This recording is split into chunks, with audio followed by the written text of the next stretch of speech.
Brianna was currently having tea inside the great chieftain's residence when the cup she was using emitted a loud crack. Before she could even react to the sound, the cup in her hand had broken into several pieces. Fortunately, she had just finished drinking its contents, or else the tea would have splashed on her body. "Big sister." Ernest's faint whisper reached her ears, and it made her body shudder. A feeling of dread immediately enveloped the young lady's heart as it beat wildly inside her chest. "Ernest," Brianna muttered as she placed her hand over her chest. She didn't know why, but she was feeling anxious.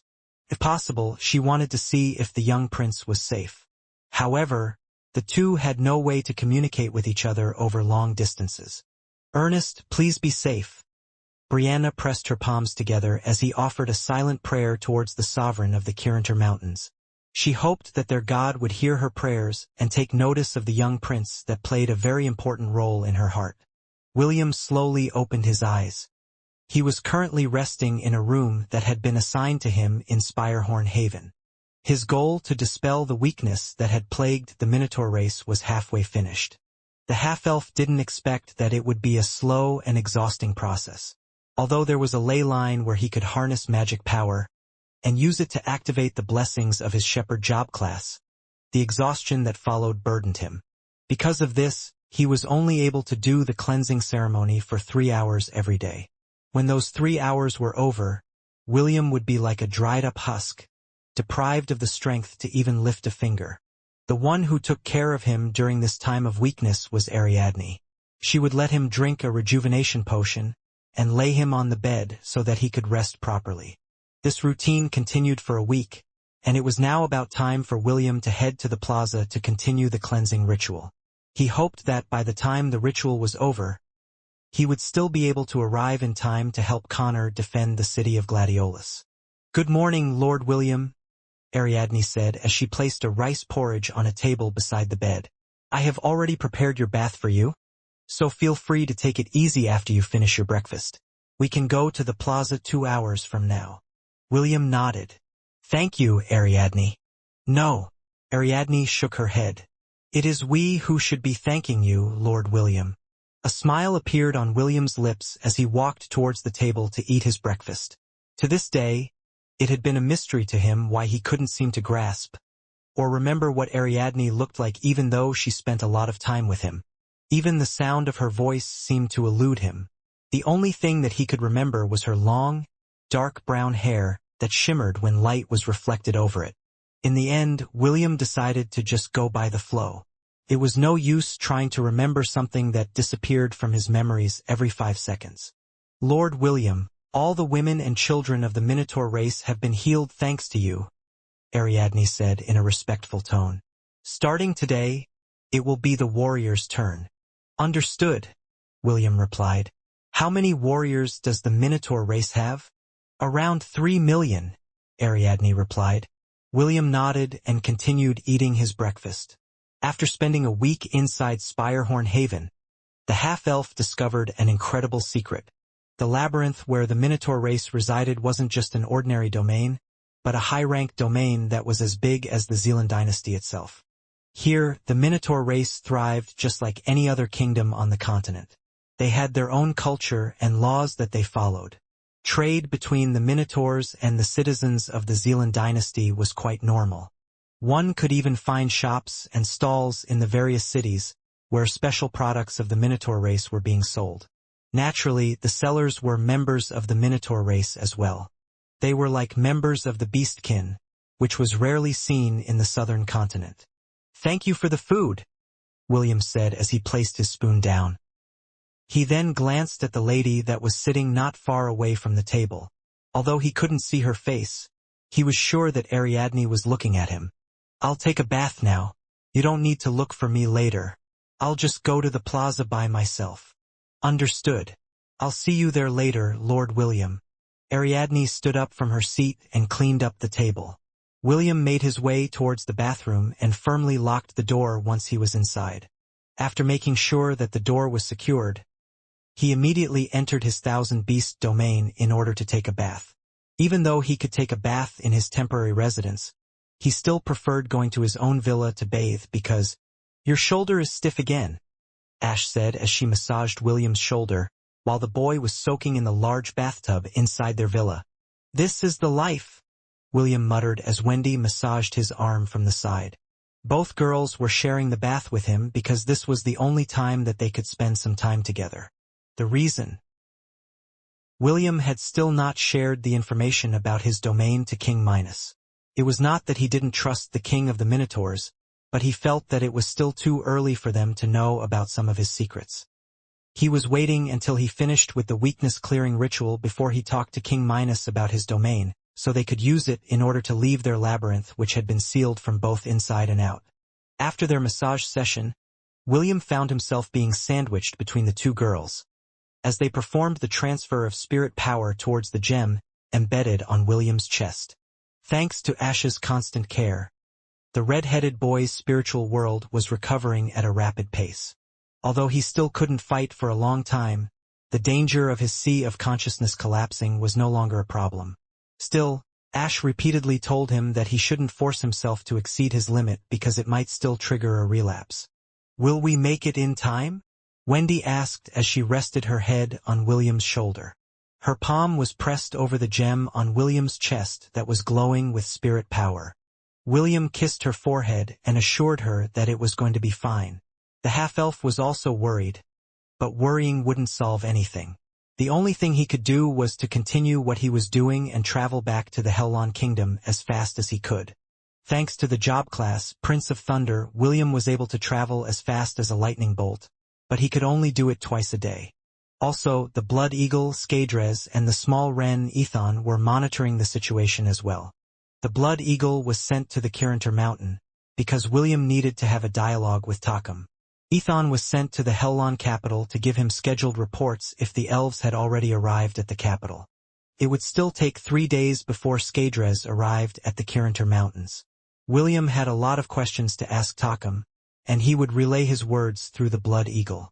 As a demigod, Takum could easily understand the Blood Eagle's shrieks and communicate with William properly. Ah, I almost forgot to tell you that the young master left a message for you, Ash said as she looked at William with a mischievous expression. Did. William smiled as his devilish hand groped something that he shouldn't have groped. Ash's mischievous look had triggered him, so he decided to become mischievous as well. Ash immediately glared at him, but didn't do anything to swat the mischievous hand that was busy groping her. Wendy, who saw this scene, whispered no favoritism in William's ears, which made the half-elf happily comply and give her the same treatment. Go on, William said in encouragement as his two hands had their way with the two beauties in his embrace. What did S say? Dia has woken up, Ash replied. The young master had taken her to the dungeon to play. William was pleasantly surprised by the news that Ash told him. Dia had been sleeping for a long time, and he was worried about when she would wake up. However, after the surprise passed, William suddenly remembered a very important thing. Why is Dia with Est? William mused. No matter, I'll just look for them later. William smiled at the thought of Est and Dia playing together. He also understood that the passive, silver-haired lady whom he kissed in his spiritual world many times was also secretly jealous of Wendy and Ash because they had Thor and Ragnar. It was not a secret that the three beasts were considered to be William's own children. Because of this, Est had been waiting for Dia to wake up. That way, she could immediately secure one of William's kids, and be on the same standing as William's first and second wives. 12 hours earlier, Est visited the magic crystal cavern like always to see if the golden snake was still sleeping. Dia, when are you going to wake up? Est asked as she lightly rubbed the golden snake's head with her finger. Suddenly, the body of the golden snake glowed faintly. Dia opened her eyes and raised her head to look at the person that was looking at her with a shocked expression. As a beast that had been born from William's blood, Dia, Thor, and Ragnar shared William's memories. This was why Thor liked Wendy, and Ragnar disliked Ian. This was before Ian had saved William's life by transforming into her true form. After Ragnar had awakened, William's memories passed through him, so his attitude towards Ash also had a complete reversal. Dia also knew that Est was William's first friend outside of Lant. The golden snake already had a good impression of him before, but when William's memories flowed through her, Dia's perception of S changed as well. "Mama?" Dia asked telepathically. The sound of her voice was like a 2-year-old girl calling out to her mother. Est immediately felt a ticklish sensation in her heart as she caressed the top of Dia's head with her finger. "Yes," Est replied. "I'm your mama. Papa." "He's not here." The golden snake then crawled on top of Est's hand and slithered towards her shoulder. Est had already seen how the snake loved to coil itself around William's neck and rest her head on the boy's head. Dia was now longer compared to before and was now 3 feet long. However, for some reason, she decided to revert to her former size, as she coiled herself up around Est's neck. "Mama, let's go find Thor and Ragnar," Dia said. "I want to see them." "Okay." Est then happily went to find Thor and Ragnar inside the dungeon of Atlantis, where the 3 siblings were finally reunited. The 3 of them played together, and that was the reason why Thor and Ragnar weren't with Wendy and Ash, who had gone to the villa's indoor bath with William. Going back to the present time, as much as William wanted to go and look for Dia and Est, he knew that finishing his task was his current priority. After enjoying some skinship with his 2 lovers, William returned to the real world and headed for the plaza earlier than planned.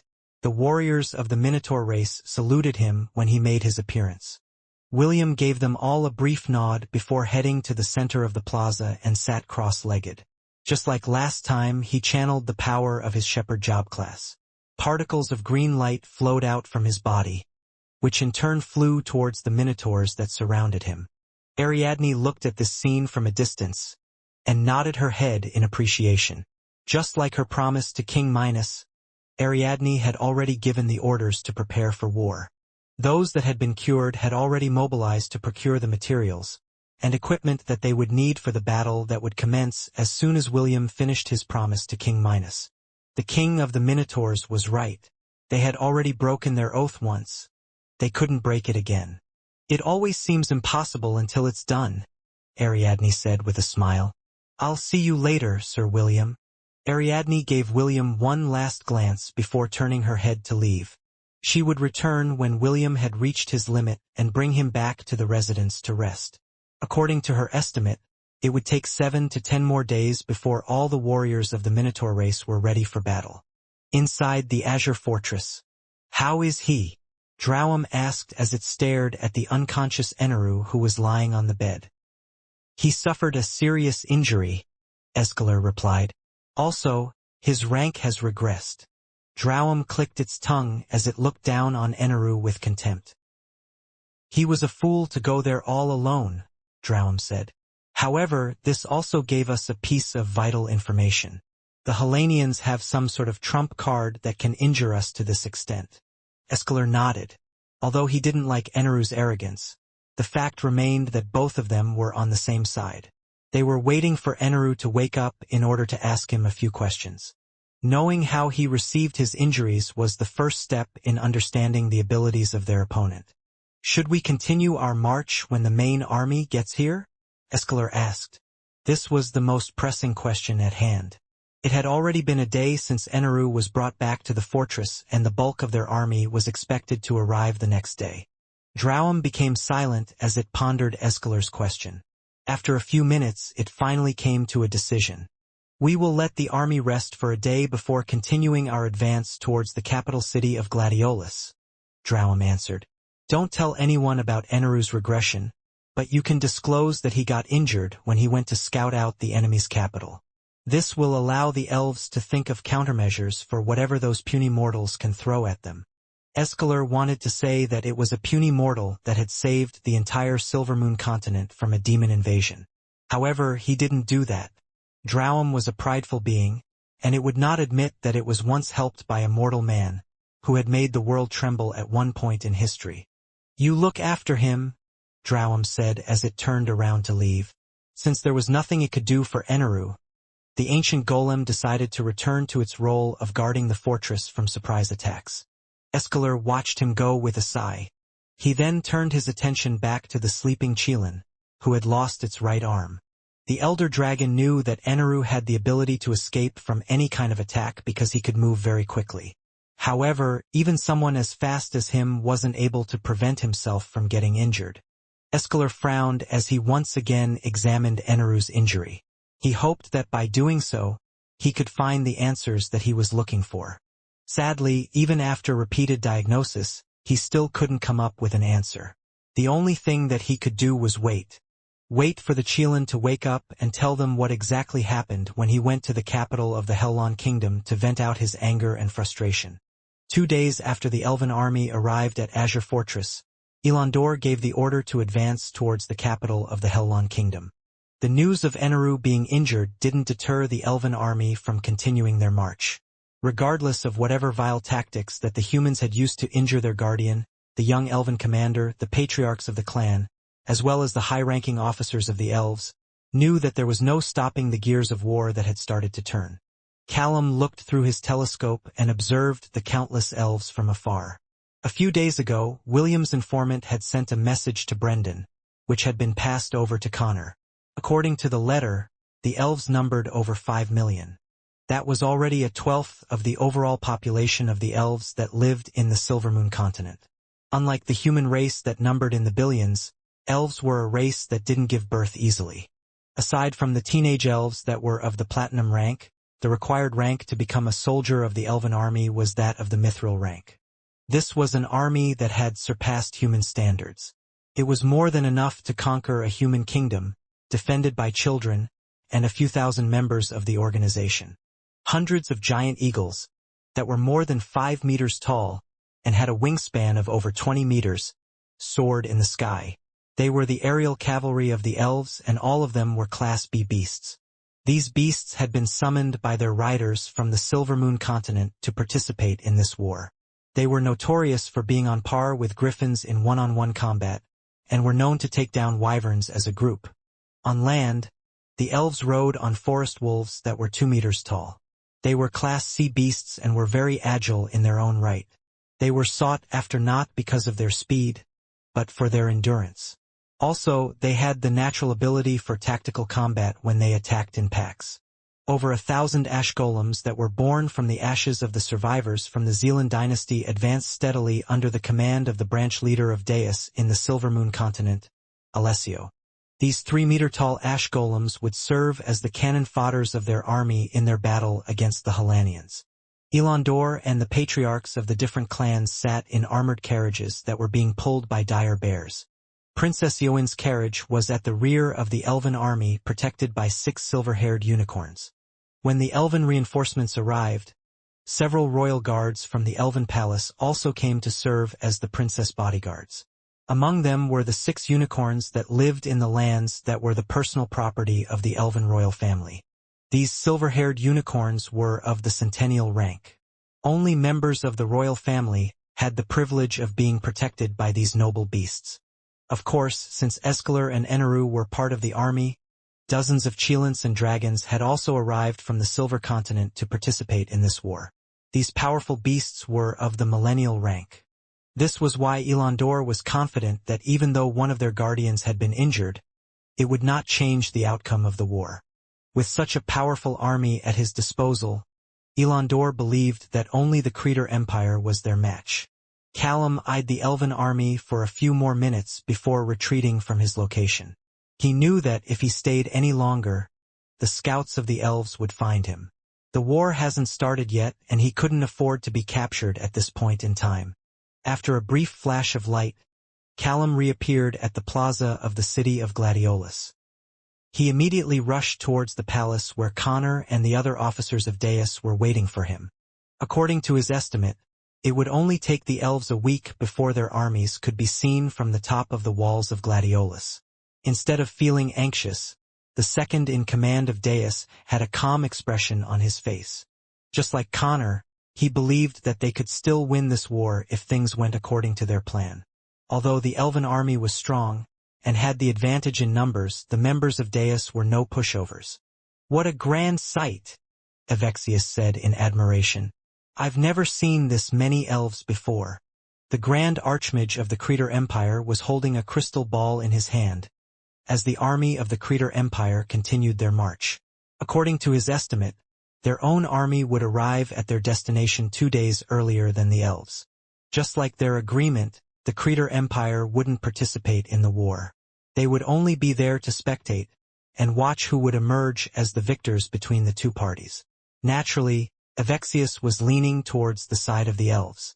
He didn't believe that a ragtag group of children and outlaws would be enough to defend a city against millions of elven warriors. Empress Sidney was currently resting on her own carriage, and had given an explicit order not to disturb her at all cost. Because of this, Avexius and Prince Jason took charge of the army as their young empress got her beauty rest. "Sir, are we really just going to spectate?" Prince Jason asked. Although he was the commander of the Creator army on paper, the Grand Archmage was the right hand of the Emperor of the Creator Empire. He didn't dare to act superior in front of this man who had ensured that their empire would remain as one of the strongest factions in the central continent. "That will depend on our empress," Avexius replied. "If she orders us to spectate, then we can only watch from the sidelines. However, if she orders us to charge, then you and your men should better be ready to execute her order before she changes her mind. Do I make myself clear?" A smile appeared on Prince Jason's lips. He had courted many beautiful women in their empire, and one of the things he had learned about them was their fickleness. Even if their lips say no, their body says yes. Inside a spacious room, a sensuous lady sat on a couch. Her slender and delicate hands were brushing the hair of 2 beautiful girls that were resting their heads on her lap. "I have prepared gifts for the 2 of you. I will also tell you later the function of the special enchantments inscribed to them," the sensuous lady said affectionately. "Make sure to wear them at all times. Do the both of you understand?" "Yes, Lady Eros," Empress Sidney and Morgana said in unison. "You are quite daring, Sidney," Lady Eros said with a smile. "Well, you will need this kind of boldness if you want to profit from this war. Use the second gift that I have given you wisely. If used at the right moment, its effect will have a more dramatic result." Sidney nodded obediently and allowed the goddess of lust to play with her ears. The goddess of lust giggled as she pinched the beautiful lady's ear because the grand plan that the young empress had envisioned was truly unexpected. "I helped her, too," Morgana protested. She felt left out because Lady Eros was only spoiling Sidney. Lady Eros chuckled as she patted the other beauty, who was looking at her with a face filled with injustice. "You did well, Morgana," Lady Eros praised. "As long as the 2 of you are together, all the men in the world will kneel and grovel at your feet." "Except for one," Morgana corrected. "Yes," Sidney agreed. "However, I prefer that our charm doesn't work on him. With this, I found someone that can come to love me, not because of my charm, but because of who I am." The corner of Lady Eros' lips curled up in a smile. The goddess of lust was very tempted to tell her beloved daughters that she was the one that trained William to resist their charms. If she hadn't done so, the half-elf would have long submitted to them, and would gladly allow himself to be tied up on Sidney's and Morgana's bed. "All is fair in love and lust," Lady Eros said with a mischievous smile. "The boy you chose is a very sentimental person. As long as you manage to worm yourselves in his heart, he will go to hell and back to protect the 2 of you from harm." Sidney and Morgana glanced at each other. Although what they planned was a little underhanded, it was something that needed to be done. Even so, they were still worried that not everything would go their way. Lady Eros sensed their anxiousness, but there was nothing she could do, except give them words of encouragement. She had already given them her gifts to be used at their discretion. Even a goddess like her wouldn't be able to predict how this war would play out. Only the fates who weaved the destiny of mortals could catch a glimpse of its outcome. At the first peak of the Kirinter Mountains, a loud shriek announced its arrival. The barrier protecting Takkum's palace opened up and allowed its entry. The blood eagle flew in and landed on a balcony where the sovereign of the Kirinter Mountains was having afternoon tea. "Nice to meet you, Skadres," Takkum said with a smile. "Well, this sure is an ingenious way of talking to me, right, little Will?" Skadres shrieked once, which translated to Will's message of, "Good afternoon, Your Excellency. Good afternoon to you too. Your Excellency, please tell me. The reason why you asked me to go to the Goblin Crypt, as well as to acquire 5 centennial beasts for my personal army, was to prevent myself from forming an alliance with the Titanic Trollhound, was it not? Prevent? No. I merely gave you an option. You are the one that made the choice, right? The Blood Eagle remained silent as if pondering Tocum's words. A few minutes later, it raised its head as William took the initiative to restart the conversation. Although I don't like working with the dais, I need them more than the help of a centennial beast with hundreds of trollhounds under its command. If I chose the Titanic Trollhound, I would have had no choice but to fight against the organization, leading to mutual destruction. By then, the elves wouldn't have to do anything. They could have easily conquered the Hellon Kingdom without any kind of resistance. Tocum sipped the tea in his cup and didn't affirm or deny William's statement. Even so, the corner of its lip was raised as it placed the cup on top of the table. Little Will, is this the only reason why you want to talk to me? Tocum asked. It would be best if you get straight to the point. Time waits for no one, not even to a demigod. The Blood Eagle nodded. William knew that no matter how many times he pursued the matter with the errand that Tocum had given him, the demigod would not answer his question. Since that was the case, it was time to ask the other question he had on his mind. Are you going to help us? William inquired. Will you help us fight against the elves? Tocum shook his head. Little Will, although I can easily solve your problem for you, I won't do that, Tocum answered. However, that doesn't mean that I will not help you. First, let me tell you how I can help you. William waited patiently for Tocum's words because this was the main reason as to why he sent Skadres to the Kirinter Mountains. He needed to know what kind of help the demigod was willing to give them, and what price they needed to pay in order to acquire its help. There was no such thing as free lunch in any world, especially when it came to favors done by demigods. One of my abilities is... Tocum started his explanation. The Blood Eagle nodded its head after the demigod finished his explanation. Now that William knew the concrete details, and the conditions for Tocum's help, he would know what to do when that time came. Thank you, Your Excellency. I will not forget this favor for the rest of my life. Good. Since both of us have an understanding, it is time for you to hurry up with whatever you are doing. Understood. After William's and Tocum's discussion, the demigod proposed that the Blood Eagle stay for a day inside his palace to rest. William thought that it was a good idea, since Skadres had been flying non-stop in order to reach the Kirinter Mountains before the elves arrived at the capital of Gladiolus. With his matter finally settled, William disconnected his connection with the Blood Eagle and slept peacefully.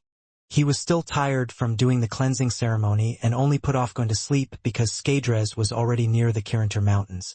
A few days later, Sir, they are finally here, Callum reported. Connor nodded as he walked out of the conference room. How is Prince Ernest? Connor inquired. The young prince would play a pivotal role in this war, and Connor didn't bat an eye when he provided the prince with elixirs to aid his recovery. However, even though the elixir did its work, the prince was still unable to make a full recovery. It was the price that Prince Ernest had to pay in order to use the limited divinity that the goddess Astrid had bestowed upon the Hellon Kingdom. Prince Ernest is still in a lethargic state. I don't think he will be able to last long if he sits on the throne of divinity.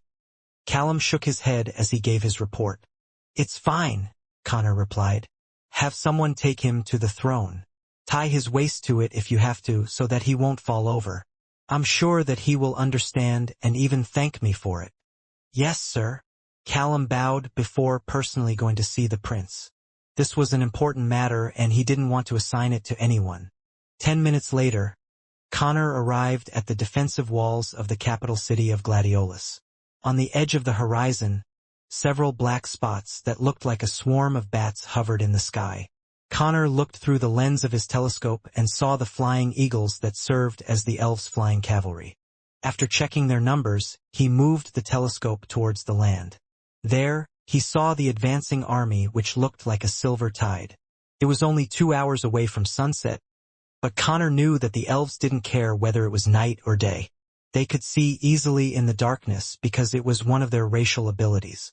However, Connor believed that the arrogant elves wouldn't attack in the evening. They were too proud for that. The leader of Deus snorted because he didn't care whether they attacked in the evening or not. It wouldn't change the results. 50,000 defenders against 5 million plus. All the members of Deus had gathered in the city of Gladiolus, and they numbered 30,000. The rest were the teenagers that decided to fight for their kingdom. Those who were unable to fight had been evacuated days ago. They were sent to the western side of the Hellon kingdom. Although Connor didn't know why Prince Alaric had made this proposal, he didn't pry further. He had no use for non-combatants in a war where they would be fighting for their lives. Just like Connor had expected, the elves made camp 2 miles away from the walls of the city of Gladiolus. Ilandor decided to act his part as the elven commander and gave the order for everyone to rest. The elven army was very tired from many days of traveling, so they happily obeyed his order. That night, a lively discussion erupted in the elven encampment. Most of them were bets on who would be able to kill the most humans, or who would be able to take down the flag that fluttered at the highest peak of the city. All of them were thinking that the Hellon kingdom was already in the bag. They didn't even think for a second that a ragtag group of outlaws and teenagers, that didn't even number past 100,000, would be able to stop their invasion. The 3 guardians also felt the same way. Eneru had regained consciousness 2 days ago, and had narrated everything that had happened to his 2 comrades. He was well aware about his regression because it was the price that he had to pay in order to escape with his life. After knowing the hidden ace that the enemy was hiding, Drowum and Escalar decided to just observe this war, and allow the elves and humans to fight it out among themselves. Although they were confident in their strength, they were not stupid. They had long lives, but they were not immortal. Any attack that contained a sufficient amount of divinity could end their lives, just like a sword could end the life of a mortal man. Eneru had only barely been able to escape with his life. Drowum, as well as Escalar, weren't too impatient to test the defenders to see if they still had more cards up their sleeves. "Everything will be settled tomorrow," Drowum said softly as it stared at the city in the distance. Escalar and Eneru nodded in agreement. The stage had been set. The curtain had been raised. It was now time for the actors to play their part. Empress Sydney had a sweet smile on her face as she gazed into the distance. When morning came, she would have the best seat in the theater. A seat where she would witness the beginning and the end of a battle that would decide the division of power within the southern continent. Several flags carrying the emblems of the different clans fluttered in the air as the elven army stood side by side. Ilandor stood on a raised platform at the center of the army formation along with the important people of the Silvermoon continent. "Today is the day where we will show the world that we will not allow ourselves to be hunted down as slaves," Ilandor shouted. "Yes! We will never again allow ourselves to be treated as tools by the humans." Ilandor raised his hand. "We will show them that we are the superior race. Yes! Today we march to war, a war that will make the world tremble when they speak our names. We are the elves of the Silvermoon continent." Ilandor roared. "Glory be to the elves! Glory be to the elves!" Ilandor unsheathed his sword and pointed it at the city of Gladiolus in the distance. "Victory! Victory! Elves of the Silvermoon continent, charge forward! Yes!" Trumpets resounded in the air as hundreds of giant eagles took flight. The ash golems advanced under Alessio's command, and half of the mighty elven cavalry surged forward like a tide. The forest wolves howled as they charged forward towards the city that was waiting for their conquest. Princess Eowyn sat on her chair as she questioned whether or not what they were doing was really the right thing to do. Kenneth stood on top of a mountain overlooking the battlefield. Beside him was his beast companion, Luna, who had insisted that it traveled to Lant with him. When he arrived at William's hometown, he was welcomed warmly by Matthew and Leah. He had also played with Eve for a few days before heading towards the capital city once more. The reason he had gone to Lant was to see William. However, he was not around when Kenneth arrived. Instead of leaving right away, Kenneth decided to stay for a few days because he understood that, regardless of where William was, he would definitely return as soon as the drums of war resounded across the battlefield. "Don't die, Will," Kenneth said softly as he observed the battle from afar. He didn't want to participate on either side, because he knew that he would be guilt-ridden no matter which side he chose. Since that was the case, he chose not to choose either side and to remain a spectator. This way, he could still face William and tell him that he didn't take part in this battle to conquer his homeland. Connor stood fearlessly on the city walls with his arms crossed over his chest. The members of the organization had already positioned themselves on the city walls with their spells at the ready. Prince Alaric, the freedom fighters of the Zealand dynasty, as well as the students of the Hellon Royal Academy were also on the walls. Connor had personally chosen their positions in order to complement their strengths and minimize their shortcomings. Bows had been armed and loaded. Crossbows had been wound. Magic and spiritual powers flickered in the surroundings as they waited for the elven army to come within range. "Sir, they have reached our attack range," Callum reported. "Wait for my order to attack," Connor reminded everyone. He had already briefed them of the battle plan. Regardless of how close the enemy came to the city walls, none of them would release an arrow or a spell on the elven army.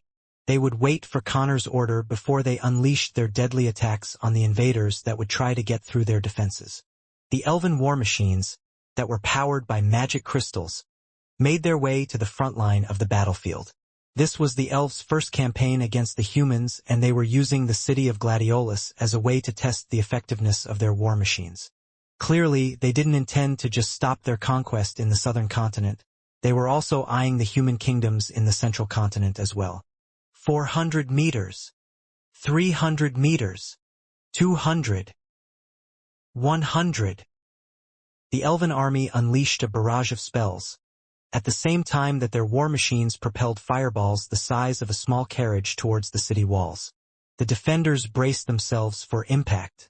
Connor had still not given the order to attack, so they were doing their best to prevent themselves from releasing the arrows and spells at the enemies that were just a stone's throw away from them. Prince Ernest slowly raised his hand as he sat on the white throne. Brendan stood beside him worriedly as he monitored the prince's condition. A transparent barrier appeared and enveloped the entire city, just in time to stop the barrage of spells that threatened to fall on it like rain. Explosions sounded one after the other, as the magic barrier endured the first wave of attacks that came from the elven army. "Sir," Callum glanced at Connor, who still had his arms crossed over his chest. "Wait," Connor replied without even bothering to look at his trusted subordinate. His eyes were focused on the elven cavalry that had now congregated at the edge of the magic barrier. The elves had also erected their own barriers to protect themselves, while they waited for the city's magical barrier to collapse. They knew that it was only a matter of time before they could scale the walls and unleash a bloodbath on the foolish defenders who stood in their way. A sneer appeared on Connor's lips when he saw that everything was in place. "Floyd, do it now," Connor ordered. The Scholar of Deus roared as he threw a red crystal in the air. The crystal flew past the magical barrier and continued towards the sky before stopping several hundred meters above ground. A few seconds later, the red crystal exploded and a cloud of red smoke appeared on the battlefield. This red smoke transformed into the figure of a giant red skull. When the giant red skull had finally completed its transformation, several pillars of light shot out from the sky. They came from the altars that had been used to cast the continental spell that brought the entire southern continent to its knees. "Foolish and arrogant elves, it's time for all of you to wake up from your daydream," Connor shouted in a voice that was heard across the entire battlefield. "This will be the place where all of you will die." The hollow eye sockets of the giant red skull glowed with power as it opened its mouth to emit an ear-piercing scream. Immediately, cries of pain resounded throughout the battlefield as the eardrums of the elves ruptured. Elandor, Princess Eowyn, the patriarchs and the other high-ranking officers of the elven army weren't spared from this attack that was made to target their heightened senses. Almost everyone fell on their knees as blood seeped out of their ears.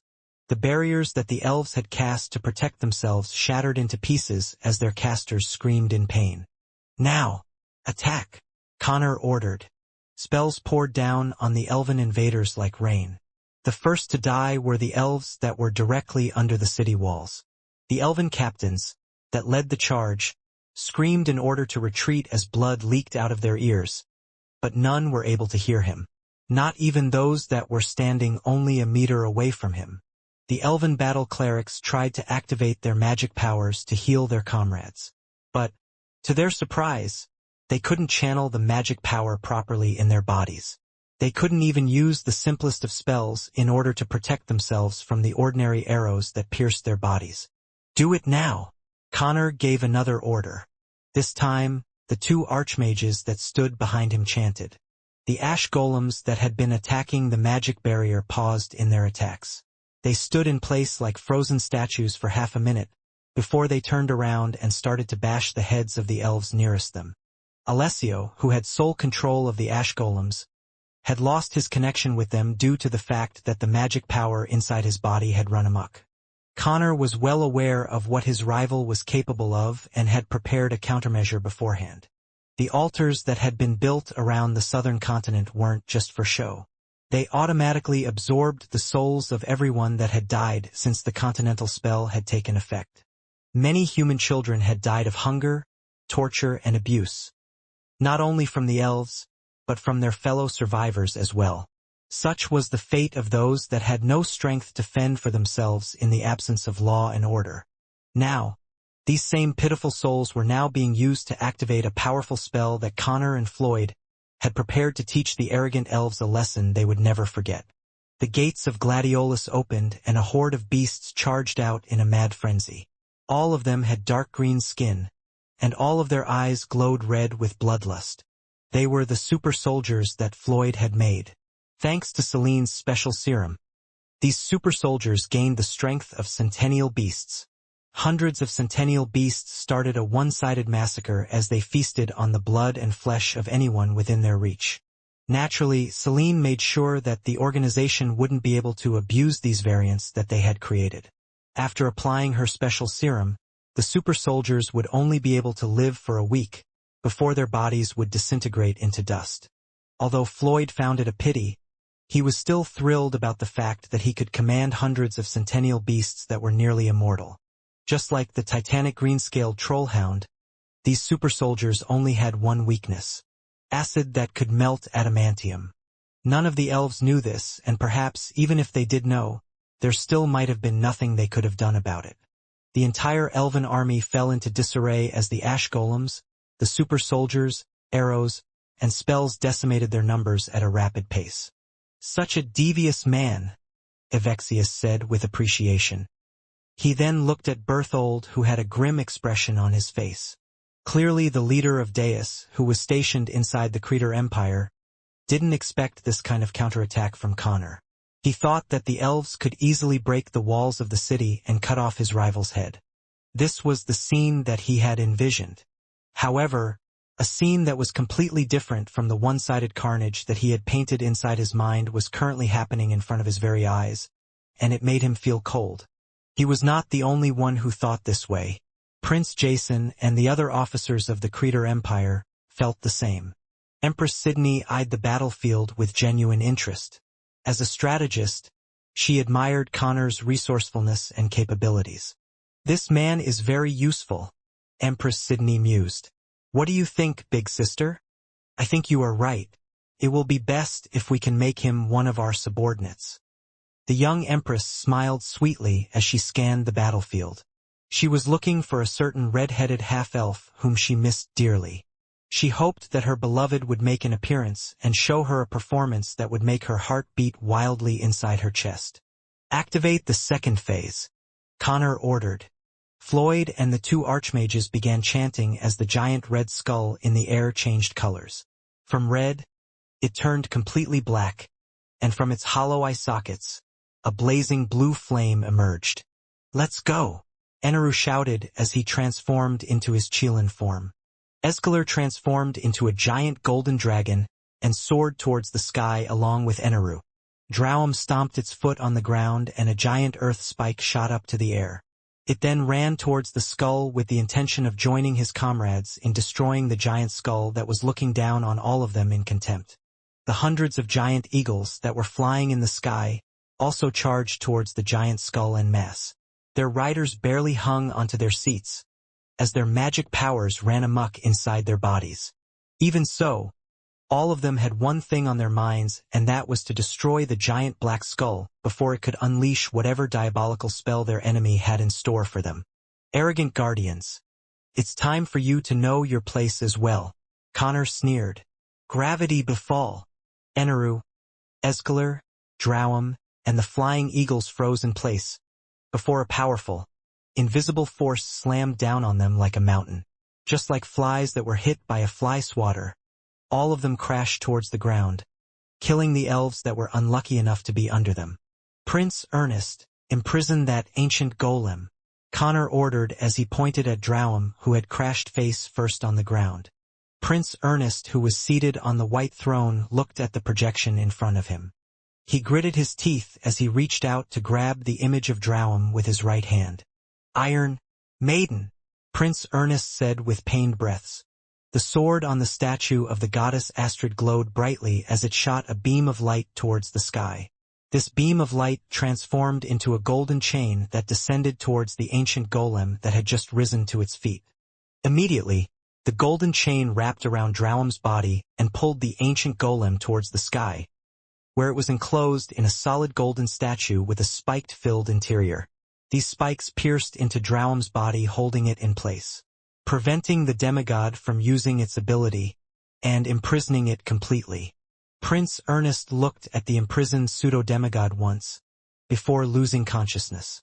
He had already forced himself to the limit, and he could no longer participate in this war. Even so, he had done enough.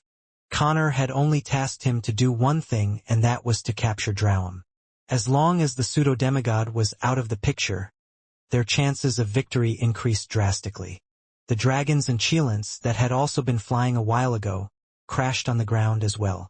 The leader of Deus had gotten this idea from the Undying Lands, where the concept of flight was restricted.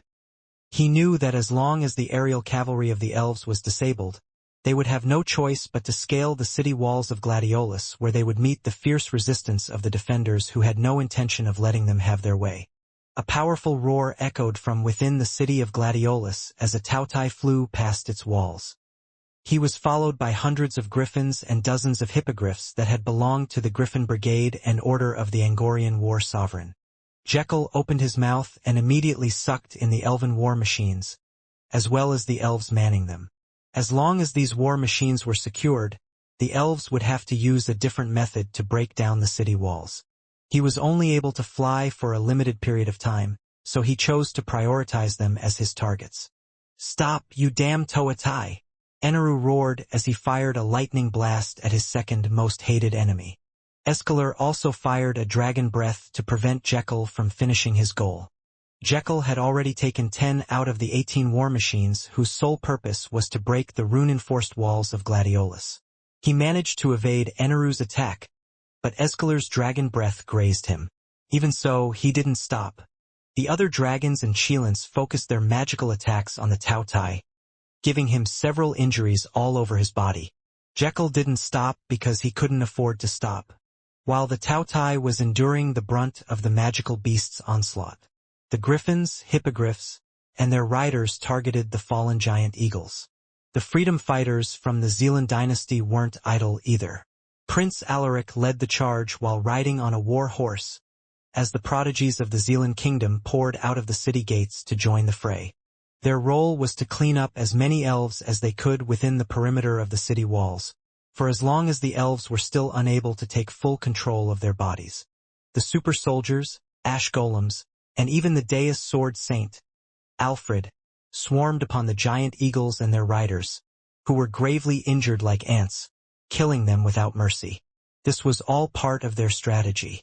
Jekyll would be the bait and lure the concentrated fire of those who were still capable of casting magic, while the rest of the defenders would hack the giant eagles to pieces.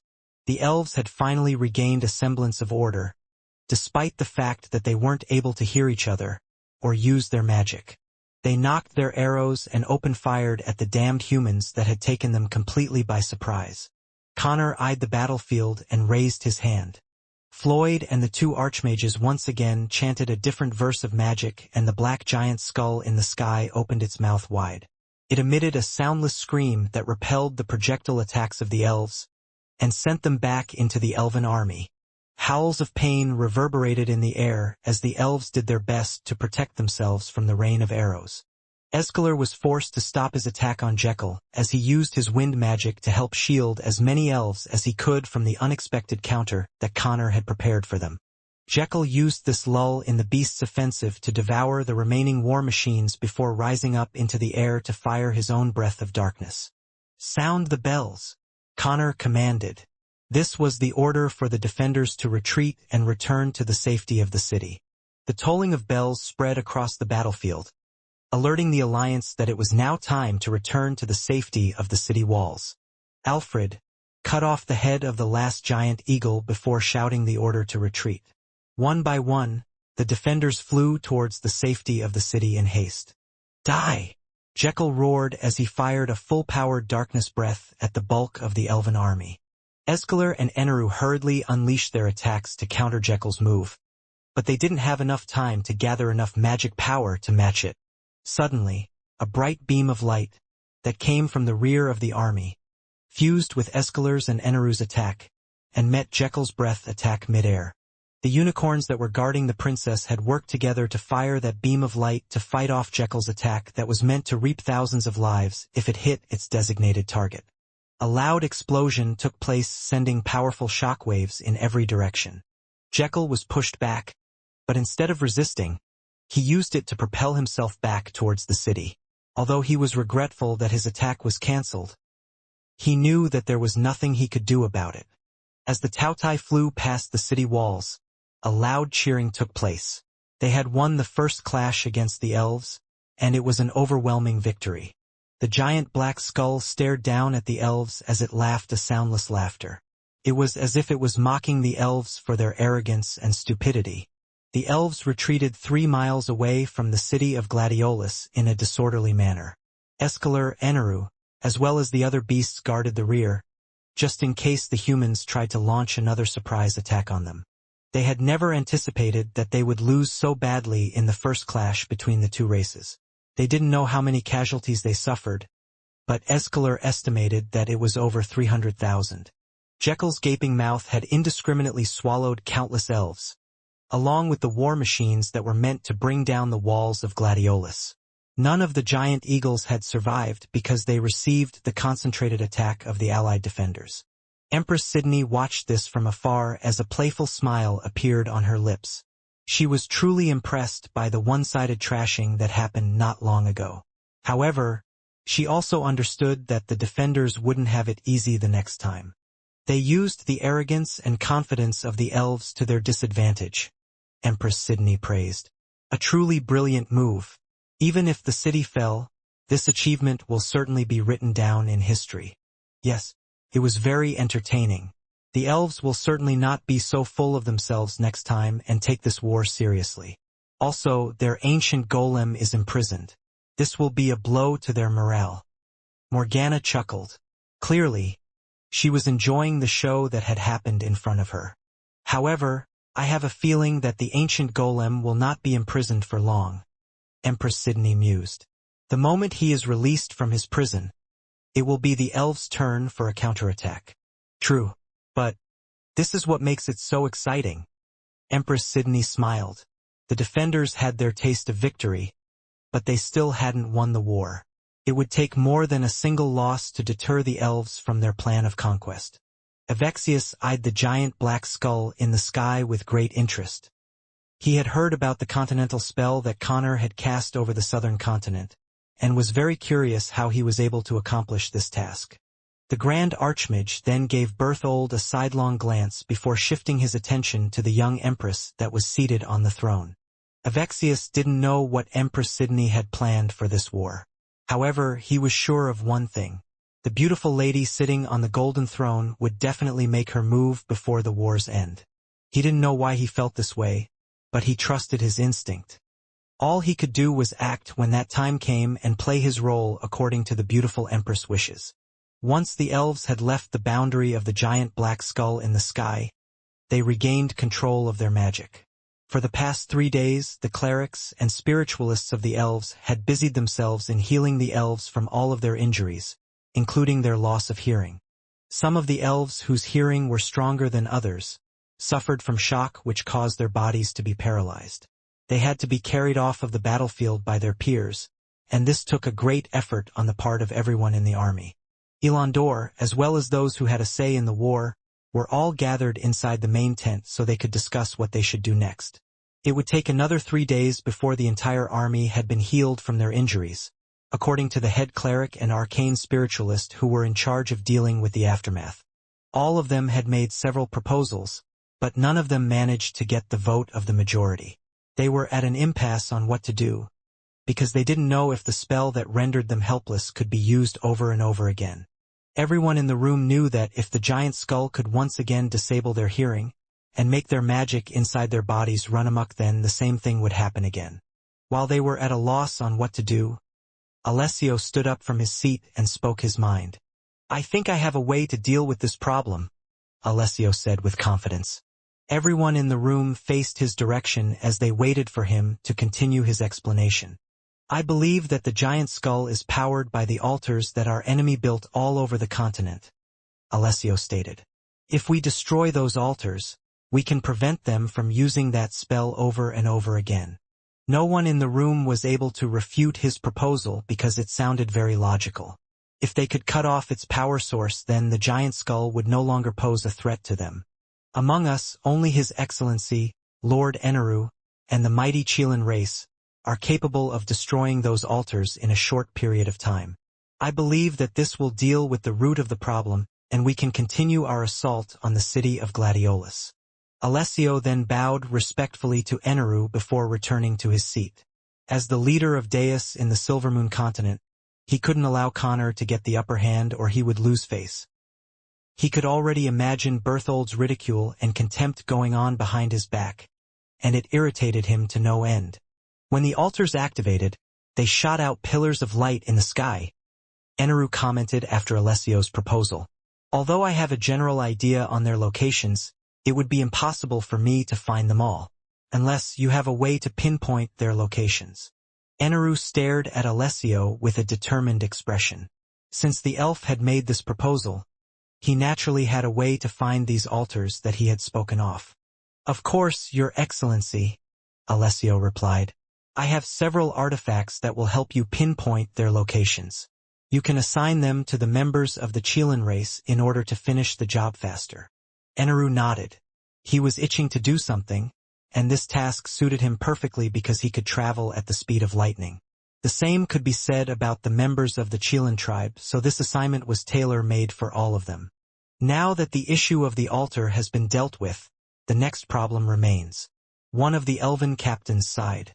"How do we free His Excellency, Lord Drowham, from his prison?" The room descended into silence. This silence didn't last long because Shaffel, the great elder, spoke his mind. "I believe that the prison where His Excellency is being held will disappear soon," Shaffel said. "A spell that can trap someone of his caliber cannot be maintained for a long time. Perhaps it might even break at any moment from now." Everyone in the room looked at the great elder with a dumbfounded expression. Even Alessio didn't say anything because he was not aware of the kind of method that the humans had used to trap a pseudo-demigod. All he knew was that whatever it was, they must have paid a high price for it. Escalar had his arms crossed over his chest, but didn't participate in the discussion. He also believed that if the humans had a way to kill Drowham, they would have already done that instead of imprisoning it. Since they chose to imprison it, it meant that they had no way of dealing with two, which was very different from how they tried to kill Eneru when he challenged them alone. Seeing that everyone had quieted down, Elandor scanned the faces of everyone in the room before he ended the conference. Princess Eowyn wasn't present in the talks because she was one of the elves that had a very strong auditory perception. The silent scream had knocked her unconscious as her ears bled due to her ruptured eardrums. Fortunately, her life wasn't in danger and had been personally attended to by the head cleric after she had regained control of her powers. Meanwhile, inside the city of Gladiolus, Connor eyed the golden iron maiden in the sky and saw faint signs of cracks appearing on its surface. He knew that the spell was only a temporary one, and the young prince was currently out of commission. Even if he fed him all the elixirs in his possession, Prince Ernest wouldn't be able to activate the city's defenses when the elves came knocking on their doors. Connor had made a workaround for that, and used the remaining power of the giant black skull to reinforce the magical barrier of the city.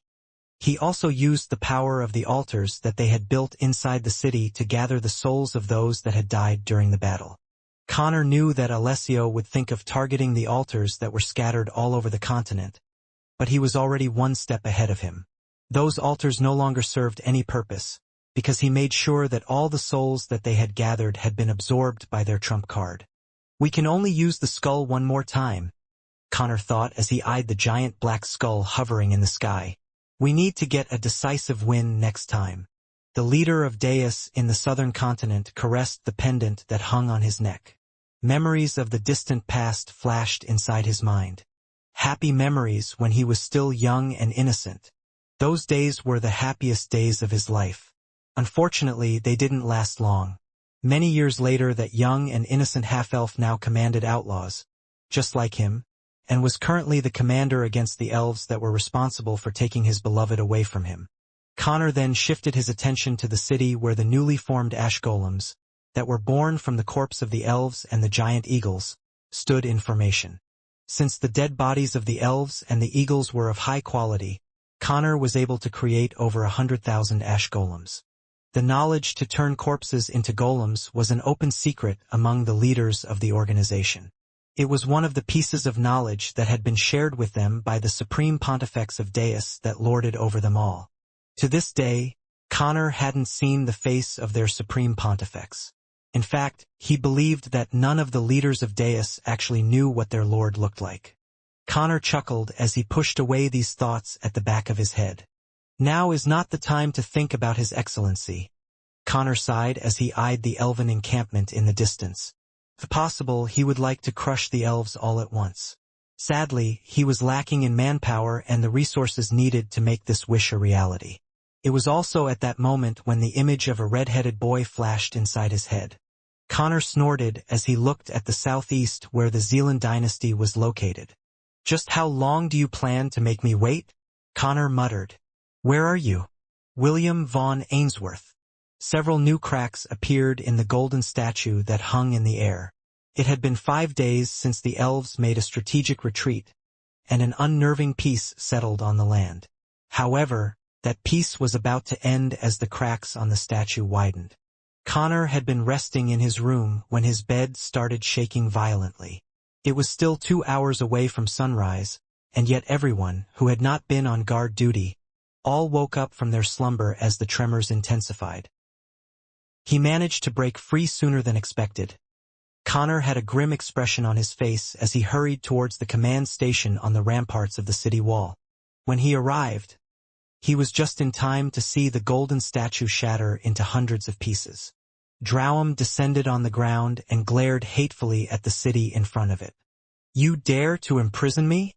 Drowum roared. "You dare!"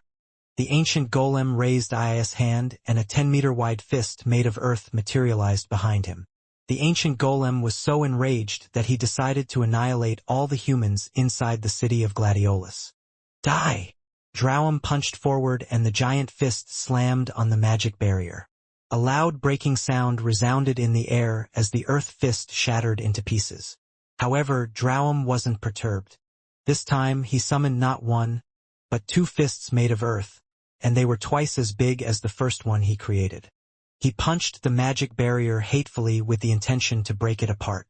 With every punch, the city of Gladiolus trembled. With every punch, the anxiousness in the defenders' hearts grew. Soon, cracks appeared in the magic barrier, and a sinister smile formed on Drowum's face. It knew that it was only a matter of time before the barrier broke, and when that happened, it would massacre the hateful humans who dared to imprison it. Connor raised his hand and the eyes of the giant black skull in the sky glowed brightly. The cracks that had appeared on the magic barrier immediately disappeared as the power that supported it was reinforced. Drowum snorted, but it didn't relent in its attacks. A few minutes later, several cracks appeared once more, and Connor had no choice but to use the power of the giant skull to reinforce it once again. No good. Connor clenched his fist. If this continues, the power of the souls that we have gathered will slowly be consumed by the magic barrier. Suddenly, a lightning blast collided with the barrier. Seconds later, powerful breath attacks by the Cheilants and dragons rained down from the sky. Eneru and the Cheilants had just returned after destroying all the altars that were scattered across the continent. They didn't need to destroy many, because most of them had been destroyed after the continental spell was activated. When Eneru felt Drowam's presence, he immediately went to investigate and saw the ancient golem trying to break the magic barrier that protected the city. He immediately returned to the elven encampment to tell everyone what was happening. Elandor immediately gave the order to advance, but told the army to remain a mile away from the city. Escalar took off along with Eneru, as well as their kin, to support Drowam's attempt to break the barrier. The unicorns, on the other hand, stood in front of the elven army and channeled their magic in their horns. Their target was not the barrier, but the giant skull that hung in the sky.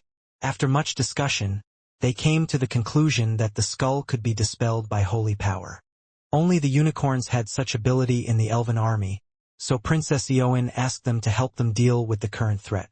Naturally, the unicorns complied to the princess' request and began to weave a spell that was strong enough to destroy the giant skull that tormented all of them. Connor gritted his teeth when he saw that the elven army had stopped their advance. They were too far away for him to activate his trump card, and the skull's magic reserves were slowly being drained by the combined attacks of the three guardians and the magical beasts that accompanied them. Suddenly, a bright beam of light illuminated the darkness. It flew straight towards the skull, creating a powerful explosion. "New!" Floyd screamed when he saw that the spell that he had made along with the two archmages was destroyed completely. Moments later, a deafening cracking sound erupted from the barrier. Drowam gave it one last blow, and the barrier shattered into pieces. Elandor, who saw all of this, raised his sword in the air. He knew that the humans had lost the upper hand and immediately ordered an attack. The forest wolves, along with their riders, advanced at a rapid pace. This time, Elandor only sent a quarter of the army, just in case the humans still had aces up their sleeves. The defeat that they had suffered a few days ago was still fresh in his mind. He didn't want to take any chances and get caught up once again in a trap that the branch leader of Deus had prepared for them. Unfortunately, Connor's ultimate move had been rendered useless when Drowam regained its freedom. If only the ancient golem chose to flee instead of attack, then the magic energy within the skull wouldn't have been used up. Sadly, he had underestimated how much Drowam hated being imprisoned. He didn't anticipate that the ancient golem would be so determined to take revenge at all cost. "Open fire," Connor ordered. The spells of the magicians bombarded the ancient golem, but the latter only sneered. With a loud shout, Drowam grew in size until it became a 100-meter-tall earth golem. The spells landed in his body, making rocks and pieces of earth fly in every direction. However, Drowam endured it all, and the land under its feet rose up to patch up the places on its body that had been damaged by the fierce counterattack of the humans defending the walls. "Regret the fact that you dared to offend me in the afterlife," Drowam shouted as it pulled back its arm to punch the walls of the city. "Perish, insects!" Drowam unleashed a blow that contained all of its fury. It didn't care if the whole city was demolished by his attack. The only thing it had in mind right now was to vent off its anger. However, before its punch could even hit the city wall, a gigantic golden staff that was as thick as a castle slammed against the body of the ancient golem, sending it hurtling hundreds of meters away from where it stood. Everyone froze, including the defenders, as they stared at the giant golden staff that had appeared out of nowhere. Soon, it retracted and their gaze landed on a teenage boy whose red hair fluttered in the breeze. He rested the golden staff on his shoulder as he eyed the battlefield with a serene gaze. "Have no fear," William said as he raised his chin in arrogance. "The most handsome half-elf in the world is here." Drowam stood up as it, too, looked at the arrogant half-elf whom it hadn't seen for a long time. "You!" Drowum pointed at William. I was going to spare your life on behalf of the Saintess, but since you want to court death so much, then I will gladly oblige and send you to the afterlife as well. William ignored the ancient golem as he gazed at the elven army that had stopped in their tracks. After a while, he looked at Eneru, who was looking hatefully at him from the sky. William noticed that one of its legs was missing, which made him raise his brow in surprise. Child, it will be best if you do not get in our way, Escalar said. If you do, I will personally take you into custody and ensure that you will be reunited with your mother. William shifted his gaze on the golden dragon that seemed to hold no hostility towards him. Since he was in his heroic avatar form, he could tell whether someone was lying or not. The golden dragon had meant what it said, giving William a good impression of it. Thank you for the offer, but I already planned on reuniting with my mother when I visit the Silver Moon continent, William replied with a smile. He then looked in the direction of the elves' main army. He saw Elandor standing on a raised platform, and the latter was looking back at him with a glare that matched Drowum's hatred for those that had imprisoned it.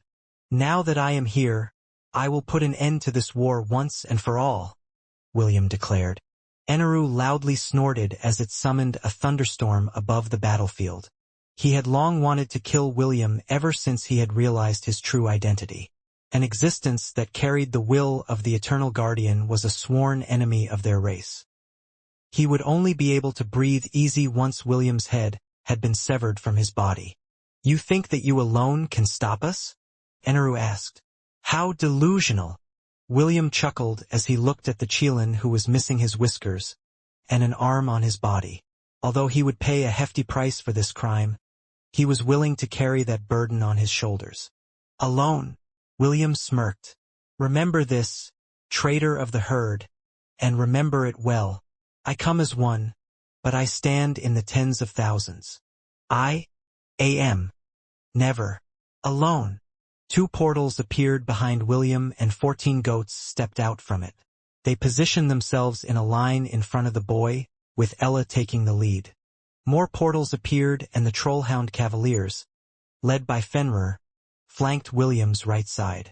Mohawk and the Circapes monkeys flanked his left. The centaurs lined up behind William, and hundreds of rainbow birds circled the sky above them. Soglav whistled as he saw the massive army in front of it. The rewards should be worth all of this effort, Soglav muttered as it grinned. It had accompanied William for a very long time, and had gotten used to all the ups and downs of being with him. Soglav knew that this time, it would be risking its life, but it was also looking forward to the rewards it would gain after the battle was over. Skadrez, the blood eagle, shrieked mightily as it hovered in the air. Kasaganaga sat on its back and eyed the elves with killing intent. A beautiful elf stepped out of the portal and stood beside William as she gazed at the elves in the distance. She was wearing her black, latex, armor that highlighted the curves of her body, that would make any man look at her with infatuated faces. Celine summoned her death scythe as she stared fearlessly at the army in front of her. Oliver landed on her shoulder, as it too looked at the elven army with a smirk on its face. Not long after, Wendy also appeared and stood at William's right side, followed by a husky with a lightning bolt stripe on its fur. She held her spear firmly on her hand, and a determined look could be seen on her face. Est stood beside Wendy and held a plain-looking sword in his hand. This was the sword that a human hero had wielded during the era of the gods to protect the human race from complete annihilation. Isaac stood beside Est, and beside him was Ragnar, whose tongue lolled outside of its mouth. It was his duty to protect his young master, and he wouldn't allow him to fight alone. Remember your promise. The apparition of a lady with light blue hair embraced William from behind. I will fight by your side, so you can leave everything to me.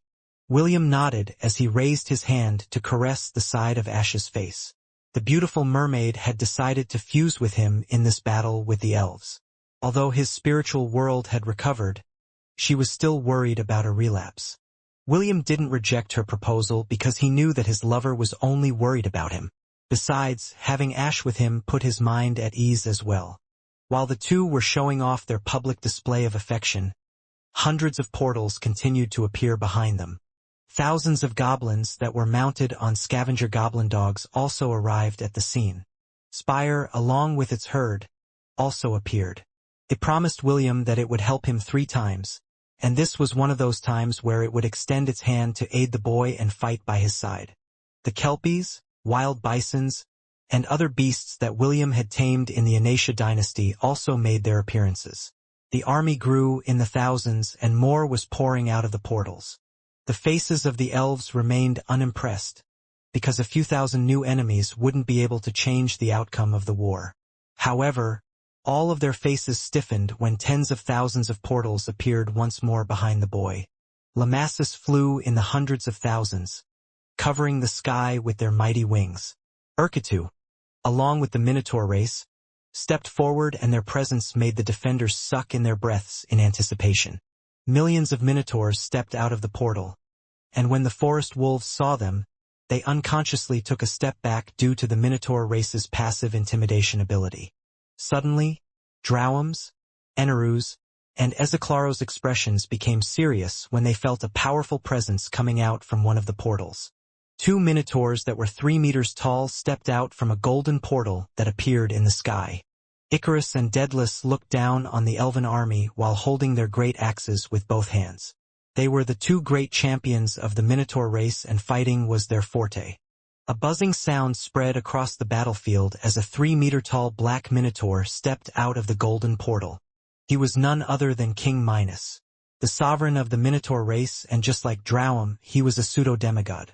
The Creator Empire, that was watching from the side, was dumbfounded by the sudden appearance of the Minotaur race. They had heard that the Minotaurs had sealed themselves inside their sanctuary, so they didn't expect that they would appear in this war against the elves. William's passive skills, wolf in sheep's clothing, beacon of hope, and heroism had all been activated to raise the stats of his entire herd and King's Legion. Right now, King Minos had given William complete command of the Minotaur race, so all of them had been temporarily registered as part of his King's Legion. Wolf in sheep's clothing and beacon of hope gave everyone plus 60 to all of their stats.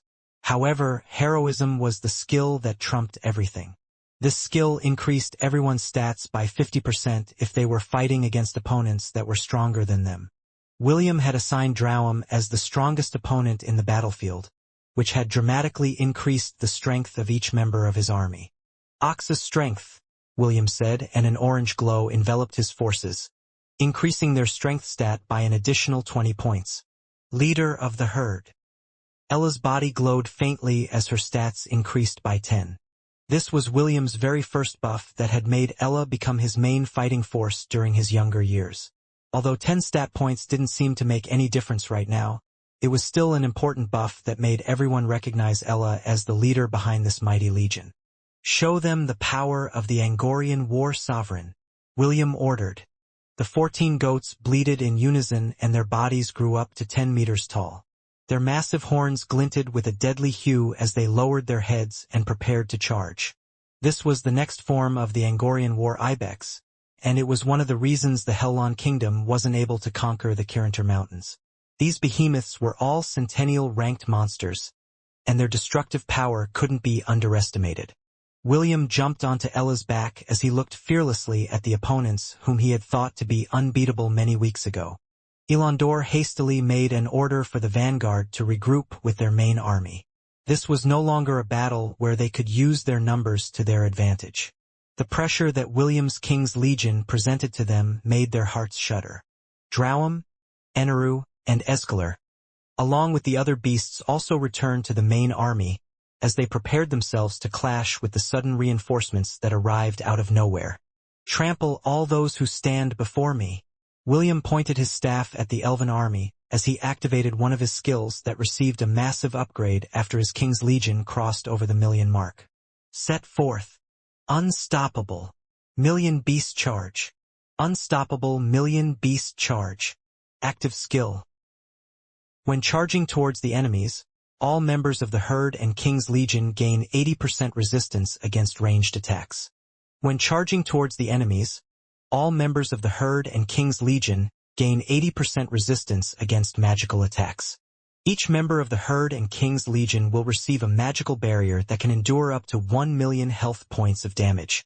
Any member of the herd that receives damage that surpasses 1 million health points will immediately lose the effect of this buff. This skill can only be used if the herd has 1 million or more members. Drowum summoned thousands of earth spikes and hurled them at the charging beast army. Eneru and the Cheelants focused their lightning blasts at their target, the red-headed boy riding on the back of the Angorian war sovereign. Escalar gritted his teeth as he reluctantly summoned wind blades to attack, but he didn't target William. Instead, he focused his attack on the other beasts that were leading the charge. A mighty roar erupted from the city of Gladiolus as Jekyll transformed and flew over the city walls. He intended to join William in this charge to fight the elven army head-on. The Tautai had long been holding back and wanted to beat the crap out of Eneru. If not for the fact that there were other guardians in the elven army's ranks, he would have already rushed ahead and rampaged to his heart's content. The combined magical attack of the elves and guardian beasts bounced off the bodies of the Angorian war sovereigns as they closed the distance. Drowum roared as he charged forward with the intention of trampling William and his beast army like ants. However, he had only walked a few steps before he was forced to stop. A black minotaur stood in front of the ancient golem with its arms crossed over its chest. Although King Minos was 3 meters tall, he was like a small bug in front of a 100-meter-tall golem. Even so, the sovereign of the minotaur race had a calm expression on his face as he hovered in the air. "Why don't you pick someone your own size?" King Minos challenged before transforming into a 100-meter-tall minotaur whose presence made everyone tremble. "Or is your dignity so low that you can only bully children?" "Shut up, livestock!" Drowum shouted. King Minos chuckled and brushed away the ancient golem's taunt. "I think the Silvermoon continent has been too peaceful as of late," King Minos commented. "A puny little golem like you thinks that it can take on the world by itself." After having the final say, the giant black minotaur grabbed the ancient golem's body and threw him in the air. He intended to fight Drowum far away from the two armies because a collision of pseudo-demigods could cause friendly fire. King Minos didn't know if Drowum cared for the elves or not, but he cared for his people. The thought of accidentally killing them during his rampage would burden his heart. While King Minos accompanied Drowum to a duel, William's army had closed the gap by half. Ella then issued a war cry which further increased everyone's stats by 30%. Connor looked at this scene and clenched his fist. His blood boiled inside his body as he ordered the city gates to be opened. He knew that this was a crucial moment, and he couldn't afford to hold back his forces. If William and his army fell in this battle, he would be the one to fall next. The gates of Gladiolus opened and the super soldiers and ash golems surged forward. Connor whistled and a black griffin landed beside him. He planned to join the battle and kill as many elves as he could in order to avenge the person whom he had lost. "Callum, I'll leave the city's command to you," Connor said. Callum nodded. "Be careful, sir." Connor gave him a brief nod before urging his mount to fly. The griffins and the hippogriffs also took flight and followed him to the battlefield. Over 100 Lamassus flew towards the city wall and landed beside Prince Alaric and the freedom fighters. The crown prince mounted the leader of the Lamassus and the rest followed. They were not only fighting for the Hellon kingdom, but for their homeland as well. "Glory to the Zealand dynasty!" Prince Alaric raised his weapon. "Glory to the Zealand dynasty!"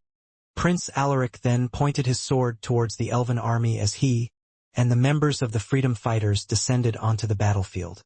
"Kill! Kill!" Elandor ordered the vanguard to brace for impact as the elven mages chanted their spells. The volley of arrows by the elven warriors fired non-stop, but all of these attacks were deflected by the barrier that was protecting the approaching beast army. "Raise the barrier," Elandor ordered. It was too late to cast offensive skills because William's army was almost upon them. The elven mages then unleashed a magical barrier that wouldn't lose to the barrier that protected Gladiolus from Drowum's powerful offensive. When the barrier took effect, the elves that were on the front line sighed a breath of relief in their hearts because they weren't confident that they would survive a head-on collision with the beasts that seemed to be immune to any kind of damage. It was at this moment when a powerful shriek, followed by an adorable, yet hate-filled voice reached their ears. The blood eagle, Skadres, descended like a rocket. It was one of the fastest birds of prey that ever existed in the world of Hestia. On its back was a rainbow-colored anteater whose grudge against the elves had burned brightly for thousands of years. "I'm rolling!" Kasaganaga turned into a rainbow-colored wrecking ball and slammed into the magical barrier of the elves. To the elves' disbelief, the place where the little anteater slammed its body cracked. Soon, this crack widened and spread across the magical barrier. "If you refuse to stop your daydreams, then I will shatter it," Kasaganaga declared. "Just like what happened thousands of years ago, I came here today to break all of your delusions. I'm Ru'ululing." The magic barrier shattered into countless pieces as the deity of the sky rolled like it did thousands of years ago. The rainbow-colored rolling calamity. The kind-hearted, yet easily offended, deity of the sky who held grudges. The one and only Kasaganaga. "Impossible!" Shaffel exclaimed as the barrier disintegrated in front of him. Ilandor froze for a brief moment before he gave his next order. "Brace for impact!" Ilandor shouted. The vanguard hurriedly summoned their shields and braced for impact. All the elves gritted their teeth as the ground trembled under their feet. The rumbling sounds of millions of hooves and paws created a deadly symphony that was similar to the rumbling of thunder. Time seemed to slow down as Ilandor watched the Angorian war sovereign that was in front of the charge lower its adamantium-reinforced horns to bulldoze its way towards the elven formation. He watched as the elves and forest wolves in front of the army crashed into the comrades behind them as the unstoppable beast charge's momentum carried them backward. Blood sprayed into the air as William's King's Legion mercilessly trampled all those who stood before them. "Die!" Eneru roared as it made a beeline towards William.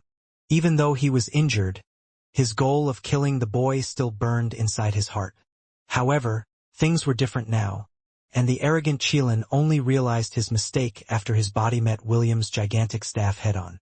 "Sweep away all adversaries," William shouted as he raised his staff to swat the Chelan who was charging towards him. "Rui Jingu Bang," the legendary staff that first fought off the celestial army thousands of years ago, resonated with William's determination and enlarged itself. This was a weapon that could injure gods. Fighting a Chelan that was only at the peak of the millennial rank was nothing. Eneru's pain scream reached everyone's ears as the giant staff struck his body like a baseball bat, sending him hurtling several hundred meters away. William was about to sweep the elven army like a pile of dried-up leaves when Escalar appeared before him and blocked his attack. The elder dragon had taken his humanoid form and appeared in front of William, kicking him off Ella's back. Escalar may not be as fast as Eneru, or as strong as Drowum, but he had an uncanny ability. He was blessed with space magic, which is also called spatial manipulation magic. Among his skills was the blink ability. The blink ability allowed him to appear anywhere within a 5,000-meter radius around him. He was also an ancient dragon, a race that stood at the peak of the world of Hestia, and was born with one of the strongest bodies in existence. His offensive and defensive capabilities were superb, and this made him the most versatile guardian of the Silvermoon continent. William spun in the air as his feet landed on a white cloud. Escalar appeared once again in front of him and delivered a powerful punch that sent him flying towards the sky. As expected, fighting against a myriad beast at its peak is a pain, William thought as he once again summoned the cloud to regain his balance. Due to the Monkey King's powerful body, he received very minimal injuries from Escalar's attack. In fact, those injuries had already healed due to Sun Wukong's powerful regeneration abilities. "Come, child." Escalar made a taunting gesture as he stood in front of him. Clearly, he was preventing William from going back to the battlefield. "Why don't you play with me for a while? Are you sure you want to keep me company?" William inquired. "Jekyll is down there, you know. He will just swallow your entire army if you don't go down there to stop him." "Your threat is bigger than that of a Tautai right now," Escalar answered. "If I were to choose between the two of you, I'd always pick you. Should I be honored then?" "You should be." William glanced at the chaotic battlefield on the ground. Right now, the beast charge had stopped and it was now a complete mess in the battlefield. He was supposed to be the commander of the beast army, but now that he was out of the picture, he would find it hard to command his king's legion while fighting against Escalar at the same time. Fortunately, he had already taken this matter into account and appointed someone else to take his place. A golden-winged serpent, that was 7 meters long, rose up in the air. Mounted on her back was Est, who took charge of commanding William's army. Thor streaked past across the elven army as Wendy used her Runemaster job class to fight alongside Isaac, who was currently mounted on Ragnar that had taken the form of a Grand Cerberus. Blade Zolitl, Grand Cerberus, and golden-winged Quetzalcoatl. These were the 3 centennial forms of Thor, Ragnar, and Dya under the power of kinship evolution. For some reason, even though Est was still not part of William's familia, Dya's bond with her had unlocked the kinship evolution ability. Because of this, the golden serpent had transformed into the golden-winged serpent that now slithered across the battlefield as Est gave orders left and right. "Are they your lovers?" William's attention snapped back to the ancient dragon in front of him after hearing the latter's question. He then narrowed his eyes as he gripped his weapon in his hand with the intention to go all out if the myriad beast dared to touch any of his lovers. "Don't worry, as long as you stay here, I promise that I won't attack any of them. However, if you leave..." "Is that a threat?" William asked. Escalar, don't make threats." Escalar smiled as he raised his chin. "I'm merely stating a fact." The golden staff in William's hands gave a metallic sound and William took a fighting stance. "Very well, since you want to play, I will play with you. Don't regret it later." Escalar smirked as he summoned a red blade that glowed faintly. "Come, child. I will show you that there is always a heaven beyond the heavens." A series of powerful explosions raged in the heavens as William and Escalar clashed. The ancient dragon was holding a weapon that was on par with Rui Jingu Bang, and that was none other than the Dragon Godsword. Exceed Break, activate. William's extrasensory perceptions became heightened as he fought against Escalar. He had no choice but to go all out because his enemy was a whole rank stronger than him. Aside from his blink ability, Escalar was able to solidify the space around him. He had tried to trap William in a spatial cube, but the latter had used brute strength to break through his invisible prison. Ha! William managed to arrive at the blind spot of the annoying blinking dragon and executed a killer strike. However, to his disappointment, the latter just blinked away, effectively evading his attack. The two crisscrossed across the sky as they fought against each other. William was at a disadvantage because of Escalar's rank, but thanks to Sun Wukong's strong abilities and weapon, he was able to fend off most of the ancient dragon's attacks. Meanwhile, on the ground, "Stupid anteater! Don't go too deep into the enemy lines!" Saglav shouted as he parried and pierced the eye of a forest wolf that had tried to sneak attack it from the back. "Oi! Come back here, you dumb Kasaganaga!" The battlefield was in chaos, and although Saglav shouted with all of its might, its voice was drowned out by the shouts, roars, yells, and pained screams that spread across the battlefield. Kasaganaga wasn't able to hear the demonic dog's warning. However, even if it did, it wouldn't stop. It was too blinded by rage, and the only thing in its mind was to kill as many elves as it could. "This is the payback you owe me for thousands of years," Kasaganaga screamed as it shredded everything that blocked its path. After regaining a bit of its powers, it was able to add sharp spikes to its wrecking ball form. Still, the elves weren't pushovers either. After the rainbow-colored anteater had gone deep within their ranks, they bombarded it from all sides with magical attacks, and those that had strong physical abilities confronted it head-on. If the sky deity had been at its peak, only the demigods could stop his rampage. Unfortunately, it had regressed and the elves were able to finally stop the anteater from its advance. Kasaganaga then experienced a magical bombardment from all sides which made it grit its teeth in frustration. Thanks to its rainbow-colored platings, the damage it received was mitigated to a certain extent. However, after being bombarded by hundreds of magical spells at the same time, the anteater was starting to suffer from internal injuries, despite its solid outer shell. When the anteater was about to reach its limit, a powerful war cry stopped the elves from their magical bombardment. Sharks, the goblin marauder along with its mount, Sparky, broke through the enemy lines along with its goblin cavaliers. Urketu was at the front of this charge, with Soglav riding on its shoulders. Soglav saw how the anteater was being suppressed with its demonic eye and hurriedly went to find Urketu to ask for help. Upon hearing that their friend was in danger, Urketu called out Sharks and asked for its powerful goblin cavaliers to help it break through the elven formation. "Don't fall back," one of the elven captains ordered. "Engage them." The wolf riders and the goblin cavaliers clashed, sending blood flying in every direction like rain. Urketu bashed and kicked the wolf riders that blocked its path, while Soglav and its doppelganger worked hand in hand to cover the giant ox's blind spots. "Kasaganaga!" Urketu yelled as he arrived beside the curled-up anteater. "Are you all right?" "Irchi, too," Kasaganaga replied weakly.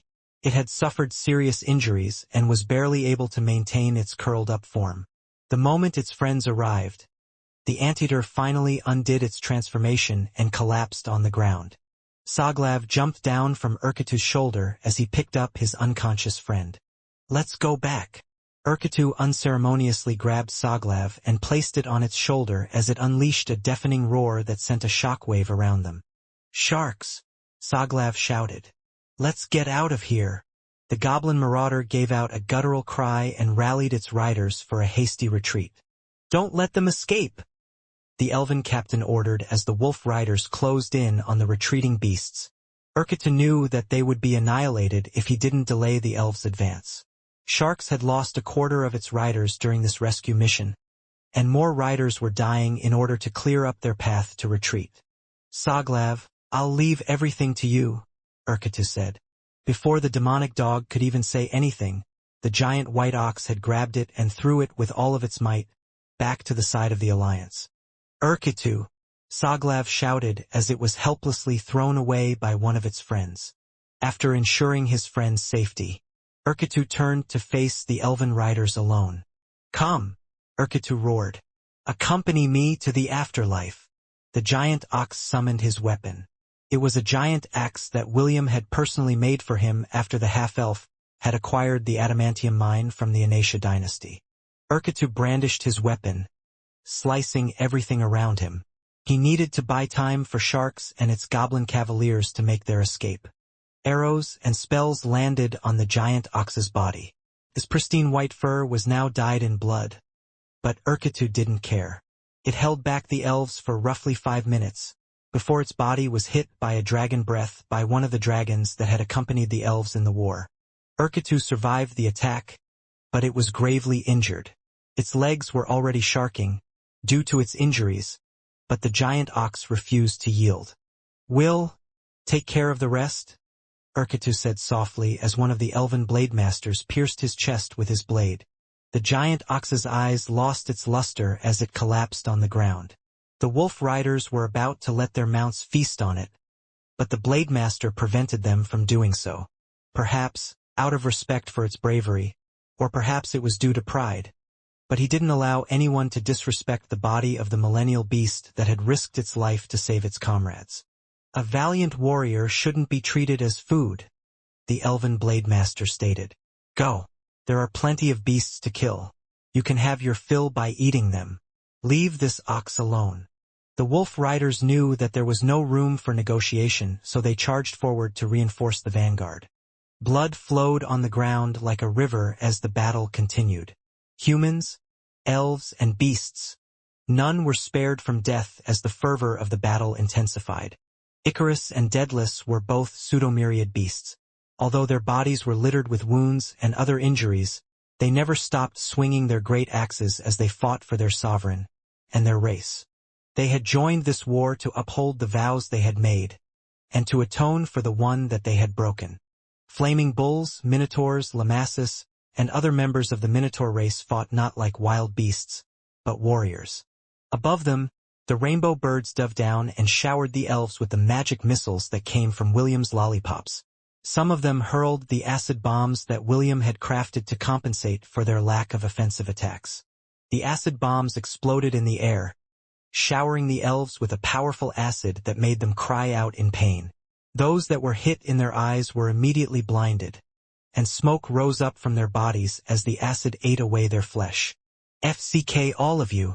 The red bird, whom William had given the nickname B1, dropped all the acid bombs in its equipment slot like a carpet bomber plane. The blue bird, B2, waited until the bombs were only a few meters above the elves before it shot them with magic missiles, creating a powerful chemical explosion that raised those who were unlucky enough to be at the point of impact. After doing this deed, an arrow pierced its body, causing it to fall from the sky. FCKU, B2 said as it unleashed the acid bombs in its possession before detonating itself, causing a powerful explosion that scorched everything within a 20-meter radius. William's angry birds fought bravely, but after realizing their threat, all the elves targeted them. This caused the rainbow birds no other choice but to detonate themselves, bringing down as many elves as they could. Bastion and the other centaurs shot elemental arrows at the dragons that were attacking them from the sky. Thanks to William's quiver trees, the centaurs were able to get their hands on elemental arrows that were strong enough to damage dragon scales. The Cheelants were also a problem, and they had no way of dealing with them due to how fast they moved. Fortunately, there was someone in William's legion that was capable of harassing these nimble magical beasts. Xerxes, the hobgoblin witch doctor, stood on top of its black-scaled salamander and cast void arrows left and right. These void arrows were different from the usual ones because they were homing void arrows. After joining William's legion, the hobgoblin witch doctor had also been knighted by William and transformed into a hobgoblin arcane doctor. With its dual affinities of dark and life magic, Xerxes was able to create powerful spells that had homing capabilities. Among them were the void arrows that it could fire in the hundreds. Rex, the hobgoblin chieftain, stood by its side as a bodyguard. Many had tried to attack Xerxes, but were unable to due to the black-scaled salamander's powerful body and breath attacks.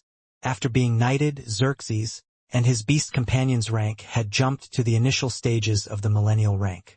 William didn't know how it happened, but it just did, and was quite thankful because he had acquired not only one, but 2 millennial beasts with 1 knighting ceremony. Xerxes' rank was equivalent to a human archmage. Because of this, he was a force to reckon with when it came to the arcane arts. Ella had been paying close attention to William as she continued to help and protect her allies. Right now, she was watching over Spire, who was recovering from a serious injury it had received from one of the Cheelants that had focused its attention on it. Spire had just entered the centennial rank, and was no match against a beast of the millennial rank. If not for Ella's intervention, the Cheelan might have already killed one of William's first allies. Right now, Ella was also a centennial beast, but a millennial beast was nothing to her. Naturally, she couldn't use her full powers because it would break certain laws that the gods had imposed upon themselves. Also, her current vessel was not strong enough to handle her full powers. If she were to unleash it, her current body would disintegrate due to the power of her divinity. Time passed as each side fought for supremacy. Although they were outnumbered, William's herd and King's Legion had their stats doubled and were able to resist to a certain extent. Seeing that they were unable to annihilate their enemies, Elandor decided to use the trump cards that Escalar had given him earlier. "Let's see if all of you will survive after this," Elandor sneered. He took out 2 golden tokens from his storage ring and threw them towards the sky. It was time to end this war and give the elves the victory that they deserved. "You need to try harder than that, child," Escalar taunted as he sent William tumbling in the air after a powerful clash.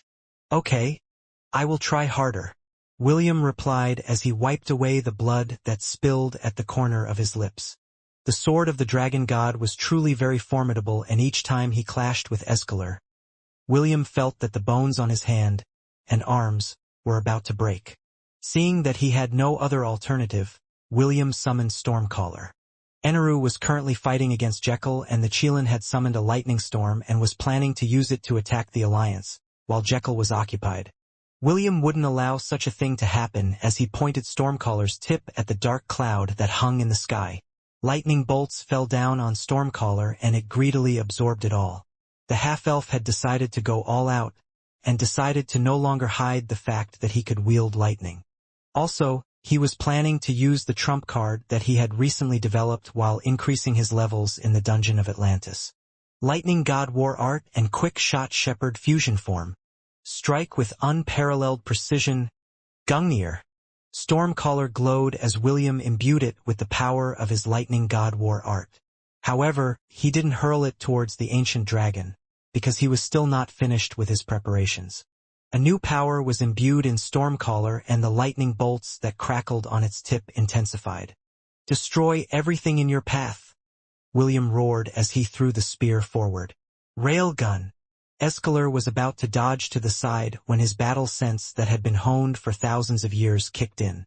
The elder dragon immediately vanished into thin air, and Stormcaller stopped in place, hovering at a location.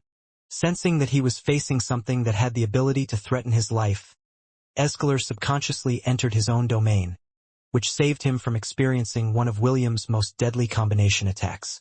This war art fusion was something that he had suggested to the system, and the latter recommended that he use God points in order to upgrade the capability of the CPU core.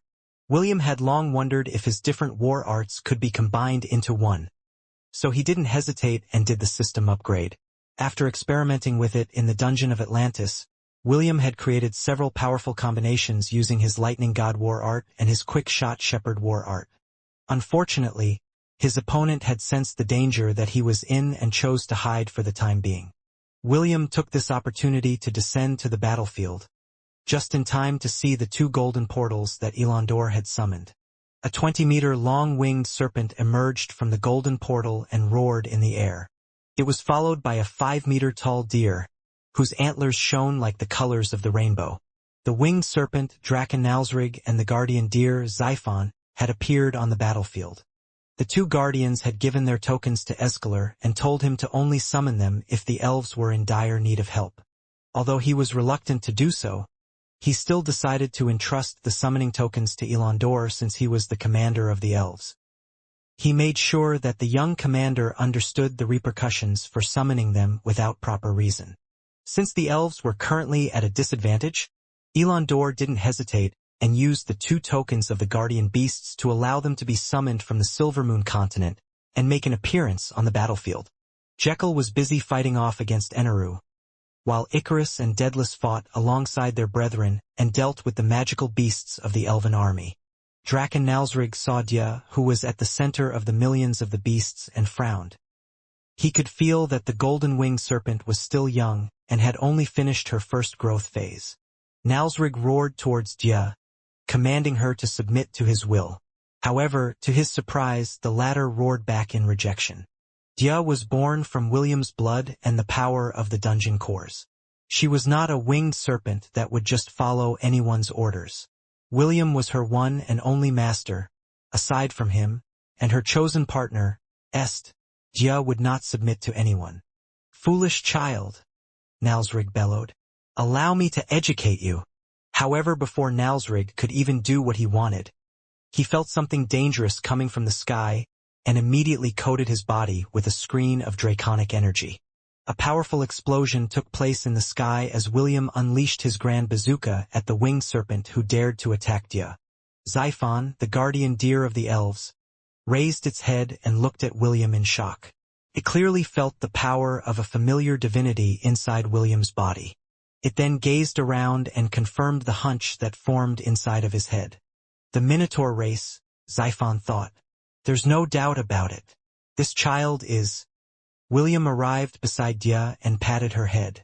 Don't worry. I'll deal with him. Est. Command the army from the rear. Understood. Est replied as Dia flew back near the rear of the army. William stood firmly on top of a cloud as he gazed at the new threats that appeared in front of him. Earlier, although they were still at a disadvantage, it was still fine. However, the arrival of the two other guardians had destroyed the balance that they fought so hard to achieve. Although Draken-Nalsrig and Xiphon still hadn't done anything, the pressure on the Alliance's side grew the moment they made their appearance. The Elven army, the Alliance, and the Beast army had all backed away and separated from each other. Around them, the dead numbered in the hundreds of thousands. Humans, elves, and beasts alike laid on the ground, bereft of life. With just a glance, one could tell the number of elves that died were greater. The unstoppable million-beast charge had broken through the elves' formation and instantly killed most of the vanguards that blocked their path. William scanned the bodies of those that had fallen and his heart ached because he recognized some of them. Kasaganaga was bawling its eyes out as it gazed at the body of the giant white ox that had died protecting it, Soglav, sharks, and the goblin cavalry from their enemies. It blamed itself for not being able to control its bloodlust that had caused the needless sacrifice of its friends' lives. The demonic dog that always had a composed smile on its face was no longer smiling. Instead, its bloodshot eye gazed at the blade master that was standing beside its friend's dead body in the distance. If I could kill, then Soglav had already killed the blade master, who had taken its friend's life 1,000 times over. Well, I guess this is what you call checkmate, boy. Escalar appeared beside Nalsrig with his arms crossed over his chest. Surrender while you still can. Enough blood has already been spilled, no? Stormcaller returned to William's side because the effect of his combined fusion art had lost its effect. The half-elf stared at the 3 myriad beasts in front of him with a serious expression. The initial advantage they now had was gone, and the battle once again leaned in favor of the elves. That was an unexpected development. Morgana chuckled as she gazed at the giant deer and winged serpent that had been summoned out of desperation. Poor darling. I guess he is in serious trouble now. Empress Sydney looked at this scene calmly. Draken Nalsrig's and Xiphon's appearance was indeed unexpected, and was not part of her plan. Even so, she still believed that the outcome that she had envisioned would still become a reality. What are you going to do now, Sir William? Empress Sydney thought as her eyes focused on the half-elf who stood at the very front of the allied army. King Minos and Drowum had also stopped their battle and returned to their normal sizes. Drowum was surprised to find a being that it wasn't able to beat using brute force. King Minos didn't even bother to look at the ancient golem as he returned to the side of his people. A unicorn landed in front of the elven army. Seated on its back was Princess Eowyn, who looked at William with a complicated gaze. Sir William, we don't need to continue this war, Princess Eowyn said. Like I said before, we can reach a compromise. You can be the king of this country, while it goes under the elves' rule. No one needs to get hurt anymore, so please consider it, Sir William. William gave the princess a sidelong glance before shifting his gaze to Xiphon. The guardian deer of the elves felt a shudder run down its spine when William looked straight at it. Princess Eowyn, your offer is good, but I already said that I do not wish for dominion, William replied. Also, you're not the one that has the final say in this negotiation. What you wish for is not what those who have instigated this war wish for. I would appreciate it if you would just stand to the side and not involve yourself in useless politics. Princess Eowyn felt her cheeks burn from embarrassment after hearing William's reply. She was still the princess of the elves, and for the red-headed boy to tell her that she didn't have the final say in negotiations made her heart ache. Elandor, who saw this, found it the perfect opportunity to get into the princess' good graces. He immediately stepped forward and berated William for his crashness. How dare you insult Her Royal Highness? Elandor asked. She is our princess. Naturally, she represents us all. William frowned as he shifted his attention to Elandor. Can you stop talking? William pointed his finger at the young elven commander. I don't know what kind of idiot placed you in your position, but you are as useless as that princess in this negotiation. What you say doesn't matter. Why you? Elandor couldn't believe that William had the guts to tell him that he was as useless as the princess. I am the commander of this expedition. So? William snorted. He then raised his chin arrogantly and pointed it at Shaffle, who was standing not far away from Elandor. Then tell me, can you order that old elf beside you to go to the back of your army while you handle the negotiations? Elandor was about to say more, but he almost choked when he heard William's words. The old elf that the red-headed boy referred to was the patriarch of his clan. Even if you gave him a bottle filled with courage, he didn't dare order his patriarch to go to the back of the army while the negotiations were being held. See, William sneered. You're just a prop to make your clan look good. Since you don't have a say in this matter, then shut the fuck up. Connor, who had his arms crossed over his chest, laughed out loud at William's statement. Although he and William were only temporary allies, he liked how the boy made the princess and the stuck-up commander of the elves know their place. Elandor used all of his willpower to prevent his expression from distorting. The half-elf had announced that he was merely a prop commander. Although he wanted to refute his words, he felt that William would say something else that would make him lose face even more.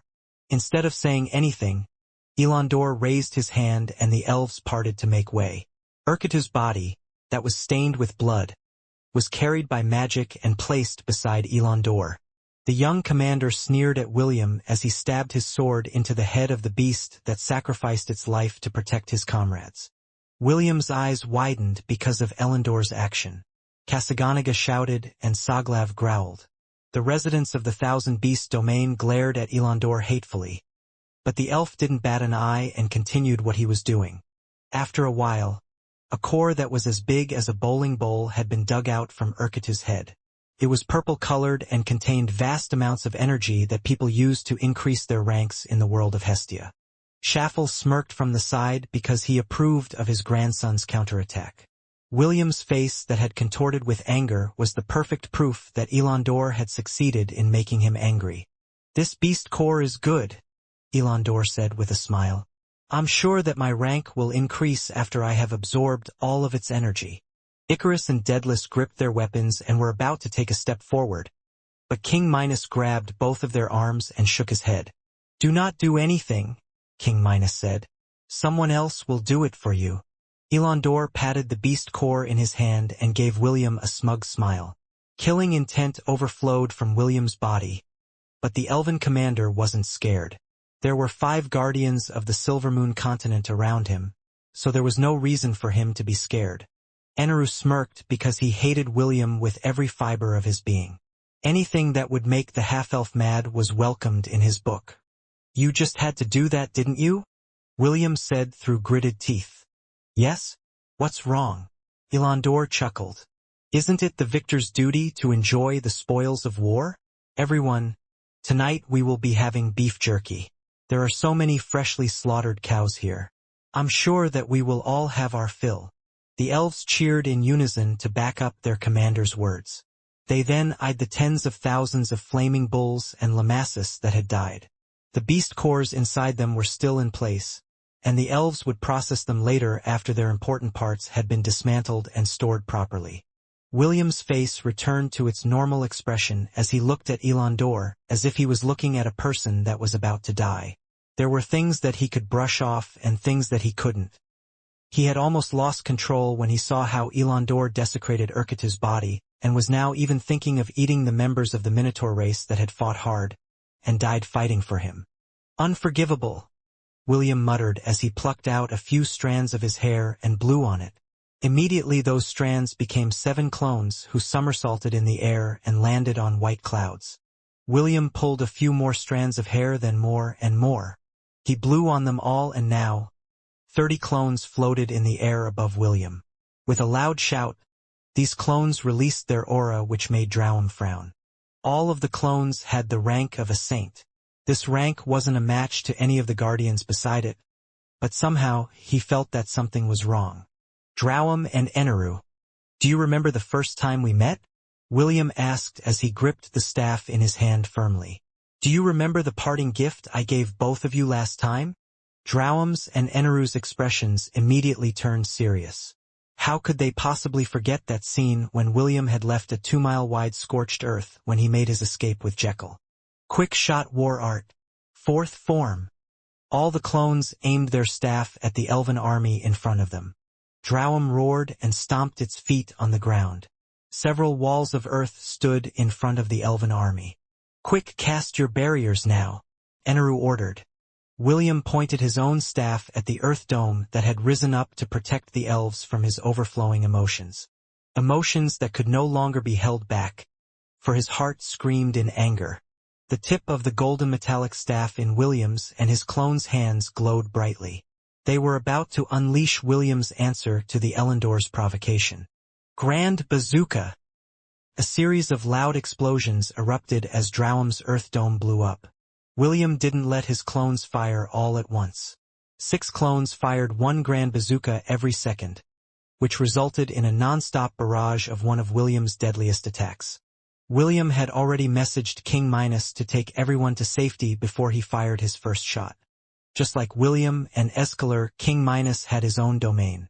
He forcefully teleported everyone inside it before vanishing from where he stood. He reappeared seconds later on the ramparts of Gladiolus and watched William's answer to Elendor's vile action. William could create clones, but making them had a price.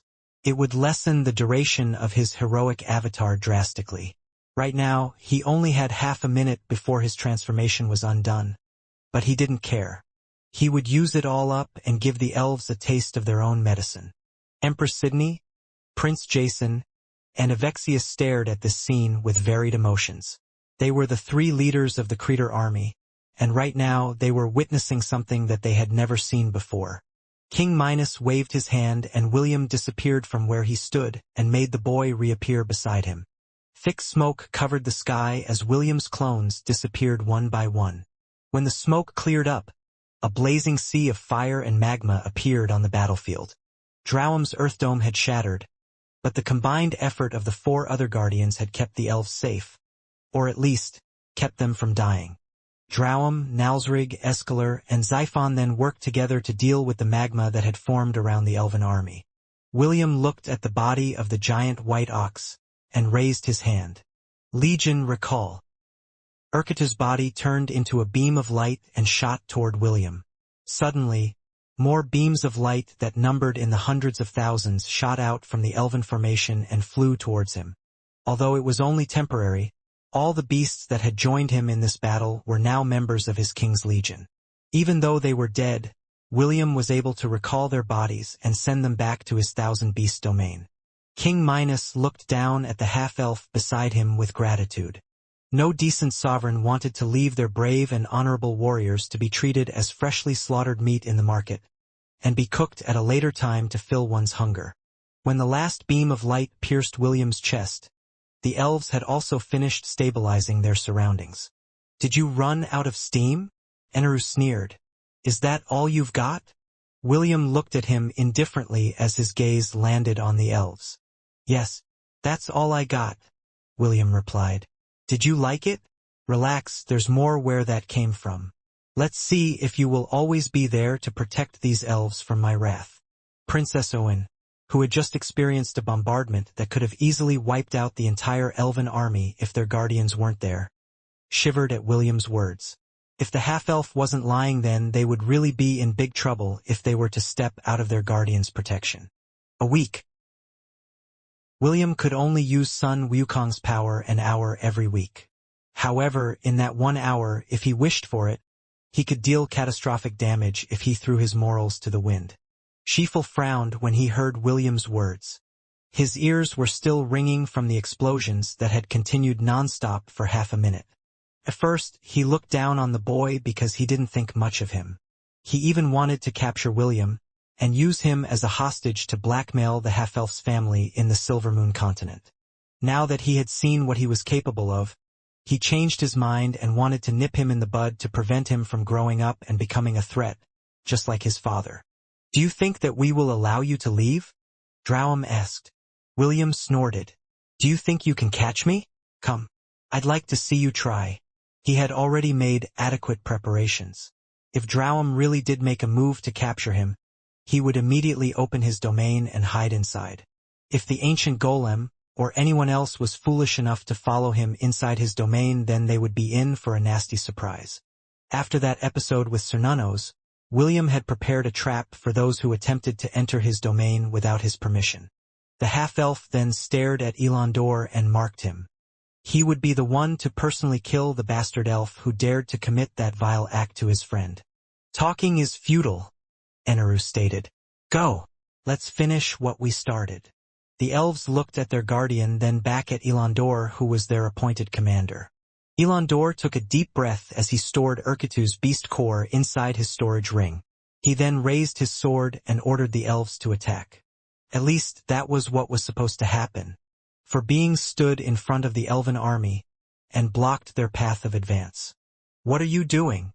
Inaru snapped. He glared at the teenage boy with light blue hair that had forcefully taken his whiskers from him. "We had an agreement. Why are you getting in our way?" The teenage boy chuckled as he crossed his arms over his chest. "This battle ends today," the teenage boy replied. "You can continue it tomorrow. Our empress is now tired and wants to take a nap." "And what does your empress taking a nap have to do with our war?" Shifal asked. "Surely, she can continue to nap while we finish our business here, right?" The teenage boy shook his head and gave Shifal a weird look as if the old elf lacked IQ. "Orders are orders." Nero, the white tiger, replied instead of the teenage boy. "Our empress wants to see the entire battle unfold. How can she do that if you fight against each other while she is taking a nap? This won't do. You should do as our empress wishes." "And why must we follow your empress' desire?" Drowm challenged. "This isn't part of our agreement? Our agreement stands only because our empress agreed to it. If she no longer agrees, then there is no longer an agreement." The purple-haired lady beside Nero giggled. She then glanced at the ancient golem with a teasing smile as she supported his colleague's statement. "Because, if you continue to fight today, our Creator Empire will have no choice but to stop you by force. Our empress gave her orders, and they must be followed. Since you don't want to follow, then we have no choice but to make you follow by force." The purple-haired beauty then glanced at William and waved at him. William played along and waved back at the girl, which made Drowm and Inaru exchange glances. "Well, if you think your elven bones are strong enough to handle our combined armies, then we can continue this war," the teenage boy with light blue hair proposed. Clearly, he was itching to fight after watching William's dominating performance. Escalar stepped forward to face the three protectors of the Creator Empire. As for who the last person was, he had no idea. The man or woman was covered in a black robe, and their face was hidden from sight. Even so, Escalar could tell that the latter was a pseudo-demigod just like Drowm and King Minos. "Let me confirm something," Escalar said before his colleagues accepted the Creator army's provocation. Although they could fight them in a one-on-one battle, William and his army were still very much alive. If these two armies were to ally themselves with each other, then they would be forced to make a hasty retreat back to the Zealand dynasty, and their campaign would end as a failure. "You said that the battle ends today, but we can continue tomorrow, is that right?" Escalar inquired. "Yes," Nero replied. "That is what Her Majesty wishes." "Then, if we continue this battle tomorrow, you will no longer interfere?" Drowm asked. "No," the teenage boy answered. "You can fight all you want, and we will not lift a finger to stop it." Escalar then raised his head to look at the half-elf who was standing on top of the city walls. "When the sun rises tomorrow, this fight will continue," Escalar declared. "Use this time to think about our princess offer. Although she might not hold any authority in this expedition, she is still the daughter of the Elven King." Escalar turned around because he had already said what he wanted to say. He wished that William would come to his senses and just accept Princess Yoan's compromise. Xiphon stared at William long and hard before it turned its head to return to the elven encampment along with Escalar. If possible, it didn't want to fight against William because it had already determined who he was. Drowm stared at King Minos before merging with the ground. Although it didn't show on its face, the battle against the Minotaur King had exhausted it. It never thought that a mere beast king would be able to fight it on even ground, even though the ancient golem had already been using the power of the earth with all its might. Elandor reluctantly gave the order to return to the elven camp. He knew that William wasn't going anywhere, and the Guardians had already made their stance clear. Fighting was no longer an option, so he decided to give the order to retreat. King Minos waved his hand and released all those that he had forcefully taken inside his domain. They had all seen what happened outside because King Minos allowed them to see it. Connor snorted as he returned to his temporary residence inside the palace. They had been given a day to prepare for the next fight, and he would use that time to scheme and find a way to get the upper hand. Ian materialized behind William and supported his body. The half-elf was only barely able to stand due to her support inside his spiritual world. He didn't want to show the enemy any signs of weakness, so he endured and stood tall until they had safely returned to their camp. "Rest for now," Ian said. "I'll wake you when it's time for dinner." William weakly nodded as he closed his eyes. Frankly, he was still exhausted from dispelling the weakness that had befallen the Minotaur race. Doing it day after day had taken a toll on his body and mind. Even though he was able to rest, the exhaustion never went away completely. Ian sighed when her lover had finally fallen asleep in her embrace. To be honest, she was tired as well, but her exhaustion was nothing compared to William's. Wendy, Est, and Celine checked his condition in turns to see if he was seriously injured during the battle. Fortunately, that wasn't the case, so they decided to bring William to one of the rooms in the palace to rest. King Minos watched as the red-headed shepherd was carried away by his loved ones. "Ariadne, what are our chances of winning?" King Minos asked. "What is the possible future that you see?" A portal appeared beside him, and the young lady that took care of William inside the Minotaur's sanctuary stepped out of it. "There are several possibilities, and all of them lead to one ending except one," Ariadne replied as she stared at the dark gray clouds that hung in the sky. "However, that future is only a possibility, and the price that needs to be paid for that future will affect the entire world." "Is it that bad?" King Minos asked once again. Ariadne smiled faintly and shook her head. She didn't see that far in the future.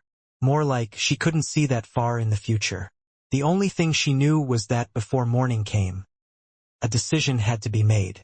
A decision that only the sleeping shepherd could make. Within the Creator army encampment, the young empress tossed and turned on her soft bed. For some reason, she was feeling anxious. She had asked the protectors of the Creator Empire to interfere with the war in order to give William some breathing space.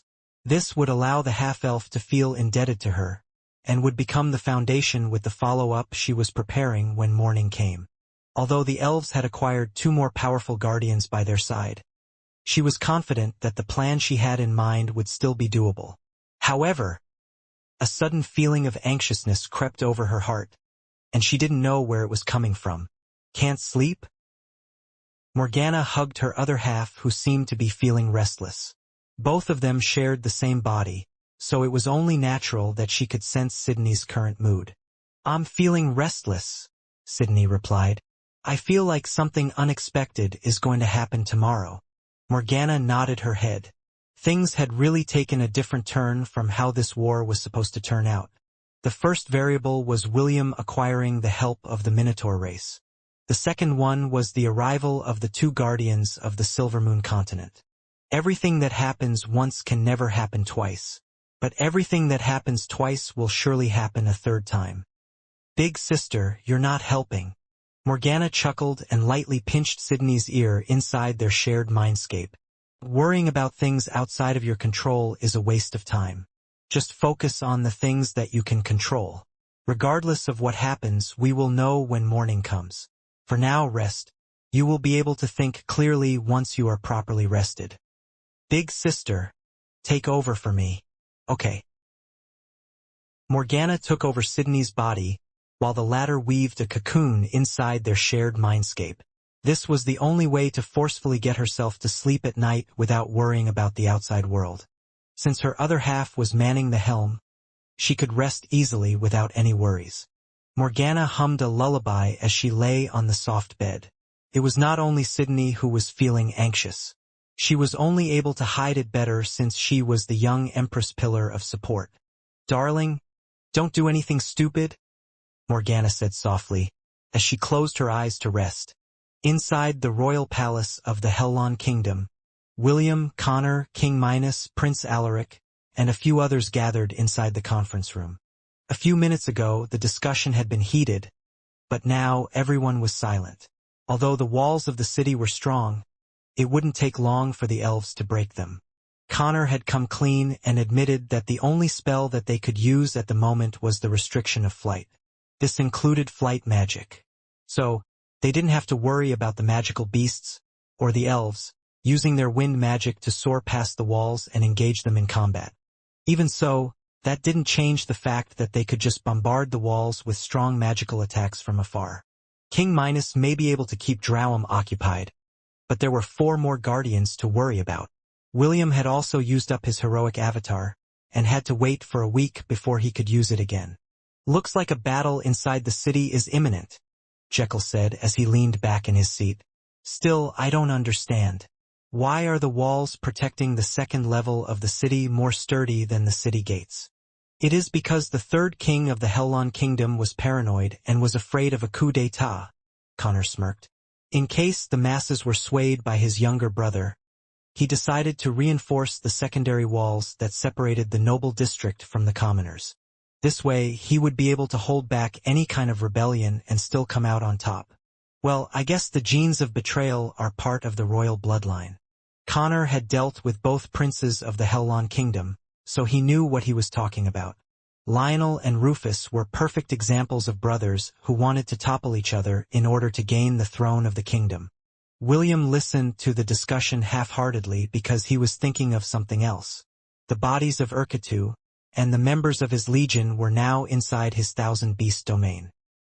He had visited a few hours ago and saw Casagonagas and the others' sad expressions, as they mourned beside the bodies of their comrade at arms. It was a heartbreaking scene, and William had to use all of his willpower to prevent his tears from falling. Aside from Urketu, Bastion had also died. Spire barely managed to survive due to Ella's protection, and was currently recovering from its injuries. William knew that when morning came, the proud guardian would once again rise to its feet, and fight with its head held high. This time, William had a feeling that Spire and the others would also depart from the land of the living, and it made him feel helpless. While he was deep in his thoughts, the meeting continued. It was Connor, Prince Alaric, and King Minos that steered the conversation.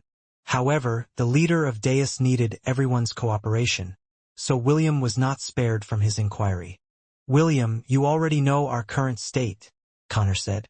"Do you have any suggestions on how we can live past tomorrow? If you don't have any, then that girl seated beside you might be the next one to die." Wendy glared at Connor, and the latter just smirked. She was seated on William's right, and Est was seated on William's left. Since Connor didn't know Est's secret, the leader of Deus was referring to no one else but her. "Next to be dead," William muttered softly. It was at that moment when an idea materialized inside his head. An idea that he had buried for the time being because he was too busy for the past few weeks. William knew that what he planned to do might come back to bite him in the future. But would there still be a future if he didn't survive when morning came? "I need to go somewhere," William said as he raised his head to look at Connor. "It might take a while before I return, but I promise that I will return." "Meaning, you want us to buy you some time?" Connor frowned. "How much time do you need? An hour after sunrise? 2 hours?" The leader of Deus smiled wryly as he eyed William. He was hoping that the boy still had other tricks that he was still saving for tomorrow's battle, but the latter only said that he had to go somewhere. As someone that had climbed up in his position, Connor was not unfamiliar with betrayal. Although he knew that the possibility was small, he still couldn't shake the feeling that William was just saying these things so that he could escape. Right now, the elves wanted him dead, except for a few like Escalar, Xiphon, and Princess Ioan. All of them wanted to get their hands on William so that they could torture him and lock him up. "I don't want to say this, but are you planning to escape?" Connor inquired. "William is no coward," Est replied as he stared fearlessly at Connor. "You don't know the battles that he has fought. Battles where his chances of winning were next to nothing." Hold there, young man. I'm not saying that William is a coward." Connor stopped Est on whatever he was about to say next. "I just want to know what he plans on doing while we die to buy him some time. Am I asking for too much? I think not." Connor didn't care about William's accomplishments. He had seen many upright individuals that had turned coat in order to save their own hides. In Connor's eyes, no one was innocent, not even the saintess of the Silver Moon continent. "I'm sorry, but I can't tell you," William said after organizing his thoughts. Connor nodded his head. "I see. Well, in that case, we don't have anything more to talk about. If you want to escape, then go ahead. I will not stop you. My men and I won't die for your sake." Connor stood up from his seat and prepared to leave the room. But before doing so, he gave William one last glance and left his parting words. "I expected more from you," Connor stated. "Looks like I overestimated a child." He then walked towards the exit of the conference room and never looked back. Connor had spent hours thinking about how they could win against the elves, but nothing came to mind. In truth, he was just looking for an excuse. The leader of Deus had already made up his mind before he gathered everyone to have a meeting. Since there was no chance of victory, then he would just do what he needed to do, and that was to survive. "Humans are truly interesting," King Minos said a minute after Connor had left the conference room. "They like to put on an act in order to justify themselves." That man had already decided to leave from the start. He is a very smart person. The king of the Minotaurs then raised his hand to cast a soundproofing barrier inside the conference room. No matter what was discussed inside, no one would be able to hear, nor see it, even if they used scrying magic. "Tell me what you have in mind," King Minos said. "We have already made an oath to you. Regardless of what happens, we are on your side." William stared long and hard at the king of Minotaurs before nodding his head. However, he didn't say anything inside the conference room. Instead, he asked for the two of them to talk in private. Prince Alaric was also inside the room, and there were things that William didn't want to share with his distant cousin, who was also the crown prince of the Zealand dynasty. "Are you serious?" King Minos looked at William with a dumbfounded expression. The two of them went to William's private quarters. There, the half-elf told the king of the Minotaurs about the Undying Lands and the floating island where Avalon stood. "I am serious," William replied. "However, I don't know if I will be able to succeed. If I fail, our plan B is to return to the Minotaur sanctuary. We don't need needless sacrifice anymore. If the walls of the city are breached, gather everyone to the second level of the city." King Minos didn't say anything and simply stared at William with a serious expression. "Are you sure about this?" King Minos inquired. "That thing may destroy the world, you know?" William sighed. He also didn't want to do this. The only reason why he was doing so was due to Takum's advice when the two of them had communicated through his blood eagle, Skadres. As long as a possibility existed, William was willing to take it. "Halt!" The guard that was keeping watch on the Creator army's camp stopped a dozen black-robed men from entering their encampment. "State your business." The leader of the black-robed men removed his hood and smiled at the guards who had their weapons aimed at him. "My name is Connor, and I would like to have an audience with Her Majesty Empress Sydney," Connor said politely. "Can you please pass the word that I am here to see her?" The guards exchanged glances at each other. Their captain then stepped forward to appraise Connor from head to foot before giving his reply. "Wait here, I'll inform Her Majesty," the guard captain replied before turning around to leave. Earlier, one of the aides of their young empress, Priscilla, had given him a handwritten letter from the empress. The letter had said that if anyone named Connor, William, or Elandor came to ask to meet her, then they should inform her right away. The guard captain thought that this message was weird, but still decided to stay vigilant just in case the message of the empress came to pass. He just didn't expect that these unexpected guests would arrive at midnight, when almost everyone in their camp was asleep. Meanwhile, back in the royal palace of the Hellon Kingdom. "Do you really have to go?" Wendy asked. "I do," William replied as he hugged the blonde beauty in his arms. "Don't worry, I will definitely come back." William then stared at his lovers who were looking at him with anxious expressions. Ash was more worried than the rest because she had ventured in the Undying Lands with William. She had proposed to go with him, but William firmly rejected her offer. What he was about to do was dangerous, and he didn't want to bring Ash along, just in case something unexpected happened. He had already asked King Minos to look after his lovers and make sure that they were safe from harm. William added that if he was not back before the second wall of the city was breached, King Minos would take everyone and return to the Minotaur sanctuary. The gate of the beginnings were still shut tight, but William had created a small gap that allowed a single person to pass. This was the backup plan that they had prepared if ever they failed in their war against the elves. William was about to go when he heard a knock on the door of his room. Est opened it and frowned. Ariadne stepped inside the room to tell William that Connor and the members of his organization had left the city. Connor left this letter for you, along with the command token for the super soldiers and the ash golems. Ariadne said as she handed Connor's letter and 2 black tokens with different markings embedded on their surface. William thanked her and read Connor's letter. The letter from the leader of Deus was brief and only told William that he had joined the Creator Empire. Connor also mentioned that since they were in a hurry, the altar that they had built inside the palace had not been dismantled. He even joked that the souls of the Minotaur race might still be there, since no more than 2 days had passed since the battle. Lastly, the leader of Deus wished him luck in the fight against the elves and told him that the red-headed boy was lucky enough to survive the war. He would like to collaborate with him more in the future.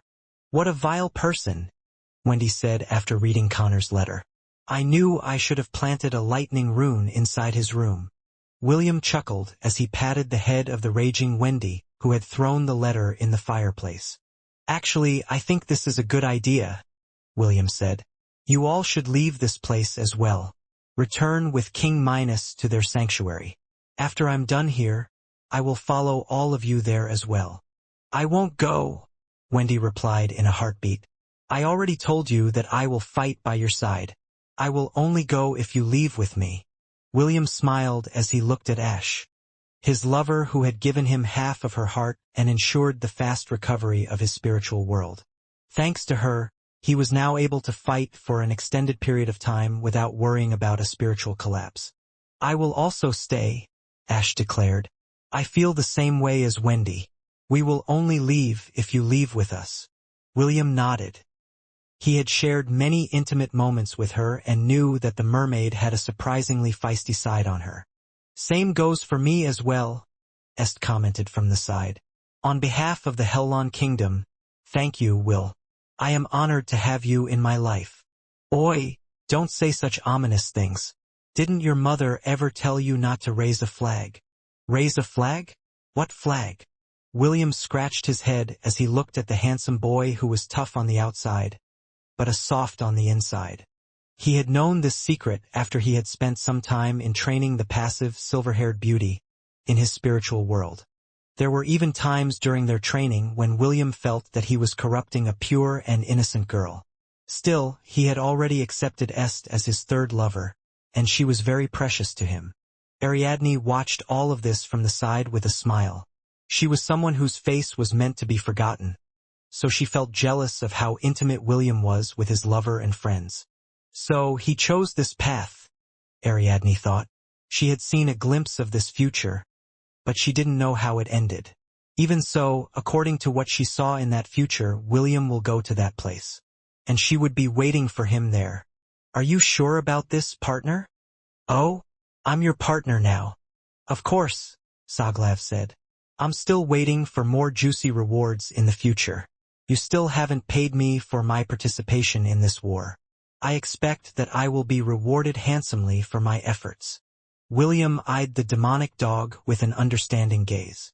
Although Saglav was joking and even smiling, its smile never reached its eye. There was sadness and hurt in Saglav's single eye that looked at the world for what it truly was. What do you want as payment? William asked. He knew that Saglav wouldn't approach him without a good reason. This is what I like about you, Saglav replied as he patted William's shoulder. You're fast on the pickup. Spill it out. I want Elendor's head. William narrowed his eyes. Elendor was someone he had planned to kill, but it seems that the demonic dog was also thinking of the same thing. After a staring contest that lasted for 2 minutes, William closed his eyes as an internal battle waged inside his heart. In the end, he sighed and reluctantly nodded his head. Fine. But on one condition, William said. Saglav crossed its arms over its chest. What is it? Don't make it swift. I have no intention of doing that. It is not only me that wants a piece of him. I'm afraid that Kasaganaga might call dibs on him first. So I decided to talk to you before our rainbow-colored friend finished mourning. William nodded as he placed his hand over the monument that would take him to the undying lands. However, he didn't leave right away. He glanced at the demonic dog who still had its arms crossed over its chest. "Do you eat elves?" William inquired out of curiosity. "I don't," Soglav replied. He then grinned and showed his razor-sharp teeth to make a point. "But this time I will make an exception." William smirked as he took out the relic of the Oathkeeper from his storage ring. A few moments later, he vanished without a trace. Unlike the darkness in the real world, the undying lands were blessed with sunlight and clear skies. William stood in front of Avalon, as he took in the scenery of the ancient fortress. The last bastion of mankind. The fortress that withstood the era of the gods. Avalon. "You finally returned," a hoarse voice said from within the depths of the fortress. William's face remained calm as he listened to the voice, while watching giant gates of the fortress open wide. "This time you will not be able to leave. How dare you steal the treasures of humanity?" The last words were said with such intensity that the undying lands trembled. Soon, the sky darkened as bone dragons, bone wyverns, and other flying beasts that had died thousands of years ago came to life. Seated on their backs were flaming skeleton riders that looked down on William with the indifference of the undead. 3 bone dragons that were different from the others hovered above Avalon. Mounted on top of them were 3 high-tiered undead that William had seen for the first time. Millions of undead swarmed out of the fortress. Skeleton soldiers, ghouls, Draugr, revenants, wraiths, banshees, and other beings that William was now seeing for the first time. They came out like a tide, and they were endless. While this was happening, the system was giving William a series of notifications on the composition of the undead army. The half-elf thought that he was just seeing things when he saw that the number of the undead were over 20 million. But that was not all. The undead horde parted and 3 gigantic beings stepped out from the gates of the fortress. One was a giant skeleton, over 20 meters tall, wearing a crown on its head. It was holding a shield and sword that seemed to be made from pure adamantium. The other, a dark-skinned Draugr holding a massive black sword. Its glowing blue eyes stared at William as if it couldn't wait to slice him in half. Lastly, a being who seemed to be riding on an undead horse holding a bloody red spear in its hand. Among the beasts in the undead horde, it was giving off the most powerful presence. A presence that wouldn't lose to Drowum and King Minos. The second strongest being inside the undying lands. The devil of the sea. Naklavi. William gazed at this overwhelming lineup that would make the hearts of anyone who saw it tremble where they stood. The millions of undead monsters encircled the red-headed boy, giving him no place to run. The Dracolic knew that William had the ability to summon beasts to fight by his side. In fact, it was even anticipating it. It wanted to see the look on William's face when his precious companions became part of its undead army. "What's wrong? Aren't you going to call for help? Why don't you summon your beast army?" the hoarse voice asked in a teasing manner. Above the fortress of Avalon, 100-meter-tall specter appeared in the sky. It gazed down on William with ridicule and contempt as he waited for the boy's answer to his question. "I didn't come here to fight, Malachi," William replied. "Ha, to think. There are still those who remember my name," Malachi said hoarsely. "However, knowing who I am won't save you. You didn't come here to fight. You came here to die." "No." William shook his head. "I came here to bargain." "Ha! I came here to bargain." Malachi stared down on the boy before uttering a long and hoarse laughter. "Ha, ha, ha, ha. Ah, bargain." Malachi chuckled. "You came here to a bargain? Ha, ha, ha, ha." The millions of undead joined their lord in laughter. The clattering of bones resounded throughout the undying lands, and it was enough to make anyone who heard it run away in fear. "Yes, I came here to bargain," William repeated. The giant specter in the air continued to chuckle. Thousands of years had passed, and it had no opportunity to talk to anyone except the souls that had been trapped inside the undying lands. Hearing his visitor's request to bargain tickled its heart that had long stopped beating. While the Dracolic was laughing, William appraised the monsters that seemed to be the generals of the undead army. He first looked at the 3 high-tiered undead that were mounted on top of the bone dragons. Primeval Bone Dragon, Undead Dragon, Threat Level SS. Millennial Undead High, cannot be added to the herd. Diabolical Death Knight, Undead Heroic Champion, Threat Level SSR. Myriad Undead High, cannot be added to the herd. Grim Nightmare Revenant, Vengeful Revenger, Threat Level SSR. Myriad Undead High, cannot be added to the herd. Arcane Spectral Lich, the first king of the Hellon Kingdom, Threat Level SSR. Myriad Undead High, cannot be added to the herd. William's gaze stayed at the arcane spectral lich for half a minute before shifting his attention to the 3 Goliaths that stood in front of the Gate of Avalon, and appraised them. Monstrous Skeleton Sovereign, Primordial Skeleton King, Threat Level SSR. Myriad Undead High, cannot be added to the herd. Giant Slaying Draugr, Reanimated Warrior King, Threat Level SSR. Myriad Undead High, cannot be added to the herd. Naklavi, the Devil of the Sea, Vile Hybrid of Man and Beast, Threat Level SSR+. Pseudo-Demigod, cannot be added to the herd. Of all the supernatural beings that once roamed the land, none was as feared as the being known as Naklavi. This was a creature that was born part human, part beast, and a monster that was known to terrorize mankind. However, during the final war of the gods, this creature of sheer evil fought on the side of the humans. Perhaps that was due to the reason for its existence. If the other races succeeded in wiping out the very beings that it was born to slay, then its existence would no longer serve its purpose. Thus, in that final battle, where gods and the different races fought for supremacy, there was a lone demonic beast whose mere presence made all the race's skin crawl. A being that even the demigods feared. William wasn't able to stop himself from sucking his breath after reading Naklavi's information. He didn't think that the Devil of the Sea had such a background. It was also at that moment when the specter of the Dracolic stopped laughing. It then moved closer to the half-elf as its size shrunk to over 3 meters tall. You said, "You came here to bargain," Malachi said. "Give me one good reason why I shouldn't kill you right here, right now." "Because killing me will not benefit you in any other way," William replied. "At most, you will just gain one handsome undead half-elf that will annoy you for eternity." "Ho, you only spoke half-truths. Because the truth is embarrassing." The Dracolic stared long and hard at William. Being locked up for thousands of years, while waiting for the day the seal was undone, was pure torture.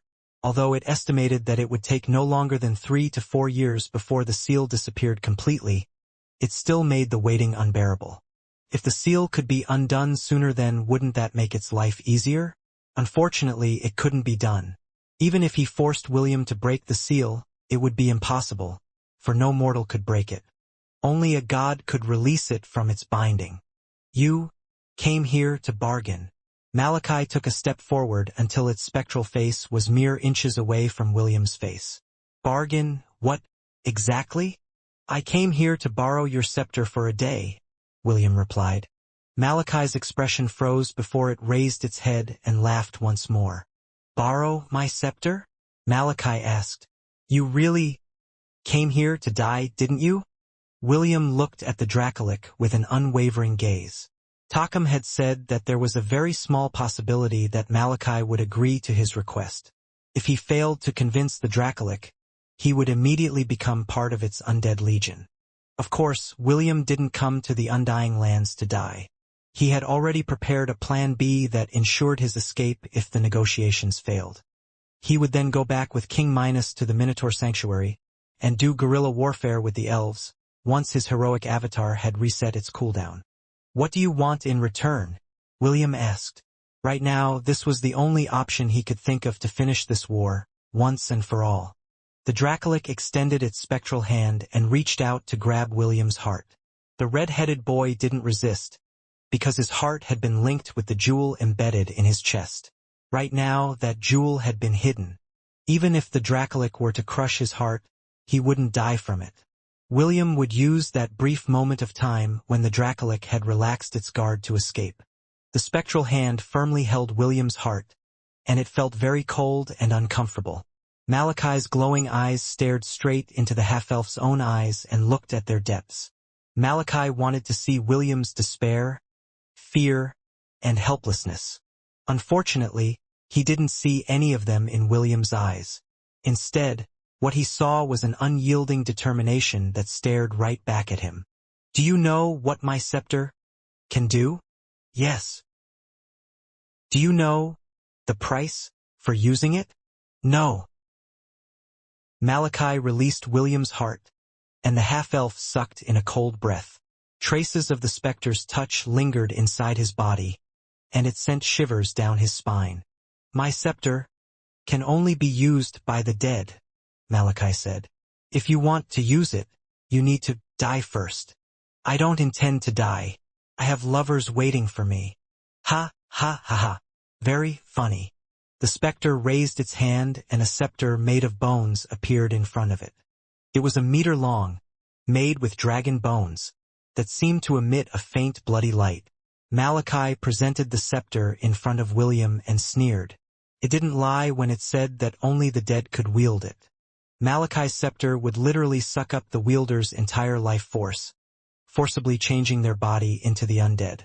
A mortal's body wouldn't be able to wield such power. Not even Malachi had escaped from its fate when it used the staff during the era of the gods. William looked at the scepter in front of him and back to the spectral Dracolic that was eyeing him with a devilish smile. "Only the dead can use it," Malachi said in a teasing tone. "Would you like to try dying once?" Stood at the ramparts holding the two tokens that commanded the super soldiers and ash golems that Connor had left behind.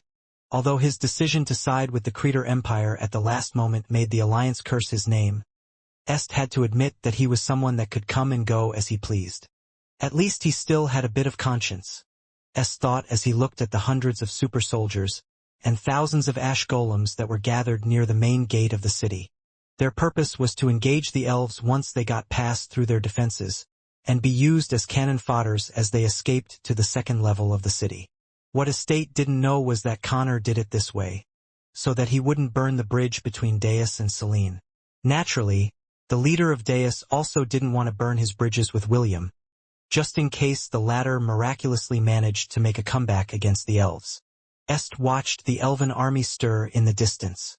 It was only an hour until sunrise, and although the sun couldn't be seen due to the clouds that had blanketed the continent, it could still be felt by the defenders, who were about to face a battle that they had no hope of winning. Surrendering was an option, but Prince Alaric had been told of the torture that the survivors of the Zealand dynasty had faced under the rule of the elves. He would rather die than be shamed in front of his people. King Minos and the Minotaur race were fighting for the oaths that they had pledged long ago. They would only leave if William had left the battlefield. Although the half-elf wasn't with them right now, the king of the Minotaurs knew that the latter was fighting a battle of his own, and risking his life in the process. This was why he stood proudly at the top of the city walls, and stared at the elven army that was slowly making their way towards the city. They were a race that was born to endure hardships. A race that had stood with the God of Shepherds against all adversities when the world was still newly born and uncertainties plagued the land. Wendy, Ash, and Isaac stood beside Est as they looked at the enemies they would face. William had given them a promise that he would return. In order for that promise to come true, they must survive and live to see one more day. Selene and Jekyll stood not far away. They were the oldest among the defenders, if King Minos and the rest of the Minotaur race were excluded. "I hate to say this, but I wish James was here," Jekyll chuckled. "If he was here, I'm sure that this war would be more interesting." Selene smiled and nodded her head in agreement.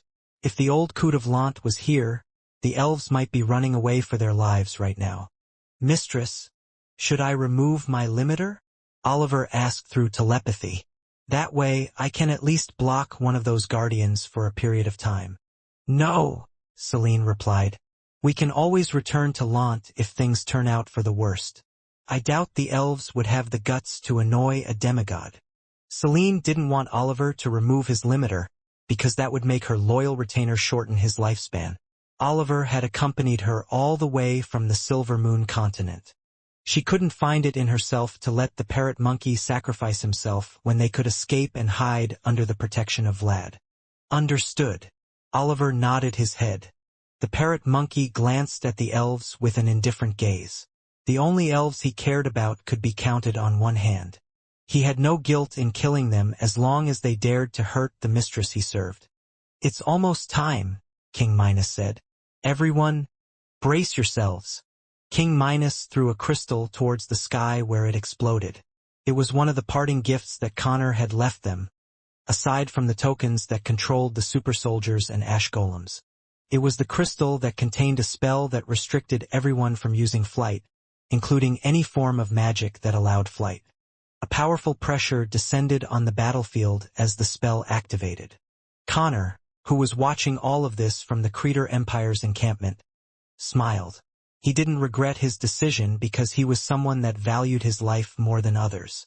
Empress Sidney had accepted his allegiance, which made Berthold resentful.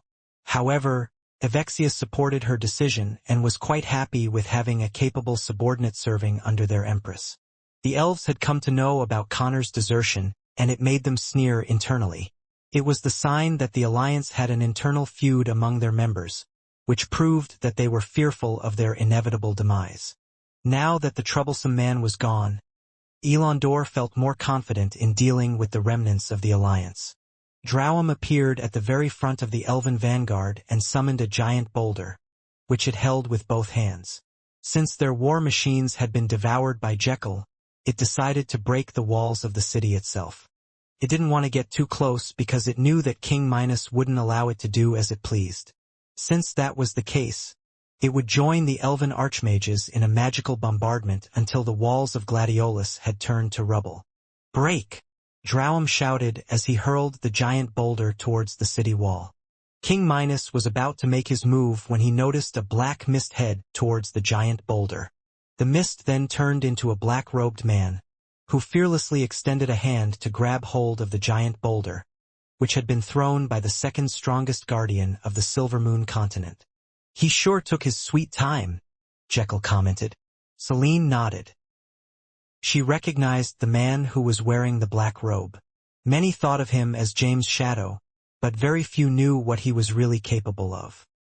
He was also one of the very few individuals that weren't affected by the continental spell due to his special constitution. A man of few words, for he thought that his actions would speak louder.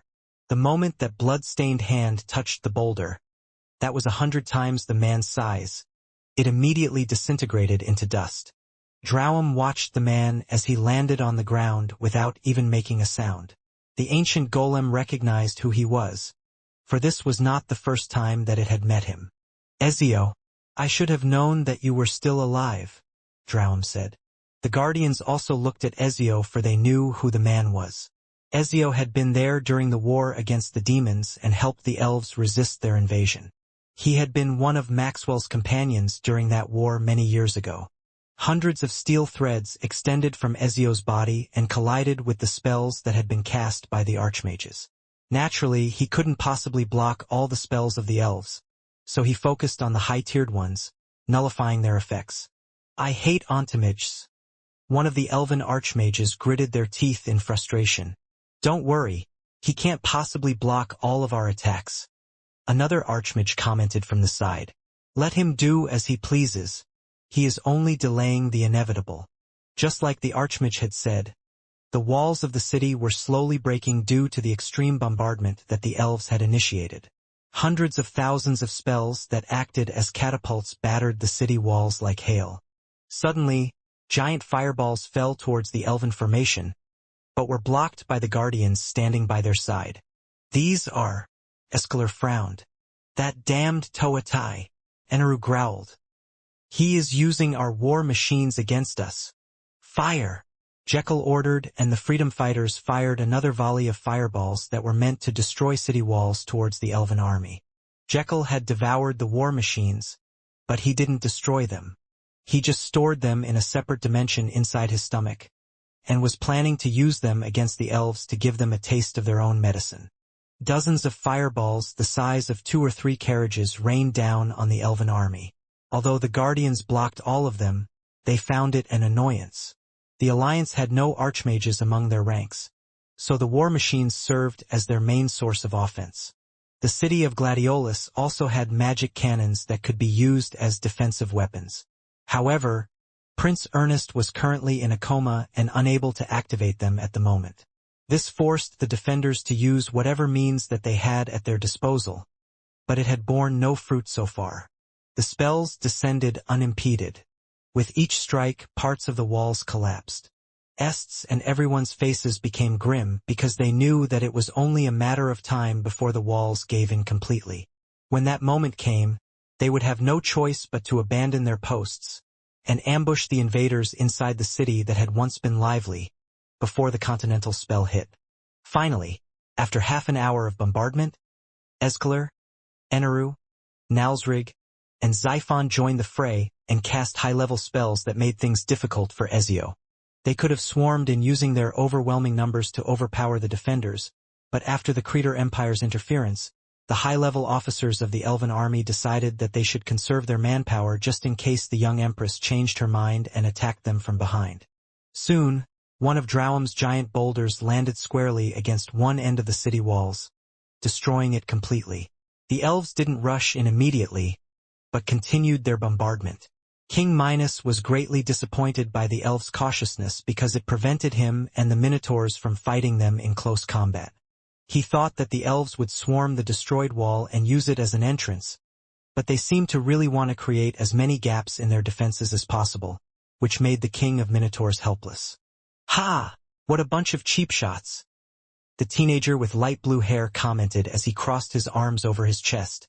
"Winning without losing a single soldier is also a strategy," Nero stated. However, although it looks so one-sided right now, the elves are also exhausting a lot of magic power to continue this bombardment. Even their guardians are aiding them in this war. You can even say that the defenders have made them realize that they were not an easy bone to chew. I guess this could be counted as a victory for the defenders, albeit a useless victory. The teenage boy still wasn't convinced and voiced his opinion. "Isn't this what they call bullying?" The purple-haired lady by his side chuckled. "It is the advantage of the strong. Even the Creator Empire would be bullied if it was weak. Why wouldn't you use superior power to suppress a weaker opponent? That will just be wasting your advantage." Empress Sidney had a calm expression on her face as she listened to the Protector's argument from the side. She planned to make her move at the last minute and be a heroine in William's eyes. This way, not only will the boy feel indebted to her, the Hellon Kingdom would also owe her a favor. A simple strategy to profit in a war that she could easily end with a few words from her luscious lips. Seeing that many portions of the wall had been laid to waste, Elandor finally gave an order to advance. A powerful roar came from the wolf riders as they stormed towards the gaps in the walls to enter the city. Drowham, Eneru, Escalar, Nalsrig, and Xiphon had taken humanoid forms and advanced as well. The moment they entered the city, they immediately heard intense fighting between the two sides. The super soldiers and ash golems rampaged and fought the invaders head-on. The Minotaurs were also at the midst of the battle, and their weapons were all stained with elven blood. Drowham smashed a super soldier's body and turned it into meat paste when it blocked its way. It had only traveled halfway into the city when a fist appeared out of nowhere and sent him flying towards the city gates. King Minos materialized out of thin air and glared at the ancient golem. "Let's finish what we started yesterday," King Minos declared. "Of course, if you are scared, feel free to run away." Drowham stood up from the rubble and sneered at the king of the Minotaurs. "I'm not afraid of livestock." "Good." King Minos summoned a golden-plated war axe that was inscribed with magical runes. "Breaking you will not be fun otherwise." The two powerhouses charged at each other and collided in one powerful clash. King Minos fought Drowham in the middle of the city in order to involve the invaders in the destruction that they were causing. Because of this, The elves were forced to steer clear and make detours off to the sides to prevent themselves from getting caught in the crossfire. Past the center of the city was where the other members of the Minotaur race were hiding to ambush the elves. Est and the others were with them, as well as the remnants of the freedom fighters. The moment the elves got past King-Slaughter Zone, they immediately stepped into action and fought in close combat. Thor, Ragnar, and Dya transformed into their centennial forms. Wendy, Ash, and Est mounted them and fought bravely, alongside their allies. Empress Sydney, who was watching the battle inside the city using a crystal ball, gazed at Wendy, who she had recognized as William's lover. However, she frowned when she saw the beautiful girl with light blue hair that was seated on top of a three-headed beast. She didn't recognize who she was, but she had a feeling that she had met her before. Also, her womanly instincts were telling her that the girl and William may have a close relationship. Another rival has appeared? Morgana chuckled inside Empress Sydney's mindscape. She eyed Ash with genuine interest and wondered if William had already made her his woman. Well, you should add her to the list of people that you will save. Maybe Darling will become so indebted to us that he would give us his babies. I'm still more beautiful than her, Empress Sydney stated with confidence. Of course you are. We are the most beautiful girls under the heavens. It doesn't matter if there are a few more love rivals along the way. In the end, the one who Darling will love the most will be us. Empress Sydney nodded her head. How about that handsome boy riding on that golden-winged serpent?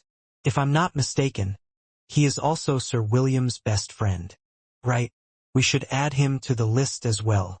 The more the merrier. The young Empress and her devilish big sister didn't care if Wendy and the others were hurt during the battle. The only thing she cared about was that they stayed alive. As long as they still had a breath of life in their bodies, she would be able to save them. Saving a person that was about to die was vastly different from saving someone that was not in danger. The more dangerous the situation, the higher the rewards that could be redeemed would be. Still, just where is Darling? Did he really go away just like Connor mentioned when he jumped to our side? I'm sure that he will appear sooner or later, Empress Sydney replied. He would not leave his lovers alone to fend for themselves. He is not that kind of person. True. Empress Sydney and Morgana had an unwavering faith that William wouldn't leave his loved ones behind. Although both girls didn't want to consider the possibility of William escaping all alone by himself, they didn't dismiss it completely. Both of them vowed that if the man they loved were truly that kind of person, they would do everything in their power to capture him at all cost. Then they would torture him and cut his limbs off one by one. A man who could toss away the people who truly loved him was scum. Empress Sydney and Morgana despised these kinds of people. A man like that didn't deserve their love. A man like that didn't deserve to be loved. A house shattered as Thor crashed down on it. Wendy, who was riding on its back, got thrown off and fell down a few meters away from the gravely injured beast, unconscious. Blood spilled at the side of her lips, and injuries riddled her body. Thor forced himself to stand up and walked shakily towards her. He then used his body to shield her from the spells that were flying in every direction, not caring if they hit friend or foe. The only thing that was on his mind was to protect Wendy, for he knew that William would be sad if she lost her life in this battle.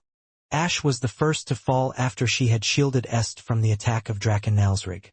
The King of Serpents had zeroed in on her after Dya appeared on the battlefield.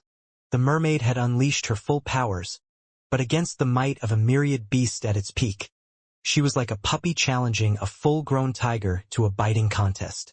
Icarus and Daedalus came to Est's rescue and pushed the winged serpent back from its one-sided bullying.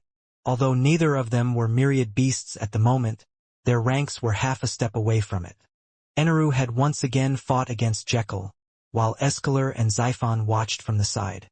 The two guardians felt distaste at the current state of things and refused to participate in the fight. They were myriad beasts, so no one could order them to do anything. Besides, Xiphon didn't want to antagonize William because both of them had a unique relationship, due to him being the disciple of the god who ruled over them. Escalar had never wanted to participate in the war in the first place, so he was fine with watching from the side. He only joined last time due to William's threat. Now that the half-elf couldn't be seen anywhere, the ancient dragon simply spectated and watched as blood flowed freely like a river. The protectors of the Creator army were no longer at their encampment. Empress Sydney had sent them to the city to look after the people that were important to William. All of them had been tasked to protect Wendy, Est, and the girl with light blue hair. The purple-haired woman was assigned to Wendy. Nero was the one that looked after Est, and the teenage boy with light blue hair was assigned to Ash. Empress Sydney only told them to interfere if their wards were about to die. Until then, they could just observe the battle and see how it ended. Among the three, only Est remained. Dia flapped her wings and summoned powerful wind blades that cut through the bodies of the elves that tried to target Est, who was riding on her back. Celine and Oliver reaped lives like cutting grasses, but they stayed near Est's vicinity so they could come to his aid if ever someone decided to attack him. Right now, the handsome boy was the only one that was commanding the defenders in the siege that was happening all over the city. "Stay out of my way, bastards!" Nalsrig shouted as he transformed into his true form. Icarus and Daedalus had managed to push him back for a quarter of an hour in his humanoid form. Although the King of Serpents didn't want to admit it, he couldn't overpower the two unless he took on his true form. A 10-meter-long white-winged serpent roared in fury as he lashed his tail towards the two champions of the Minotaur race. Icarus and Daedalus deftly evaded this attack and even managed to do a counterattack that pushed the winged serpent back a few hundred meters in the air. Although they still hadn't reached the rank of myriad beasts, Icarus and Daedalus were equipped with mythical ranked equipment that allowed them to fight those that were a realm above their ranks. Feeling humiliated by his failure to get the upper hand, Draken Nalsrig finally decided to get serious. He soared towards the sky where he opened its mouth in preparation for a dragon breath attack. However, before he could even unleash his attack, King Minos managed to throw Drowum in his direction. The ancient golem collided with the winged serpent's head, canceling its attack. Nero laughed when he saw the disgruntled look on Nalsrig's face, and Drowum's irritation as the ancient golem landed on the ground. Clearly, he was enjoying the hardships that the two guardians of the Silvermoon continent were experiencing. "I finally caught you," Alessio silently declared as he cast a fireball in Est's direction. Due to the chaos that was happening in the surroundings, he managed to sneak right next to Dia, using a special invisible spell, and unleashed a fireball at Est's blind spot. The fireball exploded and almost dismounted Est from Dia's back. Due to the bond that Dia had shared with him, Est managed to acquire the skill union of man and beast. This allowed him to stay mounted on Dia's back even with the fireball's explosion. If Estate hadn't been wearing any special kind of armor that resisted magical attacks, he might have become a charred corpse by now. However, William didn't skimp on their protection and forged lightweight mithril armor that resisted both physical and magical attacks. Caught in the unexpected attack, Dia angrily turned around and fired a dragon breath in Alessio's direction. However, the leader of Deus in the Silvermoon continent dodged to the side as he activated his invisible spell. Dia screeched angrily as she flew high in the air to prevent Alessio from taking her by surprise again.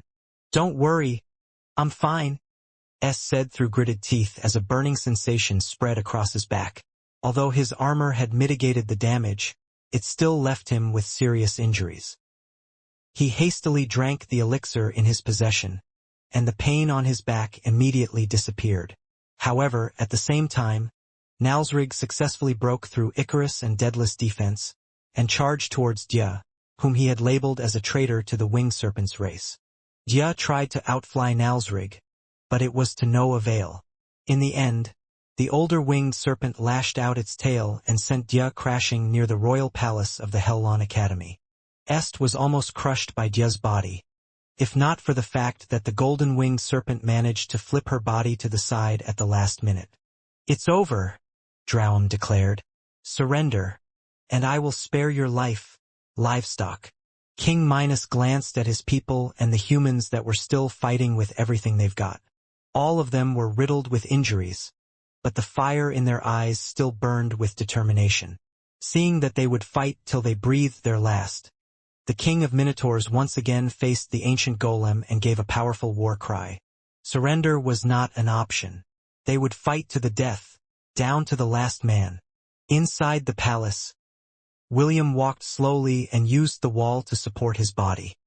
He could hear the sounds of battle ringing just beyond the empty hallways of the palace, and it urged him to increase his pace. However, instead of going to the battlefield, he was headed to a place that had been abandoned by everyone. When he arrived at his destination, he was surprised to see a single person standing there. A person that he had seen countless times, and yet he still couldn't remember her name. "Welcome back, Sir William," Ariadne greeted as she walked towards him. William took in a deep breath before replying to the young lady that had kept him company back at the sanctuary of the Minotaurs. "Stop," William said. "Don't come near me. It isn't safe." His legs were already shaking, and was on the verge of bending over. However, he firmly held the wall to give him support because there was still something that he needed to do. "I know that it isn't safe," Ariadne replied. "That is why I am here." She then walked towards William and held him in a firm embrace. "It is fine, Sir William," Ariadne said as she gently pulled the back of his head towards her. "Give me the honor of being your first. Use me to win this war." Ariadne pressed William's head over her chest as she whispered words of encouragement in his ears. "It's fine, Sir William," Ariadne whispered. "I am here because I need to be here. Please end this war. End the suffering of our people." William's breath grew ragged and his heart started to beat wildly inside his chest. It was not the young lady's softness, her fragrance, her words, or the warmth of her body that caused this reaction to William. It was the powerful and rich blood that flowed in her veins. William opened his mouth as his fangs extended. He had been fighting the extreme bloodthirst ever since he returned from the Undying Lands. His thoughts had started to grow hazy, and yet he was still aware of the situation. Right at the moment when he was about to draw blood from Ariadne's body, William paused. Although the young lady whom he couldn't remember had given her permission, he still needed to ask. This was his way of confirming that he was still in control of his thoughts and emotions. "Are you sure?" William asked in a ragged voice. Instead of answering, Ariadne used both of her hands to pull William's head in. Just like a parched man being offered a glass of water, William finally accepted the gift that was being presented to him. Blood spilled, and the young lady shuddered due to the pain that briefly made her draw a sharp breath. Even so, she didn't move nor push William away. William's fangs had penetrated deep into her neck and drew blood. He drank the sweet nectar and felt himself come alive again. He didn't dare waste a single drop, as he forcefully controlled his urges. William could feel Ariadne's life force flowing inside his body, and with it came a surge of power that he had never felt before. Ariadne sighed as William pulled back. Her sigh was full of relief, with a tinge of regret. It was as if she had wanted William to drink more of her blood, but was also afraid that he would drink to the point where her life would wither away, like a flower that had grown past its prime. "Thank you, Ariadne," William said softly as he gently laid the young lady on the floor because she had lost the strength to stand. "Sleep. When you wake up, I promise that this war will have already ended." Ariadne glanced at William's handsome face that was now brimming with life. It was vastly different from the paled-faced half-elf, who had struggled to reach the altar that the organization had built. "I believe you, Sir William. Thank you." Ariadne reached out to touch William's face one last time before she closed her eyes to rest. William sent her inside the villa of his Thousand Beast domain. That was the safest place right now, and William didn't have to worry about her safety if she was there. The half-elf then walked towards the altar that was currently absorbing the souls of those that had died on the battlefield. William summoned Malachi's scepter and gripped it firmly using his left hand. If one were to look closely, the skin tone of this hand, up to the arm, was different compared to the rest of his body. His right hand pressed over the surface of the altar as he searched for the souls that he was looking for. "Finally, I found you guys," William said with relief as he exerted his power on the altar, drawing out the souls that he had searched for. "System, it's time to play some music." "Understood." now playing the background music of the final boss. "Big brother!" Princess Ayla screamed as she rushed towards Prince Alaric that had been blown away by a spell that had been cast by an elven prodigy. "You're the crown prince of the Zealand dynasty?" The elven prodigy sneered. "Pathetic.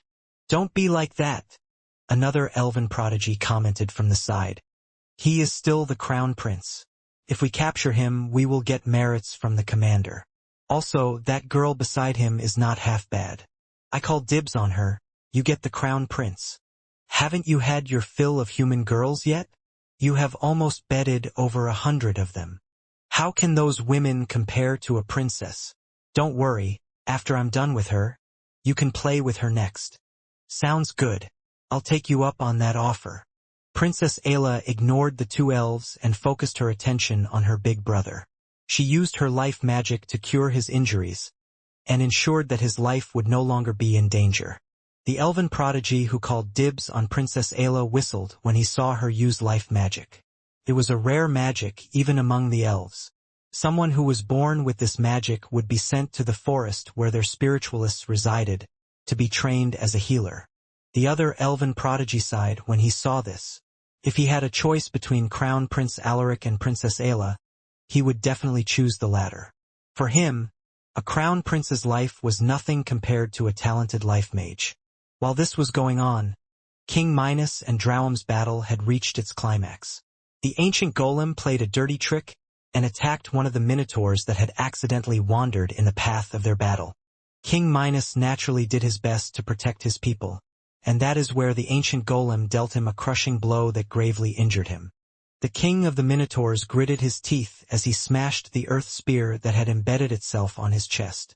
Fortunately, it didn't hit his heart, but his movement slowed because of it. Drowum used this to his advantage and immediately gave King Minos a beating. Escalar clicked his tongue when he saw this, while Xiphon only shook its head. An arrow, and the purple-haired woman snorted, while the teenage boy just gave a devilish smile. Regardless of how it transpired, the result was already obvious. Drowum threw King Minos to the center of the city. The king of Minotaurs crashed to the ground and created a crater, sending dust and rubble flying everywhere. "This war is already over," Drowum shouted. "Surrender or die." The ancient golem wasn't able to finish his words because a loud sound spread across the battlefield. At first they thought that it was just some random noise that the defenders were using to scare them. However, they then realized that there was a certain pattern to the noise that resembled music. Yes, it was some kind of music. A music that made anyone who heard it feel a sense of tension. Drowum and the other guardians narrowed their eyes as they looked in the direction of the castle. Suddenly, a powerful and unyielding voice reverberated across the city of Gladiolus. "Out of the night that covers me, black as the pit from pole to pole, I thank whatever gods may be, for my unconquerable soul." William walked down the stairs that was leading to the palace with even steps as he gazed fearlessly at the smoke-filled city that was in ruins. "In the fell clutch of circumstance, I have not winced nor cried aloud," William said as he continued to walk down the stairs. "Under the bludgeonings of chance, my head is bloody, but unbowed." Princess Sidney's and Morgana's expressions changed as they observed their beloved. With a glance, they could tell that something was very different about William. However, they couldn't determine what it was. All they knew was that the person that they had loved had returned, and had come to save the people that were important to him. William continued to walk, unimpeded as he quoted the rest of the poem that had left an impression on him back on Earth. A poem that had given him hope when everything was lost. "Beyond this place of wrath and tears, looms but the horror of the shade, and yet the menace of the years finds and shall find me unafraid." Countless portals appeared behind him, and in the sky, they illuminated the surroundings in a bright light, and yet, those that came out of it made everyone shiver in disbelief. Even the guardians of the Silvermoon continent flinched because the pressure that descended on them was on par with their current strength. "It matters not how straight the gate, how charged with punishments the scroll." William raised the scepter in his left hand and pointed it at Drowum, who took the role as the leader of the elven invaders. "For I am the master of my fate," William declared. "I am the captain of my soul." A giant ox with dark blue skin stood right behind William. Blue flames poured out of its eyes, shoulders, hands, and feet. It gave a mighty roar that spread far and wide. Elandor, who was standing in the center of the elven army, trembled when he recognized the giant ox standing behind William. How could he possibly forget the creature? The elven commander had its millennial core inside his storage ring. Urketu raised his hand. Suddenly, the storage ring of the Blade Master that had killed him glowed briefly. A few moments later, a giant war axe made of adamantium flew out of it. It traveled at a straight path until it was caught by a large and powerful hand. The bone dragons carrying the diabolical Death Knight, Grim Nightmare Revenant, and arcane spectral lich hovered above William. The arcane spectral lich glanced at its surroundings, and the blue flames that glowed on its hollow eye sockets turned red. "Unforgivable," the arcane spectral lich said with undisguised anger. He was the first king of the Hellon kingdom, so it was impossible for him to not recognize the kingdom that he had built. The lich glared at the elves, but it didn't attack them right away. He was not the commander of this army. The one who would give the orders was the one holding the scepter that commanded the entire undead legion. Naklavi chuckled evilly as it raised its spear and pointed it at the elves. One of the races that it had fought during the era of the gods were the elves.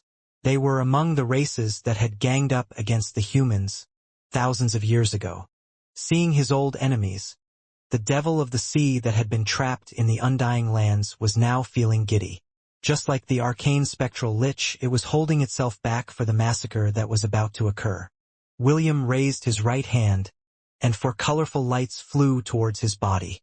He had recalled Wendy, Ash, Thor, and Ragnar back to the Thousand Beast domain where they would be safe from the second round of battle that was about to ensue. Although they were injured, the system had assured him that their lives weren't in danger. For this, William was thankful. The half-elf then glanced at Dia, who had weakly called out to him from afar. Est leaned against her body as he looked at William with a relieved expression. "Do you want to stay?" William asked. Est nodded his head. "I want to see its end." William gave her a brief nod before shifting his gaze back towards his adversaries. He didn't try to dissuade Est's decision.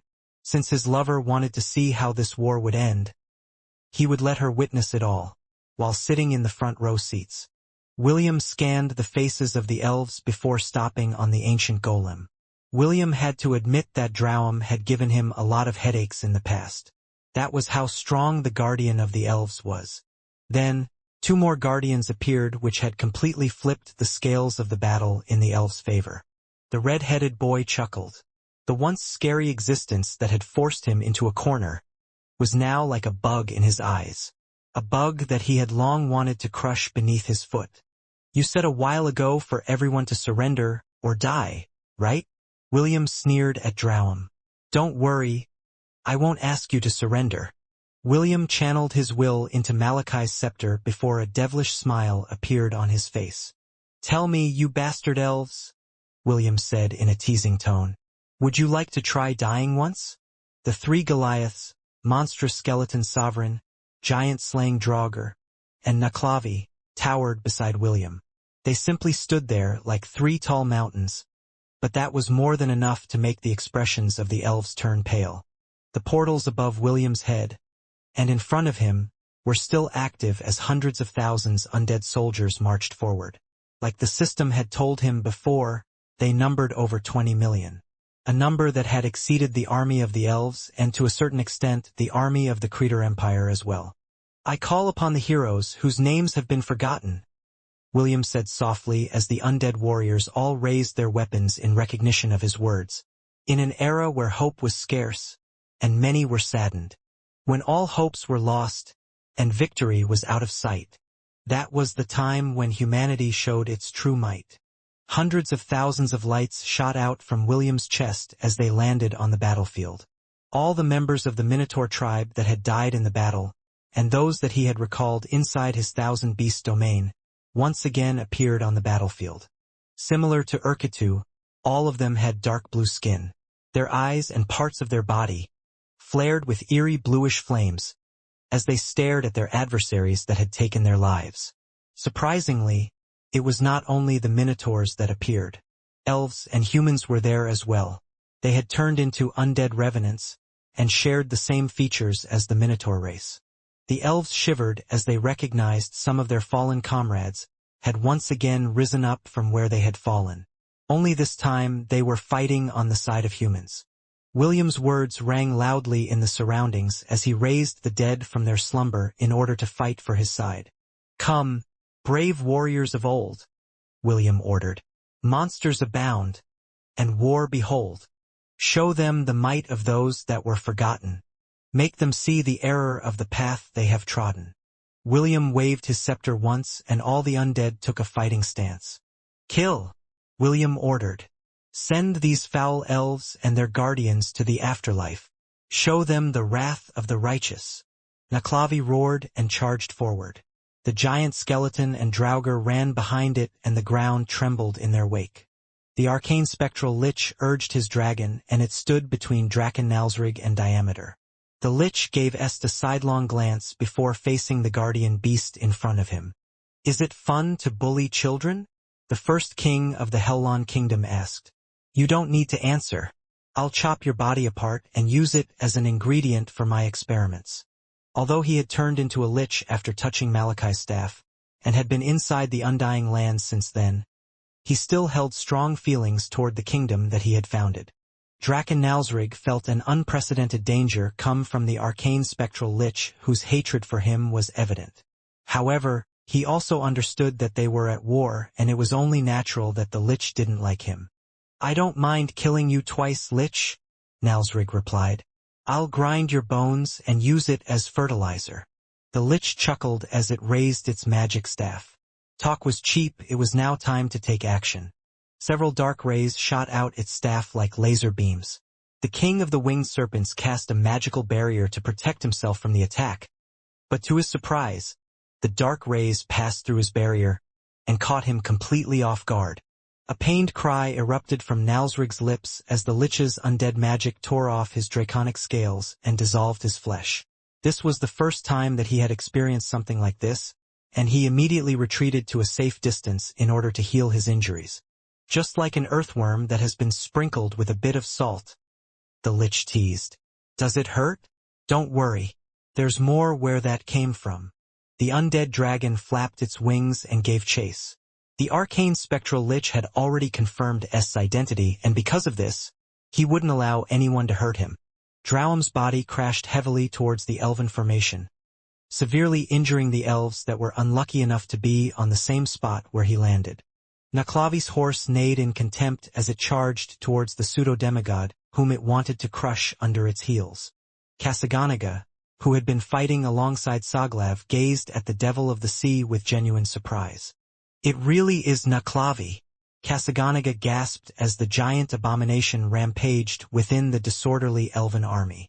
After the surprise passed, a devilish smile appeared on Kasaganaga's face. There were several instances when it had fought side by side with Naklavi during the era of the gods. The rainbow-colored anteater knew how strong it was, so it had a smug expression on its face as he once again turned into a spiky rainbow-colored wrecking ball that was out for blood. Saglav sneered at the elves that had lost their composure. Its doppelganger was keeping up with Kasaganaga to ensure that the anteater would not delve too deep into the enemy's ranks again. After the incident with Urketu, Kasaganaga had learned its lesson and stayed within reasonable bounds. Just as the three were engaging multiple enemies, a bronze dragon swept down from the sky. Its target were the two beasts that were creating a lot of casualties due to their teamwork. The bronze dragon opened up its mouth and unleashed a dragon breath at the demonic dog who had just finished killing two elves in succession. "Shit!" Kasaganaga cursed loudly. It braced itself for the impact because the dragon had attacked him from his blind spot. He was unable to dodge, nor cast a protective barrier because there was no time for it. Right before the dragon breath hit the demonic dog, a giant shadow covered it. Searing flames streaked past Saglav's side as a giant ox stood in front of it, protecting it from one of the dragon's strongest moves. Urketu stood tall as blue flames erupted from its mouth, colliding with the dragon's breath. The two attacks canceled each other out. The bronze dragon was about to soar towards the sky in order to flee, but a giant axe flew in the air and partially cut the base of its wings, preventing it from flying away. The dragon screamed in pain as it tried to stabilize its body from the air, but Urkitu didn't give it that opportunity. The giant ox summoned his axe back and threw it once again. This time, it cut off the bronze's dragon's wing completely, sending it crashing towards the ground. Urkitu once again summoned his axe as it ran towards the fallen dragon. Once near, Urkitu jumped into the air and body slammed the dragon with all its might. The bronze's dragon's body was sturdy, so it didn't take much damage from Urkitu's attack. However, the giant ox's true motive was to pin the dragon down as his weapon hacked it to pieces. The adamantium axe descended with fury at the dragon's neck, sending sparks flying in every direction. The dragon roared in pain as the adamantium axe embedded its blade a few inches into its neck. Urkitu didn't relent in his attack and continued to slash his axe, with the intention of cutting the dragon's head off completely. When the dragon's head was finally cut off from its body, a whip of darkness wrapped around it. Soglav pulled the head towards him and happily stored it inside his storage ring. The dragon's millennial core was located in its head, so Soglav had no intention of letting it go. "Urkitu, is that really you?" Soglav asked as it looked at the disgruntled giant ox in front of it. "Yes," Urkitu replied through telepathy. Soglav didn't know why, but it felt relieved after hearing its friend's confirmation. It thought that the giant ox in front of it was only an empty husk that William had reanimated using undead magic. Knowing that his friend was alive, rather, dead, but alive, the demonic dog's anger decreased significantly as it ran towards its doppelganger, and the rainbow-colored anteater, who was laughing crazily as it slaughtered as many elves as it could. The scary part was that, every time an elf died, they would immediately rise up as undead warriors. This unholy practice unnerved the elves and made them feel despair. Elandor knew that it was only a matter of time before the place where he was would be overrun, so he decisively gave the order to retreat. "Vanguards, hold them back," Elandor ordered. "Rearguards, prepare to cover our retreat." Little by little, the elven army got pushed back. It didn't even take half an hour before all of them had completely left the vicinity of the city. Escalar and Xiphon no longer spectated as they did their best to cover the elves' retreat. Unfortunately, the Grim Nightmare Revenant and Diabolical Death Knight engaged them in one-on-one combat, giving the two giants, the monstrous skeleton sovereign, and the giant-slaying Draugr free rein to massacre the elves as they pleased. Eneru was currently locked in a battle with Jekyll, and this time it was Jekyll that had the upper hand. He was unable to catch the Chelan during their earlier battle because the latter had used ranged attacks to bombard him with lightning bolts. The Chelan that had lost a good chunk of his power had opted for ranged combat. Eneru knew that he couldn't beat Jekyll at close range, so he used cheap shots to harass the Tautai from afar. All of that ended when William and his undead army appeared. For some reason, the Chelan was unable to use his incredible speed to escape, and only flew at his normal speed. Eneru glared hatefully at William because he knew that this powerful suppression was coming from him. The half-elf noticed that the Chelan was glaring at him, so he did what he had to do and waved back at Eneru with a smile. The Chelan almost spat blood at the shamelessness of the half-elf who had interfered with his fight against Jekyll. Due to the slight loss of concentration, a massive tail slapped the side of its head and sent it crashing towards the houses near the eastern part of the city. King Minos had already received treatment from William and had rejoined the battle against the Chelants and dragons that posed a threat to the Minotaur race. Although he felt disgruntled that Naklavi had taken his prey, he also didn't want to mess with the devil of the sea. He had seen with a single glance that he was not the devil's match. Since that was the case, he then focused his attention on the other threats of the battlefield and plucked their lives one by one. For every Chelan and dragon that fell, the sneer on William's face widened. With a wave of his scepter, these magical beasts were revived and bared their fangs at the elven army. Every minute that passed, thousands died. Every minute later, thousands of undead were born. The staff of Malachi glowed eerily in William's hands as he stood on the back of a bone dragon. William's Beast Legion wanted to join the battle, but William prevented them from doing so. Only King Minos, the Minotaur Revenants, Kasaganaga, and Soglav had been given the permission to continue to fight. The half-elf didn't want to see any members of his legion to risk their lives now that the undead army was under his command. Although he could bring them back to life as an undead, William knew that they wouldn't be the same as when they were alive. Besides, even if the skeleton soldiers were smashed to bits, as long as he held Malachi's scepter, those broken bones would reattach themselves and continue to fight. Simply put, there was no need for William's herd and legion to risk their lives in a battle that was dominated by the undead, whose numbers were steadily increasing, as the life of elves, and their magical beasts, were culled like grasses on the open plains. "This is no longer a war, this is a massacre," Princess Owen muttered fearfully as she gazed upon Naklavi, who was like a god that swung its spear to smash the ancient golem into broken pieces of stone. The elves forced themselves to not scream in fear as their guardian was smashed in front of them. They then gazed at the monstrosity that towered over them, who had now set its sights on new targets, namely the elves. "Stop him," Princess Eowyn ordered. "Stop him at all costs." The two Blademaster that served as Princess Eowyn's bodyguard glanced at each other before resolving themselves. They summoned their weapons and armors before charging towards the pseudo-demigod that had just obliterated their guardian. Although both knew that they were not its match, they just couldn't possibly stand by and do nothing as members of their race were slaughtered without mercy. "Die, monster!" one of the Blademasters shouted as the sword in his hand glowed brightly. Crescent flash. A 5-meter-long blade of light slashed down on the devil that had its back turned on the Blademaster. The blade cut off Naklavi's right arm from its body, which made the elves that encircled it cheer. However, what happened next immediately brought them despair. The severed right arm that laid on the ground casually flew in the air and reattached itself to Naklavi's body. The devil of the sea then turned its head to look at the Blademaster with a teasing smile. The Blademaster's body became stiff and unmovable due to Naklavi's devilish stare. Even though the Blademaster had the rank of a saint, it was nothing compared to an existence that had fought against demigods during the era of the gods. With a simple thrust, Naklavi's spear pierced through the Blademaster's chest, killing him instantly. It then chuckled and threw the body to the side as if it just killed some random elf.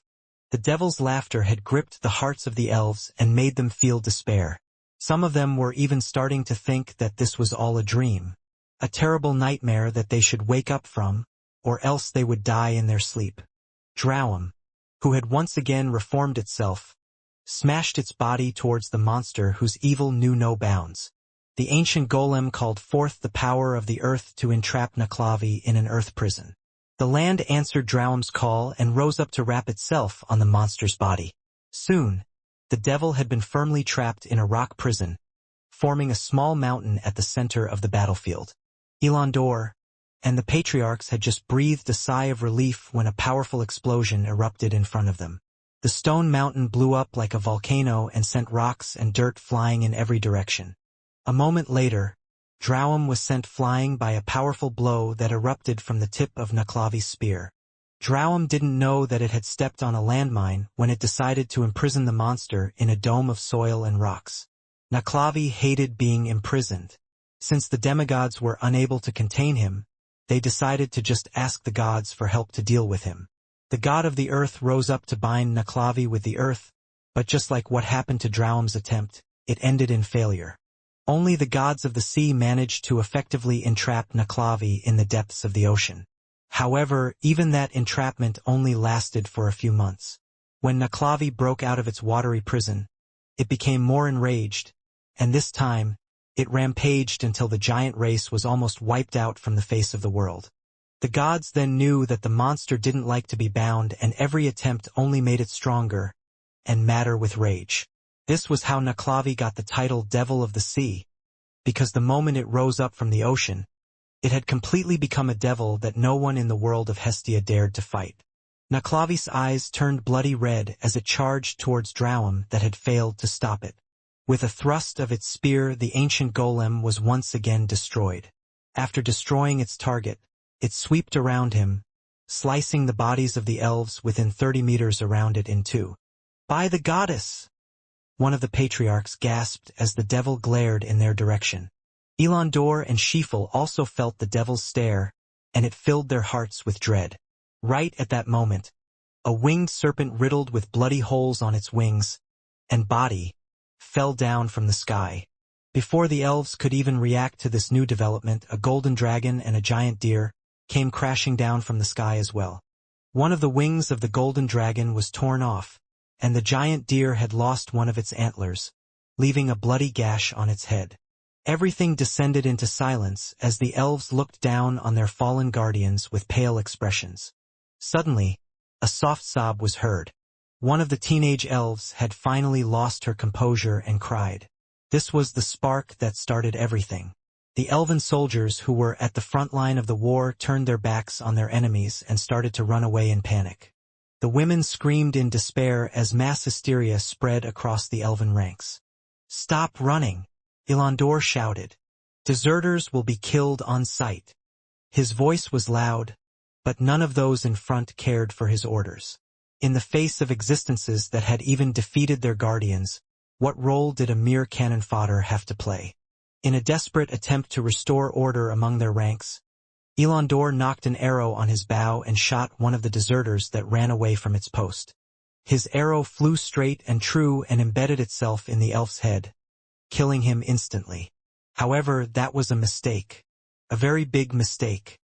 15 seconds hadn't even passed since the elf had fallen on the ground when it once again stood up. Its eyes that blazed in a bluish glow stared at Elandor with the arrow still sticking at its forehead. It then gave a guttural cry before charging at the nearest elf, biting her neck with its teeth. Although this was not the first time they had seen this scene happen, the way the elf died was different. They didn't die from the enemy's blade, but at the hand of their own elven commander. The vanguard then stared at Elandor with undisguised fury.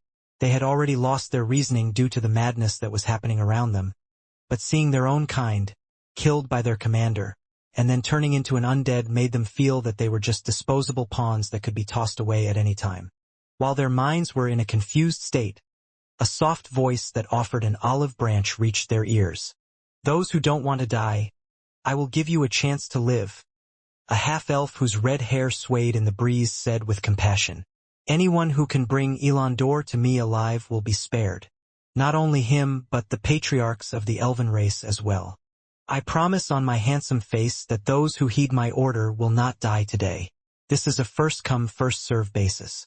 For every patriarch that you capture, I am willing to spare 20 people. As for the elven commander, I am willing to spare 50 people. There are 6 patriarchs here, so that sums up to 120 people. If you add Elandor, that would bring the total to 170.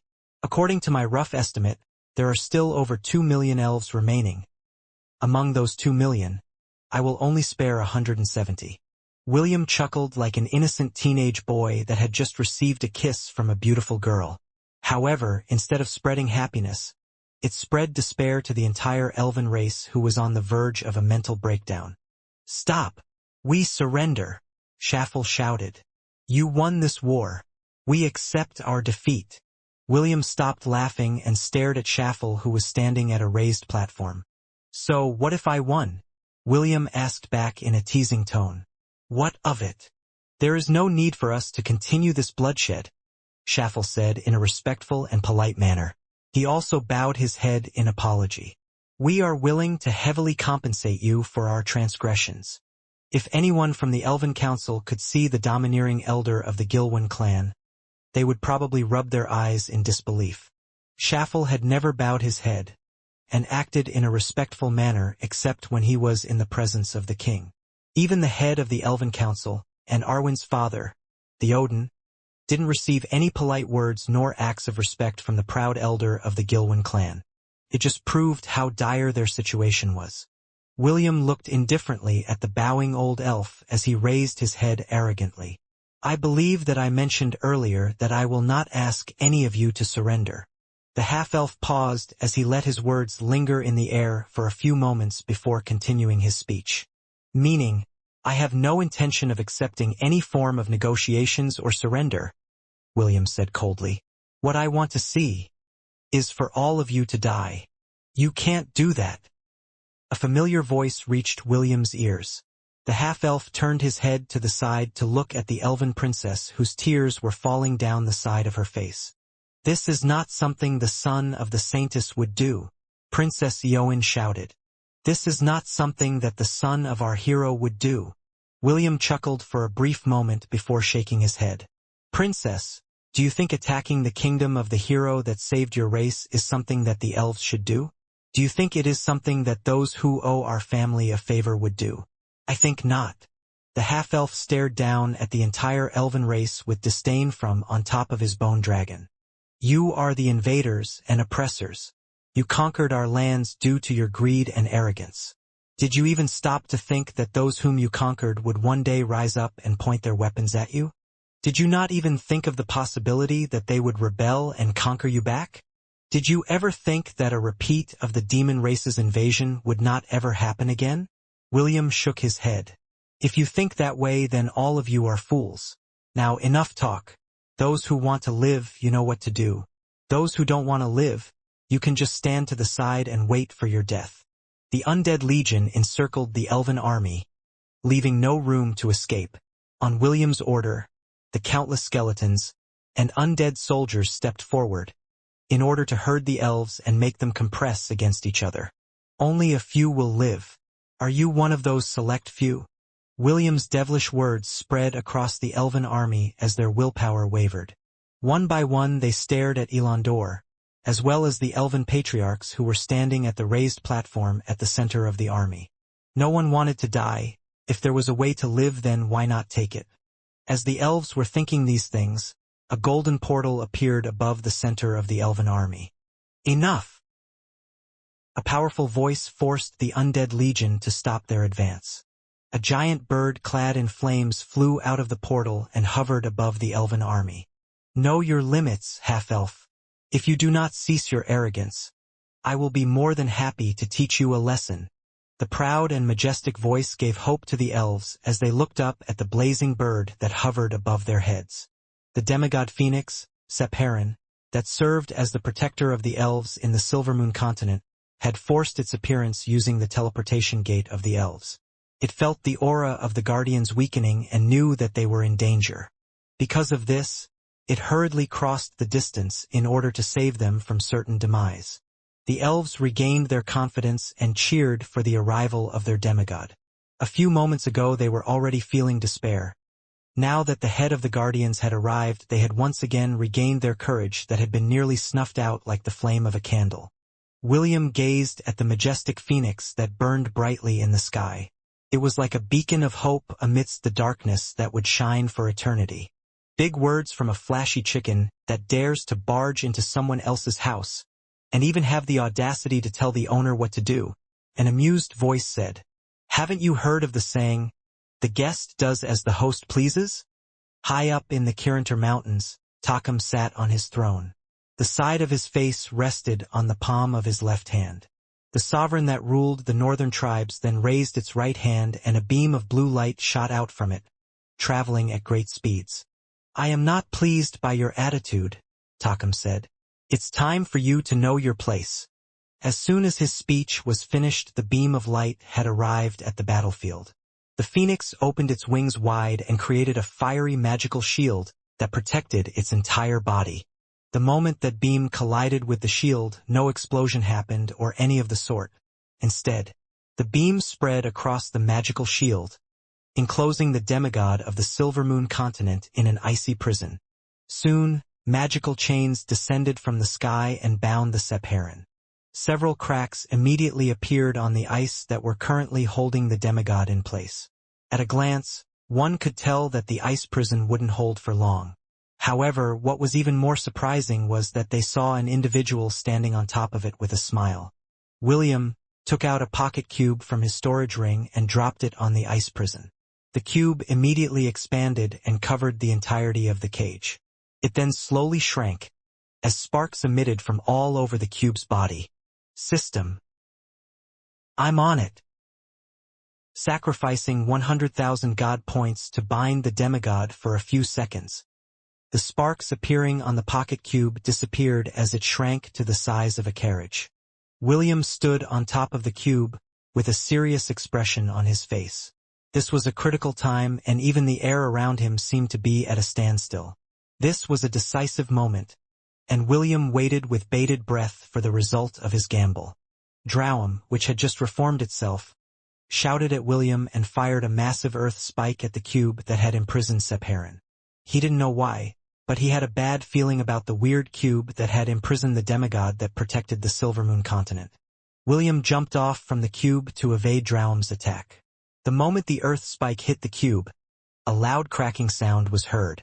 Parts of the cube started to shatter, emitting a fiery blaze that was threatening to burn it down. Soon, more cracks appeared, and burning beams of light shot out from those cracks, which made William frown. "You fool who dared to entrap a demigod! I will burn you to ashes!" Sephiron's mighty scream resonated through the sky as the cube trembled violently. It started to break apart, and the top part of it burst open, as if it was hit by a cannonball. "I will end you!" Sepharon shrieked. The cube now expanded, threatening to explode. Drowum had a satisfied look on his face as he sneered at the half-elf that was standing on top of the bone dragon. Once Sepharon had broken out of its cage, they would work together to annihilate the pesky undead warriors and display William's severed head on a sharp pike, as a warning to everyone that dared to oppose them.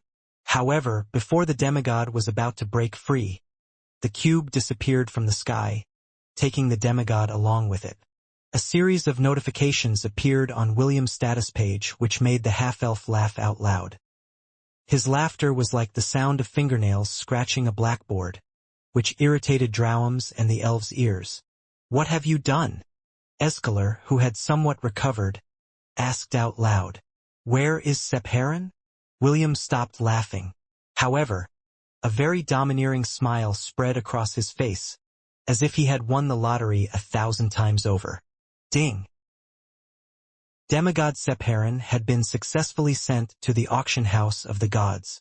Auction will begin in 2 days. Host had been given a special token to watch the auction at a VIP seat. "You don't have to worry about him," William replied with a smug expression. "You won't be seeing your precious demigod ever again. This is the price you elves have to pay for trespassing on our domain." At first, Drowum didn't believe William's words.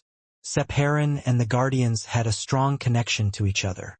Although it was certain the Sepharon was very much alive, since it was an immortal creature, the ancient golem couldn't sense the demigod's location no matter how far he extended his senses. "What have you done?"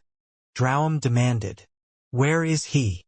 William narrowed his gaze as he looked down at the annoying golem on the ground. "Do you want to meet him so badly?" William asked back as he took out another cube from his storage ring and shook it in his hand. "I can do that."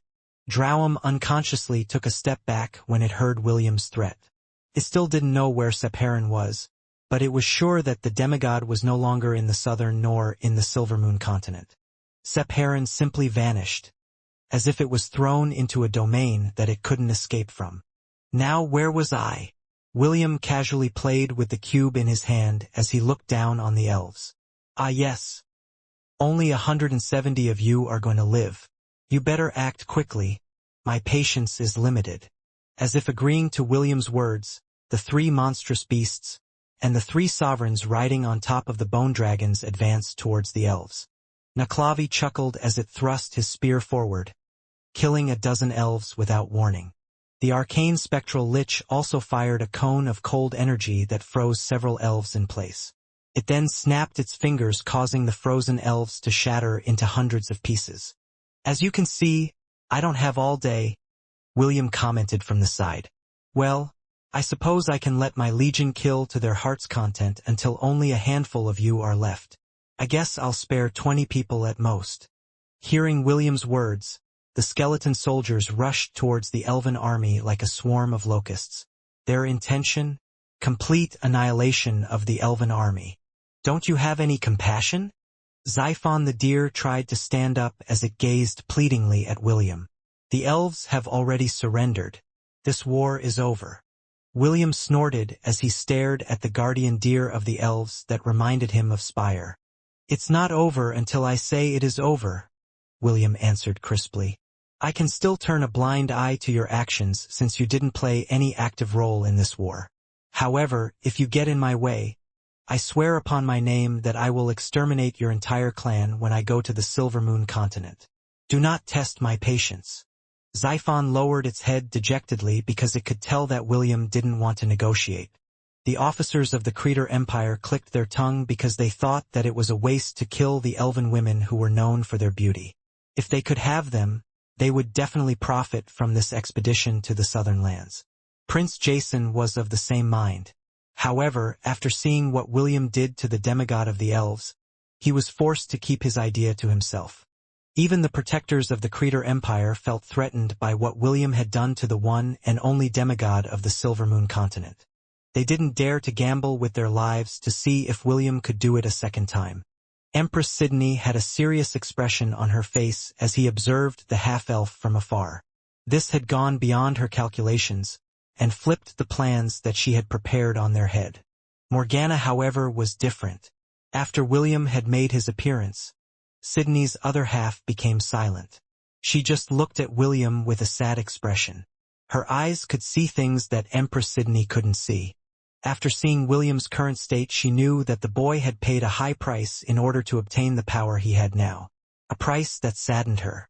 Alessio, who was standing at the center of the elven army, gritted his teeth as he made a decision. He used the special invisibility spell that he was proficient in and vanished in place. A minute later, he reappeared behind Elandor and gave a quick jab to the young elven commander's jaw, knocking the lights out of him. "I captured Elandor," Alessio shouted. "Anyone who sides with me will be part of the 50 people that will be spared from death." "Who is with me?" The elven warriors froze in shock at Alessio's sudden betrayal. However, some of them were relieved. They didn't dare make the first move because they didn't want to be seen as traitors of their race. However, since someone had already seized their elven commander, it was now time to switch sides in order to live. "I will go with you." "I will too." "Me too." Several elite warriors stormed towards Alessio and surrounded him. They raised their weapons and pointed it at the elves who were planning to save Elandor from Alessio's grasp. "Okay, you and 50 of your men will be saved," William declared. He then sent a mental message to Naklavi which sent the monstrous devil to where Elandor was held. The elves screamed as they hurriedly parted to give way to Naklavi. However, the monster didn't shy away from killing anyone within its spear's reach. Seeing that William was serious in exterminating them, the remaining Blademaster by Princess Eowyn's side decided to capture one of the patriarchs in order to save the princess' life and the life of her entourage. "Very decisive, I like," William praised the Blademaster. "Aren't you glad, princess? You get to live another day." Princess Eowyn bit her lip in frustration as she wiped away the tears on her eyes. She didn't want to give William the satisfaction of seeing her sorry state. What the princess didn't know was that William had already decided to let her live, along with her entourage. The half-elf knew that he wouldn't be able to face his mother in the Silver Moon continent if one of her disciples died under his subordinate's hand. The Blademaster's betrayal was the last straw that broke the camel's back, and the elves began to swarm the location of the remaining patriarchs. Not only that, they started to fight each other. Princess Eowyn covered her lips and averted her eyes. She didn't want to see the gruesome scene that was happening around them. The once prideful and elegant elves had now turned into distorted creatures that clung to life. Skyla had already told William some of the backgrounds of these clans from the Silver Moon continent. They were the clans that were anti-humans and had given his grandfather, the Odin, who was also the head of the Elven Council, a lot of trouble. Since that was the case, William decided to eradicate all of them since they were making things difficult for his family. Nero clicked his tongue as he watched the elves kill each other as if they were fighting against their most hated enemies. The undead didn't stop killing either as the ranks of the elven army thinned. William didn't bat an eye and raised the dead that had fallen on the ground, over and over again. He wanted the elves to experience fear and despair before their lives ended at the hands of their own comrades. "I will give you a little reward for this victory," Malachi said through the scepter in his hand. "Since your current state is still unstable, I will allow you to spare the elven women. You will need a constant supply of blood, right? The blood of the elves is rich in magic and spirit power. It will allow you to regain your strength sooner." William nodded his head and told his legion through telepathy to focus on killing the men and spare the women for the time being. Frankly, he didn't want to drink the blood of his lovers. So this alternative was fine too. The thought of sinking his fangs on their tender bodies and drinking their blood had already crossed his mind. But right now he wasn't confident that he would be able to stop once he started. He was afraid that he would suck them dry if he got lost in his bloodthirst. For the time being, he needed to get used to drinking blood and controlling his urges first. Soon, the millions of elves that had invaded the southern continent shrank to only tens of thousands, all of which were women that William had spared for the time being. Skyla, who had not participated in the war against the elves, stood indifferently on top of the Hellon royal palace. Secretly, it was relieved that William didn't go through with a full extermination and allowed the women to live. Although a tens of thousands was nothing compared to several million, it was still better than mere hundreds. The elven women cowered in a corner as their comrades, who had been turned into undead, looked back at them with blank stares. William raised his staff and the millions of undead elves vanished from where they stood. They were sent directly to Avalon where they would stay for eternity. The next time they would leave that place was when Malachi emerged from his prison. That wouldn't be happening for a few more years, and William no longer needed to think about the consequences that the Dracolic would bring to the land. The two of them had made a bet, and William barely won that bet. Once Malachi had been freed from his shackles, the Dracolic wouldn't antagonize William or any of those who were important to him.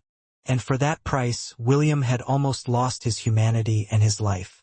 The defeated Guardians looked on helplessly at the remaining survivors who seemed to be on the edge of losing their sanity. Escalar sighed as he closed his eyes. This was not the ending that he had envisioned, and the current circumstances left him helpless. Half of the dragons had been reanimated and turned into zombie dragons.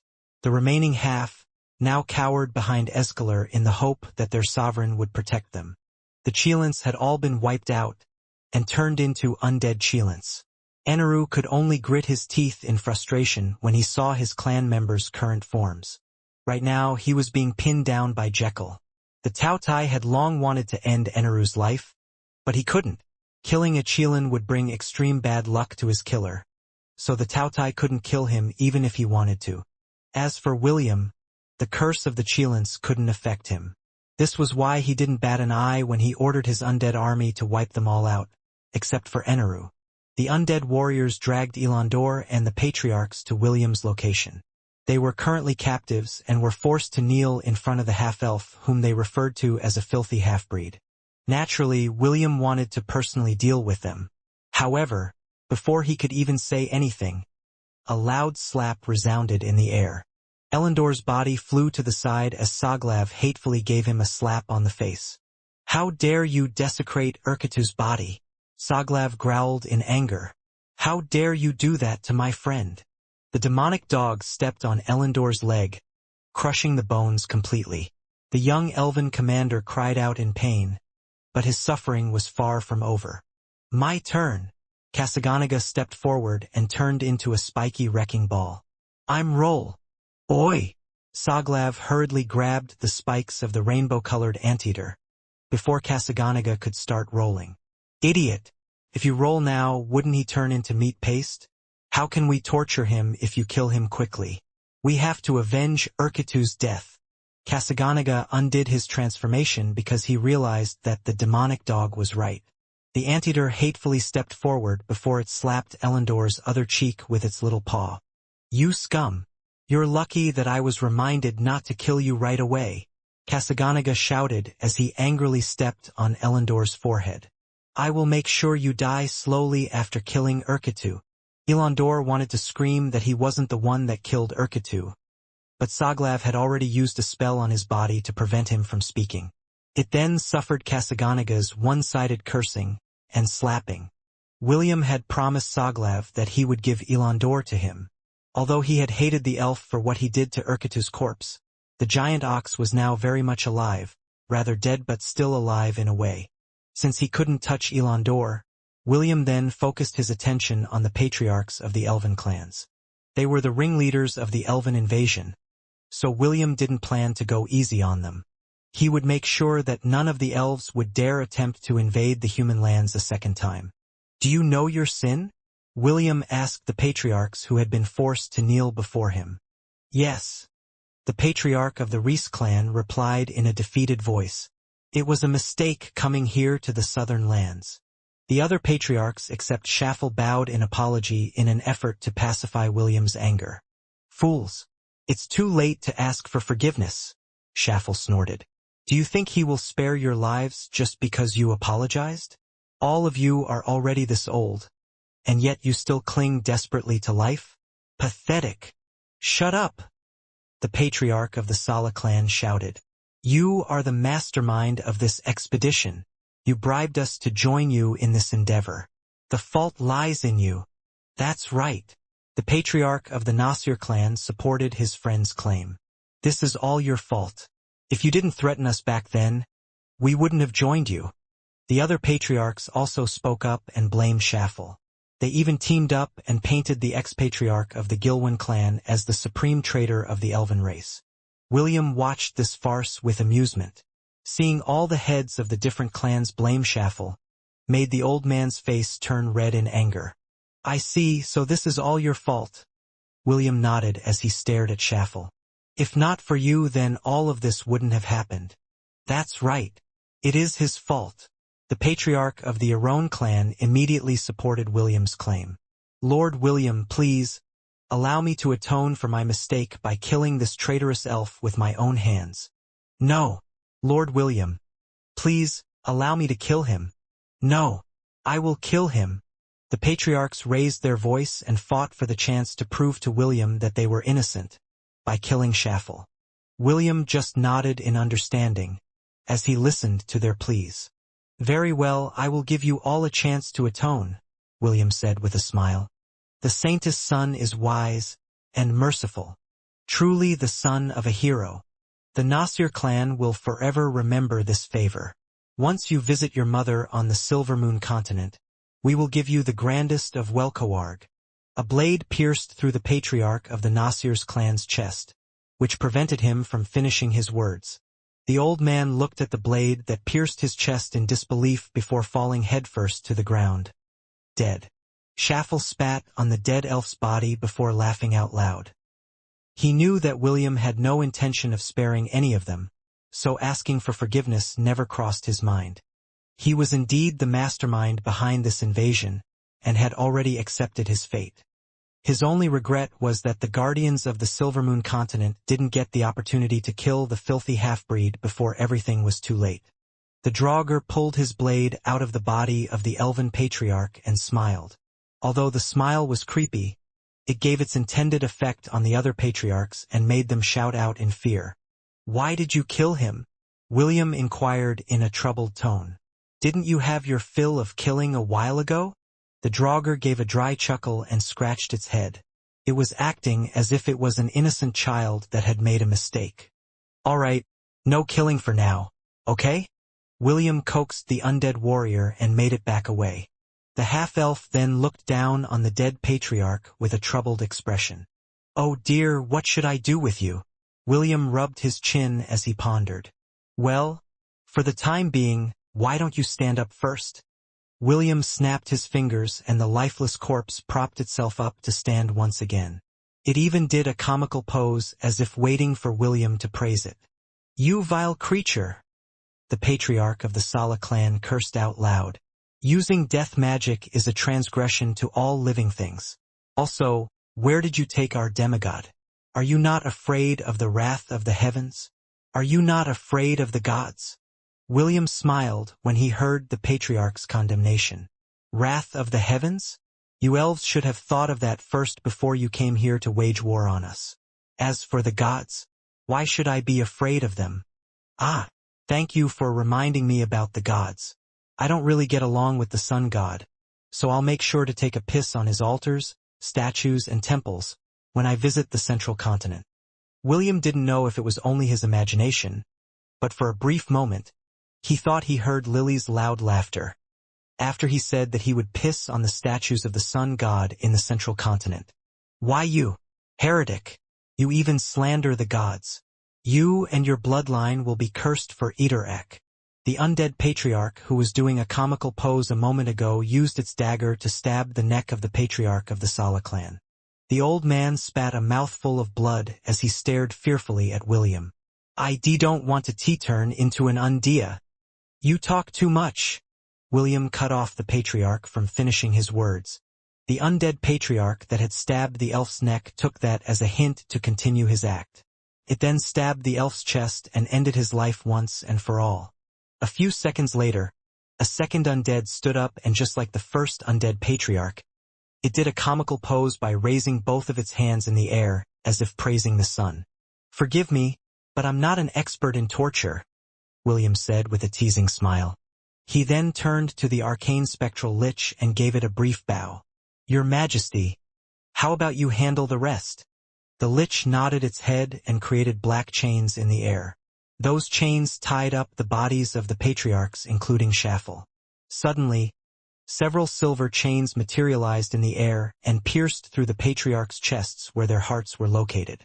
A few seconds later, William saw an interesting sight. The arcane spectral lich waved his hand in an attempt to pull out the silver chains from the patriarchs' bodies. Soon, screams of despair reverberated in the air as the lich pulled out the souls of the elves that it had bound with its powers. The first king of the Hellon Kingdom was a scholar, and his specialty was soul research. In his pursuit of immortality, he tried to find a way to keep his soul alive, even after death. It was quite unfortunate that he lost the bet with Malachi when he failed to resist the corruption of its scepter. In fact, the three sovereigns who rode on top of the bone dragons were once powerful men during their era. Unfortunately, they also wished to become immortal, but the immortality that they had found was not the one that they had envisioned.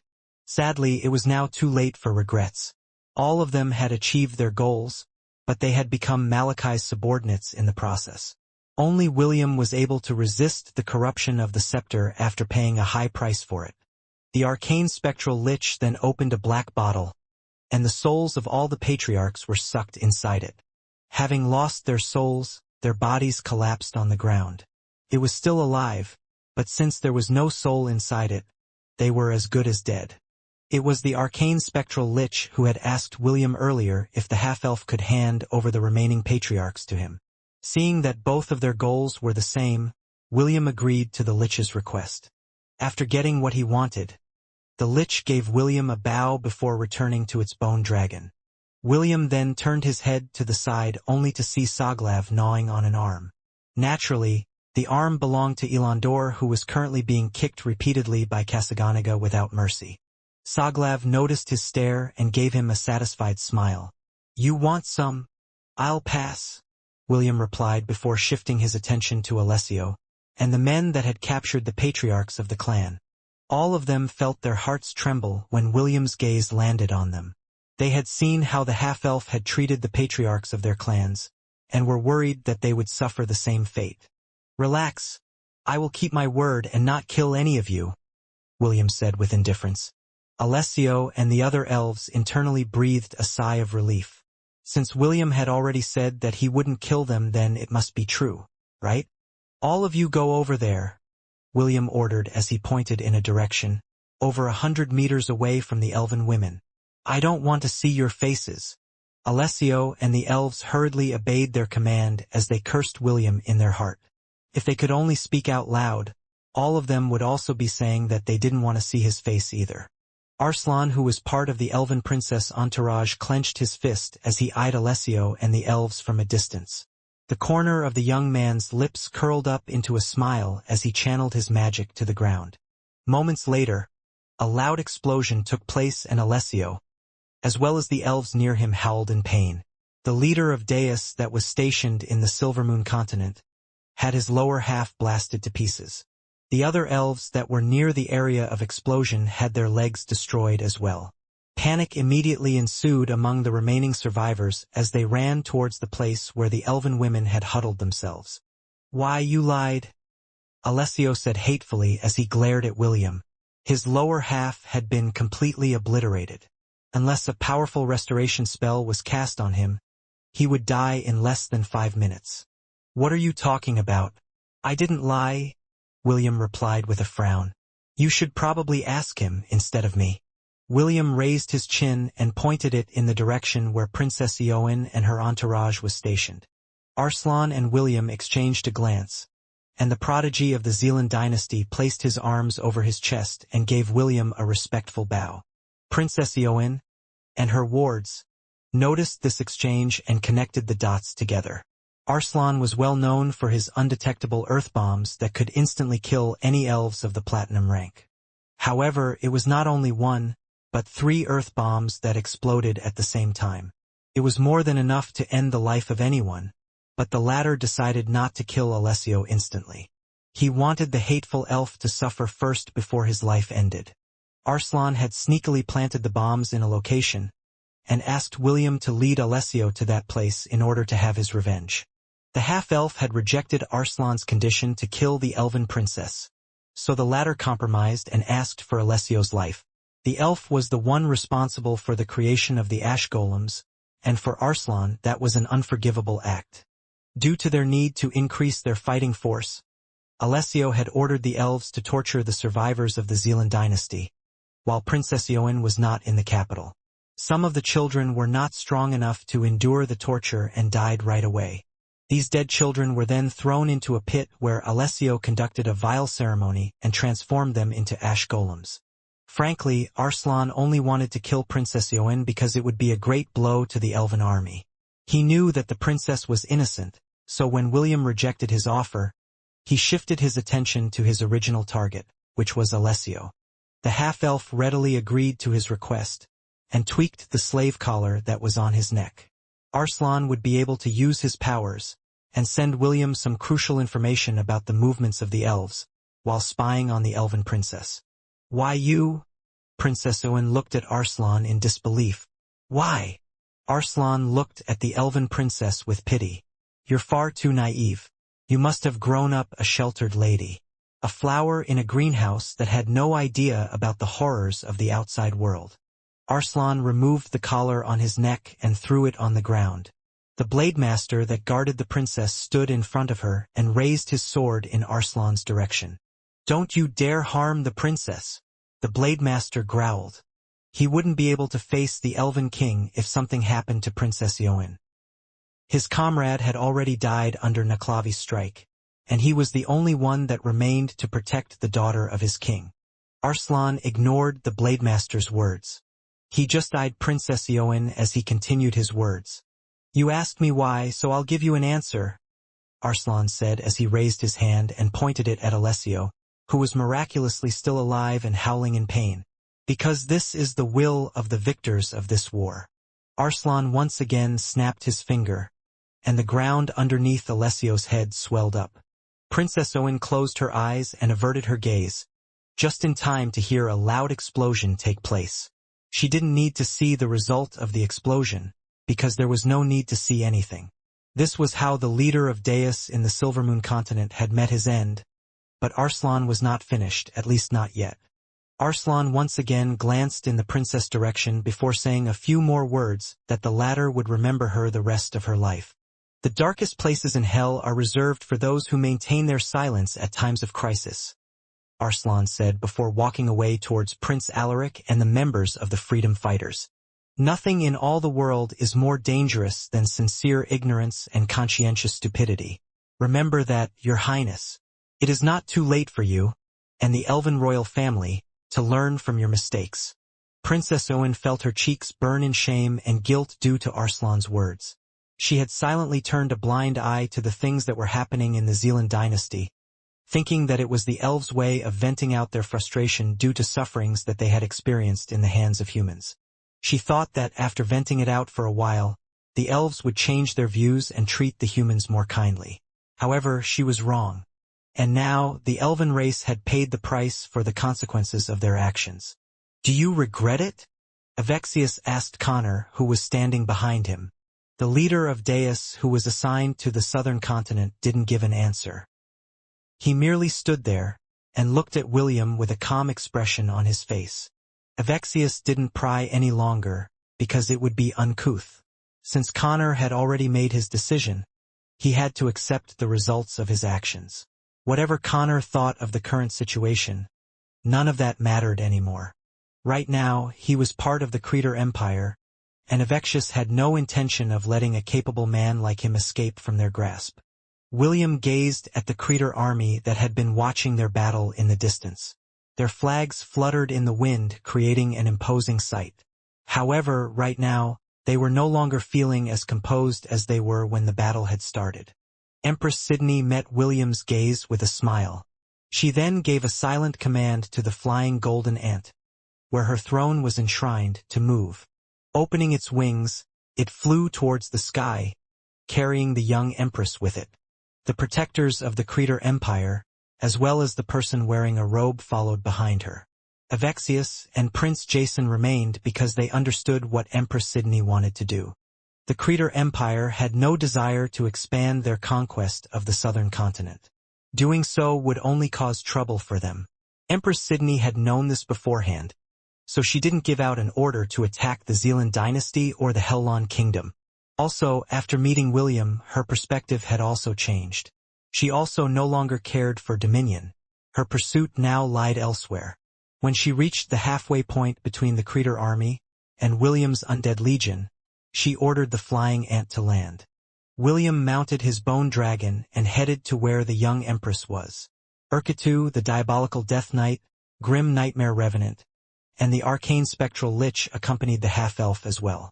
The bone dragon landed 50 meters away from the flying golden ant. William and Sydney exchanged glances before simultaneously dismounting their mounts and walked towards each other. They only stopped when they were only 3 meters apart. Their escorts stood behind them and waited patiently for the dialogue that was about to start. "Congratulations, Sir William, for winning the war against the elves," Empress Sydney said. "With this, the southern continent will experience a brief period of peace, while we wait for the continental spell to lose its effects." William nodded as he stared at the beautiful lady in front of him. "Does the Creator Empire wish for a peaceful coexistence between our kingdoms?" "Yes." "Good." Empress Sydney walked forward as she extended her hand for a handshake. William also took a step forward and held Empress Sydney's soft and delicate hand firmly. Not far away, the elves and their guardians looked at this scene bitterly. Eneru, who had returned to his humanoid form, had his head lowered. Jekyll had beaten him black and blue earlier, and only released his hold on the Qilin when the elves and the other guardians had finally surrendered to William. The Tautai stood beside the depressed Qilin with a smug expression on his face. Since Eneru had regressed in his rank, Jekyll didn't have much trouble in subduing him. However, the Qilin's lightning bolts still pained him. Even before William and Sydney had taken the liberty to formally end the war, Eneru had been subtly congregating all of his magic power inside his body for one last hurrah. He was only waiting for the perfect opportunity in order to make his move. The moment William and Empress Sydney shook hands, the sound of cheering ensued on both sides. Finally, the war had officially ended.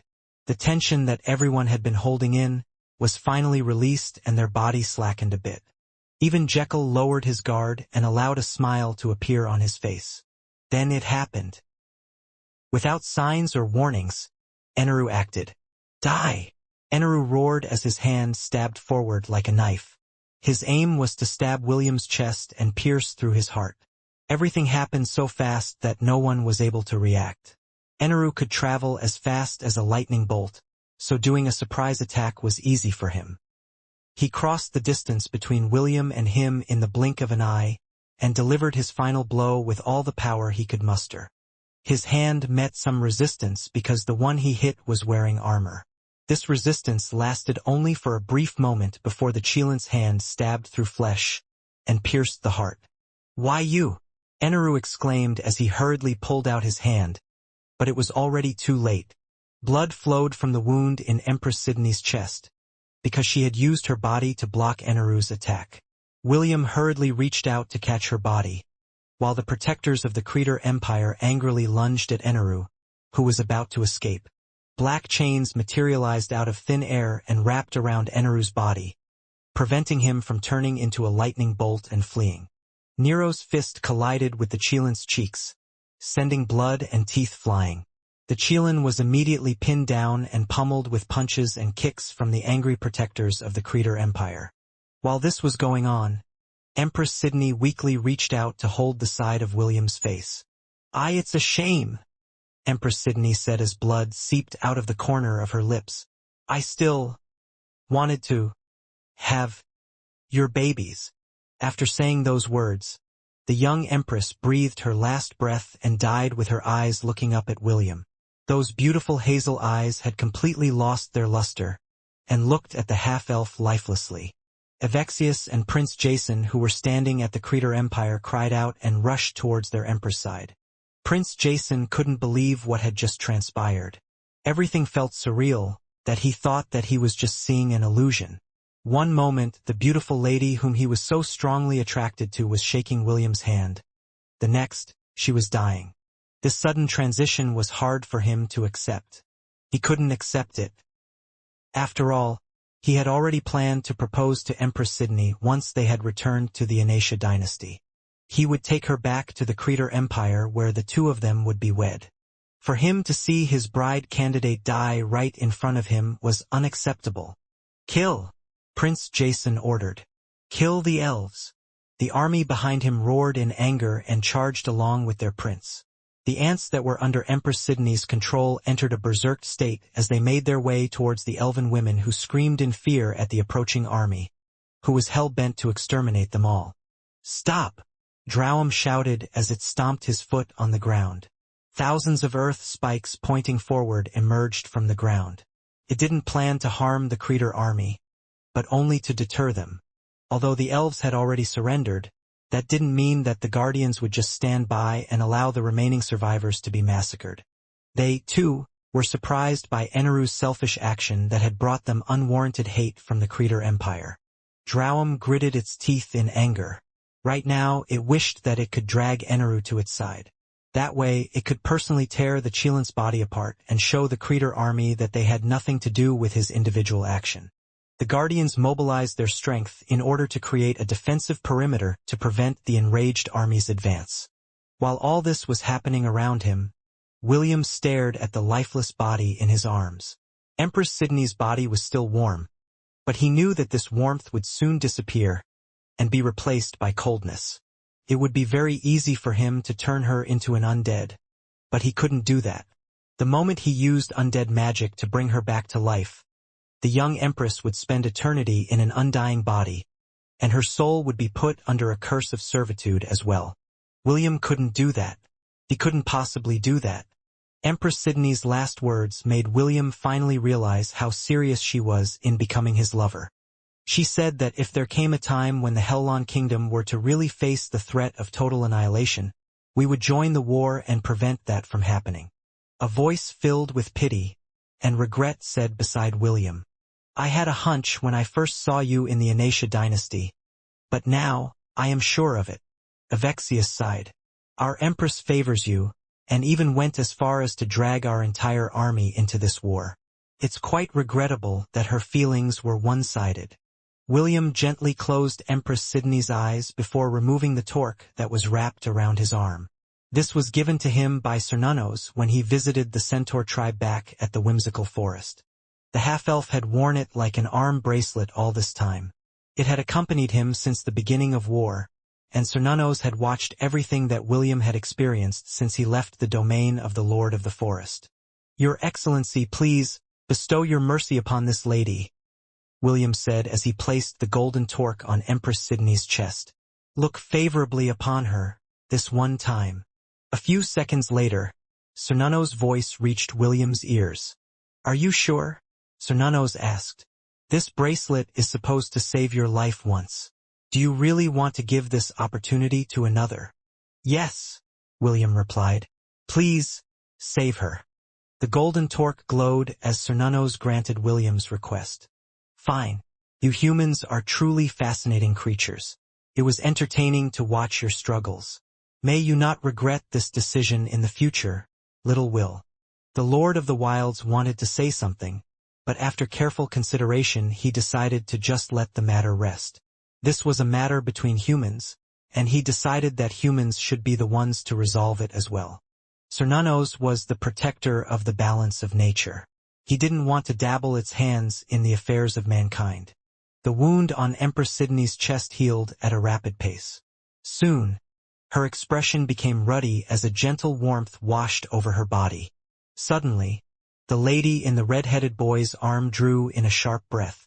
Her eyes abruptly opened, and the first thing she saw was William's relieved expression. Her hand unconsciously moved towards her chest, where a gaping hole used to exist. Feeling her skin under her palms, Empress Sydney looked at the half-elf that was looking down at her with gentle eyes and asked a question. "I'm alive," Empress Sydney asked. "Yes," William replied. "You are alive. How?" "It's a long story. I will tell you another time." Avexius' eyes widened when he saw the young empress come back to life. As a person that had reached his current rank, he had already affirmed that Empress Sydney had died. He didn't hear Cernunnos and William's exchange, and only thought that the boy was giving the empress a parting gift when he placed the golden torque on her body. The young empress tried to stand, but her body was still weak, so William supported her to stand upright. The two of them then gazed at the battle between the Creator Empire and the Guardian of the Elves. The protectors had already torn Eneru's body limb by limb, and were about to join the battle when they noticed the young empress leaning on William's body. "Stop the war," Empress Sydney ordered. "Much blood has already been spilled. There's no need to add more." William gave a mental order for the Undead Legion to interfere as well. The moment Naklavi faced the Creator army, all of them froze in place. They had seen how this monster had one-sidedly beaten up Drowum and massacred the Elven army. None of them dared to challenge its notoriety. The Guardians of the Silvermoon continent breathed a sigh of relief when William's army moved in to stand between the Creator army and the Elven survivors. They were hard-pressed earlier because they were only defending. They didn't dare kill any warrior of the Creator Empire because they knew that if they did that, they would step beyond the point of no return. They couldn't afford for such a thing to happen. "The Empress lives," Nero shouted with all his might. "The fighting ends now." Prince Jason, who was commanding the army, turned his head to look at where his empress had fallen. When he saw that she was indeed alive, relief flooded his heart. However, this was soon replaced by jealousy when he saw that her slender body was leaning on William, who was supporting her. "Cease all actions," Prince Jason ordered. "The Empress lives. Long live to Her Majesty. Long live to Her Majesty. Long live to Her Majesty. Long live to Her Majesty." The cheers of the Creator army reverberated in the air, and the conflict had been averted. Empress Sydney, who was leaning on William's body, raised her head to look at her beloved. Back in the Inasha dynasty, one of the conditions that was written on the contract was for you to grant a request from me, Empress Sydney said in a soft voice. Clearly, she had still not fully recovered and was still suffering from lethargy. "I remember," William replied. There was indeed a clause in the contract where the Empress could ask one favor from William and Elandor. This particular condition was vague, but William still agreed to it. As long as it didn't go past his bottom line, he was willing to grant Empress Sydney's request. "I want to call on that request right now. Can I? As long as it is within what I can do." Empress Sydney smiled as her hand reached out to touch the collar on William's neck. "I want you to place this collar on my neck," Empress Sydney said. "I want to belong to you." Avexius and the guardians that were standing beside the two were dumbfounded by Empress Sydney's request. Although they were looking elsewhere, they had been secretly listening to the two people's conversation. When they heard that the princess wanted to wear William's slave collar, all of them turned their heads to look at the young lady with shocked expressions. However, none of them said anything. The beautiful lady was doing this of her own free will. This was not a forced enslavement. They only looked at Empress Sydney with serious expressions and waited for William's answer. "You want to become my slave?" William asked in disbelief. For a brief moment, he thought that he had misheard the young lady's request, so he decided to ask for confirmation. Yes, Empress Sidney answered firmly. I want to be yours. Will you grant this request? The beautiful Empress looked at William with pleading eyes as she leaned weakly on his body. William stared straight to her eyes, looking for any signs of falsehood. However, the only thing he saw was his own reflection staring back at him. Right now, the beauty in his arms was staring only at him, and no other. Even if William didn't want to admit it, he was moved by Empress Sidney's determination. Are you sure? Yes. William thought long and hard, but he didn't see any downsides in the Empress' request. In fact, it was to his advantage. Although he didn't want to say it out loud, he was wary of Empress Sidney's powerful charm. If she were to really become serious, she could bring the downfall of empires in the world of Hestia. If she were to become William's slave, the half-elf could keep her in check and prevent the worst-case scenario from happening. William raised his hand and touched the collar on his neck. A soft sound of metal being unlocked reached Empress Sidney's ears. The collar of Wisteria had already been passed over by Celine to William. It meant that its current owner was none other than him. Naturally, if he placed the collar on a person, that person would become his slave. Only William would be able to take the collar off that person's neck and grant them back their freedom. Naturally, the enslavement would only last for 4 years. When the 4 years had passed, the effect of the collar would vanish and the beautiful Empress would once again regain her freedom, even if William didn't remove her collar. I'll ask you one last time, William said with a serious expression. Are you sure about this? Instead of answering, Empress Sidney closed her eyes and raised her chin, presenting her smooth and sensuous neck to William. It was her way of telling the half-elf to place the collar on her neck without worries. Avexius and the protectors heard a soft clicking sound as William secured the collar of Wisteria around Empress Sidney's neck. The beautiful lady immediately felt a connection between her and William, and it made her heart skip a beat. When she opened her eyes, she saw a faint red leash that connected the collar on her neck to William's wrist. This proved that she was now William's slave. However, the half-elf was not aware of this. William couldn't see the leash that bound him and the beautiful Empress in his arms. It was a special ability that was exclusive to those that had been born with the bloodline of the Creator royal family. This ability allowed them to find the location of their partner, wherever they may be in the world.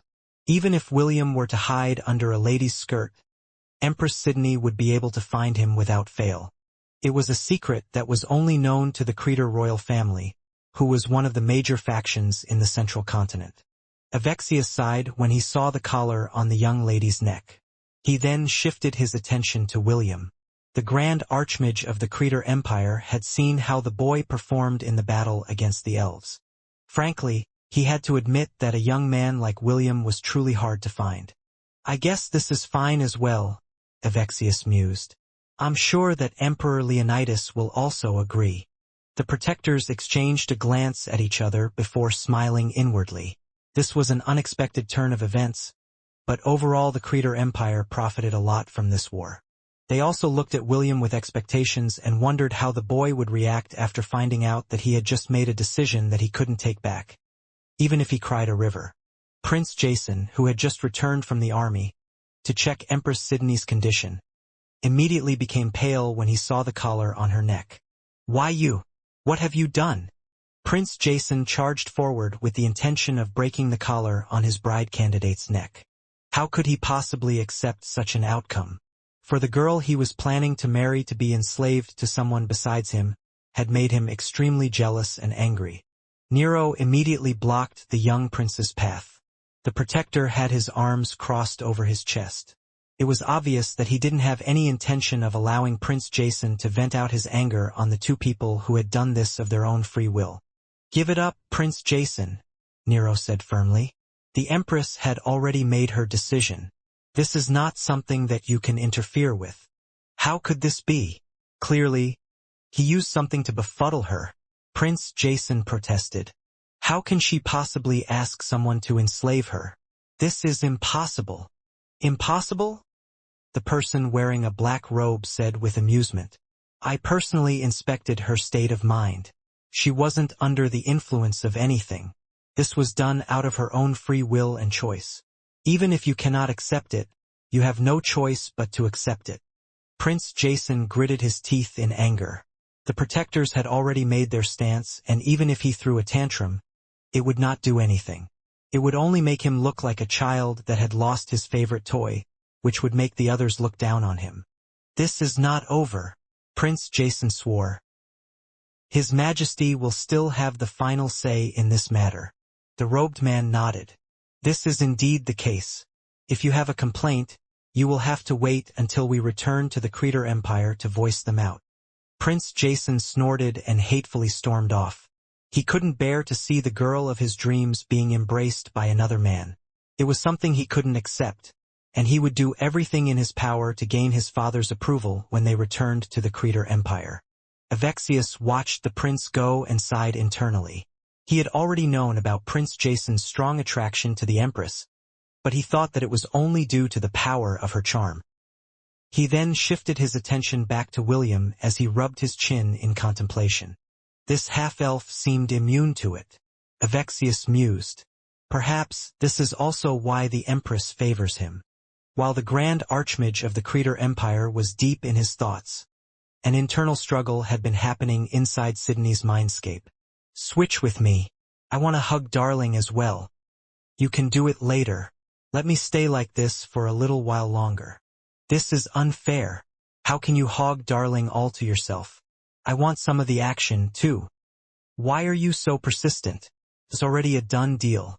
He can't back away even if he removed the collar on our neck. It's our win. Ooh. Well, you do have a point. But still. The young Empress currently had her eyes closed as she leaned on William's body. The half-elf only thought that she was still feeling weak since she had just been revived not long ago, so he allowed her to cling to him for the time being. It was at that moment when Avexius approached him with a smile. Congratulations to you, William, and to you, too, Empress Sydney, Avexius said with a smile. I'm sure that the grand wedding that will take place a few years from now would be talked about, not only in the Creator Empire, but through the entire central continent as well. William, who heard Avexius' words, tilted his head to the side in confusion. What wedding? William asked. Your wedding, of course. Avexius' smile widened. Huh? What are you talking about? Don't you know? Placing a slave collar on a member of the royal family of the Creator Empire is akin to putting a wedding ring on their finger. William's body shuddered. He was about to grab the collar from Empress Sydney's neck, when the lethargic Empress sprang to life and backed away hurriedly. She then hid behind the back of the purple-haired protector to prevent William from taking the collar off her neck. The corner of William's lips twitched when he saw how agile the once-dead Empress was. He then shifted his attention to the smiling Archmage by his side and was very tempted to slap Avexius' face. What do you mean wedding? I'm not aware of this custom, William protested. Well, you're not the first, nor will you be the last person to say that, Avexius replied. What do you mean? I'm not the first nor the last person, William inquired. Avexius moved close to William and whispered something in his ears. The half-elf's expression immediately changed as he realized that he had been set up by the succubus Empress. Well, don't worry, Avexius patted William's shoulder. You're still young and the wedding has to wait for a few more years. Besides, the Emperor of the Creator will have the final say in the marriage. You just need to visit him in the Creator Empire and convince him that you have been duped. William was about to protest again when he remembered that he still had matters to settle in the Creator Empire. Est's, Ash's, and Isaac's curses could only be lifted after he had a meeting with Lady Astrid's brother, Amun. His base of operation was in the Creator Empire, so burning his bridges here would only make things difficult for him in the future. The half-elf just stared at the dark clouds that hung in the sky in resignation. He knew that he still had to explain himself to his lovers about his shotgun wedding with Empress Sydney, who had successfully hoodwinked William by using his conscience against him. Avexius chuckled internally as he looked at the half-elf's resigned expression. Having a son-in-law like William would be a huge boon to the Creator Empire's prestige. Not only was he the son of the Saintess of the Elves, he was also the son of the human hero that had fought off the demon invasion. His lineage was solid, and the merits that he had performed during this war were also noteworthy. With such an imposing resume, it was practically a done deal that William would become a son-in-law of the Creator royal family. The only thing that would seal it completely was Emperor Leonidas' imperial decree. As long as that was issued, William wouldn't be able to escape, even if he grew wings and flew away. After lamenting his current situation, William sighed and looked at the Empress who was peeking out from behind the purple-haired woman. Empress Sidney looked back at William with a teasing smile on her face. However, her eyes were filled with love. This made the half-elf sigh once again before walking towards the bone dragon that would take him back to the Hellon Kingdom's camp.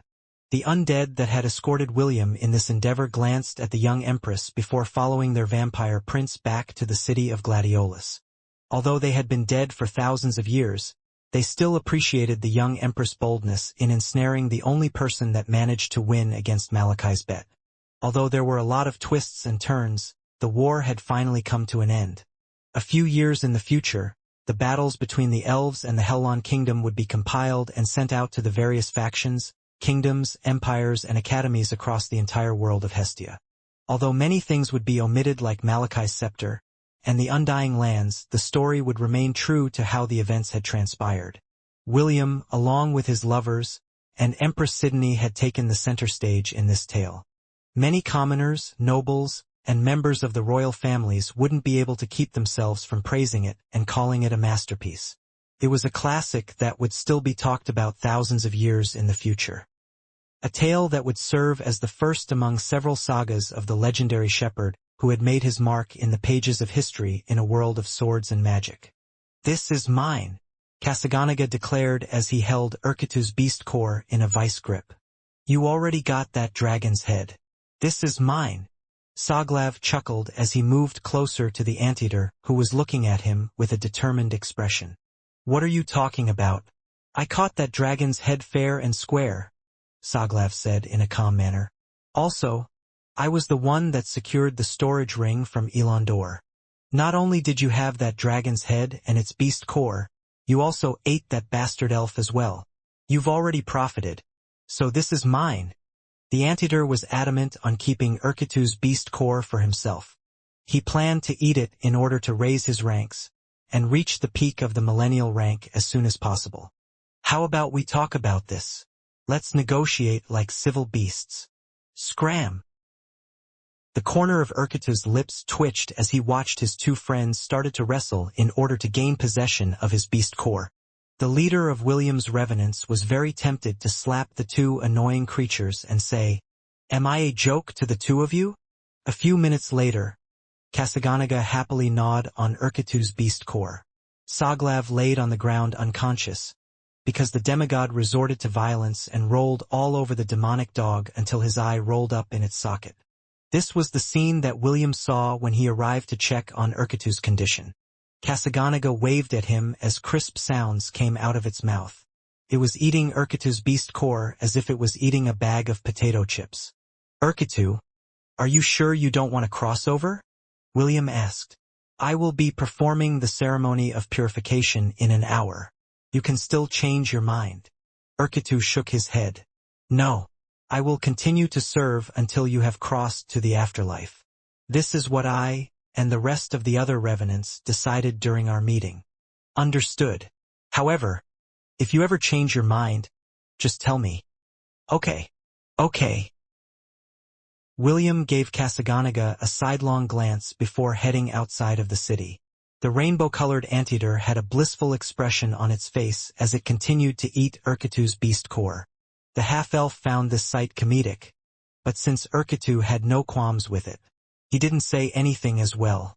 An hour later, William stood outside the city where the super soldiers and the ash golems gathered.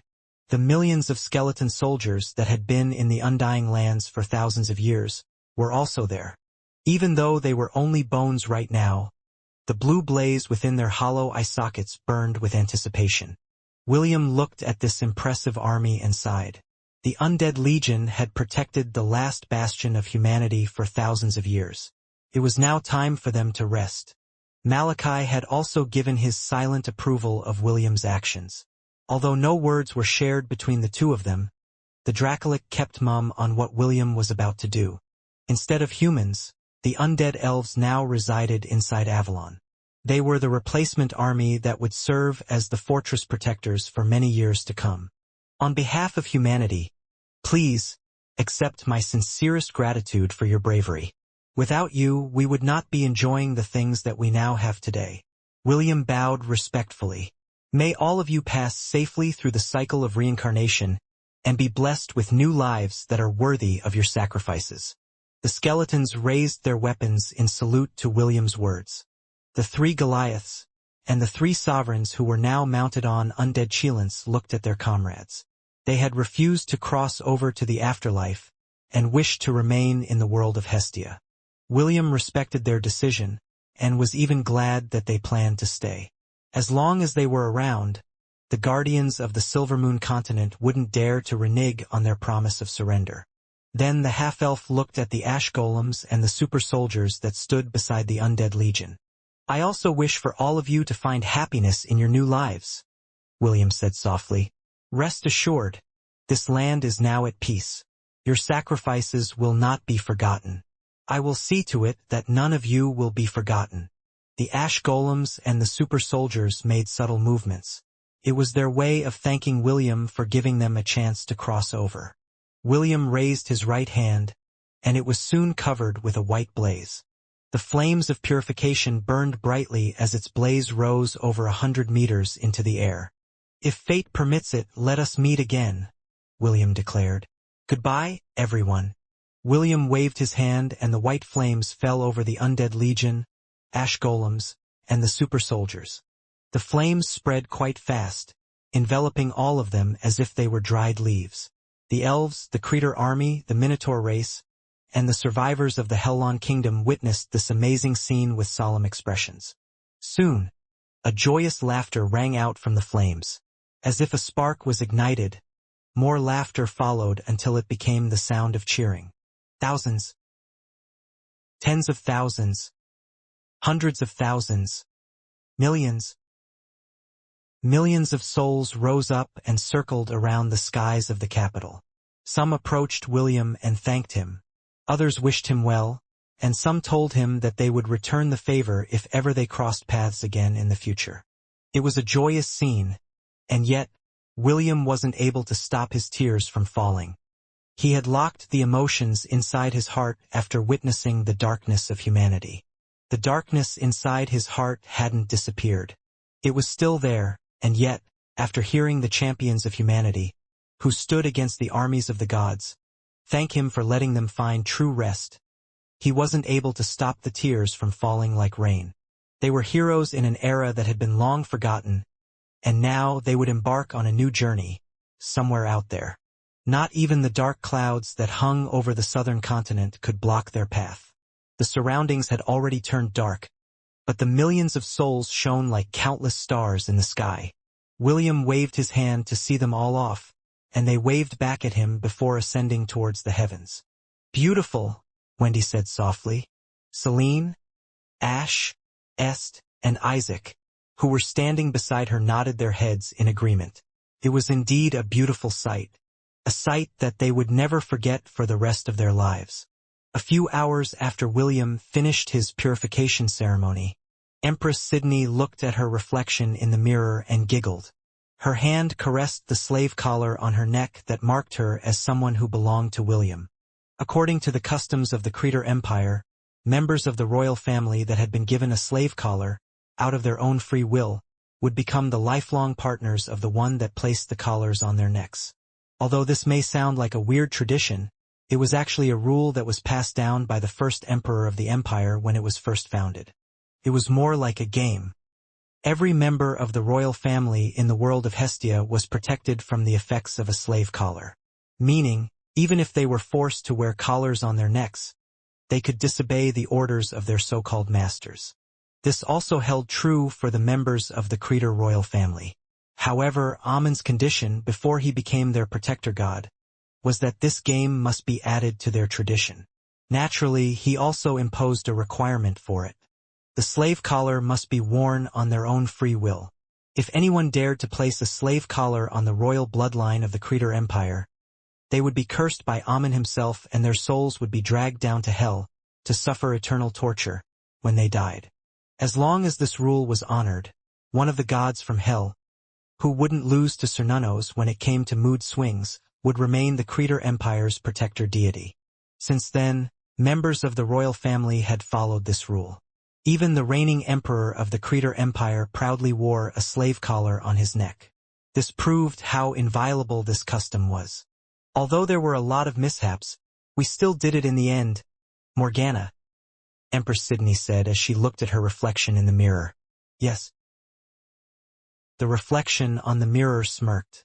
Morgana then caressed the collar on her neck and sighed. The moment the elves decided to come here to negotiate, their fates had already been sealed. Morgana smiled sweetly at her other half, who was looking back at her with a devilish smirk. Contrary to what the elven delegation thought, Empress Sydney had successfully planted her charm spell inside their consciousness, the moment they laid their eyes on her. From the beginning, Elandor and Alessio had already fallen into her hands. However, she didn't exert her control over them until the last minute. The only one that managed to resist her charm spell was Eneru. A myriad beast was not very easy to subjugate, however. When he was injured during his solo attack on the Hellon Kingdom, Prince Ernest was forced to use Heaven's Fury. This attack had not only cut off Eneru's arm, but also cut dimensional space. This allowed Lady Eros to send a strand of her divine charm to penetrate Eneru's body, while he was fleeing. This was done in utmost secrecy, because Lady Eros needed to follow certain rules imposed upon them by the Temple of the 10,000 Gods. If Prince Ernest hadn't used that attack, Lady Eros wouldn't have been able to place a charm spell on Eneru's body that she could use to manipulate him anytime. Everything that the elves planned was known to Sydney, because she could see and hear what her charmed ones could. This allowed her to gain full access to confidential information that was known only to the elves. Empress Sydney also gave subtle commands to Elandor, which had prevented the elven commander from issuing critical commands at the right moment. Still, Lady Eros should have told us her plan. Eneru suddenly attacking Darling was not something we knew beforehand. If we've only known what our goddess was planning, we might have made our own preparations. True, but if we knew about her plan, I'm afraid that the outcome would not be the same. Perhaps Lady Eros knew that we would overthink things and decided to keep us in the dark. Eneru's attempt to kill William was orchestrated by the goddess of lust. It was her way of helping her girls form a deeper connection with the red-headed boy whom her daughters loved. Empress Sydney and Morgana knew that William was someone who cared about people important to him. They were quite touched when the latter used his life-saving artifact in order to bring them back to life. The armor they were wearing was called Immortal Empress Armor. It was Lady Eros' gift to them to ensure their safety. Anyone who wore the armor would be revived from death after an hour passed. This ability could be activated once every 3 days. The young empress took a calculated risk, and it paid off. If William hadn't revived them, then their feelings towards William might have changed. Princess Sydney was looking for someone that would be willing to love her with all of their heart. William's selfless act had made her love for the half-elf burn even brighter inside her heart. With this, Sir William will be our fiancé. Yes. Now, we just need to have a good relationship with his other lovers and it will be perfect. Also, he mentioned that he is planning to visit the Creator Empire in the Central Continent. Once he's there, we can immediately make the wedding preparations. We'll be on our home turf. Empress Sydney smiled and nodded her head. She was sure that William would resist with all of his might, but if he really needed to do something inside the Creator Empire, he would have to gain the permission of the royal family first. The beautiful lady blushed as she heard Morgana's devious plan to milk William dry and get his babies. Although she had gotten used to her other half's lustful nature, she didn't mind having William's children. She had long decided that she would only give birth to the children of the man that would capture her heart. 20,000 God points. 25. 30. William looked at the noisy surroundings as he sat in his VIP box inside the auction house of the gods. This was a place where the followers of the gods, as well as the gods, bid for items that caught their fancy. Naturally, there were restrictions placed on the gods that forbade them from bidding on any item that they saw. Since the currency used were god points, the gods were clearly at an advantage. In order to balance things out, a clear-cut rule was made so that certain items could only be bought by their followers. The auction of the gods was separated by two schedules: the morning auction and the evening auction. The morning auction as an exclusive auction for their followers. The evening auction, on the other hand, allowed both the gods and their followers to bid for the items that they wanted. Right now, William was seated on an expensive couch, with Lily's head resting on his lap, as he waited for his auctioned entry to make an appearance. Yes, this was also a place where the gods, and their chosen candidates, could mingle and see each other freely. Issei and David were also in the VIP room with William, and seated on special seats beside his couch. William lightly patted Lily's hair as he listened to the bidding war that was happening right now. If the disciples of the lowly goddess could see the adorable lowly right now, they would, without a doubt, raise a ruckus and conspire for William to get stabbed to death by kitchen knives. 60,000 god points. Going once. Going twice. Sold to bidder number 69. The beautiful auctioneer smiled as she lifted her small wooden mallet and hammered it on her desk, which signaled the end of the deal. Right now, William was a beggar. He had used up all of his god points in order to seal Separan for a few seconds. This had given the system ample time to send it to the auction house to be auctioned. After receiving the confirmation of his entry, the auction house gave him his own VIP room because the item that he had sent them for auction was a very hot commodity. Naturally, the gods who favored William wouldn't miss out on the fun and would participate in the war to buy the demigod of the Silver Moon continent, Separan, the Fire Phoenix. The atmosphere inside the auction house was very lively. There were times when William was tempted to bid for an item, however, he didn't have any god points with him right now. Although Issei, Lily, and David were with him, his skin wasn't thick enough to ask them for another loan. William still owed them 200,000 god points each, and he didn't want to abuse their kindness. The hours passed by as the bidding war heated up. William gulped because the highest amount of god points that he had managed to acquire was 1 million god points. But he had used them all to merge the Undying Lands to his own domain. Right now, a dozen pills of awakening, that were personally made by the alchemist god, were being auctioned and the price had already reached 2 million. Pill of Awakening was a special pill that allowed mortals to unlock their latent potential that couldn't be brought out using normal means. This was a pill that the gods favored to possess in order to distribute to their loyal followers, to help them succeed in the worlds where they currently resided. Pills of Awakening sold to esteemed bidder number 007 for 5 million god points. It didn't take long for William to realize that when the auctioneer said the words esteemed bidder, it meant that the winner of the bid was a god. Several items had been bought by these esteemed bidders, and sometimes their bidding wars would reach in the tens of millions. And now, we come to the highlight of tonight's event, the beautiful auctioneer announced. She then waved her hand and an image of a phoenix appeared in a projection. This mythical beast is of the demigod rank, the lady said with a smile.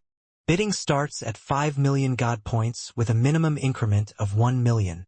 Lily, who was resting her head on William's lap, raised her head with a mischievous glint on her eyes.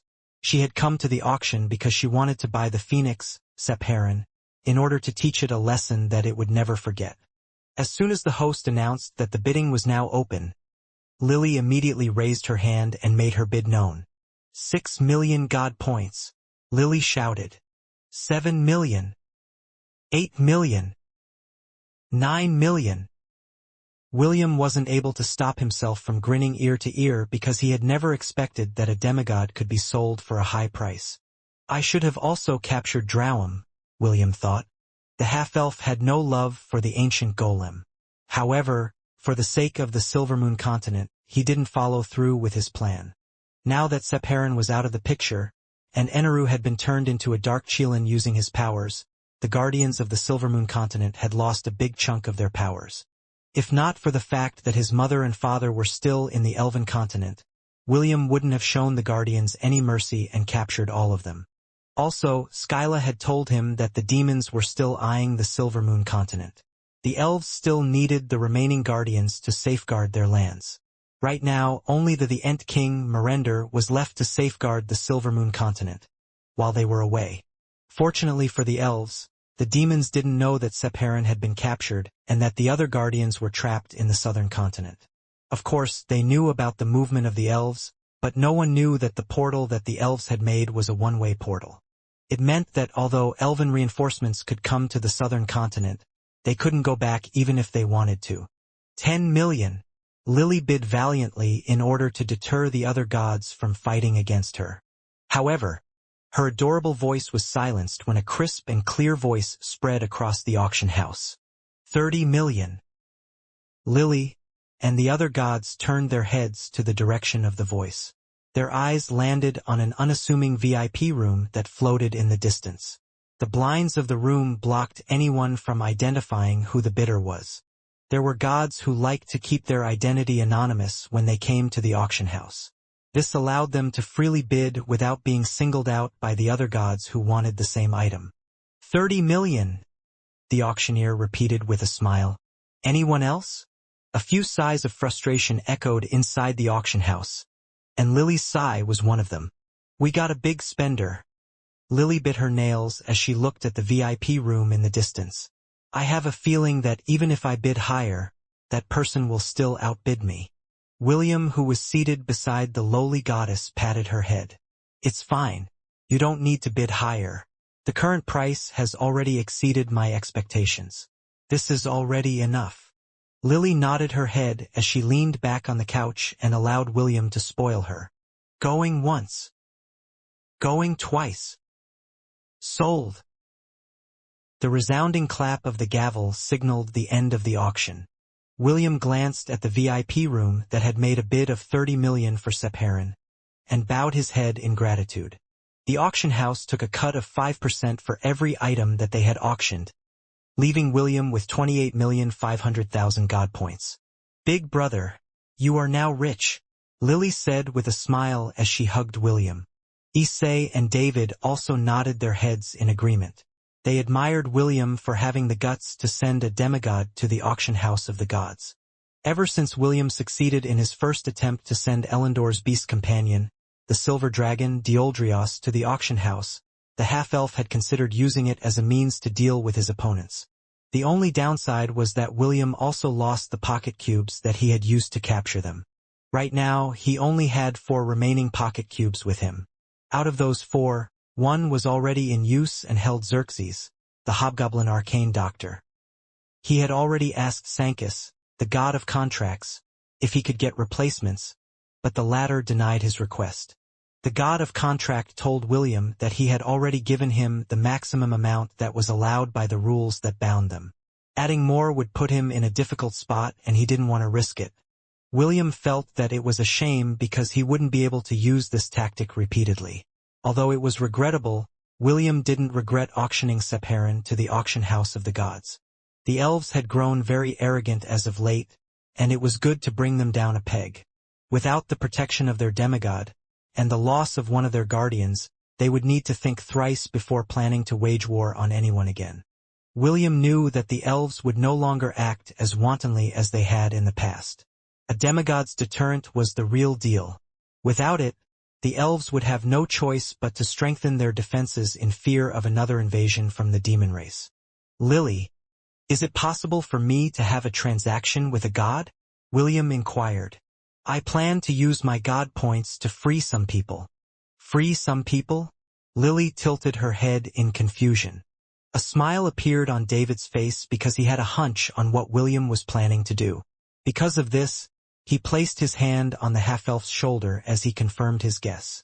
Is it about Zhu and Sha? David asked. William nodded his head in confirmation. Issei, who was standing by the side, crossed his arms over his chest as he thought of a plan inside his head. How about you let me handle this? Issei proposed. I'm good friends with the Jade Emperor. I'll put in a good word for you and try to secure a meeting today. Thank you, brother Issei. This is but a small matter. Leave it to me.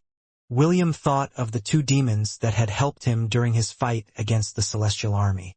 He was indebted to the both of them, and the red-headed wanted to repay them in full for the debt he owed them. This is the only thing I can do for the two of you, William thought. May both of you find happiness in your next life. William's wish was for Zhu and Sha to enter the cycle of reincarnation. He knew that this was the only way for the two of them to have a fresh start, and William was more than willing to pay the price for their freedom. He just hoped that the Jade Emperor would listen to his request. He hoped that he would show mercy and compassion to the two retainers that were forever loyal to his cause. In the depths of hell, several warriors ran in an orderly fashion. These were the members of the celestial army that had failed to prevent William from entering the heavenly gate. The Jade Emperor was lenient with his punishment and only asked them to train in hell for 2 years before returning to their duties. Zhu and Sha, who had helped in William's endeavor, had also been thrown into hell as well as punishment for their actions. The pig demon and sand demon were enjoying a rare opportunity to drink wine together when one of the personal aides of the Jade Emperor appeared beside them. Zhu and Sha, the Jade Emperor has issued a decree, the aide said crisply. Zhu and Sha immediately knelt on the ground to listen to the decree that was given by the Lord that they had served for thousands of years. Starting today, the two of you are hereby given an official pardon, the aide announced. You are also given the chance to enter the cycle of reincarnation to start your new lives. The Jade Emperor also promised that after 1,000 years, he will once again give both of you a chance to serve under him after you have lived your lives to the fullest. Zhu and Sha glanced at each other in disbelief. They had already resigned themselves to stay in hell for eternity, and yet, a miracle had happened out of the blue. Sha, am I dreaming? Zhu asked. Instead of answering, Sha slapped Zhu hard on the face. The pig demon howled in pain as he caressed the side of its swollen face. Oink! I just asked you if I was dreaming. Why did you slap me? Did it hurt? Duh! Of course it hurt. Oink! Then it's not a dream. Sha chuckled. It's not a dream. We're free. The Jade Emperor has forgiven us. The sand demon laughed wholeheartedly as tears streamed down the side of his face. A moment later, Zhu joined his friend as they both laughed and cried at the same time. The aide looked at the two with a smile. Secretly, he was there when the two demonic beasts helped William fight against the celestial army, and even envied them a bit because they had fought for what they believed in even though the odds were stacked against them. A few minutes later, the two had calmed down and shifted their attention to the aide that was waiting patiently at the side. So, are the two of you ready to reincarnate? The aide asked. Zhu and Sha glanced at each other before giving their answer. Is it possible to see the Jade Emperor once? Sha asked. Zhu stared at the aide in bated breath as he waited for the man's answer. The Jade Emperor had given me 2 orders, the aide answered. The first one is to accompany the two of you to the cycle of reincarnation. The second one is to accompany both of you to meet with him in the Jade Palace if you wish to seek an audience. The aide then waved his hand and a majestic chariot descended from the sky. Come, the aide made a gesture. The Jade Emperor is waiting for both of you at the Jade Palace. William walked with steady steps as he left the Jade Palace. The first thing he did after getting his god points was to negotiate with the Jade Emperor for Zhu's and Sha's freedom. At first the Jade Emperor played hard to get, but in the end he relented. However, the price for Zhu's and Sha's freedom was steep. 24 million god points. That was the price that the Jade Emperor had given William. He thought that the amount would make the boy back down, but to the Jade Emperor's surprise, the latter agreed and didn't even bother to bargain with him. The Jade Emperor watched the red-headed boy from afar until William disappeared from sight. He recalled the conversation that the two of them had half an hour ago, and sighed. Perhaps this is fate, the Jade Emperor muttered. This is their karma. After William paid the Jade Emperor the amount for Zhu's and Sha's freedom, the ruler of the Jade Palace asked the half-elf why he was going this far for 2 criminals. William's answer made the Jade Emperor realize that the boy was someone who knew how to repay the debt he owed to other people. True friends will always find a way to help you, William answered. Fake friends will always find an excuse. Zhu and Sha had done me a favor that no amount of God points could ever repay. I have always wanted to set the two of them free, because I know that both of them were good people. William placed his closed fist over his chest and bowed at the Jade Emperor. Please, Your Majesty, give them their freedom. Allow them to reincarnate and shower them with your blessings. They have already atoned for their sins. It is time for them to return to the cycle of reincarnation. After hearing William's reply, the Jade Emperor immediately wrote a decree and gave it to his personal aide. He also ordered him to carry out his order at once. As soon as the Emperor's personal aide left, the red-headed boy also left the palace.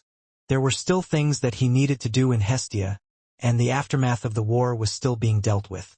The elves that had surrendered were now stationed inside the city of Gladiolus. William had tasked them to help with the repairs of the city walls, as well as the buildings and houses that they had destroyed during the war. The majority of the Creator army had returned to the Inauthentic dynasty, with the exception of Empress Sidney, Evexius, Prince Jason, the protectors of the Creator Empire, and 100,000 elite soldiers. The reason for their stay was to help William draft certain rules that would be implemented for the entire continent as they waited for the effects of the continental spell to end. Tockham had told William that it could end anywhere between 1 to 2 years, so it would still take some time before things returned to normal. For someone as lazy as William, dealing with this was a pain. However, he didn't have a choice because he was the nominated leader of the Hellon Kingdom. He wasn't allowed to shirk his responsibilities this time. Somewhere in the Temple of the 10,000 Gods, Sephiron, the demigod of the Silver Moon continent, shrieked in fear and desperation as an otherworldly beauty approached it with a smile.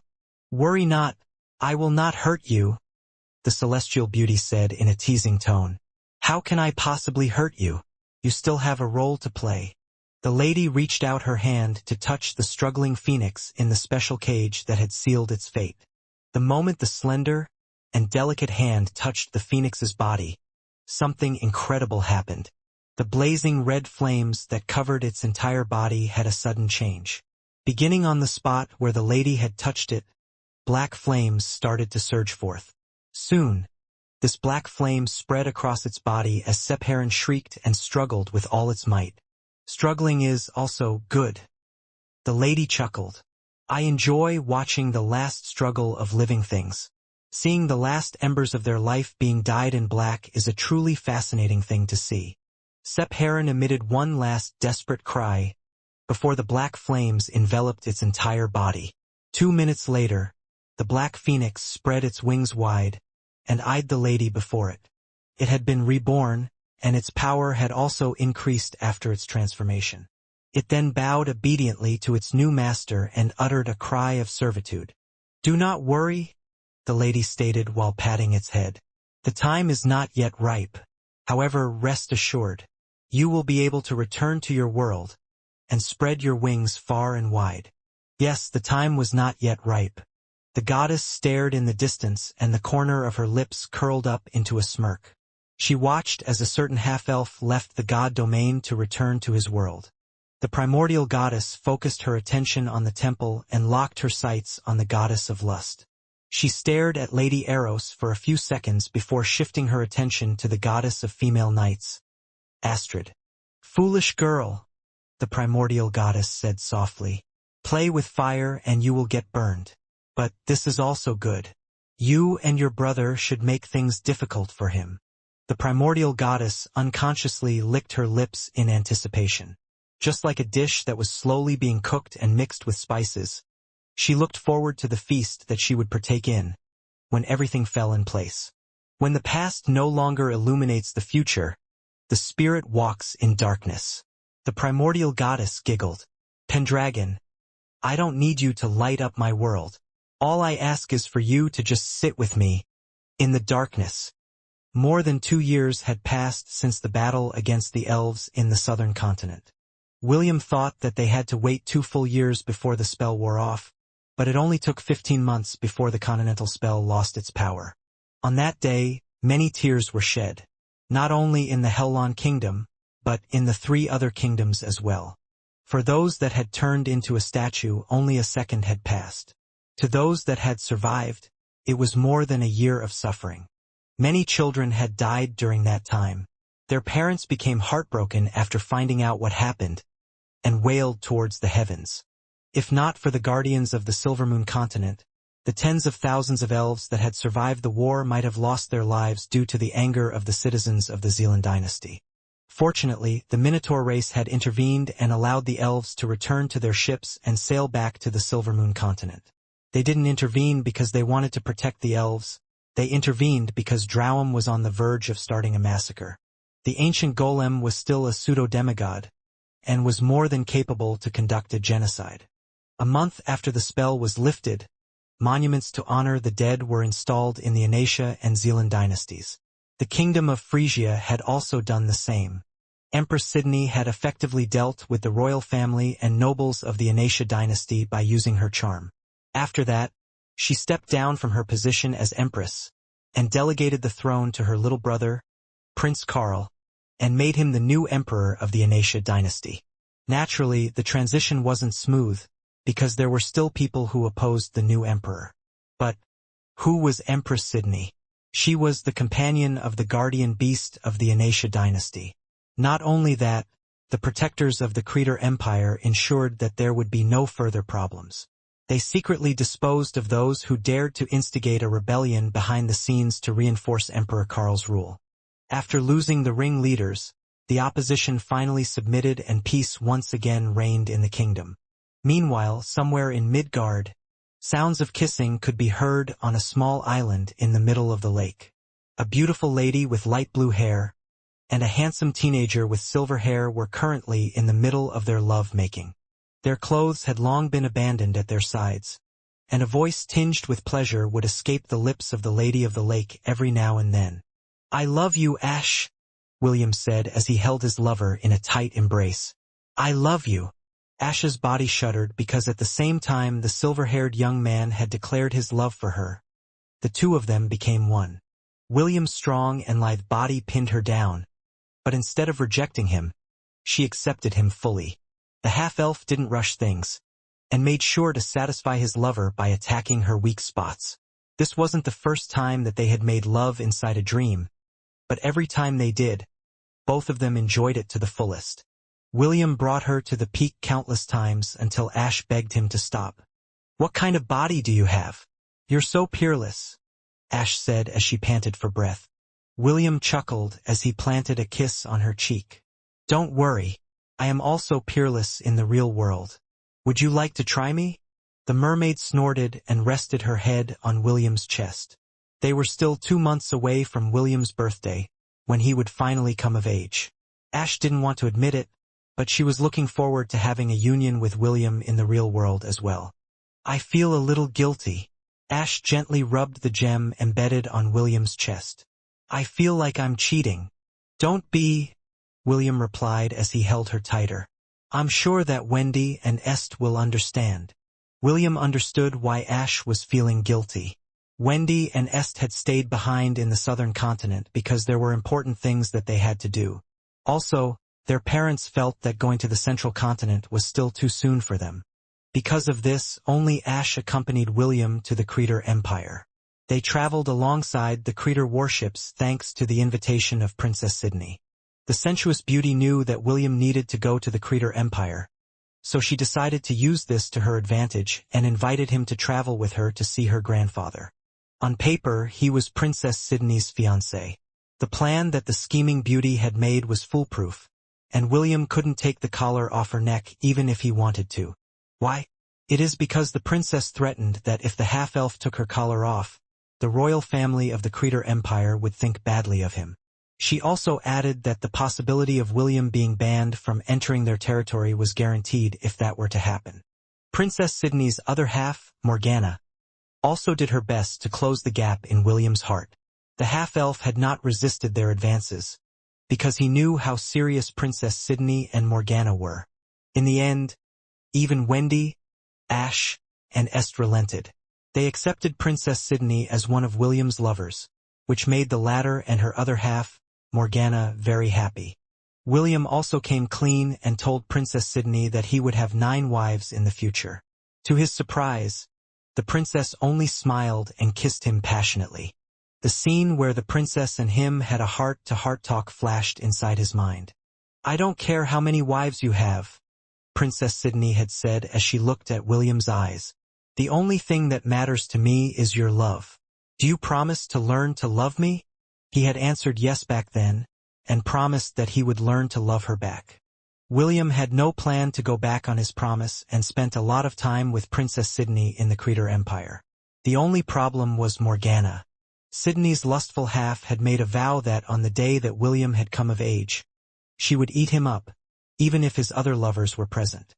If not for the fact that he was always on guard against her night raids inside his room, little William might have already been eaten whole. "These dreams?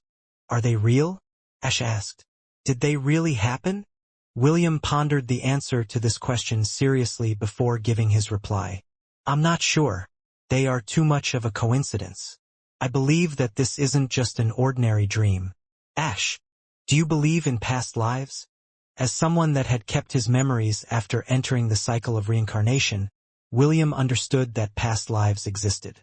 If his recurring dreams with Wendy and Ash were true, then it meant that he had shared a past lifetime with the two of them. William was not the only one who thought this way.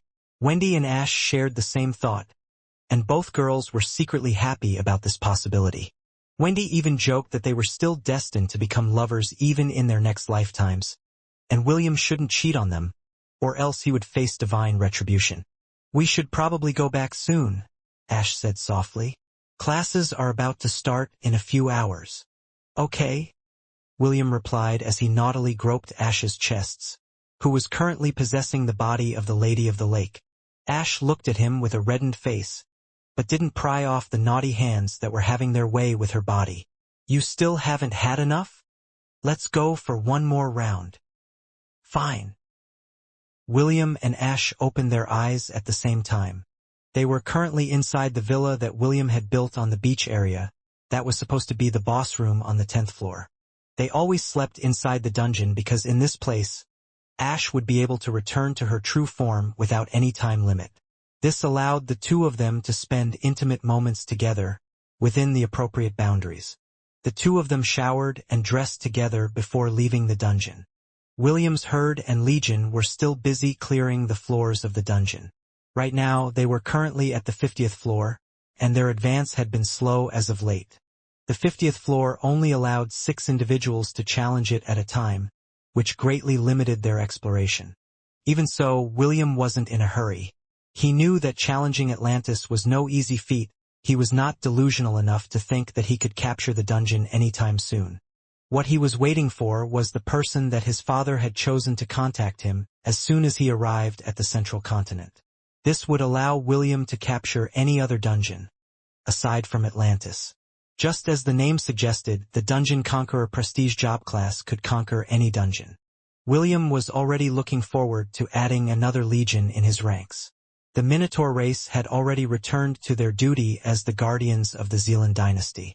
The Centaurs had also returned to their tribe. Only the Revenants, led by Urketu and Bastion, remained. Of course, William still had the other monsters that he had tamed, like the malevolent Nightmare Kelpie and elusive Mist Wildebeest. The other residents, like the Black-Winged Panthers, had also given birth to a few individuals, and had already settled inside William's Thousand Beasts domain. Due to the vast supply of food and resources from both the Undying Lands and Atlantis, the creatures that had submitted to William wouldn't leave even if the half-elf asked them to leave. Although they needed to fight for the red-headed teenager during his time of need, they were completely fine with it. William held Ash's hand as he guided her out of the villa. "Let's go," William said with a smile. "I just hope that the Fifth Master hasn't destroyed anything in the Alchemist Pavilion. Last time, the treasurer almost cried a river of blood because the damages reached 500,000 gold coins." Ash giggled and nodded her head. Both of them were enrolled in the Silverwind Academy of the Creator Empire. This was one of Emperor Leonidas' conditions for allowing William to stay inside the Creator Empire. The Emperor didn't say anything about William's engagement to his granddaughter, which made the half-elf wonder if Leonidas favored him or not. However, the red-headed teenager wasn't too worried. "What will come will come," William thought as he opened the portal that would take him and Ash back to the real world. Although there would be obstacles that might block his way, he was confident that he would be able to break all the walls that stood before him. After all, he was never alone. Good morning, everyone. My name is William von Ainsworth. William introduced himself to his new classmates.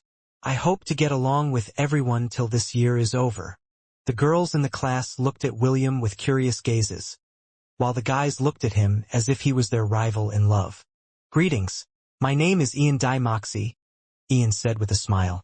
I am Sir William's retainer. I hope to get along with everyone as well. Tisk, two good-looking transfer students.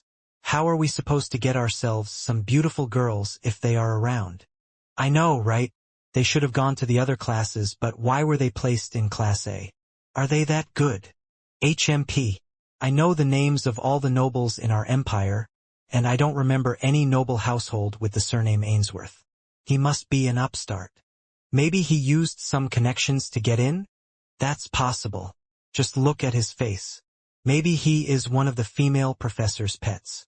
The murmur grew louder and the homeroom professor of class A cleared her throat, which made all the students shut their mouth and focus their attention on her. Sir William, please take that seat at the far right on the back row. Rita Geiss, the homeroom professor of class A said with a smile. Since it's a three-seater, Sir Moxie can also share the seat with you. William nodded and thanked Professor Rita. He then walked towards the back of the class and sat in the seat that was assigned to them. Ian sat beside him and acted as a proper retainer to a noble heir. She had been trained since young to become Est's retainer, so it wasn't hard for her to play her part perfectly. Just like William, several of the nobles also had their retainers inside the classroom. Some of them stood outside the room, while those of similar age to their masters stood in the back corners of the room as they watched over their masters. Will you look at that? A teenage boy wearing glasses smirked. An upstart and his retainer are seated side by side. Don't they even know the etiquette of nobles? That is why he is an upstart. A chubby boy chuckled. Seriously, he doesn't even understand the hierarchy of subordinates and their master. Ian frowned. She didn't want to stand out, so she decided to go with the flow and stand in the corner of the room, where the other retainers were staying. However, before she could even stand from her seat, a hand held her waist, preventing her from standing up. Ian looked at William in askance, and the latter just shook his head. You don't need to listen to these little pricks, William said. Since I am your employer, you will only follow my orders. I order you to sit and attend class with me. Do you understand? Ian smiled and nodded her head. Yes, young master. Ian had forgotten that William could be adamant when it came to things that were important to him. This made her feel warm inside her chest, because her lover didn't want to treat her like a retainer, like the rest of the nobles in the Creator Empire did. Of course, although she thought this way, she also knew that the Creator Empire was different from the Hellon Kingdom. There were certain rules that they needed to follow in order to prevent themselves from getting ostracized by the nobles of the Empire. The guys who heard William's words raised their eyebrows, while the girls looked at him with weird expressions on their faces. Although what William was doing wasn't uncommon, very few had the guts to call the noble heirs of the Creator Empire little pricks. Wow, this plebeian is a feisty one, the chubby boy remarked as he looked at William with a mischievous smile. This just proves that he's an upstart. The teenage boy shook his head in disdain. Don't worry. He will soon understand the error of his ways. The boys inside the classroom exchanged glances and nodded their heads in agreement. They had singled William out and decided to teach the transfer student a lesson when the professors were not around. Professor Rita turned a blind eye on what was happening inside their classroom, because she was also looking forward to seeing how William would deal with his classmates. The Creator Empire encouraged rivalry and competition because they were a nation of warriors. The Emperor would watch over these promising students and pick the best among them to be trained and to serve in important posts when they graduated from Silverwind Academy. Just as Professor Rita was about to start class, the door of the classroom opened. Sorry, I'm late, Professor. A beautiful lady, with long reddish-brown hair and hazel eyes, said with a smile. The newcomer then scanned the room until her eyes landed on the red-headed teenager that was looking outside the window. She was very tempted to go to his seat, but as a member of the royal family, she needed to show restraint. Everyone in the room sucked in deep breaths as they laid their eyes on the sensuous beauty in front of them. Men and women couldn't help themselves from staring at her face, which made them unable to take their eyes off of her. "My name is Sydney Val Frisia," Princess Sydney introduced herself. "Starting today, I will be your classmate. I pray that all of you will take good care of me for the rest of the year." "Thank you. I think I'm in love." "I call dibs on her." "In your dreams. Do you think you stand a chance with your pig face?" "Ha! This is the first time I've seen such beauty. Just where did this lady hide all these years? I need to ask my father to arrange a meeting with her family." It was not only the men that had been charmed by Sydney's presence. Even the girls were looking at her as if they had seen their idol. Princess Sydney's smile made their faces redden, and some of the girls even wanted to stand up and call her my lady, even though they were nobles of the empire. "Princess Sydney, it is an honor to finally meet you." Professor Rita bowed respectfully. "You may sit anywhere that you please. I'm sure that your classmates will do their best to help you in any way that they can." Princess. I knew it. Such a beauty couldn't be someone ordinary. The moment she stepped in, I already felt her royal bearing. This must be fate. The two of us were fated to be together. "Didn't I tell you to stop daydreaming? Next time, please buy a mirror. Perhaps that will wake you up from your delusion." The class became rowdy due to Princess Sydney's appearance. William kept looking outside the window and didn't dare to look in her direction. Seeing that the half-elf was purposely ignoring her, the corner of Princess Sydney's lips curled up into a smirk as she walked towards the back of the classroom. Ash was seated on William's left, so the princess mischievously sat on his right. However, it didn't end there. Princess Sydney moved closer to William and gave him a kiss on the cheek, which made everyone freeze in place, including the half-elf that had just received Princess Sydney's kiss. Moments later, chaos erupted inside the classroom. Professor Rita had no choice but to step in and stop the ruckus because the noise might disturb the other classes. If that were to happen, it would reflect badly on her as a professor, and she didn't want that to happen. "Morgana, you are really making things difficult for me from the get-go," William whispered as he held the naughty girl's hand from under the desk. "Can you behave and not stir up trouble? Switch with Sydney for now." William had grown used to Princess Sydney's other half, who would always pounce on him whenever she managed to take control of the princess body. "I'll think about it if you kiss me," Morgana replied with a mischievous smile. "Later." "No, I want it now." William sighed as he gave the naughty girl a quick peck on the cheek before telling her to behave. Morgana knew that William had already compromised, so she decided to just rest her head on his shoulder before closing her eyes. If one were to look at her, they would only see happiness and contentment on her face. Ian, who was seated beside the two, rubbed her temple. She had already accepted Princess Sydney and Morgana as William's lover. However, she was still not used to Morgana's antics whenever she was around. Sometimes, even she was embarrassed by how bold and open Princess Sydney's other half acted. Part of her also admired Morgana because she didn't have the guts to do half of what she was capable of doing. "I guess Sydney will bury herself in a hole later," Ian sighed internally. "I almost feel sorry for her." Princess Sydney was currently sleeping inside her and Morgana's mindscape. She had been up all night dealing with important matters with the Inauthentic dynasty. A letter had arrived from her little brother, Carl, asking for advice on what to do with certain issues that had sprung up under his rule. The doting princess stayed up all night as she wrote proposals and solutions to the problems that her little brother was facing. These letters would be sent via courier to the southern continent, in order to help her brother solidify his rule as emperor. Before she slept, she repeatedly told Morgana to conduct herself properly as a princess of the royal family. Morgana promised that she would do her best, so the tired princess reluctantly relinquished control over her body and went to sleep. If only she knew that Morgana would create a scandal on the very first day of class. She would have attended even though she was dead tired. This was how William's first day started inside the most prestigious academy in the Creator Empire. Because of Morgana's little fiasco, William had not only become Class A's public enemy number 1, but the public enemy of the entire third-year division inside Silverwind Academy. This brought him unwarranted attention and scorn from all the influential nobles of the empire, a place where all the influential heirs gathered and competed with each other in order to make their mark in the annals of history and to gain the favor of Emperor Leonidas, an emperor who was given the title, the Emperor who stands above the clouds.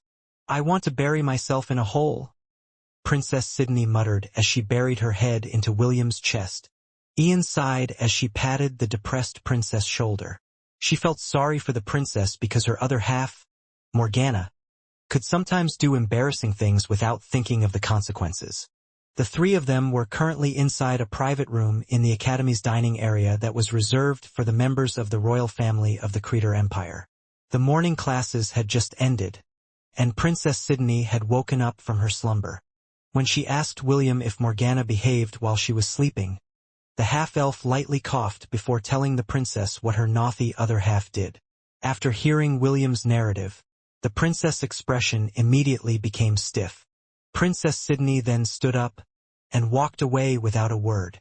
William and Ian became worried, so they followed her and ended up inside one of the private rooms where the members of the royal family dined during their stay at the academy. "Morgana, you should hold yourself back during the day," William admonished the naughty girl who was busy coaxing Princess Sydney inside their shared mindscape. "Sydney has an image to maintain because she is a member of the royal family."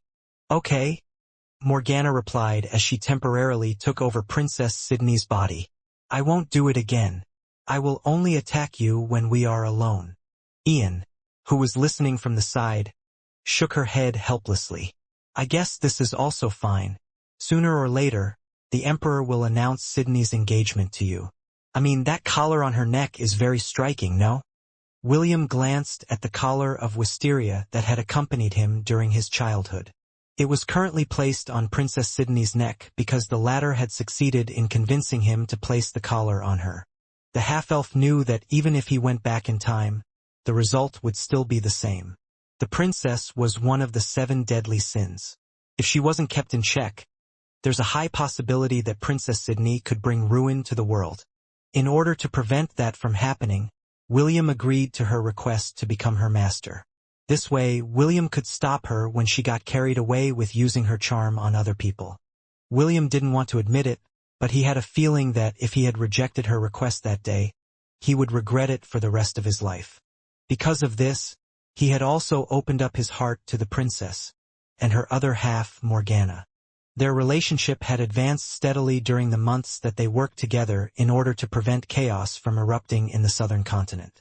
Since William had already come clean to his lovers that he intended to have 9 wives, they also accepted Princess Sydney and Morgana as his lovers. To his surprise, it didn't take a long time before the 4 ladies got along really well. They even asked Princess Sydney and Morgana to keep an eye on William, so that he wouldn't start flirting with the noble ladies in the Creator Empire. "Has the Emperor said anything?" William asked. Princess Sydney, who had her head buried in William's chest, raised her head and shook her head. "No," Princess Sydney replied. "He hasn't said anything, but I'm sure that he's currently pondering what his next move will be. We'll be careful. I feel that grandfather is scheming something behind our backs." William nodded as he patted the princess's head. "Did he give me the permission to enter Amon's temple?" Ian, who was seated beside Princess Sydney, looked at William in surprise. "What's to be surprised about?" William asked with a smile. "My main reason for coming here was to find a way to lift the curse on your bodies. The sooner I meet Amon, the sooner that you, Est, and Isaac can return to your true bodies." Princess Sydney had already been told about Ash's, Est's, and Isaac's circumstances. This was why she also did her best to negotiate with the Emperor to allow William to visit Amon's temple. The temple of the Grand Marquis of Hell was not open to the public. Only members of the royal family and important leaders of the Creator Empire could enter its sacred grounds. Anyone who dared to go there without permission of the Emperor would face the wrath of the Creator Empire. If possible, William didn't want to form hostilities with Emperor Leonidas because they would be in-laws in the future, after he and Sydney got married. Starting off on the wrong foot would just make the relationship strained in the long run. Grandfather said that he would consider it if you performed well after 3 months of being enrolled in the academy, Princess Sydney replied. Also, he was very interested in your promised battle with Rebecca in the Misty sect that will be happening 7 months from now. He told me that if you lose, he will personally kick you out of the empire, Princess Sydney added. William sighed as he scratched his head. His battle with Rebecca had been pushed back due to the mess that happened in the southern continent. Upon careful consideration, the Misty sect decided to have their battle during the founding ceremony of their sect. This was a grand ceremony that happened every 3 years. The Misty sect would send invitations to the important people in the central continent. 12 kingdoms, 6 sects, 8 empires, 4 institutions and 1 church. This was the distribution of power within the central continent. On the southern continent, there were only 4 powers that ruled the land. These were the Helon Kingdom, the Inauthentic dynasty, the Zealand dynasty, and the Kingdom of Phrygia. These 4 held absolute power in the southern lands, but they were nothing compared to the forces in the central continent, which were rich in resources and manpower. They really made it a big deal, William thought as he remembered his ex-fiancée whom he hadn't seen for a long time. He wondered how strong Rebecca had become. Although he wasn't worried about the outcome of the match, he was very curious about if he could win against her if he didn't use his trump cards. I guess I will cross that bridge when I get there, William mused as closed his eyes. I wonder if Gramps and Sir Lawrence will be there as well. Knowing Gramps, he would not miss such an opportunity. Princess Sydney and Ian exchanged a glance because William's mind had wandered away from them. They had a hunch about what he was thinking, so they didn't disturb him. From the get-go, Ian didn't like Rebecca. For her, Rebecca was too full of herself, and only used William as a shield to prevent other people from courting her. This was something that she couldn't accept. How could the man she loved be used as a tool for the so-called genius of the Helon Kingdom in order to ward off her suitors? Wendy had mixed feelings about William's battle with Rebecca because she considered the brown-haired lady a very close friend, akin to a sister. Est, on the other hand, didn't like or dislike Rebecca. For her, Rebecca was also a victim of an arranged marriage that had been planned by her elders when she was a baby. It was very common for the members of the royal family to have arranged marriages, so Est didn't think of this as a big issue. Her only concern was that William might try to lose on purpose in order to give face to his grandfather and Sir Lawrence. This was something that she didn't want to see because she believed that William shouldn't hold back and put an end to their engagement properly. You said that Emperor Leonidas will consider my request depending on my performance over the next 3 months, William said as he looked at Princess Sydney. What is going to happen in 3 months?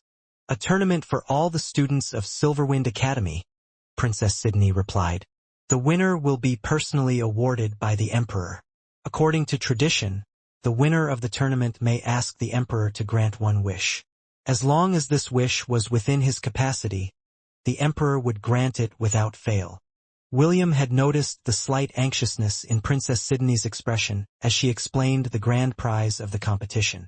It was then when a thought formed inside his mind. Don't worry, William said as she firmly held her hand. You are already my lover. I won't hand you to anyone. Princess Sydney nodded her head and kissed William's cheek. She didn't mind being intimate with William as long as it was done in private. Princess Sydney wasn't like Morgana, who acted without thinking of the consequences of her actions. With William's help, she was able to rein in the power of lust that was slowly awakening in her body. She would turn 18 a month from now, and the Emperor had already prepared a grand ball for her debut. This ball would be attended by all the elite heirs of the empire, and a perfect opportunity to mingle with their peers, and of course members of the royal family. William didn't have a good memory when it came to tournaments. When the interdivision battles were about to begin in the Helon Royal Academy, the demons had attacked, quickly followed by the start of the war, which was followed by another war. If not for the fact that he needed permission from the Emperor to enter Amun's temple, he would have already snuck past its guards in order to have an audience with Lady Astrid's twin brother. When in Rome, do as the Romans do, William thought. I guess I have no choice but to participate in this tournament. This will also put Sydney's mind at ease, just in case there is a fool who has decided to choose her as the reward for the tournament. Will, Princess Sydney said as she cupped William's face. Yes, William replied with a smile. I love you. I love you too. The two kissed passionately. After their kiss ended, William pulled Ash, who had already transformed into her mermaid form, closer. William kissed her as well. Me too, Morgana complained after switching with Princess Sydney. Don't show favoritism, darling. William chuckled as he softly pecked Morgana's lips 3 times, before giving her the kiss that she wanted. The two girls pressed their bodies on him as they savored this intimate moment. Inside the dining hall where the students ate their lunch, a certain shepherd had his fill of hugs and kisses from 3 ladies, who loved him with all of their hearts. Fifth Master. MMM. Fifth Master. MMM. A hot and sexy lady is currently waiting for you at Alchemy Hall. She said that she wants you to rock her world. MMM. A man with disheveled platinum blonde hair rose from the couch. Although he looked like a mess right now, his mesmerizing gray eyes and his angelic features were enough to make any lady swoon the moment he smiled at them. This man's name was Albert Anstein, the Full Kettle Alchemist. William, cancel all my appointments, Albert ordered as he rushed to his closet to pick an attire that would make even an old grandma blush like a teenage girl. Fifth Master, you don't have any appointments scheduled today, William said with a sigh. Albert started to apply some light powder on his face to give him that extra youthful glow. His original age was in the late 40s, but due to him being a half-elf, he had retained his good looks and overflowing charisma. After making the finishing touches, he turned to look at William. Tell me, apprentice, how do I look? Albert inquired. William crossed his arms over his chest as he appraised his new master from head to foot. You look awesome, Fifth Master, William replied. It's just a shame that I am still more handsome than you. Cheeky brat. Albert chuckled as he walked towards the door. Don't worry. I'll bring you to the red light district in 2 months. I'll show you how to pick up girls in a dungeon. William rolled his eyes as he shooed his master away. If he really went to the red light district to have some fun, his lovers would certainly beat him up, or worse, castrate him for his stupidity. Morgana even went out of her way to call dibs on him on the night of his birthday. Although he didn't promise her anything, he didn't reject her either. William knew that his master wouldn't be back until morning the next day, so he decided to clean up the room, so that it would look like it belonged to one of the most prestigious alchemists in the Creator Empire. Albert was the second half-elf that William had seen aside from Connor. Originally, William thought that half-elves were rare, because there were only 2 of them in the southern continent. However, in the central continent, half-elves could be seen everywhere. Although they weren't as common as the other races, they could still be found in almost every major city in the central continent. Today was Sunday, so there were no classes at the Silverwind Academy. Princess Sydney had come to take Ian away after breakfast, and simply told William that both of them would go shopping. William didn't mind because he had other matters to settle as well. It had only been 4 days since he had enrolled at the Silverwind Academy, and life had been a little bit difficult because of Morgana's bold action on the day that they had transferred. All the boys in the classroom had filed a petition for William to be kicked out from the class because they believed that he didn't belong there. The board members of the academy also didn't like the fact that the granddaughter of the emperor was being intimate with a foreigner that came from distant lands. In the end, the issue was brought to the emperor. The ruler of the Creator Empire, Emperor Leonidas, listened to the headmaster of Silverwind Academy and left the final decision in his hands. Due to pressure from the noble families, the headmaster reluctantly agreed to transfer William to Class F, where the most notorious students in the 3rd grade were gathered. This decision made the students and the board members very happy. To their surprise, Princess Sydney accepted this outcome and even smiled at the headmaster when he told her that the reason for William's transfer was due to the fact that he was a bad influence on the elite students in the 3rd-year division. However, it didn't end there. The pompous heirs also made sure that Ian stayed in Class A instead of following William in Class F. They didn't want William to have an easy life in the academy. William's ex-classmates thought that without his retainer to cater to his needs, William would become helpless and show his true colors. Ian didn't care about their pettiness, and was determined to follow William to Class F when the half-elf stopped him. "Stay in Class A and watch over Sydney for me." This was what William had told Ian while they had dinner with the princess. The half-elf didn't mind being transferred to another classroom. For him, this was even a blessing in disguise because he didn't want the noble families to always be at odds with him. It would also allow him to move freely, without extra pairs of eyes to watch his every move. Although Ian was reluctant to part with him, she still agreed to his request on the condition that William didn't cheat on them while he was in Class F. "Finally, this looks like a dwelling fit for a human," William said after looking at his handiwork. Albert was someone that didn't like to clean. He would just do his everyday work, until the trash piled up in his room. When there came a time, when even he couldn't stand the mess that he created, he would then seduce the auntie, who was responsible for assigning maids to clean the dormitory rooms. He would whisper sweet words in her ears and take her in a night of passion, in order for her to send someone to clean his room once a month. William's fifth master, Albert, had a wide strike range. However, even though he had the ability to seduce any lady under the heavens, he still had his principles. He never targeted people who had lovers or were married. That was his bottom line, and even William felt that his master was a saint compared to those playboys that he had read about in web novels. After finishing his job, William went to his master's laboratory to practice his alchemy. Even though Albert was a skirt chaser, his skills were the real deal, and was still the most prestigious alchemist of the Creator Empire. It was William that had first approached him and asked if he was willing to teach him alchemy. To his surprise, the Full Kettle alchemist accepted him as his disciple. When William asked Albert why he agreed to his request, the latter only said that since William was a half-elf, and as good-looking as him, it was only natural to extend a hand. Also, he was planning to look for a disciple as well, so the timing had been perfect. One could even say that the two shameless half-elves, who always called themselves handsome, were a match made in heaven. After locking the room of the laboratory, William focused his attention on his alchemy. He checked the notes that Albert had left him and followed the instructions that were written on him to the letter. At the bestiary of the Silverwind Academy, a loud roar resounded in the shared bestiary of all the beasts that belonged to the third years. A golden dragon towered above the other beasts to show his dominance. This was what the beast handlers called the battle for the seat of kings. Every year, only one beast would stand above the rest and reign over the other beasts that belonged to the other students. The golden dragon was the third year's king and had been the leader of the other monsters ever since the classes started. Of course, the kings were not allowed to harm any monster in the bestiary. In return, he would be given the best accommodations, the best food, and the best services that the academy could provide.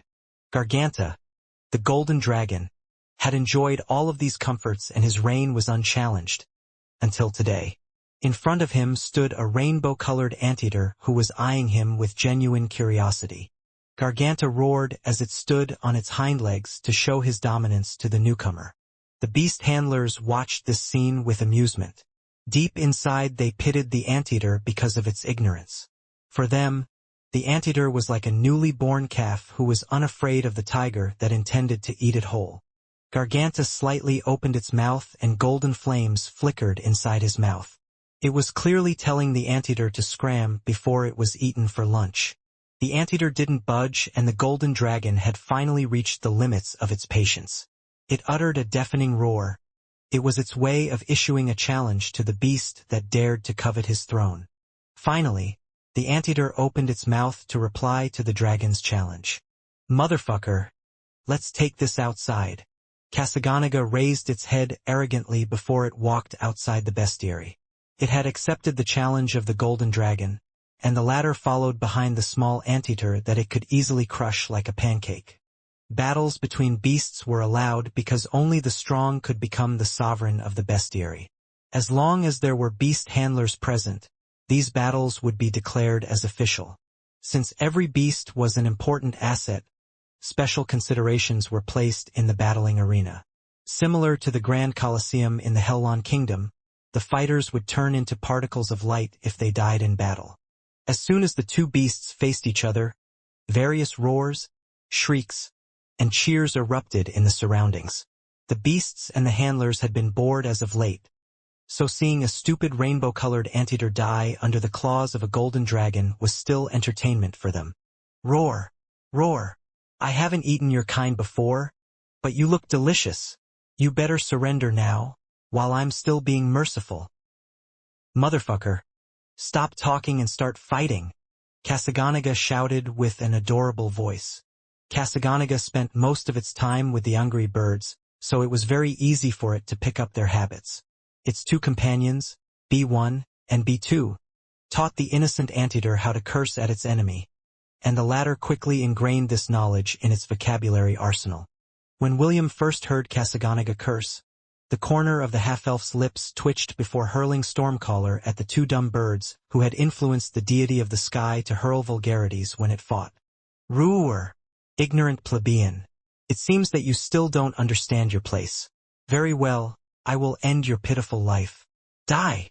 Garganta swung at the anteater with its claws, but the anteater nimbly stepped to the side, evading the dragon's attack.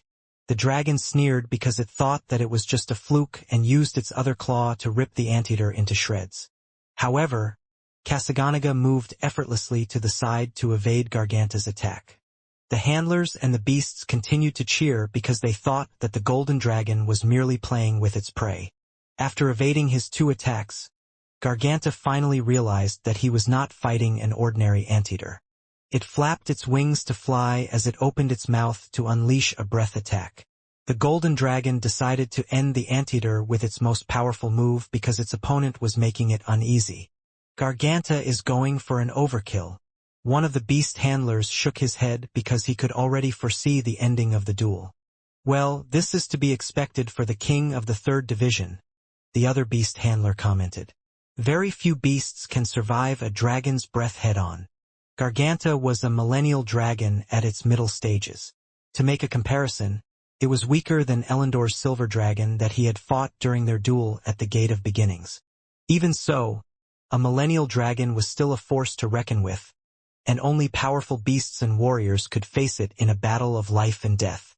Kasaganaga raised its head arrogantly as he looked at the dragon that was high up in the sky. It then rolled up its body and grew into a 2-meter wrecking ball with spikes covering its entire body. I'm rolling! Kasaganaga shot up towards the dragon breath to meet it head-on. If the golden dragon only knew what the small, rainbow-colored anteater had fought during the era of the gods, as well as the war in the southern continent, it would immediately throw in the towel to surrender. Unfortunately, it didn't know. The dragon's breath dispersed, and the rainbow-colored, spiked wrecking ball continued its trajectory until it smashed into the golden dragon's open mouth. Garganta uttered a roar of pain as the spikes pierced the soft tissue inside its mouth. However, Kasaganaga was not done yet. Super, last, final, finishing, ending finale. I'm rolling. The deity of the sky's spinning force increased as it descended into the golden dragon's throat, shredding everything in its path. Garganta wasn't able to cry out in pain because the anteater had turned its insides into ground dragon meat. The king of the bestiary turned into particles of light as its life ended. That was the day when a new king reigned over the beasts of the 3rd year division, and he was given the nickname Rainbow-Colored, Rolling Calamity. Okay, introduce yourself. An old man with glasses made a gesture for William to step into the podium. Good morning, everyone, William said with a smile. My name is William Vo. We already know who you are. A boy with freckles on his face cut William off before he could even finish his introduction. You are Princess Sydney's lover, right? Man, I'm so jealous of you. How far have you gone with the princess? Have you already done this and that? Can you teach us the way on how to be popular with the girls? Hey, is it true that the princess has a weird hobby? What food does she like to eat?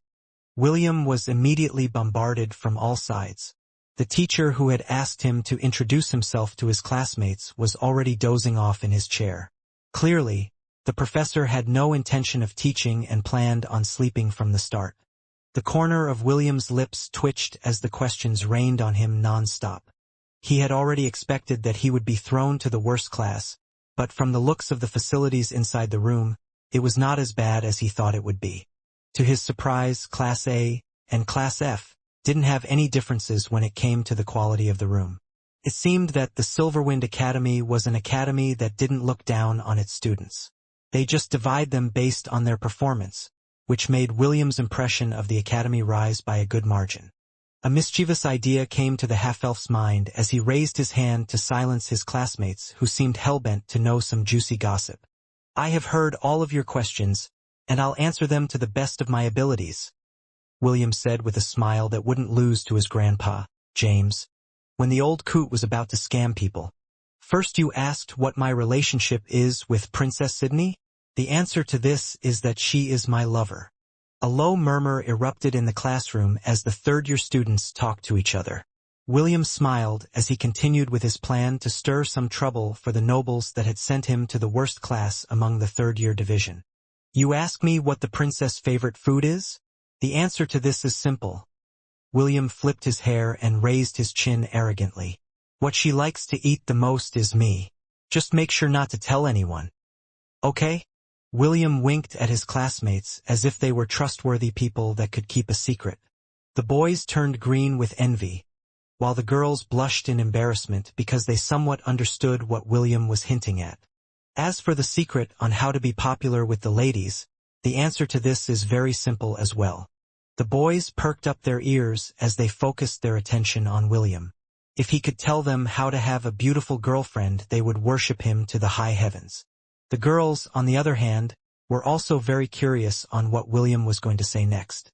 They wanted to know if the half-elf really knew what attracted the ladies to men.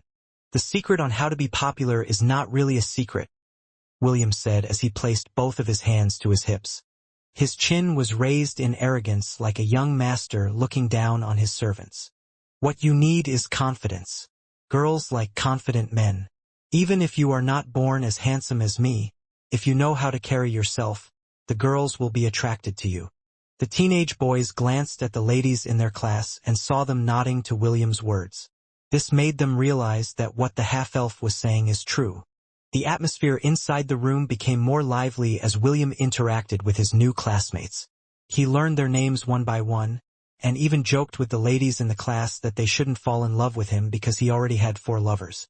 Although polygamy was allowed in their world, the women of course preferred men who didn't have many lovers. This move made those who were interested in William back off regretfully. "Why are all the good-looking men taken?" a pretty girl sighed. "They should leave some of the good men for me." "I know, right? Half-elves are so dreamy. I want to have one as a lover, too." The girls started to whisper at each other.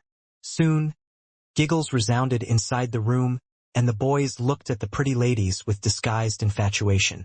A few hours later, William and the boys of his class went to the dining room together. The half-elf had already sent a message to Ash that he would be dining with his new classmates.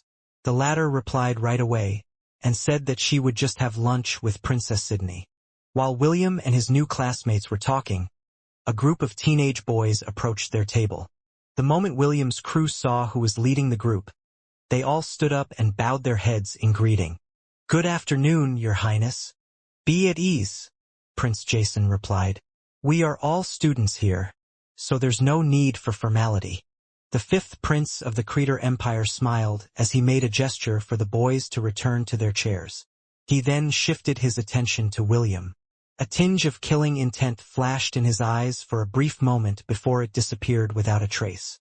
"I'm sorry to hear that you've been ostracized by the students in Class A," Prince Jason said. "As the president of the student council, I regret not being able to do anything to help you." William nodded his head in understanding. "Do you really think of me as a fool? I bet you were the one who pulled the strings from behind." The half-elf didn't say this out loud because doing so would just complicate things. For him, as long as he was able to meet Amun and lift the curse from his lovers, He didn't mind getting ostracized or insulted by anyone in the Creator Empire. From the start, he didn't intend to stay for a long time. He only promised that he would finish a school year to make the Emperor look at him favorably. "Is there something you need from me, Your Highness?" William asked. William knew that Prince Jason was infatuated with Princess Sydney. If he hadn't accepted the beautiful lady as his lover then, he wouldn't mind if the two of them became a couple. However, times had changed. He had no intention of giving away the princess whom he had already considered as one of his future wives. "Yes, there is something I need to tell you," Prince Jason replied. "I will be joining the Tournament of Heroes in 3 months' time. Not only that, I intend to be the champion." "Oh, so you wanted the Emperor to grant you one of your daydreams." "Daydreams?" William nodded his head. "Yes, because whatever you plan to wish for, you will not have it." "Oh? Just where is that confidence of yours coming from?" Prince Jason smiled evilly. "We are no longer in the southern continent. You are now in my home turf." William chuckled as he eyed the prince who was planning to ask the Emperor to engage him with Princess Sydney. "It doesn't matter where I am," William declared with confidence. "What mine is mine, and it will never be yours. We'll see about that. Look but don't touch, or else you might become a blind person." Prince Jason smirked before taking his subordinates to the VIP rooms that were reserved for the royal family.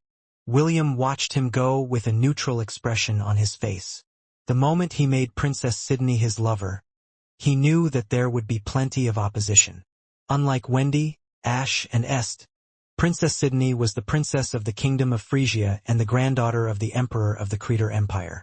Her status was quite high, so it was only natural for people to covet her beauty and the status that was attached to it. "Wow!" one of William's classmates muttered after the prince had left. "You know Prince Jason? That's amazing." "Yes," William replied. "The two of us had met in the southern continent." To his surprise, it seemed that none of his classmates were aware about the war that had transpired in the southern continent.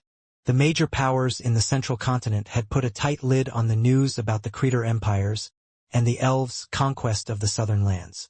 However, that didn't change the fact that William's name had been known to a lot of people from high places. Some of them even sent spies to watch his movements and see if they could bring him to their fold. Someone who was capable of standing up against the elves and their guardians was someone that any faction wanted to obtain. They would gladly give William riches, resources, and women, just to ensure that the half-elf would swear his loyalty to them. Emperor Leonidas knew this, and ignored several requests from the neighboring kingdoms and empires that wanted to see and meet with William. While he hadn't made his stance known to Princess Sydney and her chosen lover, he didn't intend to allow others to have the half-elf either. The High Priestess of Amun's temple had already given him an instruction on how to deal with the teenage troublemaker. He was also told of William's main reason for coming to the Creator Empire. Avexius had given him the recordings of the battle that had happened between William and the elves, and he had watched all of them in one sitting. This gave him a better understanding of William's character and already thought of a way on how to use it to his advantage. Although the skies above the Creator Empire were clear and very blue, a storm was brewing on the horizon. It was a storm that would test not only how strong William's resolve was, but also how strong his emotions were when it came to the people that mattered in his life.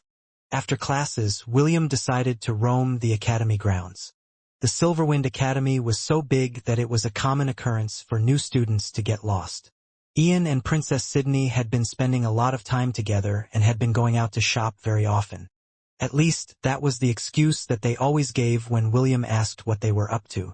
One time, he almost managed to pry the answers from Morgana's soft and sensuous lips after buttering her up with hugs, kisses, and a little bit of skinship.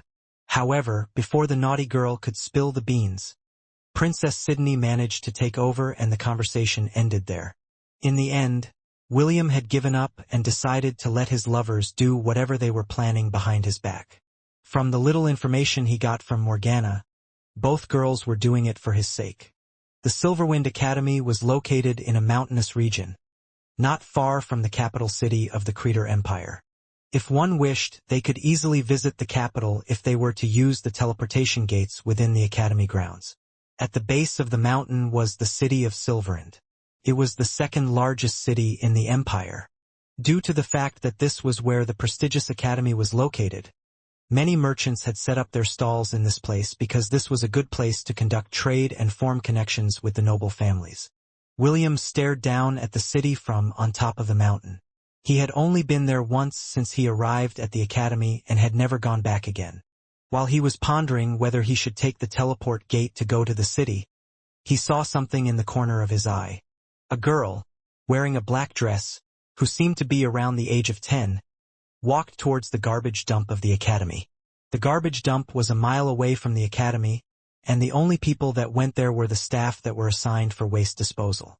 Due to William's keen sight, he could tell that the girl was indeed headed in that direction. Is she perhaps lost? William frowned. I'd better check just in case. William jumped off from the peak of the mountain and glided steadily towards the girl. The girl wearing a black dress was oblivious of William's approach as she continued to walk towards her destination. As the half-elf neared the girl, he noticed something peculiar about her. The way she walked was unsteady, as if she didn't have the strength to support her body. Also, she seemed to be panting. William landed in front of the girl, and the latter stopped to look at him. Cute, William thought as he stared at the little girl in front of him. According to William's estimate, the girl should at least be 4 feet 8 inches in height, 144 centimeters. She had long, light pink hair that ended at her waist. Her eyes, which were the same color of her hair, looked back at William in surprise. However, this surprise didn't last long before it turned into anxiety. Don't worry, I'm not a bad person, William said with a smile. I noticed you walking towards the garbage dump, so I got worried that you might be lost. Are you perhaps lost?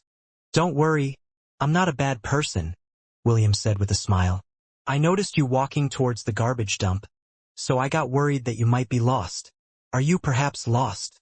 The little girl didn't answer, but William could tell that she was getting flustered. Suddenly her body started to sway, and the half-elf immediately reached out to support her body, before she collapsed on the ground. Are you all right? William asked in worry. Don't worry, I will bring you to the infirmary of the academy right now. However, before William could execute his plan, the girl said something that made him freeze in his tracks. I'm fine, the girl said as she panted for breath. Please, just leave me alone. I need to go. Where are you going? Over there. The little girl pointed at the place where the garbage dump was located. Are you going to the garbage dump? William inquired. The little girl hesitated before nodding her head. Yes, the girl replied. I need to go there. Please, let me go. William marveled on how light the little girl was. Although she wasn't as light as his cousin, Eve, the half-elf was sure that he could carry her easily even if he trained with weights attached to his body. Okay, I will take you there. William compromised. But after that, I will bring you to the infirmary. The little girl looked straight into his eyes for a few seconds before nodding her head. William once again activated his flight ability and carried the girl towards the garbage dump. As he neared the site, the foul stench reached his nose. Usually, the trash would be burned every weekend. Unlike the cities on Earth, there are no plastic, cardboard boxes, or any other modern garbage in the world of Hestia. The garbage that had been thrown at the garbage pit consisted mostly of the food wastes that the Academy disposed of on a daily basis. Fruit peelings, eggshells, failed alchemy experiments like pills, animal bones, fish bones, and similar things were segregated in various pits that would soon be burned up by the staff of the Academy when weekend arrived. William landed near the pit and reluctantly lowered the girl to stand on her own feet. Thank you, the little girl said before walking towards the place where fruit peelings were located. Suddenly the girl jumped on the pit, which caught William by surprise. The half-elf immediately rushed to check on her, but what he saw almost made him do a double take. After landing inside the pit, the girl casually grabbed a banana peel and raised it towards her mouth. She was about to eat it when a hand grabbed hold of her wrist, to prevent her from putting the rotting banana peel on her mouth. Are you crazy? William asked in confusion. Why do you want to eat this? Because I am hungry, the girl replied. Please let me eat. I am hungry. If you're hungry, let's go to the canteen. I'll buy you something to eat. No, you can't go there. People will feel uncomfortable if I go there. William pried away the banana peel from the girl's hand and carried her in a princess carry. He then shot up from the pit and flew towards the direction of the academy. Stop! Don't take me to the academy. The little girl struggled in William's arms. Behave yourself, William said. Don't worry, I will buy you food to eat. You don't have to eat those things. No, you don't understand, the girl pleaded. Please, just leave me alone. The girl was struggling so much that William wobbled in his flight. In the end, he was forced to land on the ground to ensure the little girl's safety. Are you a student of the academy? William asked.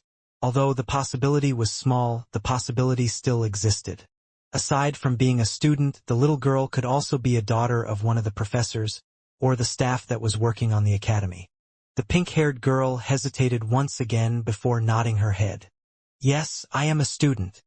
Then why don't you eat at the canteen like all the other students do? I can't, the girl answered. Anyone who sees me will feel disgusted that they will lose their appetite. William frowned when he heard the little girl's answer. He had just arrived at the academy, and a quarter of the year had already gone by.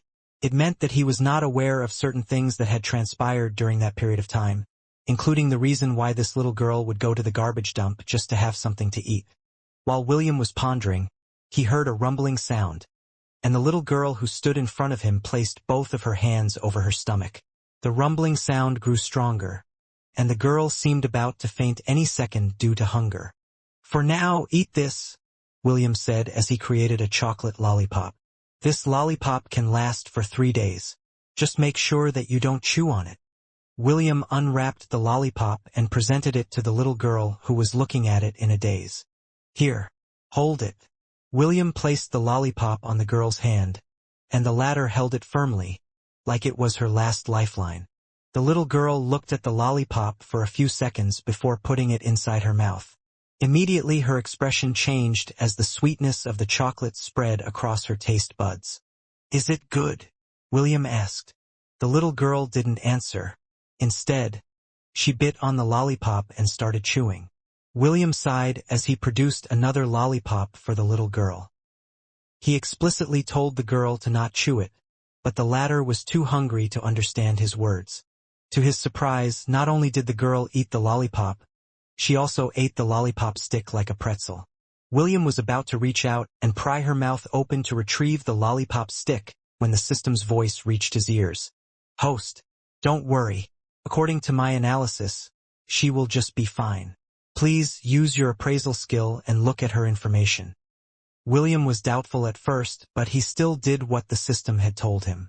Moments later, his jaw dropped after he read the information of the little girl, whom he just fed his lollipop a while ago. Name, Chiffon Val Gremery. Age 18.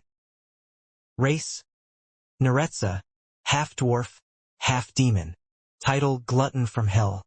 One of the 7 deadly sins that represents the sin of gluttony. Big brother, do you still have more? Chiffon, the adorable girl, looked up at William in expectation. She had already seen the lollipop in William's hand, but still pretended not to see it. William stiffly handed the lollipop at her, and the girl happily tore the wrapper off, revealing the chocolate candy that made her eyes sparkle. Chiffon unceremoniously ate the wrapper first, before she placed the candy inside her mouth. This time, she didn't chew it and just licked it like William had told her to do. For some reason, after eating the chocolate lollipop earlier, the hunger she felt disappeared completely. This was the first time that Chiffon experienced something like that. Usually, even after she ate 3 tons of garbage, the hunger would return after a few hours. She was very shocked when a single lollipop managed to stop her hunger pains as if it was done by magic. William stared at the cute girl who seemed to have reached enlightenment. After hesitating for 2 minutes, he finally decided to introduce himself to her. My name is William von Ainsworth, William said. Feel free to call me Will. How about you? What's your name? Although he already knew the answer, he still asked the question because he felt that it would be rude to call out people's names without proper introduction. The loli took out the lollipop from her adorable lips as she made a curtsy and introduced herself. Chiffon Val Gremery, Chiffon replied. Big brother. Just call me Chiffon. I'm 17 years old. I will have my birthday in a month. Is it really fine to call me Big Brother? It's fine, Big Brother. I am only 12 years old. You are clearly older than me. The corner of William's lips twitched because the little loli dared to lie to him. If he didn't have the system, he would readily accept her explanation without any doubt, because she did look like a 12-year-old due to her height and lovable appearance. Am I fated to always stumble upon this kind of situation? William thought as he sighed internally. My gut feeling is telling me that I'm going to be involved in something problematic. Chiffon watched William with genuine interest. She had an extra strong perception towards magic, and she was sure that William didn't take out the lollipop from his storage ring. Since that was the case, Chiffon came to a realization. William could produce the lollipop using his ability. The pink-haired girl didn't know what kind of ability it was, but one thing was for certain. William was someone that could solve her hunger problems. Big brother, is there something wrong? Chiffon inquired as she walked up to him in a cute manner. She then took hold of William's hand and held it firmly. I need to know more about this person. William was at a loss on what to do. He didn't regret giving Chiffon his lollipop, but her very existence was a flag that he didn't want to take part of. If this was a route for a game, William would steer clear off her route and look for other heroines to conquer. Nothing good came out of dealing with one of the 7 deadly sins. He already experienced the threat that Princess Sydney and Morgana possessed, so how could he possibly underestimate someone who bore the title of one of the greatest sins of the world? William cleared out his throat as he decided to make an excuse in order to leave Chiffon behind. Chiffon, I still have things to do, William said as he looked at the small hand that firmly held his own hand. I need to go to Silverwind City to buy a few things. Is that so? Chiffon asked. Don't worry, big brother. I came to the academy 3 months ago. Although I'm not very familiar with the city, I had visited it thrice during my stay here. You don't say. ? Chiffon tilted her head cutely, which made William's heart shudder. Looking at Chiffon made him remember his cousin Eve, and Brianna, whom he had considered as his own little sister. Big brother, do you have any more of these lollipops? Chiffon asked. I like them very much. Chiffon looked up at William and stared at him intently. The innocent pair of eyes was too much for him to bear, so he averted his gaze to calm his heart. After thinking things through, William relented. He produced 10 red, blue, and chocolate lollipops and handed them to Chiffon. He then carefully explained their uses. As I told you before, the chocolate lollipop can last for 3 days as long as you don't chew it, William explained. This red lollipop has the ability to cure minor wounds. If you get injured, eat one of them. This blue lollipop replenishes magic power. If you feel drained from using magic spells, take one as well. Remember that the red and blue lollipop can be only eaten once, and will not last as long as the chocolate lollipop. If you are feeling hungry, just place the chocolate lollipop in your mouth and lick it. Chiffon held the lollipops as if they were priceless treasures. She then carefully placed it inside her storage ring before looking at William with a grateful expression. Big brother, thank you for the lollipops, Chiffon said. Where did you buy them? If possible, I want to buy them in bulk. These lollipops can't be bought anywhere. These are all handmade. Did you make them, big brother? Yes. William wanted to say no, but the puppy eyes that were looking up at him made the lie that he was about to say become stuck in his throat. You are amazing, big brother, Chiffon praised. Maybe you should open a candy shop. I promise that I will be your #1 customer. I'll think about it, William replied. Chiffon nodded her head like an obedient child. She then pulled William's hand as she walked towards the academy. Big brother, let's go, Chiffon urged. We need to get back before 6 in the evening. If we dilly-dally, we won't be able to stroll around the city for a long time. William shook his head as he allowed the girl, whom he had just met, drag him back to the academy. Although he didn't regret giving Chiffon his lollipops, he was feeling troubled because of the consequences of his actions. Inside Silverwind Academy, Your Majesty, I have something to report. Gilbert Geiss, the headmaster of Silverwind Academy, as well as Professor Rita's father, said as he looked at the mirror inside his office. Gilbert? Did something happen? Emperor Leonidas stared at the headmaster with a calm expression on his face. Chiffon came in contact with William, Gilbert replied. Should I intervene? An expression of surprise appeared on Emperor Leonidas' face when he heard the headmaster's report. However, this surprise didn't last long before it became serious. How did it happen? Emperor Leonidas inquired. Chiffon was a special existence within the academy, and there were people that monitored her from the shadows. When Gilbert had been informed about the current development, he immediately sought the emperor's opinion on how to deal with the current events. After listening to Gilbert's narration on how the two met, Emperor Leonidas rubbed his chin in contemplation. Are they getting along? The emperor asked. Gilbert nodded. I just checked and I saw Chiffon dragging William back to the academy. Also, she seemed to be happy. Although she wasn't smiling, I could vaguely feel her mood from afar. How should I proceed, Your Majesty? A minute of silence enveloped the room as the headmaster of Silverwind Academy waited for the emperor's orders. Finally, after the wait that almost felt like years, Emperor Leonidas finally made up his mind. Gilbert. Your Majesty? Don't do anything, Emperor Leonidas ordered. However, continue to constantly monitor Chiffon. You already know who she is and what her affiliation is. I don't want that bastard to say that I was not looking after the daughter that he had tossed away. Gilbert nodded respectfully. As you wish, Your Majesty. Emperor Leonidas was about to cut off the connection, but stopped midway and asked a question. Did she really look happy? Yes, I even have a recording. Do you want to see it, Your Majesty? Show it to me, Emperor Leonidas ordered. The headmaster showed a projection where Chiffon could be seen dragging William's hand. The half-elf had a resigned look on his face, while the little girl was wearing an expression of calm. When the recording stopped, the Emperor of the Creator Empire also ended the conversation. Inside his study room, the sovereign of the empire leaned his back on his chair. The image of Chiffon dragging his granddaughter's fiancé back to the academy was still fresh in his mind. Evexius was right, Emperor Leonidas snorted. That half-elf is a penchant for trouble. As soon as William and Chiffon entered the academy gates, several stares landed on the two of them. Chiffon seemed to be used to this treatment already, so she ignored them and continued dragging William behind her. William also didn't mind being talked about by the students in the academy. He didn't intend to stay there for long, so he wasn't bothered by any of the gossip that was to spread while he was enrolled there.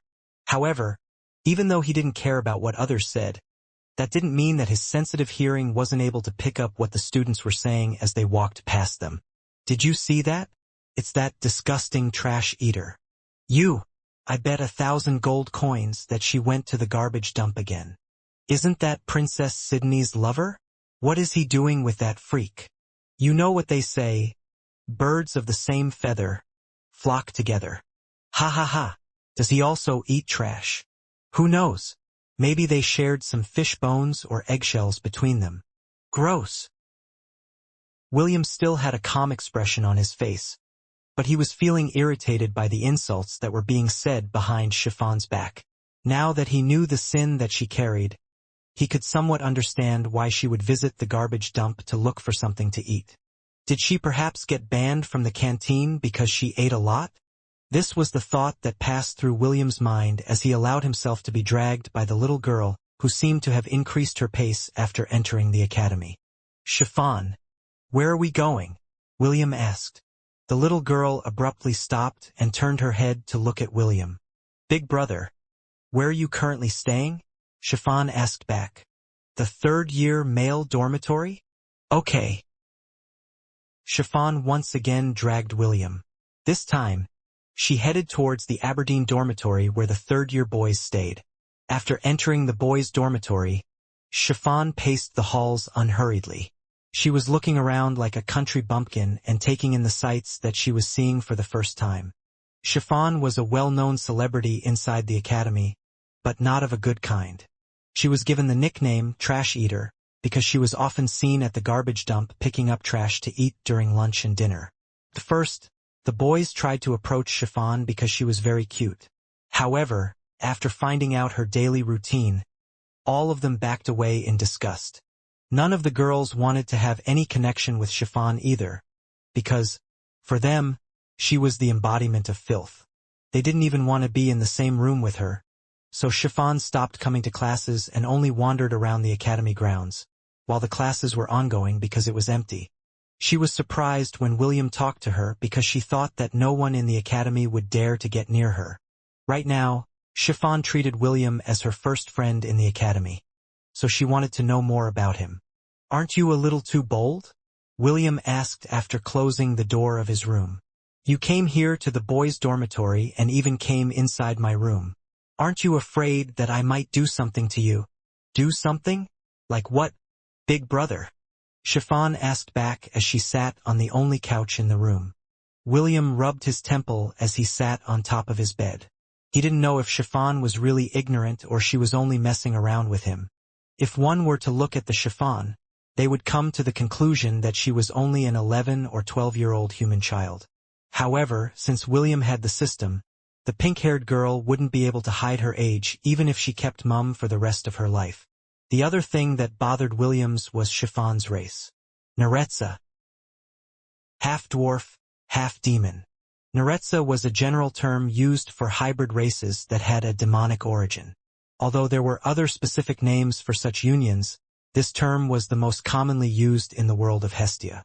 William was a half-elf and his parents were a human and a high elf. Although he was very tempted to ask Chiffon about her parents, William was hesitant to do that. He hadn't had the chance to see a dwarf, but he had already seen demons, in the form of Sha and Ju. According to the system, dwarves were only 4 to 5 feet tall with broad and stout bodies. Chiffon's body was slender and delicate just like a human girl.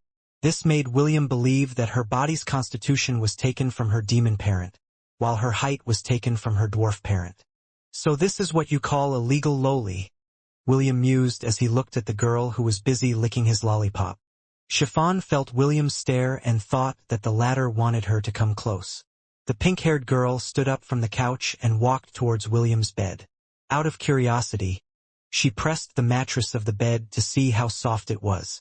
"Big brother, your bed is very comfortable. Can I lay down on it?"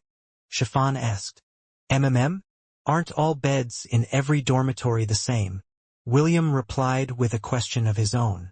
Chiffon became silent for a while.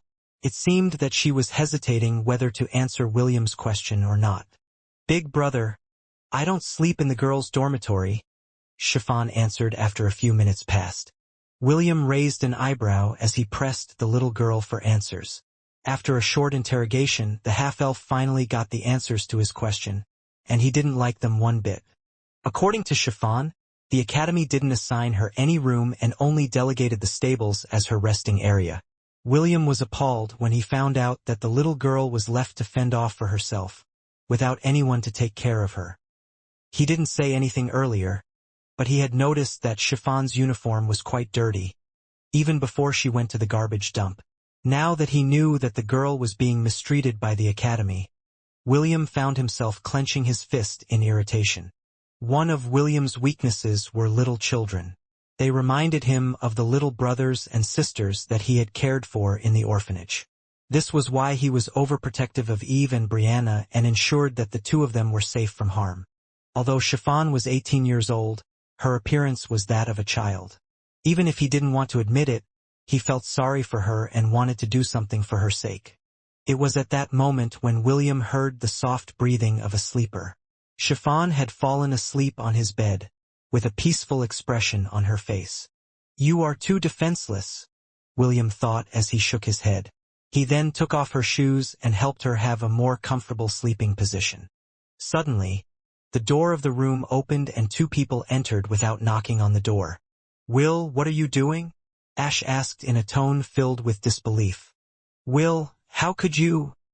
Princess Sydney covered her lips with a hand. Just like Ash, she couldn't believe the scene that she was seeing with her own eyes. William turned his head to look at his lovers. "Oh, welcome back. Just a minute. I'm about to finish."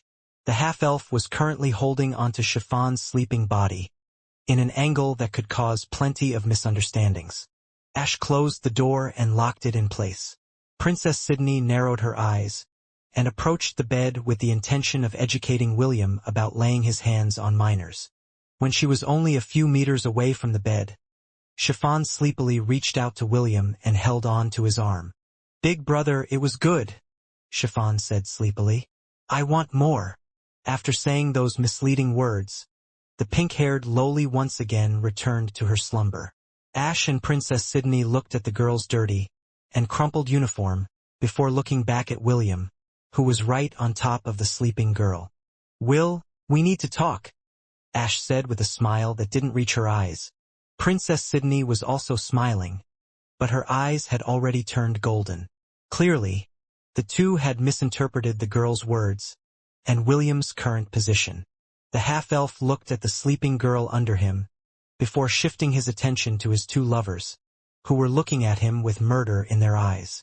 He knew that if he didn't explain things properly, someone was going to sleep on the floor tonight. And that's what happened. William narrated everything that happened before his two lovers arrived inside his dormitory room.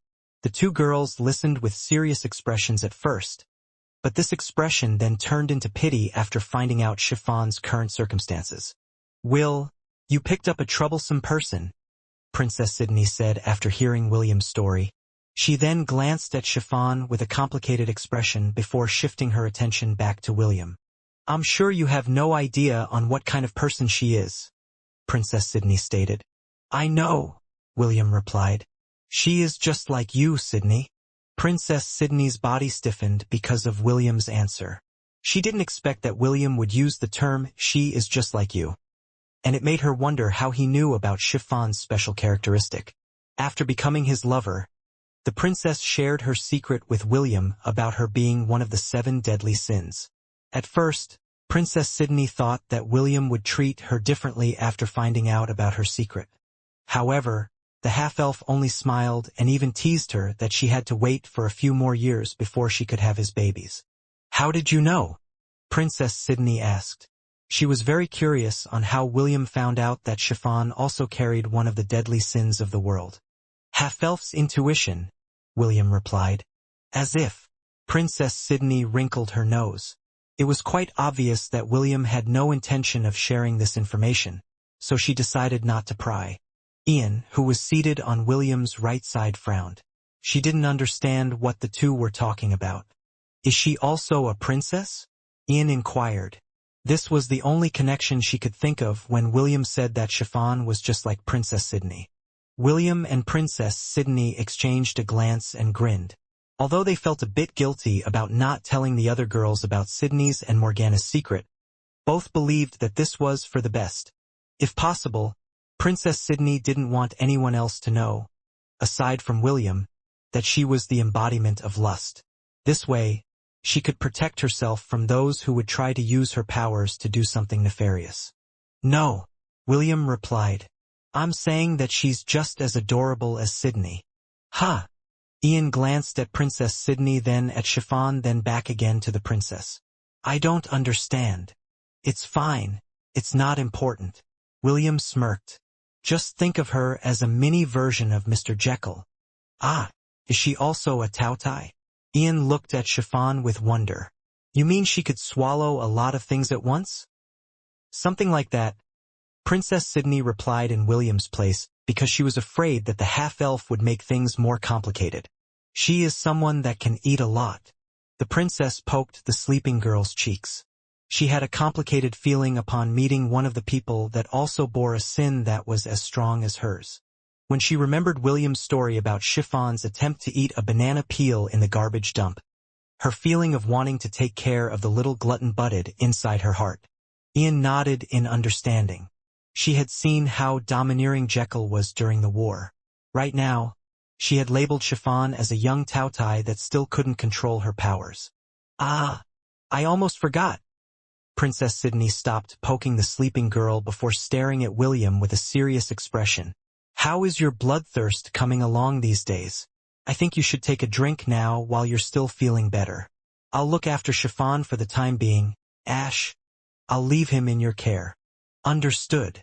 Ash then held William's hand. Let's go. It's no good if you try to wait until you reach your limit before taking action. Do you still remember what happened last time? Okay. William replied and held Ian's hand firmly. A few seconds later, both people disappeared from the room, leaving only Princess Sydney and the sleeping Chiffon behind. Ash's body shuddered when she felt the familiar prickling pain, followed by a sense of euphoria. William drank slowly. He didn't want to waste a drop of Ash's blood because for him, his lover's blood was precious. The mermaid wrapped her arms around William's neck as she enjoyed the pleasurable sensation that was washing over her body. Ash wouldn't admit it, but she was somewhat addicted to the sublime ecstasy that was sending shivers down her spine. After having his fill, William kissed the place where he drew blood from Ash, and used his life magic to heal her wound. The beautiful mermaid had lost all of her strength, so she allowed William to dress her up once again. Next time, I'll drink Charmaine's blood, William lovingly whispered in her ears. I've been drinking a lot of your blood as of late. I don't want you to become anemic. Ash sighed before reluctantly nodding her head. I understand. Charmaine was one of the elves that had surrendered to William after the war in the city of Gladiolus. She was also the officer of the platoon that had captured Arslan when the freedom fighters were having a meeting near the border of the Zealand dynasty. When William went to the Undying Lands, Malachi told him that the only one that could use his scepter was an undead. This was how the first king of the Hellon kingdom transformed into an arcane spectral lich. Anyone who touched Malachi's scepter would be transformed into a high-level undead and become Malachi's servant. Naturally, William didn't plan on dying, but he also needed the power to command the undead army to help them in the war. With the help of the system, they fought against the corruption of the scepter. However, it also came with a price. The power of the scepter was insane.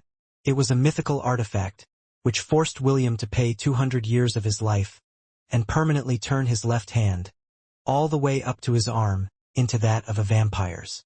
Vampires were also undead creatures, and held incredible strength and powers. Upon touching Malachi's scepter, William gained the prestige job class, Vampiric Necromancer. This was why William's left hand and arm had a different skin tone compared to the other parts of his body. Fortunately, if William drank some blood, the paleness of his hand and arm disappeared, making it look completely normal. Even Malachi was surprised that William was able to resist his scepter's corruption, and didn't turn into one of his subordinates. Out of admiration, Malachi decided to cease all hostilities with William, with a condition. The half-elf would cease to rob Avalon of its treasures and artifacts that had survived the era of the gods. Also, Malachi allowed William to command his undead legion once. Out of curiosity, William asked if Malachi would give William the permission to summon his undead army from time to time. The Dracolic surprisingly agreed to his request, but there was another condition attached to using the undead legion. You can only command my army if you are planning to conduct a massacre. This was the answer that the Dracolic had given him. A massacre that would number in the tens of thousands. Malachi even joked that a massacre of millions was more suited to his taste. When William made a proposal of purifying the souls of the undead warriors that had been stationed in Avalon for thousands of years, Malachi didn't reject it right away. Instead, he said that Avalon must always have an army within. Of course, the Dracolic hinted that the new undead army didn't need to be humans. This was why William conducted a massacre and sent the newly born undead elves to Avalon in order to take the place of the warriors that he was about to send back to the cycle of reincarnation. True to his word, William spared the elven women, as well as the elves that he had captured when he faced off with Elandor at the Gate of Beginnings. These young elves cursed William's names to the high heavens, and Charmaine was the most vocal of them all. The arcane spectral lich knew of William's need for blood, so he made his move and used his arcane powers to wipe all of Charmaine's memories. It was not only her. The lich had wiped the memories of 12 teenage elves and made them William's personal blood banks. These elven ladies now stayed inside William's Thousand Beast domain and treated William as their master. In return, the half-elf treated them courteously, and they became the caretakers of the villa inside the Thousand Beast domain. Although their memories were lost, they were still excellent warriors and magicians. They often accompanied William's herd and legion in clearing out the Atlantis dungeon when they finished their chores in the villa. The moment that William had attained the vampiric necromancer job class, the passive skill Bloodthirst had been permanently added to his status page. Bloodthirst. You would regularly crave for the blood of others. If the craving for blood passes a certain limit, there is a high possibility of going into a berserk state until you have sated your thirst for blood. Drinking the blood of others will give you +20 to all stats for 1 hour. Will, after a few years, set them free, Ash said as she held William's hand. Don't worry, I'm sure that Wendy, Est, Sydney, and I will be more than enough for you to drink to your fill. William squeezed Ash's hand gently as he nodded. If that is your wish, then so be it. I will set them free when I go to the Silver Moon continent. Thank you. No need to thank me. I also think that this is a good idea. Currently, William needed to drink blood at least twice a week. The longest he could last without drinking blood was 8 days. But if he went past that limit, he would lose himself to his bloodthirst and go on a rampage. Wiping the elves' memories was the lich's way of thanking William for saving the kingdom that he had founded. Although it might seem like a horrific way of thanking someone, the lich didn't think much about it. After all, those who dared to attack his kingdom had only themselves to blame for the consequences of their actions. You're a girl, so you should take better care of yourself, Princess Sydney said as she scrubbed Chiffon's body with her soapy hand. They were currently inside the princess' own dormitory room, and were taking a bath together. After hearing William's explanation, Ian and Princess Sydney felt pity for Chiffon and decided to look after her for the time being. They had just finished their dinner, and the princess took Chiffon to her room because the little girl couldn't possibly spend the night inside William's room. Chiffon allowed herself to be cleaned thoroughly like an obedient child. It had been a long time since she had taken a proper bath. Usually, she just swam in the river near the academy to clean her body. Half an hour later, the two girls left the bath wearing bath towels. Princess Sydney helped Chiffon dry her hair after drying hers. The princess had also given Chiffon a change of clothes, while her maidservants negotiated with the academy for new and clean academy uniforms that Chiffon would wear the next day. After the little girl had donned her nightdress, she looked at Princess Sydney with a curious expression. What is your relationship with Big Brother? Chiffon asked. Even though she had only met Princess Sydney for the first time today, Chiffon had already sensed the divinity inside the princess body that represented the sin of lust. I am Will's fiancée, Princess Sydney replied with a smile. That means that he will be my husband in the future. Princess Sydney wanted to make it clear that William and her were lovers. This was her way of telling Chiffon that she shouldn't have any ideas about approaching her lover. Does he know? Chiffon inquired. Have you told him about your sin? Princess Sydney nodded. Yes. The princess hesitated whether she should tell Chiffon that William also knew the sin that the little girl carried. However, after careful consideration, she decided to hold back this information as she first assessed Chiffon's character. It is better to be safe than sorry. Darling is weak against children. Morgana commented from inside their shared mindscape. Yes, this is also the thing that worries me, Princess Sydney replied.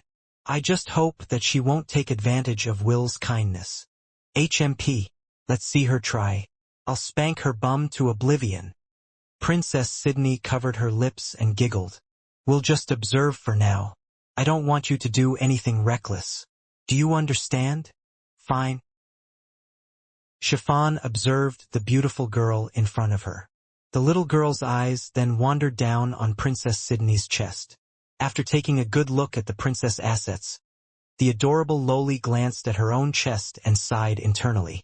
After a while, Chiffon once again raised her head and asked Princess Sydney a direct question. "Did you use your charm on him?" Chiffon inquired. Although she could see that Princess Sydney was very beautiful, she still asked just in case the princess had used her charm to make William her fiancé. Chiffon considered William to be her first friend. Because of this, she would do everything in her power to free him if he was under the princess' charm. Also, William was able to make those delicious lollipops that were able to keep her hunger at bay.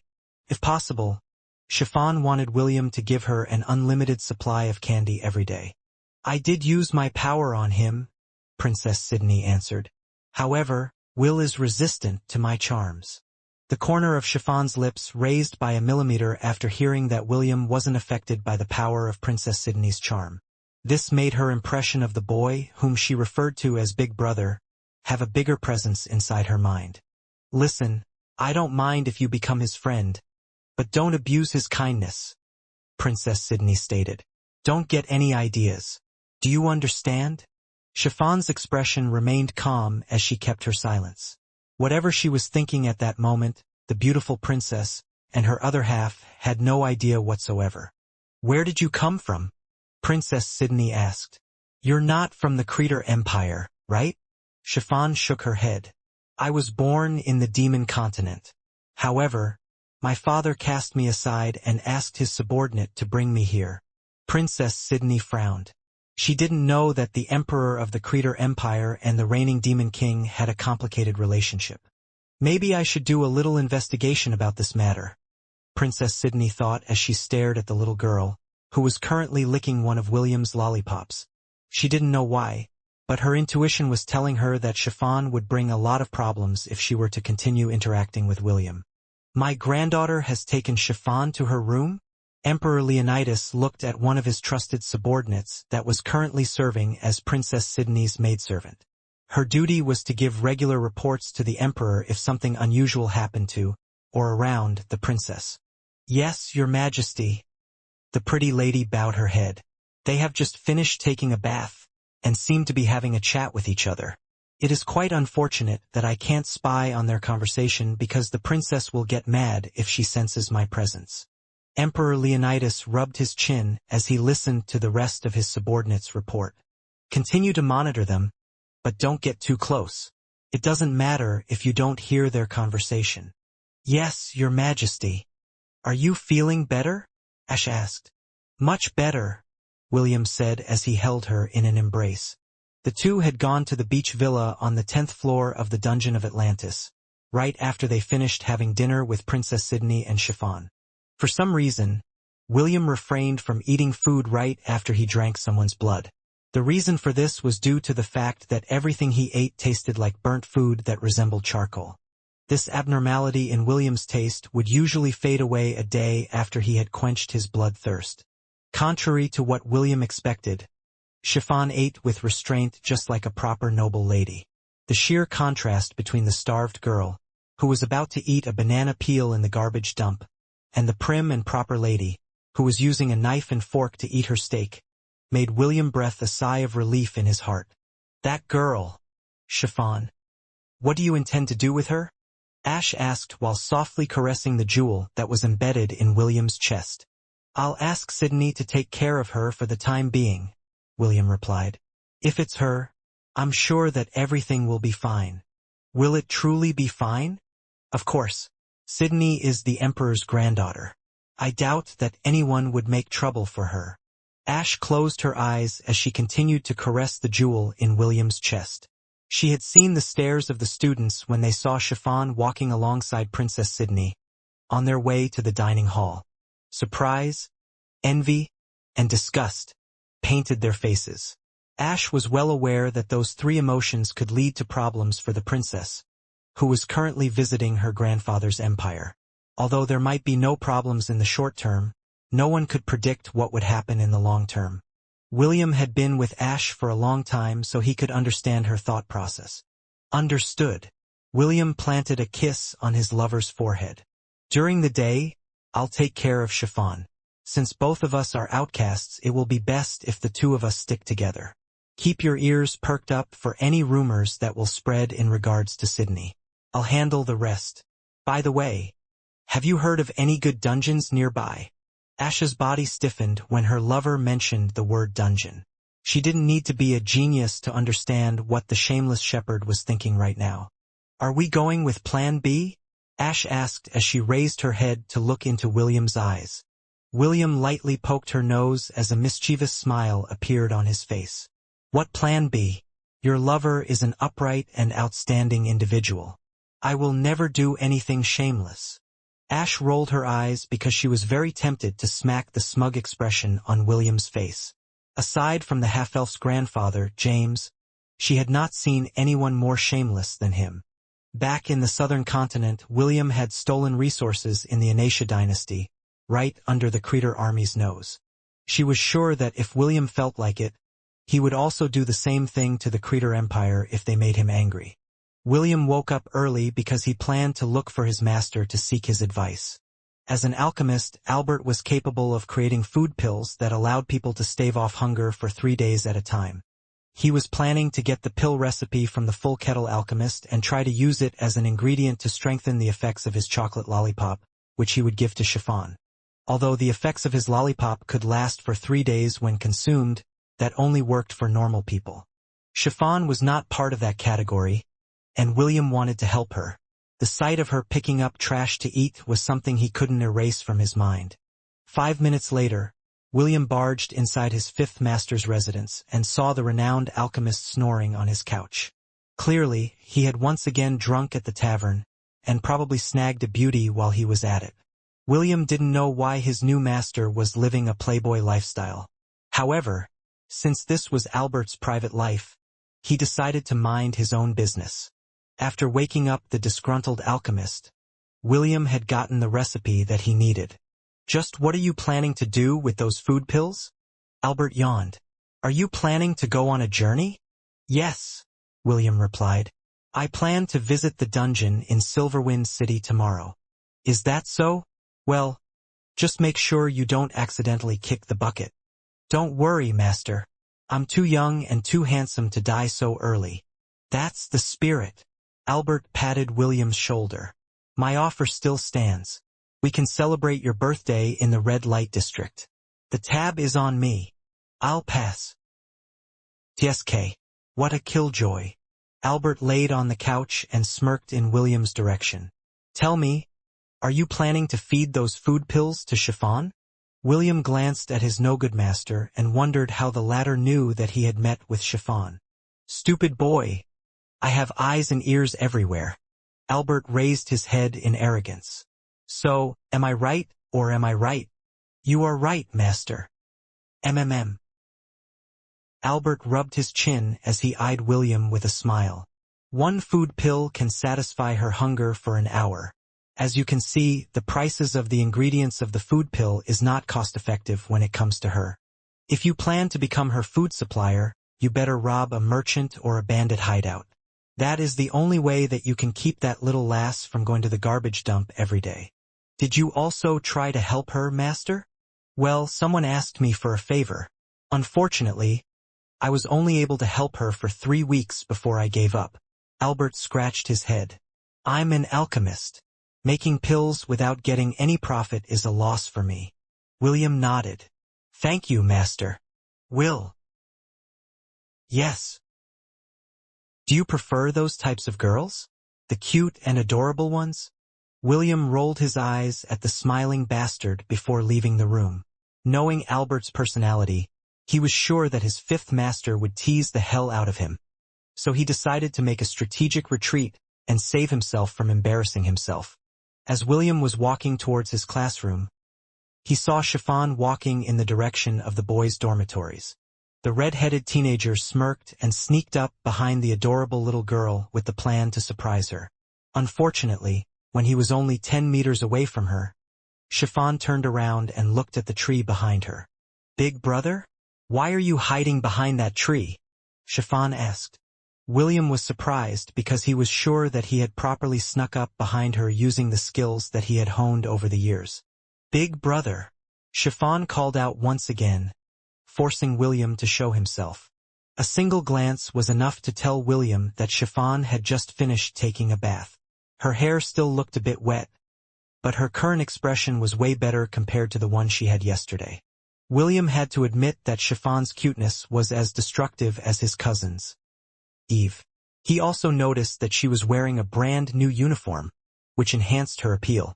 Anyone who saw her would have the urge to spoil her and put a smile on her face. When this thought came to William's mind, he realized something important. That's right, William thought as he looked at the approaching girl, who was looking at him with a curious gaze. I didn't see her smile yesterday. When the girl was only a meter away from William, Chiffon extended her hand as if she was asking William to give her something. The half-elf stared at the slender and delicate hand for a while, before raising his hand to place it over her palm. Chiffon looked at William in a dumbfounded manner because the latter had misunderstood her extension. Big brother, I want some lollipops, Chiffon said. Can you please give me some? William scratched his cheek in embarrassment before he summoned a lollipop in his hand. He once again gave Chiffon 10 red, blue, and chocolate-colored lollipops just like he did last time. If Eve were to meet Chiffon, both of them would definitely become good friends. Why? It is because both girls were quite good at extorting people for food. The next time you ask me for lollipops, you will have to pay me, William said in a teasing voice. Chiffon's expression became serious because she was dirt poor. At most, she only received 100 silver coins as allowance every week. This was nothing compared to the 500 gold coin allowance that the nobles gave to their children who were currently enrolled at Silverwind Academy.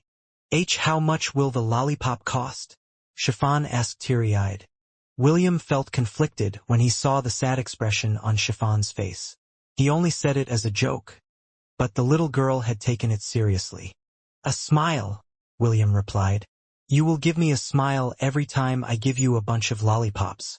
Do we have a deal? A smile. Yes, just one smile. Chiffon hesitated, but she still nodded her head in the end. She carefully stored William's lollipop in her storage ring and placed her 2 fingers at the corner of her lips. She then moved them upwards and showed William the most horrendous smile that he had seen in both of his lifetimes. William flicked Chiffon's head, which made the latter cry out in pain. She then looked at William with a face filled with injustice, as she held her aching forehead. Right now, the little girl was upset because she felt that she had been terribly wronged by the half-elf in front of her. I said give me a smile, not a grimace, William said. Are you joking with me? No, Chiffon pouted. I just don't understand. Don't understand what? How do people smile? William looked at Chiffon and was itching to flick her forehead again. However, when he saw how serious her expression was, he realized that the little girl wasn't joking. You mean to tell me that you don't know how to smile? William asked with a frown. Have you never smiled? Not even once. I don't know. Chiffon shook her head. Big brother, can you please teach me how to smile? That way, I can pay you for the lollipops that you give me. The little girl's pleading eyes were too much for William to bear. In the end, he sighed and patted Chiffon's head. Okay, I will teach you how to smile, William said softly. Thank you, big brother. Chiffon lowered her head so that William could pat it more. This was the first time that someone had done this to her, and for some reason she didn't dislike it. Oh-ho, Ewan Kruger, the homeroom teacher of Class F, looked at the little girl that was seated beside William with great interest. Ms. Gremory, aren't you supposed to be in Class C? Why yes, Chiffon replied as she lowered her head. Ewan adjusted his glasses when he saw the uneasiness of the little girl, who had her head bowed. A smile appeared on his face as he thought of an idea. Ms. Gremory, would you like to stay in our class for the time being? Ewan inquired. I'll talk to your homeroom teacher and ask for a class transfer. Chiffon raised her head in surprise. The professor in Class C was a woman in her early 30s, and she had shown open dislike to Chiffon after being in her class for 3 months. In the end, the professor even hinted to Chiffon that there was no need for her to continue coming to class. She even added that Chiffon should just do self-study in her room because she was dirtying the air in her classroom. After that day, Chiffon stopped coming to classes and just wandered the academy during class hours. Ewan had heard about her circumstance and he pitied the little girl, but he was just a professor in the academy. There were some things that he could and couldn't do. Now that an opportunity had presented itself, he planned to execute the plan he had thought of long ago, and that was to bring Chiffon to his classroom to study. "See, can I really stay here?" Chiffon asked back. The boys and girls inside the classroom grimaced because they already knew who Chiffon was. She was the girl that had been labeled as the trash eater and, to be perfectly honest, some of them were disgusted with her. "Of course you can stay here." Ewan chuckled as he ignored the faces of the students who seemed to have eaten a rotten egg. Clearly, they were not enthusiastic about the idea of having the little girl who eats trash from the garbage dump as their classmate. One of the boys stood up and was about to protest, but Ewan raised his hand to cut him off before he could say anything. "Those who don't like the idea of Ms. Gremory staying here can leave the classroom," Ewan declared. "I'll be more than happy to write recommendation letters for those who want to transfer to other classes. Of course, whether the homeroom teachers of those classes will accept you will depend on your ability." The boy's words got stuck in his throat. He gave Chiffon a sidelong glance before going back to his seat. They were students of Class F, the rejects of the third years, and no other classes would want to accept them into their ranks. Even if they succeeded, there was a high chance that they would get ganged up on and bullied by their classmates after a day or two of their transfer. They would rather endure Chiffon's presence than suffer humiliation from the noble households of the Creator Empire. William stood up from his seat. He already knew how the students of the academy saw Chiffon, so he had already expected this outcome. The half-elf didn't expect that Professor Ewan would extend the pitiful girl an olive branch and accept her into his class. Since an opportunity had presented itself, William would be foolish if he were to let this go. But for now, he needed to pacify his classmates in order to prevent any problems from happening in the future. "I know what all of you are thinking," William said as he scanned the faces of his classmates. "This girl beside me is the one that this academy has labeled Trash Eater." Chiffon's body shuddered because she felt the stares of everyone in the room gathered onto her. "I intend to erase this label from her," William declared as he placed his hand over the head of the little girl who was on the verge of crying. "From now on, I will be this girl's caretaker. I will give you my word that she will never go to the garbage dump again. I will also ensure that she looks presentable at all times." William paused as he pulled the little girl close to him to give her some encouragement. "I know that it will not be easy for any of you to accept her, because of the things she had done in the past," William said softly. "All I ask is that you give her a chance. We are Class F. We are the discarded students of this academy. Right now, Chiffon is one of those discarded students. Having said that, isn't this classroom a place where she should belong?" William's words resonated within the hearts of his classmates because what he said was true. However, some of them were still reluctant to accept the little girl into their fold. The half-elf knew that he needed to give them one more push in order to get their consent and allow Chiffon to study together with them. "Every quarter of the year there is a class performance assessment," William stated. "How about this? I will make sure that our class will get the highest merit points this month." William smirked. "Don't you want to taste that feeling of looking down on those other classes who treat us as trash? Once we become the Academy's top class for the third year, all of them will not be able to say anything. That also goes for Class A." The boy who stood earlier pointed his hand at William and sneered. "Ha? Become this month's top ranker?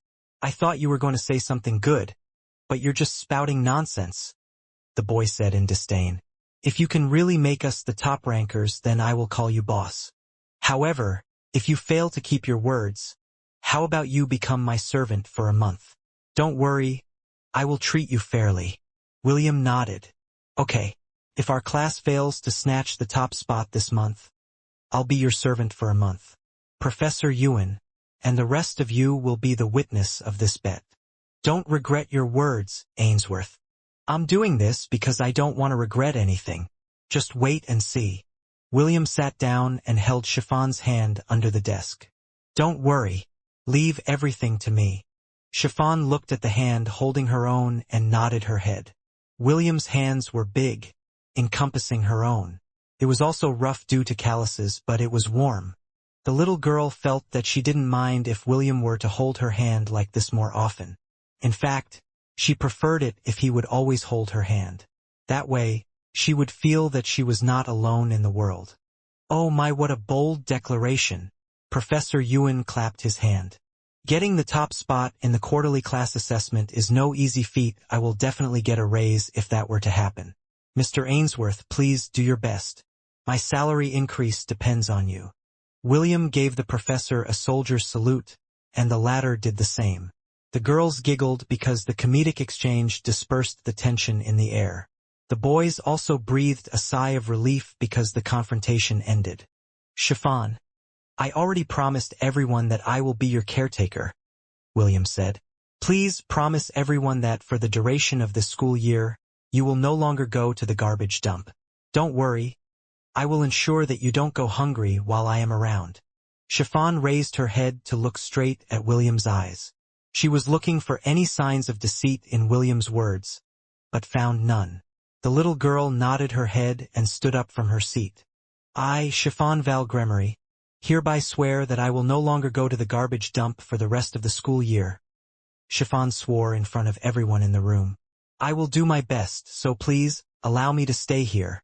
Chiffon bowed her head before going back to her seat. The students of Class F exchanged glances before nodding at each other. They had decided to give William and Chiffon a chance. Although they didn't expect their class to hold the top spot for the month, they still wanted to see if the half-elf would be able to keep his promise. The academy had a special test every quarter of the month. The students would get merit points depending on how well they performed during the week the test would be held. They could choose to do a written exam, a commission from the academy, or a quest from the Adventurers Guild. They could even do all three at once. It doesn't matter what they chose, as long as the points they gathered were sufficient. All the points of the class would then be pooled together and the outcome would become the overall class merit points. The highest one within their respective year would be deemed as the classroom of the elites and would be given special privileges. William had already thought of a way to earn as many merit points as possible during that 1-week assessment. Even if his classmates underperformed, he was sure that he would be able to carry their class to the top. Can you really do it, big brother? Chiffon asked. William lightly squeezed the small hand that he was holding as he returned Chiffon's gaze. It's not a matter of whether I can do it or not. It's I will. Fall back. Don't let them overrun us. Leader. We are surrounded. Damn it. A group of 6 stood back to back as they faced over 30 toxic frogs that were led by a crowned shadow toad. They didn't expect that they would be facing these many enemies at once, and it made them very anxious. All of them were gold-ranked adventurers, who had come to Silverwind City to challenge the dungeon known as the Mirage Caverns.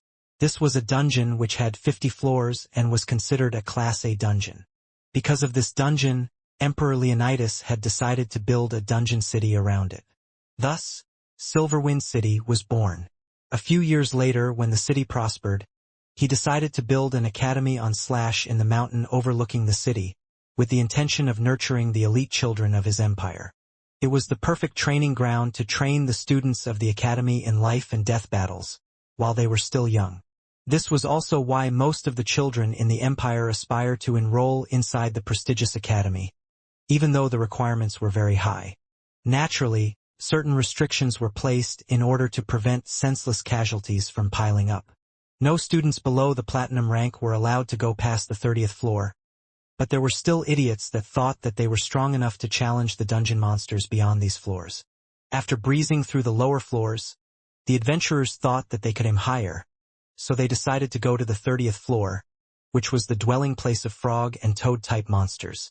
The toxic frogs were a meter tall and were classified as Class B monsters.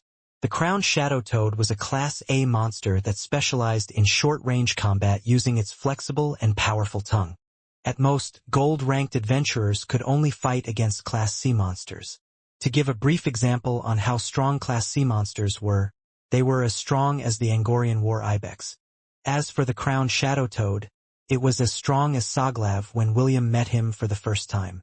After meeting 4 toxic frogs, the adventurers immediately engaged them in battle. Although the frogs were stronger than them, the adventurers had an advantage, and that was their teamwork that had been honed over the years. Unfortunately, after killing 2 of their prey, the 2 remaining frogs uttered a loud cry, which was meant to call for reinforcements. The adventurers were not aware of the toxic frog's habits, so they thought that it was just a war cry that would boost its strength. A minute later, several toxic frogs appeared behind them. Seeing that they were at a disadvantage, they decided to retreat. Unfortunately, the escape route they took led to the dwelling of the crowned shadow toad. The Class A monster had a dozen toxic frogs as its underlings, so the group was sandwiched in a pincer attack. "Sorry, I was too greedy." The leader of the group apologized. "I will unleash my strongest attack. Use that opportunity to escape. I will hold them back for as long as I can." "Leader, we won't leave you behind." "He's right. We will get out of this place together." "Don't be so pessimistic. It's just a few frogs and a 2-meter chubby toad. I still haven't gone to the brothels of this city. I can't possibly die without sleeping with their top prostitute." "You guys." The leader was touched because his party didn't want to leave him behind. However, he knew that if they stayed, all of them would be buried in this floor, and he would not be able to forgive himself even in the afterlife if that were to happen. The crowned shadow toad extended its venomous tongue to kill the invaders that had dared to enter their domain.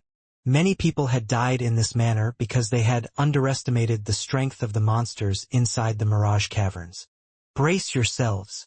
The leader of the adventurers raised his sword to parry the toad's tongue that was hard as steel. The toxic frogs took that opportunity to close the gap and emit a poisonous smog that would paralyze its victims.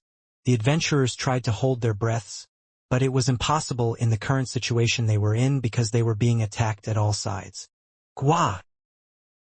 The leader of the adventurers slammed against the wall after getting lashed by the toad's poisonous tongue. If not for the fact that he was wearing heavy armor, he might have already died due to the toad's merciless attack. Leader. I don't want to die." "Brothel. I still haven't gone to the brothel. Someone, anyone, please, save us." The adventurers were now unable to move their bodies due to the paralyzing poison that they had inhaled. The frogs had now surrounded them, and were about to deal the killing blow when a shower of arrows pierced the frogs' bodies. The crowned shadow toad emitted a loud croak, and the remaining frogs sprayed their poisonous smog in the direction where the arrows came from. However, a powerful gust of wind pushed the smog away, clearing it completely. Let me handle this." A voice that seemed to belong to a young man reached the adventurer's ears. "Very well, just make it quick," William replied. Chiffon, where do you think you're going?" "I want to see if those frogs taste good," Chiffon answered as she pointed at the frogs that had died due to William's arrows. "Don't eat them," William said. "Those frogs are poisonous." "But I am immune to poison. Would you rather eat a frog? Or would you rather eat my lollipop?" "Big brother, I love your lollipop. It's so long, hard, and sweet." The corner of William's lips twitched because Chiffon's words could be easily misunderstood by anyone that heard her. The arrows that had pierced the frogs' bodies flew into the air and returned to the quiver behind William's back, while he was chatting with Chiffon. Ian, on the other hand, summoned her water whip and activated the power of the Geomancer job class. Right now, she was fighting in swampy terrain. The Geomancer job class allowed her to use spells that were empowered by its current environment. Mud binding. The mud on the swamp surged up to wrap itself on the frogs, trapping them in place. When the crowned shadow toad saw that its underlings were in danger, it unleashed its powerful tongue to slap the annoying newcomer that had gotten in the way of finishing off the adventurers that entered their domain first. Water cannon. Ian unleashed a torrent of water at the tongue that was headed in her direction. The powerful force of the attack repelled the toad's tongue and continued its trajectory until it hit the open mouth of the crowned shadow toad. A second later, the toad's head exploded, ending its life. Ian watched its 2-meter-tall body crash on the ground before shifting his attention to the toxic frogs that were still struggling with slash against the mud that bound their bodies. Water whip sword mode. The floating whip above Ian's head turned into a razor-sharp, transparent blue sword that glowed in a bluish hue. First form, Blade of Hysteria. Ian charged at the helpless frogs and decapitated them one by one. When the last of the toxic frogs had died, their bodies glowed and transformed into particles of light, leaving several beast cores behind. William waved his hand and the beast cores flew in his direction. He stored them all inside his storage ring before checking the condition of the hunters that had seemed to have lost their consciousness. They're safe, but the poison in their bodies is a bit troublesome, William said as he changed his job class to Life Wizard. We can't leave them in this condition. William lined the unconscious adventurers side by side before casting a spell to cure them of their paralysis. Mass cure. The leader of the adventurers opened his eyes and abruptly sat upright. He grabbed his sword that was lying by his side as he scanned his surroundings. His body felt unusually light, and the injuries that he had received during the battle had been healed. If not for the fact that the damage on his armors were still there, he would have treated everything that happened to them as an illusion. Wake up! The leader shook his members one by one. Let's get out of here. El leader. I am alive? Am I in heaven? Where are the ladies in the brothel? The leader slapped the last guy on his cheeks to wake him up from his nonsense. He couldn't believe that the bastard was still thinking of brothels right after they survived a near-death encounter.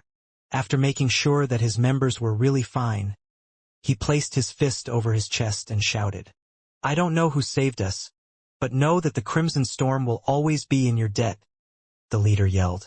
My name is Sam Brock. Our party is staying at the Dragon Claw Inn. Feel free to find us if you ever need our help. Thank you. The Crimson Storm gathered their belongings and hurried towards the 29th floor. They would never step on the 30th floor again unless they had raised their ranks and regained their confidence. At least they know how to be grateful, William said softly with a smile on his face. The quarterly assessment test was currently happening in the academy and William only had a week in order to collect as many points as he could before the final day of the exam. When he told Ian his plan, the latter immediately insisted that she go with him to clear the Mirage Caverns. Currently, Ian has been registered as a member of Class A, but due to Princess Sydney's influence, the homeroom teacher of Class A agreed to temporarily place her in Class F for the duration of the exam. The students of Class A weren't too bothered by this last-minute transfer. They were confident in their skills and they would definitely not need William's retainer to help raise their merits during the exam. Let's go. William walked forward. We still have 20 more floors to clear before we get to the final boss room.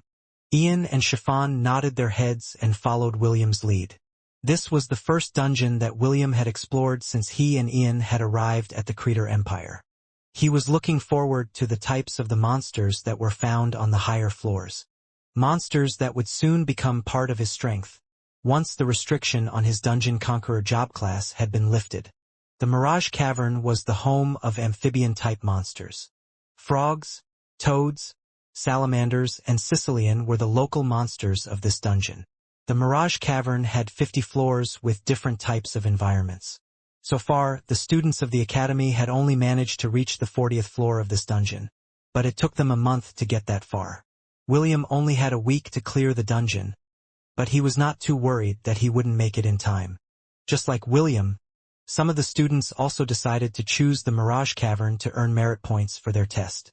They planned to go as far as they could within the time limit, but everyone had agreed that they wouldn't go past the 33rd floor where the blaze salamanders were located. These salamanders were very ferocious creatures, and their ranks ranged from Class B to Class A. It was almost impossible to find a lone individual, because these salamanders liked to move in groups of 4 to 6. William had only spent 6 days, 2 days in the outside world, to reach the 30th floor of the dungeon. For someone like him that had fought in a war, fighting against Class D and Class B monsters was a walk in the park. Soon, William and the 2 girls arrived at the 31st floor. William had already bought the maps up to the 49th floor and integrated it with the system. Right now, they were doing a speed run to reach the lower floors as fast as possible. Another day passed and William and his party finally reached the 35th floor. They didn't fight much and avoided battles as much as they could, which greatly sped up their dungeon expedition. The moment William stepped foot on the 35th floor, the system gave him some good news. Host, I have done a full sweep of this floor and didn't find any humans or humanoid-type creatures. It is safe to farm points here on this floor. It was then when a devilish smile appeared on William's face. He had been holding back as of late, and this was the perfect time to seriously farm some merit points. Let's go to the safe zone of this floor first, William said as he led the two girls towards the east. We've been traveling for a while. Let's rest before we go to the next floor. Ian and Chiffon nodded their heads. They were quite relieved that William had decided to rest for the time being. Although their bodies were strong, they still felt exhausted as they rushed towards the lower floors of the dungeon. Half an hour later, the group created a small camp in one of the safe zones on the 35th floor. This was a place where a barrier was erected to prevent monsters from entering. This safe zone was made by the archimages of the Creator Empire. Some of their knights and mages in training would often go to the Mirage Cavern to thin out the number of monsters. They didn't want to suffer from a dungeon outbreak that usually happened when the amount of monsters within the dungeon floors exceeded its capacity. The excessive monsters would overflow on the other floors, creating an imbalance that would lead to a dungeon outbreak. In order to prevent that from happening, the knights and mages of the kingdom would go on a punitive expedition every 4 months to forcefully thin out the monsters on the lower floors of the dungeon. I'll be back in 3 hours, William said. Ian, just call for me if something unexpected happens. Okay? Understood. Ian nodded. William had already told her what he was planning to do. Ian's role would be to look after Chiffon and prevent her from wandering around. This way, William could go all out without worrying about anyone finding out about his secret. After gaining some distance from his companions, William raised his hand and several portals appeared around him. Urketu, Soglav, Bastion, Fenrir, Skadrez, and the other local beasts of the Thousand Beast domain flowed endlessly inside the dungeon. I'll give all of you 3 hours to exterminate all the monsters on this floor. Go and collect as many beast cores and materials as you can, William ordered. I've already checked and found no humans on this floor. However, in the small chance that you come across someone, knock them unconscious and call for me. I will handle the rest. Do I make myself clear? Yes. William nodded. Disperse. William's army, that numbered over 10,000, scattered in different directions. Urketu had led his fellow Minotaur revenants towards the north. Bastion, who had also been turned as a revenant like Urketu, led the other Centaur revenants to the west. Soglav, the Trollhounds, and the local beasts of the Thousand Beast domain went to the south. The goblins, led by Xerxes the Hobgoblin Arcane Doctor, and Sharks, the Goblin Marauder, headed towards the east. William looked at the dungeon map where thousands of green dots encompassed the entire dungeon. The bracelet on William's wrist that automatically counted merit points started to come to life.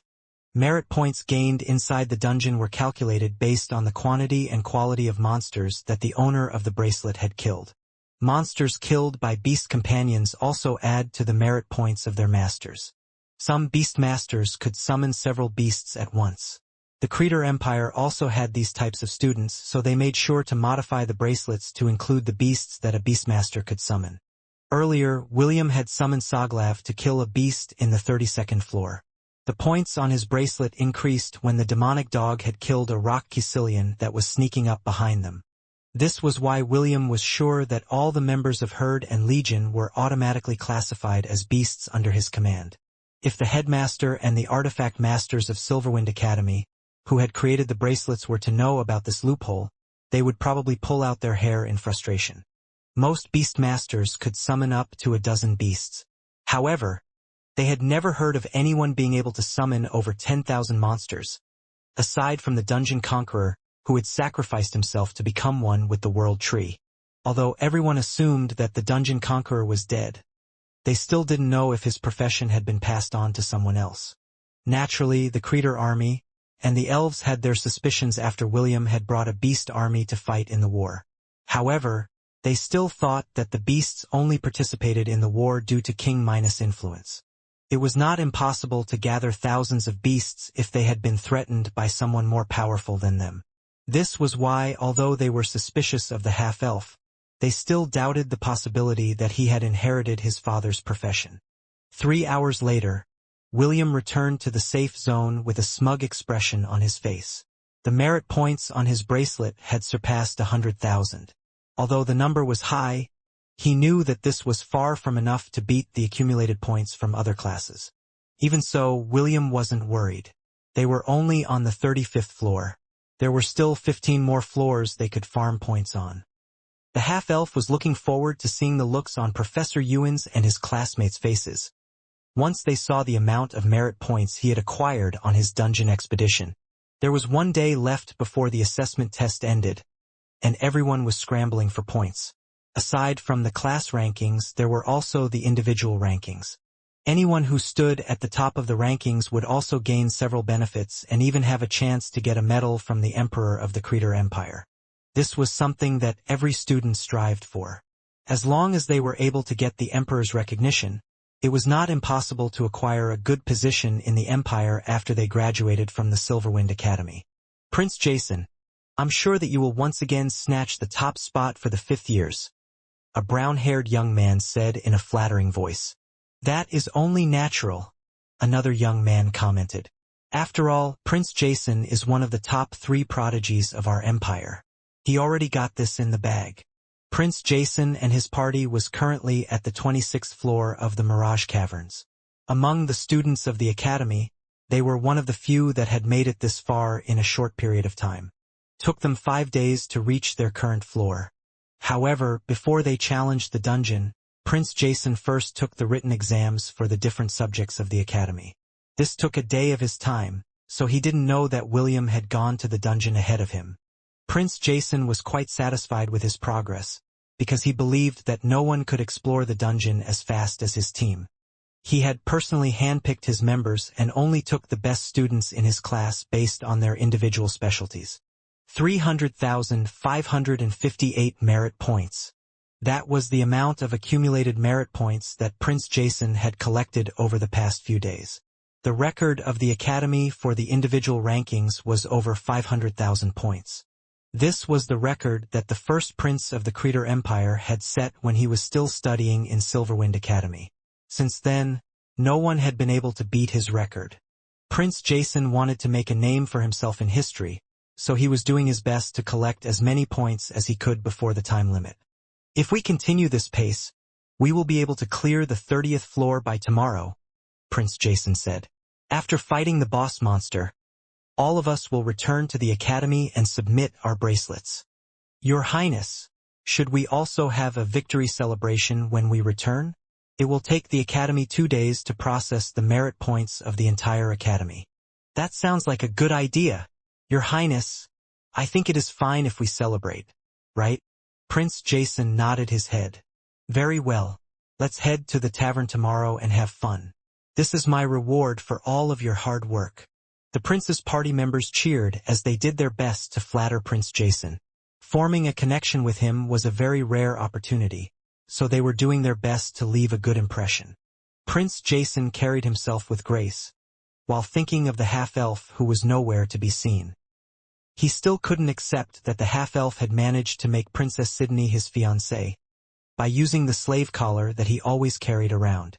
If not for the fact that he couldn't forcefully take it off his cousin's neck, the prince would have already done so back in the southern continent. Just you wait. I'll show you what I can do when I'm serious, Prince Jason thought as he set his sights on the entrance of the 27th floor. Ha ha ha.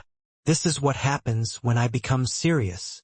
William laughed internally as he looked at the bracelet on his wrist. The bracelet showed that his merit points had exceeded 4 million points. They had arrived at the 49th floor some time ago, and were merely taking a short rest before going to the 50th floor to challenge the final boss of the dungeon. Chiffon looked at William's bracelet with a dumbfounded expression. She couldn't believe that William had accumulated so many points in a short period of time. Every time they reached a different floor, William would take them to the safe zone before leaving for a few hours. At first, Chiffon didn't mind because they were making good progress. However, whenever they began to move to head to the entrance that led to the next floor, the passages would be free from monsters. Once was luck, the second was coincidence, and the third time was a pattern. Yes, it was a pattern. They would go to the next floor, then they would immediately head to the safe zone, while killing the monsters along their way. Chiffon had somehow fallen into this pattern, and thought that it was a normal thing when conquering dungeons.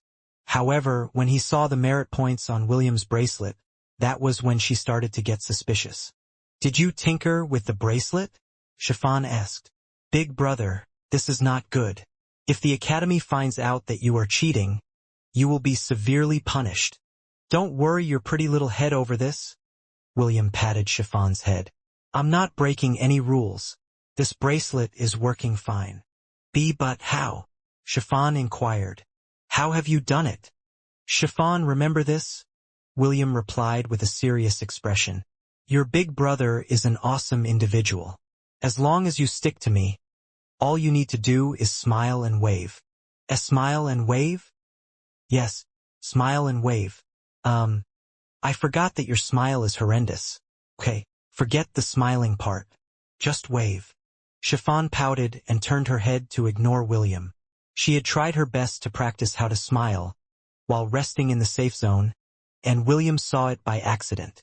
The half-elf chuckled at the little girl's attempt, which earned him a nagging from Ian. William had already told Ian that Chiffon couldn't smile. At first, Ian was skeptical because how could someone not know how to smile? However, the more she interacted with Chiffon, the more she realized that William was telling the truth.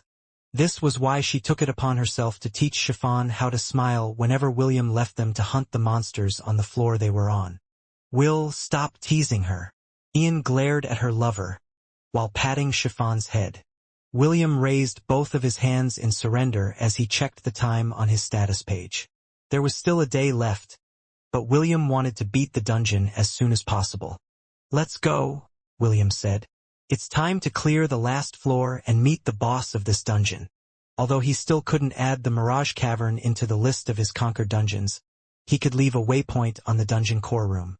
This waypoint would allow William to instantly travel to the dungeon core without challenging the floors of the dungeon a second time. To be perfectly honest, William didn't plan to take the Mirage Cavern as one of his new dungeons. He was in a relationship with Princess Sydney, so he didn't want to create any disagreements with his future in-laws. However, that didn't mean that William wouldn't create a backup plan, just in case the other party suddenly turned hostile. In short, William was planning to take the dungeon cores located in important dungeon cities as hostages. This would give him ample bargaining chips to use to force the Creator royal family to compromise with him. This was the advice that James had given him before he left for the Central Continent. William understood what his grandfather was trying to tell him. His father, Maxwell, had saved the elves from the demonic invasion. But instead of repaying this kindness, the elves decided to launch an invasion on the southern continent. William realized that the only way he could protect the peace in his life was to ensure that he had the power to threaten the peace of others. This was quite similar to owning a nuclear weapon. If the enemy knew that their opponent had the power to erase them from the face of the earth, they would think thrice before provoking them. "I'm sure that Sydney would approve of this method," William thought as the image of the beautiful princess appeared in his mind. "I hope that the treasure chest in the boss room is good.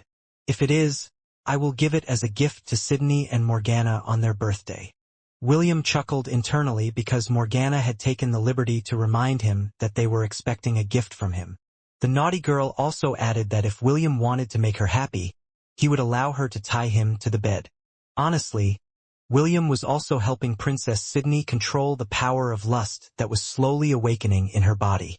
The two would often spend some time together inside William's Thousand Beast domain in order to curb her cravings. That was the only way to keep the power of lust at bay. He was afraid that if he allowed its power to grow unimpeded, a disaster would befall upon the land due to the beautiful princess craving for his love. 50th floor. Boss room. As expected, the last stage isn't going to be easy, William said as he stared at the boss monster and its subordinates in front of him. He had already expected that the last floor of the dungeon wouldn't be easy to beat, because if it was, the students of the academy might have already cleared it. However, no student in the academy had been able to do that. The farthest they had come was the 40th floor, and they had suffered several casualties along the way. Because of this, all the students had been warned not to go past the 35th floor of the Mirage Cavern if they valued their life. Any student that decided to challenge the dungeon had to sign a death waiver that stated that the academy would not be blamed if they were to lose their lives inside the dungeon. This was to prevent the noble houses from finding fault with the academy, due to the reckless actions of the students who wanted to have a high score on the quarterly assessment tests. Crowned Purple Behemoth.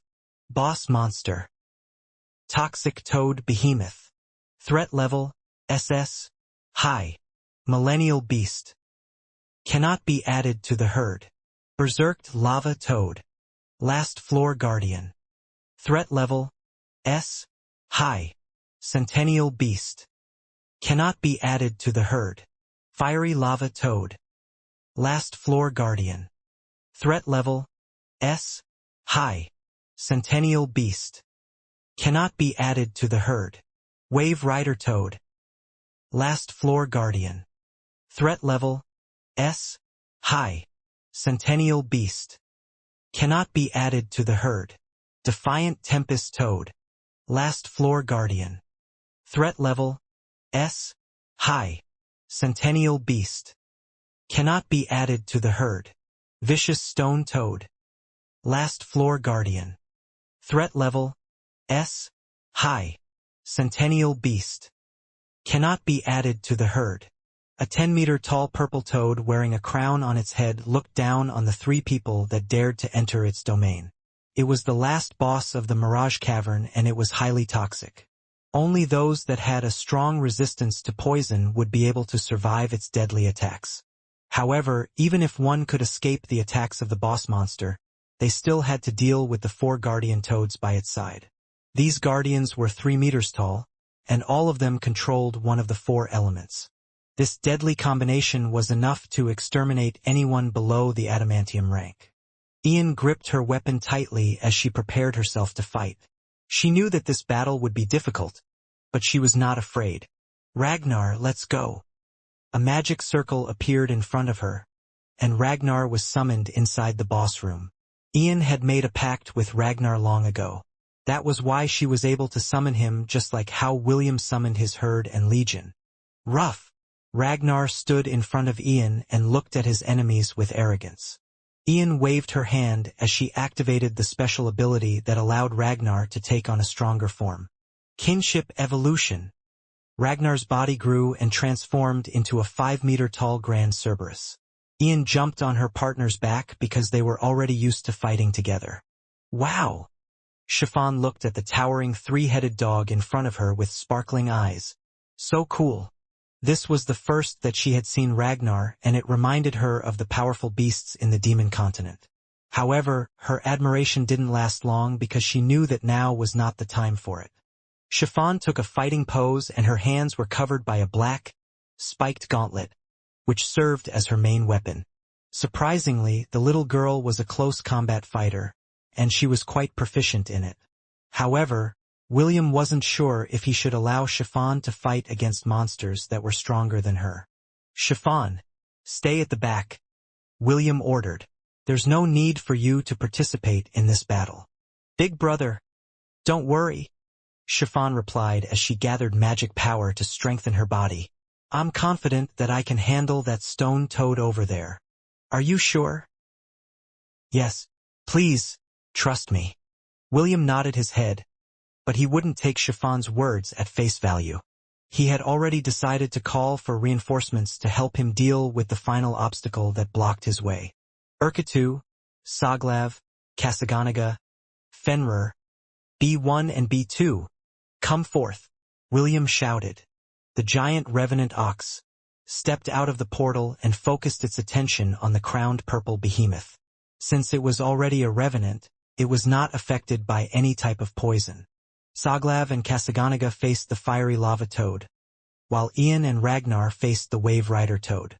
William was going to face the defiant tempest toad that held the power to control the wind element. However, he called out Fenrir, B1 and B2, to serve as Chiffon's reinforcements. "Chiffon, allow me to introduce you to Fenrir," William said as he patted the trollhound's head. "As for these two dumb birds, the red one is B1, and the blue one is B2. They will help you deal with that centennial toad." Chiffon nodded her head in understanding.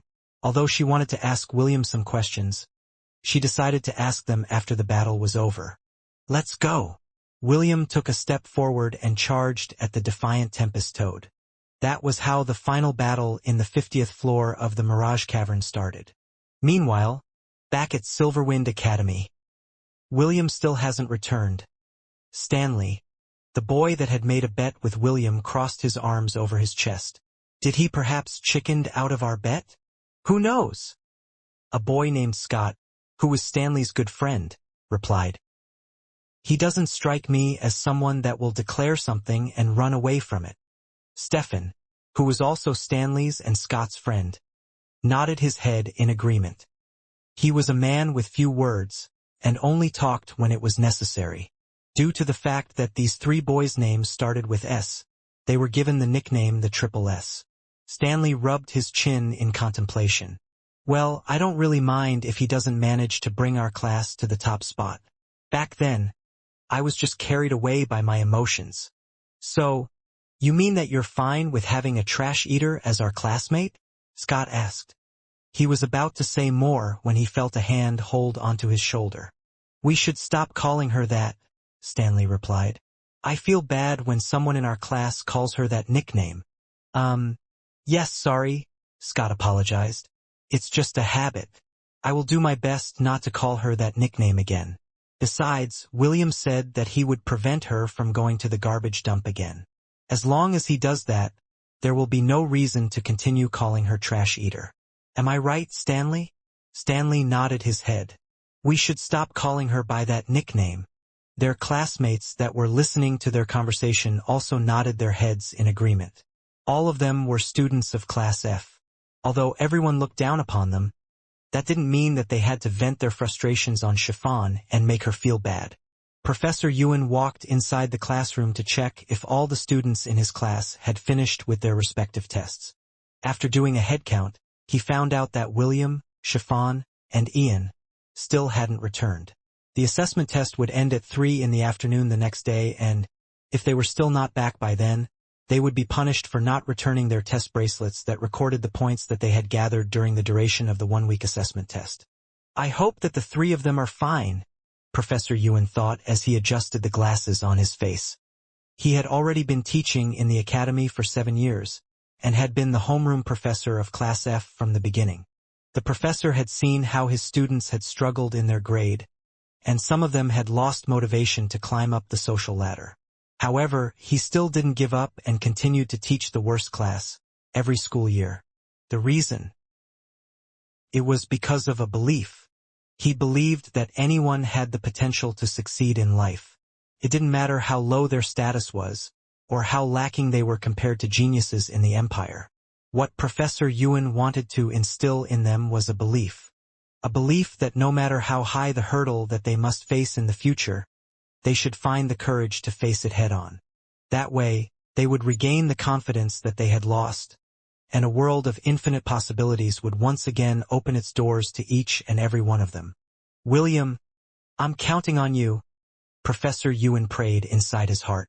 "Make it so that the students of Class F can once again raise their heads with pride and walk the thorny path that is called life."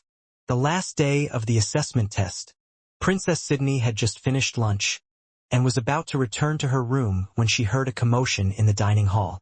A crowd gathered around Prince Jason, and those who had gathered were constantly praising him for his triumphant return at the academy after challenging the Mirage Cavern. "That's amazing, Your Highness," one of Prince Jason's classmates exclaimed. "You actually beat the record that was set by the first prince. Your name will definitely go down in the academy's history. Incredible. I am blessed to witness the birth of a legend in my generation. Thank you, Your Highness, for giving me this opportunity to witness your greatness. Long live Prince Jason. Long live." Prince Jason acted as if what he did wasn't a big deal. When his gaze landed in Princess Sydney's direction, He gave her a brief smile before nodding his head in greeting. Princess Sydney returned his greeting with a nod of her own before turning away to return to her room. The prince's eyes followed the beautiful princess until her back disappeared from view. Everyone noticed his behavior and exchanged glances with each other. All of them were well aware of the custom of the Creator royal family. Cousins marrying each other was a very common thing, and one look was enough to tell them that the prince was planning to do just that. However, there was one problem. The princess was wearing a collar on her neck, and the one that gave it to her was none other than the red-headed boy that hailed from the southern continent. Due to William's declaration of being Princess Sydney's lover, almost everyone in the academy had come to know his name by now. They also knew that he had been thrown to Class F due to the reaction of the nobles of the kingdom. Simply put, they didn't like William and they wanted Princess Sydney to take the collar on her neck off and find someone who was more deserving of her beauty. None of the students surrounding Prince Jason said anything because they didn't want to be singled out by the prince. Instead, they continued to praise him for his achievement and ingratiate themselves to him. What a bunch of bootlickers! Morgana snorted from inside their shared mindscape. Well, that's just how the world works, Princess Sydney replied. Those in power tend to gather people around them. This is a very common thing when you're a member of a powerful faction. HMP. Just because he broke the Academy's record, he thinks he's that good? The moment Darling returns, everyone will probably have a stroke due to shock. By the way, where is Darling? He didn't tell you? Princess Sydney asked back. No. Also, why are you asking me? If I know about it, you will also know, right? The corner of Princess Sydney's lips curled up into a smirk. Big sister. Don't think that I don't know about your night escapades when I am in deep sleep. Every time I wake up in the morning feeling hot and bothered, I know that you've been doing something behind my back. What are you talking about? I am not doing anything wrong. You're stuttering, big sister. Because you are saying weird things. Hey. Princess Sydney shook her head because she could tell that Morgana had no intention of spilling the beans. Actually, she wasn't too bothered by it. She had already known how naughty her other half could be. Her only concern was that she wasn't there to see whatever she was doing with her beloved. As soon as Princess Sydney entered her room, a sudden surge of power washed over her body. She almost collapsed from where she stood. Fortunately, she was able to lean on the door before her legs lost their strength. It's breaking out of control again, Morgana muttered worriedly, as she hugged Princess Sydney within their shared mindscape. It had been a week since the princess had been with William, and there had been no time for them to spend some quality time with each other. William had been helping her regulate the divinity inside her body, but due to his absence, the power of lust was starting to break free from Princess Sydney's control. The only saving grace was that whenever these outbreaks occurred, she was alone without anyone around her. She had long stopped using her power to turn people into her loyal subordinates. Take deep breaths. Follow me. Inhale. Exhale. Inhale. Exhale. Morgana guided Sydney to help her to calm down. 5 minutes later, the beautiful princess had regained control of her body. Don't worry. Darling will be back soon. Just hang in there. Okay? Yes. Princess Sydney walked up to her bed and lay down.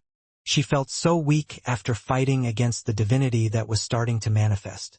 Just before she fell into sleep's embrace, the image of her beloved half-elf appeared inside her head.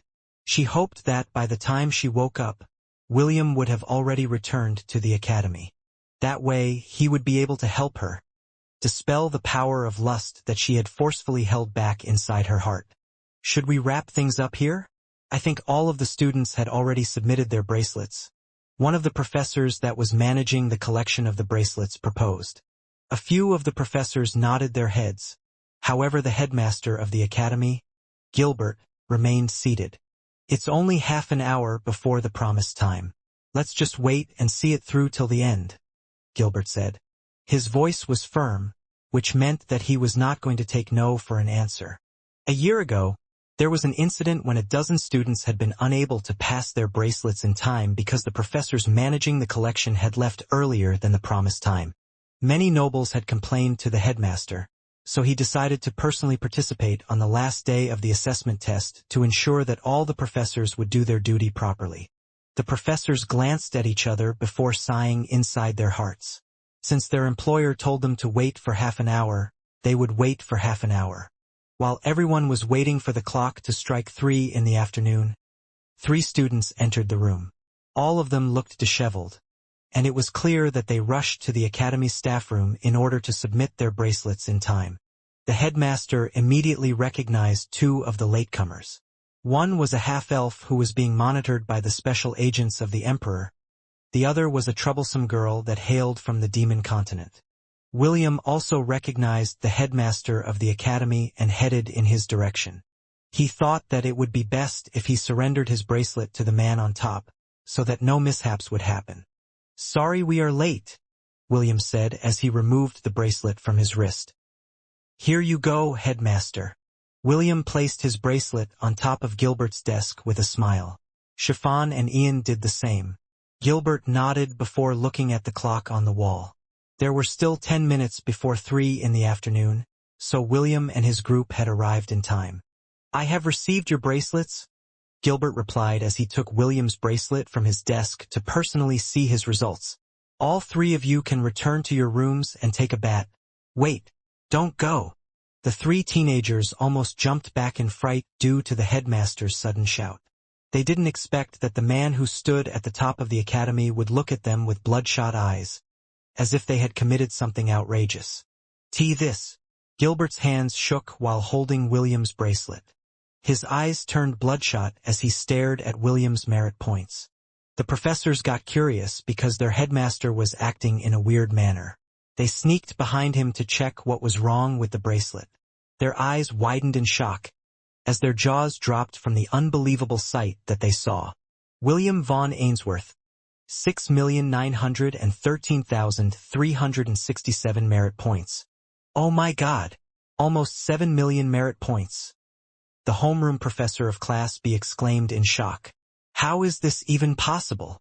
Boy, you better explain this. Did you tinker with the bracelet?" A professor from the 4th-year division asked as he looked suspiciously at the red-headed teenager who had a smile on his face. "Do you know that there is a heavy punishment for anyone who dares to cheat in the assessment test?" "I didn't tinker with it," William replied. "Then how?" Another professor stepped forward. "Do you know that the highest record we currently have was from Prince Jason? His merit points were 621,489. His Highness has set a new record, and yet your points are 10 times higher than him." "What? Only 621,489? William replied in a dumbfounded manner. "Is your academy teaching weaklings? Why are his points so low?" The professors almost spat blood when they heard William's comments. They couldn't believe that someone actually dared to call Prince Jason's accumulated points low. Not to mention, he even added that they were teaching weaklings. The homeroom teacher of Class A in the 5th-year division's face became beet red out of anger. He had been feeling smug earlier because not only did the prince set a new record, his class had also gained the highest merit count among the 5th years.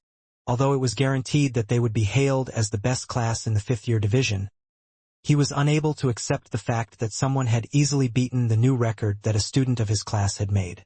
"We need to investigate this." Prince Jason's homeroom teacher stepped forward. "How can this be possible?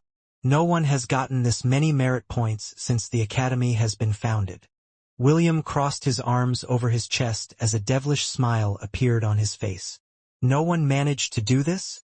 Oh my, I guess I overestimated the elite students of this academy. Something as easy as gaining 6 million points is deemed impossible? If I had taken this assessment test seriously, I could have easily earned 10 million points. However, I wanted to be low-key, so I only settled for nearly 7 million. The half-elf shook his head in disdain. "What are you going to say next? Are you going to tell me that no one has beaten the last boss on the 50th floor of the Mirage Cavern? Because I just beat that boss not long ago." The room descended into silence after William had dropped a bomb in their faces. Gilbert almost dropped the bracelet in his hand because of how much it shook after hearing William's words. Why you have beaten the boss monster at the 50th floor of the Mirage Caverns? Prince Jason's homeroom teacher pointed a shaky finger in William's face. Yes, William answered. The boss was a 10-meter tall purple frog, and his subordinates were 3-meter tall. Each of them had a different element. Man, those toads were quite springy. They jumped around like their butts were on fire. William took out 5 beast cores inside his storage ring and piled them on top of Gilbert's desk. A purple beast core the size of a basketball, and 4 beast cores the size of bowling balls stood side by side. The professors all stared at the glowing beast cores on top of the desk. Beast cores that were not a day old had a certain lively luster in them that was different from those that had been stored for a long time. All of them had fought in dungeons before, and they were very familiar with the quality of beast cores. With this kind of evidence in front of them, it was hard to refute William's claim. How did you do it? Gilbert had regained his calm and asked this question directly. It's a trade secret, William replied before he took the beast cores and stored it inside his storage ring. I don't intend to share it with anyone. All the professors inside the staff room cursed William in their hearts. What he did was not uncommon. Most adventurers didn't want to share their strategy when dealing with high-level dungeons. It was their way to earn big, so these kinds of things were a well-guarded secret. Gilbert sighed and placed the bracelet down on his desk. The 3 of you may leave now. The final result of the assessment test will be announced in 2 days. William nodded his head and thanked Gilbert. Ian and Chiffon did the same, and the 3 left together in a carefree manner. After the students left, an old man wearing glasses stood up from the corner of the room. He was the grandmaster that had created the bracelets that were used to measure the merit points that the students earned during this time of year. He took William's bracelet from the desk and scrutinized it properly. The headmaster and the other professors didn't say anything and waited for him to announce his verdict. 5 minutes later, the old man placed the bracelet back on the desk. It wasn't tampered with, the old man stated. He then tapped the bracelet thrice and a projection appeared in front of everyone. William von Ainsworth. Merit points, 6,913,367. Merit source, Mirage Cavern. Last entry, Boss Room. Mirage Cavern 50th floor. The professors sucked in deep breaths after they had seen the records inside the bracelet. They knew that once they announced the results of this year's assessment test, the entire Creator Empire would go into an uproar. Gilbert hurriedly stood up from his seat to return to his office. He needed to talk to Emperor Leonidas and tell him what the half-elf had achieved during the week-long test. Gilbert knew that if William's record was announced publicly, it would go down in the annals of their empire's history. William escorted Chiffon to Princess Sydney's quarters because he was afraid that the little girl would be bullied along the way. The noble ladies looked at the disheveled half-elf in shock as he swaggered inside the girls' dormitory. This was not the first time that William had come here, because Princess Sydney had often invited him to dine with her. The girls were also used to the dashing half-elf who made their hearts flutter with his smile. However, seeing his current appearance, they couldn't help but be shocked because the latter was currently not very presentable. William noticed their stares, but he didn't mind them one bit. He just walked with confidence as if he owned the place while holding Chiffon's hand. After knocking on Princess Sydney's room twice, the half-elf thought that the princess was not around. He then opened the door to allow Chiffon to go in when he noticed a peculiar scent in the air. William scanned the room and found that the door that led to the princess' bedroom was left partially open. The half-elf could sense a divine power emitting from within, so he hurriedly walked towards it to see what was happening. Inside, he saw the beautiful princess lying on top of the bed and panting for breath. The moment her beautiful golden eyes landed on William, a barely audible plea escaped her lips. "Will, help me." The sound of kissing reverberated inside the bathtub. William felt the urgency in Princess Sydney's kisses and knew that she was at her limit. He then embraced her smooth and seductive body as the power of lust overflowed from within her, sending shivers down her spine. "Will, please," Princess Sydney pleaded as she pressed her naked body over him. Although the bathtub was filled with cold water, the heat inside her body continued to burn unabated. "I understand," William replied as he kissed her forehead. The half-elf then started caressing the princess' body, in order to release the pent-up lust that it had accumulated since he left to conquer the Mirage Cavern in Silverwind City. The beautiful lady surrendered her body to her beloved, and allowed him to do whatever he wanted. Just like an itch behind her back that she couldn't scratch, Princess Sydney had felt her frustration build while William wasn't around. Seeing her current state made the half-elf's heart ache, so he used his expertise to kiss, suck, lick, and bite the itch that the princess wasn't able to reach. It didn't take long before Princess Sydney's body shuddered, as her beloved brought her to the peak. However, once was not enough. It was not so easy to sate the power of lust, and both of them knew it. "Darling, let's take this to the bedroom," Morgana whispered in William's ear. "It's my turn now." "Okay," William replied and kissed her. They were currently inside the villa located in the dungeon of Atlantis. A day in the outside world was equivalent to 3 days inside the dungeon. William thought it would be best to absorb all the overflowing divinity from his lover's body, in order to stabilize her condition completely. After drying themselves with magic, William sat on the bed, while Morgana kneeled on the floor in front of him. Princess Sydney's other half lowered her head and lovingly kissed William's. If other people were to see her now, they would be surprised because the beautiful lady that all the men and women adored in the academy was currently servicing a half-elf with her seductive lips. Although both girls were still inexperienced, that didn't stop them from doing their best to make William feel good. It didn't take long before the red-headed teenager uttered a soft grunt, before releasing his essence inside her mouth. Morgana ceased all actions and focused on taking in William's precious seed.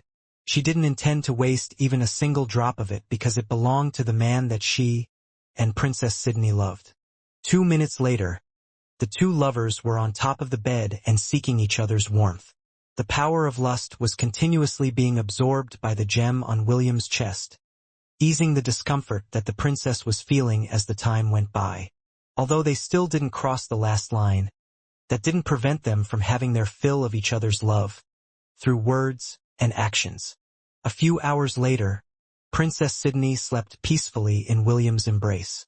Her smooth and near-perfect body, that would drive both men and women crazy, laid on top of the man she loved, and the latter held her firmly, unwilling to let go. William looked at his lover's sleeping face. He realized that parting with her for a long period of time would put her and the people around her in grave danger, if her power suddenly flared out in the wrong place and the wrong time. "System, can you make it so that Sydney can go to the Thousand Beast domain even if we are far apart?" "It is possible. I want you to make it happen." "Certainly. However, for that, the host will need to pay 50,000 God points. We will need to tweak the collar of Wisteria and add a waypoint that will allow it to connect to the Thousand Beast domain, regardless of how far the two of you are apart." William nodded. "Do it." "Understood." Deducting 50,000 God points in order to embed a mini teleportation gate inside the collar of Wisteria. Remaining points, 4,450,642. The collar on Princess Sydney's neck glowed, but its wearer was currently not aware of what was happening. Half a minute later, the glow disappeared and everything returned to normal. William breathed a sigh of relief because with this added feature, his lover would be able to teleport inside his Thousand Beast domain to seek his help if her divinity suddenly started to go out of control. The half-elf kissed the sleeping princess' forehead once before closing his eyes to sleep. He was also exhausted because Princess Sydney's and Morgana's stamina almost rivaled his own. Clearly, the two girls were born for lovemaking, and William looked forward to the day when he would finally become one with her. Back in Princess Sydney's room inside the girls' dormitory, Chiffon hummed as she scrubbed her body with soap. She had not taken a proper bath since she had explored the dungeon with William, and it made her feel uncomfortable.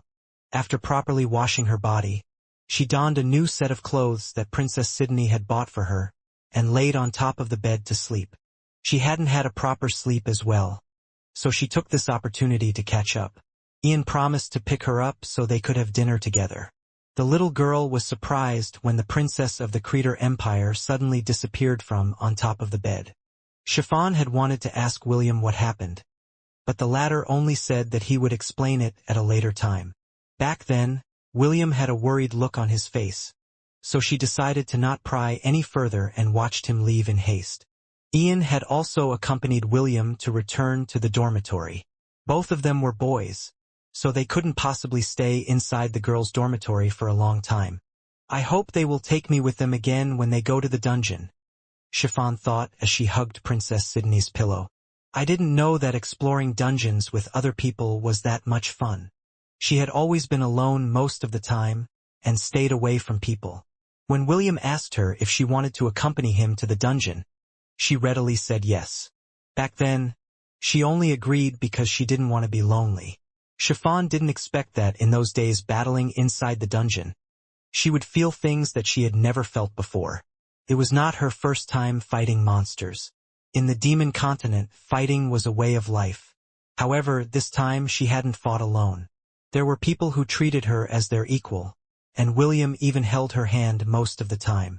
The little girl placed her hand over her chest as she pondered on what the source of this warmth that she was feeling inside her chest was. She wished, with all of her heart, that there would be more opportunities where she would experience this feeling again. I don't want to be alone again, Chiffon said softly as the tender feelings wrapped itself over her cold body. She had been alone for a very long time, and longed for the warmth of someone that would stay by her side forever. Have you heard the news? They said that someone has broken the record of the Academy in the individual rankings. I did. According to the 5th years, Prince Jason has broken the record that had been set by the first prince. His Highness is truly a prodigy. I bet that all the girls in his class are looking at him with infatuation. Hasn't that always been the case? I wish that they would just post the result now. Must they keep us all in suspense? I want to see which classes were able to get the highest points this year. Why are you in a hurry? Do you have a bet with someone? Yes, I made a bet with a third-year student from Class F. That moron said that they would be ranked first this year, so I agreed to the bet. How lucky. You got some easy cash there, bro. I know, right? The students were getting rowdy as they waited in the Academy Plaza for the results of the quarterly assessment test. This was where all the points of the different classes in each school year would be posted.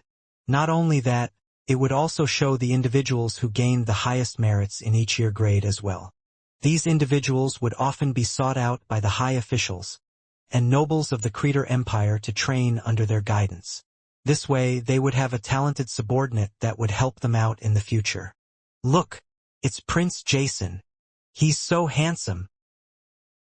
He must be feeling proud of himself for beating the record that his older brother made a few years ago. Definitely. I know I would be grinning from ear to ear if that were to happen to me. Prince Jason had a friendly smile on his face as he made his way at the very front of the giant monument at the center of the plaza.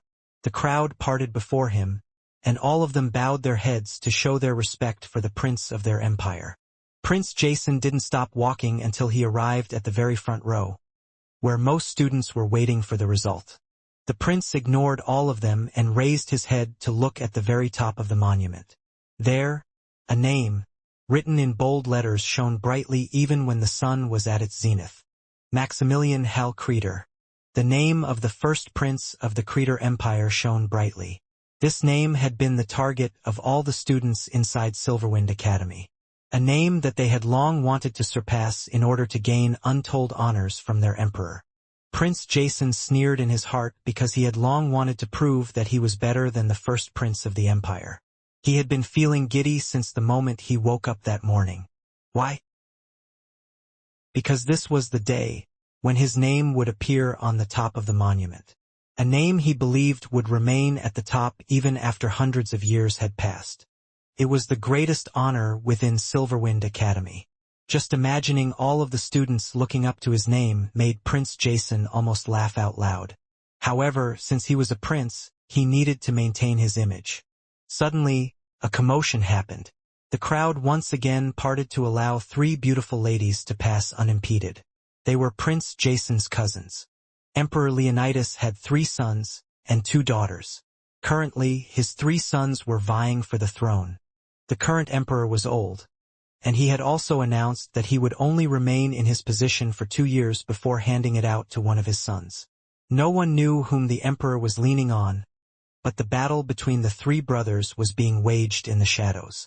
Although their children didn't dabble in politics, the young princes and princesses' accomplishments would also give their parents a much-needed boost in popularity if they performed well inside the academy. "So you are here, big brother Jason," one of the beautiful ladies with long blonde hair and gray eyes said with a smile. Her eyes softened as she looked at her big brother, whom she had secretly loved all these years. "Vanessa, it's been a while," Prince Jason replied with a nod. "Big sister Hannah, big sister Amanda, I pray that both of you are well?" "I'm good," Princess Hannah answered. "The assessment test was quite competitive this year. Did you manage to get some good points, cousin?" Prince Jason crossed his arms over his chest and gave his cousin a mysterious smile. "I think I managed to get some decent points." Princess Amanda chuckled as he looked at her cousin, who was looking back at them with a confident smile. "There are rumors going around that you have beaten Big Brother Maximilian's record. How true is this rumor?" Prince Maximilian was Princess Amanda's blood brother. The two of them had a very good relationship with each other and always watched each other's back. Seeing that someone was threatening her big brother's position, Princess Amanda felt anxious inside her heart. Prince Jason didn't answer and only smiled at his cousins. He was doing his best to not boast in front of them, because he wanted to see the look on their faces when his name appeared on top of the monument. "You look very smug today, cousin." A deep and confident voice reached Prince Jason's ears, and the latter clenched his fist before looking at the direction where the voice came from. For good-looking teenage boys walked with grace, which made the faces of the ladies in the plaza blush in delight. They were the 4 young princes of the Creator Empire, and all of them had gathered to see the results of the rankings. "Do I look smug right now?" Prince Jason asked the first prince of the Creator Empire, whom he had treated as his rival. "Very," Prince Maximilian replied. "I could see your nose from beyond the 7th grade residences. Looks like the rumors flying around have substance in them." Princess Amanda's heart sank when she heard her big brother's words. Although she wouldn't believe the rumors until the evidence was right in front of her eyes, it still made her uneasy because of how confident Prince Jason looked. A prince of the Creator Empire should be confident. Prince Jason shrugged. "If we can't even do that, then we won't be suited for the position that was bestowed upon us. Isn't that right, cousin?" "True," Prince Maximilian replied as he placed his hands behind his back. No more words were spoken between the 2 princes. A subtle tension hung in the air as the rowdy crowd earlier quieted down. For some reason, it was very hard for them to speak because the presence of the royal family pressed down on them like a mountain. A few minutes later, the bell of the academy started to ring. It was the spark that made everyone look at the monument at the same time. The giant black monument suddenly sprang to life as the names that had been written there months ago disappeared and were replaced by new ones. The first ones to appear were the rankings of the first years. It was immediately followed by the second years, then third years, and so on and so forth. Prince Jason's lips curled up into a smile when he saw his name appear in first place in the individual rankings of the 5th year division. The changes on the monument were happening gradually. It would still take a few seconds before it reached the top of the monument where Prince Maximilian's name shone in bold golden letters. Prince Jason clenched his fist as he waited for his name to appear on the top. His smile became wider when his older cousin's name slowly faded from on top of the monument. "My era has come," Prince Jason mused. "This time, all of you will look up to me." Every student in the plaza also noticed the change that was happening at the very top of the monument. All of them waited in bated breath as a new name appeared on the spot reserved for someone who had broken the previous records of the academy. A name whose fame would spread far and wide in the central continent in the next years to come. Jason Hal Creator. Merit points, 621,489. A loud cheering broke out in the crowd when they saw Prince Jason's name appear on top of the monument. Anyone who was able to break the record of the Academy was like an idol in their hearts. This was the goal that everyone in Silverwind Academy strived for. They wanted their names to be at the very top of the monument, to be stared at by the future elites of the Empire. The fifth prince of the Creator Empire faced the crowd and gave them a princely bow that was overflowing with charisma. Princess Vanessa's face reddened when she saw her beloved's name on top of the monument. She glanced at the handsome prince, and hurriedly covered the lower half of her face with a fan, to prevent anyone from seeing the sweet smile on her face. Prince Maximilian didn't look at his cousin's smug expression as his gaze remained fixated on the name on top of the monument. "Fool," Prince Maximilian sneered internally. As the first prince of the Creator Empire, he was privy to confidential information that was not readily accessible to the public. Since that was the case, he already knew that his record had been broken. However, it was not only broken by one person. It was broken by two people. The giant black monument showed things in its proper order. Since Prince Jason had broken his record first, then, his cousin's name would appear on the monument, albeit fleetingly. What Prince Maximilian was waiting for was the moment when his arrogant cousin's happiness would come crumbling down. After paying the students his good graces, Prince Jason noticed that the first prince of the Creator Empire was still staring at his name on top of the monument. A sense of superiority bloomed inside his chest as he walked towards the first prince who had always stood ahead of him for the past few years. "Cousin, I got lucky this time," Prince Jason said with a smile. "I hope you don't mind." "I don't mind," Prince Maximilian said. "You did well by breaking my record. This is the right attitude that a prince should have. Cousin, let's go to the Whispering Wind Tavern later. Drinks are on me." "I will take you up on that offer, cousin. Make sure that you don't keep me waiting." "But of course." Prince Jason chuckled as he sneered at the first prince internally. "You sure know how to put on an act."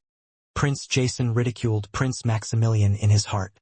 "Let's see how long you can keep up that facade of yours, dear cousin of mine." What Prince Jason didn't know was that the first prince of the Creator Empire was already laughing internally.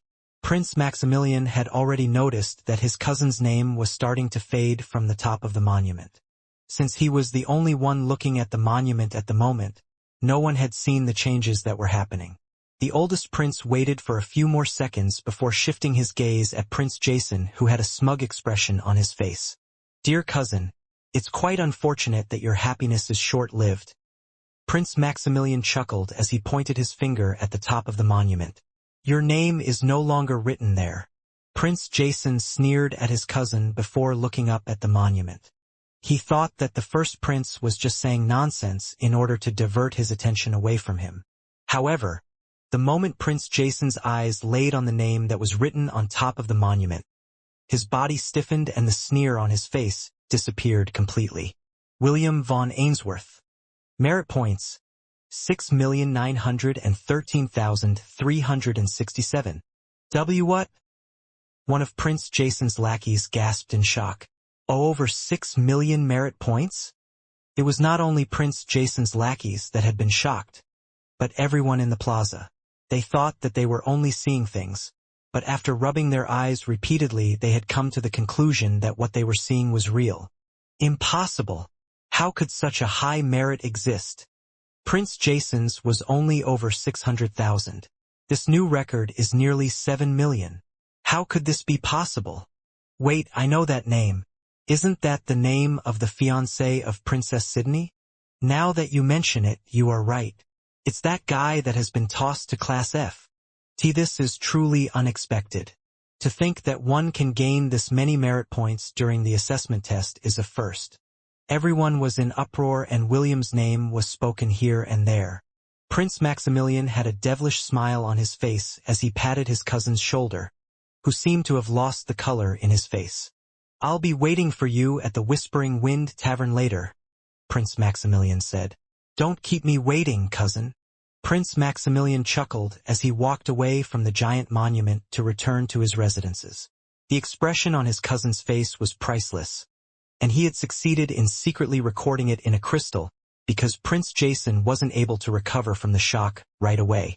"I think I will meet with this boy named William," Prince Maximilian thought. Someone as extraordinary as him will definitely be a good addition to our empire. I heard that he is Princess Sydney's fiancé. That girl sure knows how to pick good men. The first prince of the Creator Empire was in such a good mood that he didn't notice that he was humming as he walked back towards his residence in the academy. Meanwhile, while everyone was in an uproar, a certain shepherd had just left the bathroom alongside a beautiful lady with light blue hair. The results of the assessment test should have been posted by now, Ash said as she dried her hair with a bath towel. Are you sure you don't want to go there? She was currently seated on the bed and looking at the boy who was rummaging for clothes inside the closet. I'll look later, William said as he helped his lover wear her clothes. The test results won't be going anywhere. Besides, I'd rather look at you than that giant black monument. What's so good about it? Can those results be eaten? Ash lovingly pinched William's ears because of his flattering words. The half-elf suddenly grinned mischievously as he counter-attacked and pinched Ash's. You're hopeless? Ash replied as she grabbed the naughty hand that had repeatedly brought her to the peak of pleasure a few minutes ago. Be serious? Sydney and Chiffon are already waiting for us. William kissed her lips before putting on his own clothes. Today was also a rest day for the students, so they planned to go to the Whispering Wind Tavern to celebrate. The half-elf had gone there once when he was exploring the city in search of its popular attractions. The Whispering Wind Tavern was a place that was exclusive for the nobles of the Creator Empire. No commoner could enter the place. Technically, William, Ian, and Chiffon wouldn't be able to enter. Fortunately, Princess Sydney was well known in the academy and in Silverwind City. It would be easy for them to enter the tavern since they were going to act as the princess entourage. Also, William, Ash, and Princess Sydney wanted to let Chiffon experience something that she had never experienced before. The half-elf had asked the little girl if she had drunk in a tavern before, and the latter firmly shook her head. When William asked if she wanted to try going to one, Chiffon nodded her head like a hen pecking rice. The pink-haired girl was half-dwarven, but she had never had the chance to drink wine in the past. According to the information that William had gained from the system, dwarves had a high alcohol tolerance. As for Ash, William already knew what state she would be in after drinking a few glasses of wine. The half-elf was half-tempted to let his mermaid lover drink to her heart's content. That way, he would once again experience that aggressive mermaid that once tore off his clothes in her drunken state.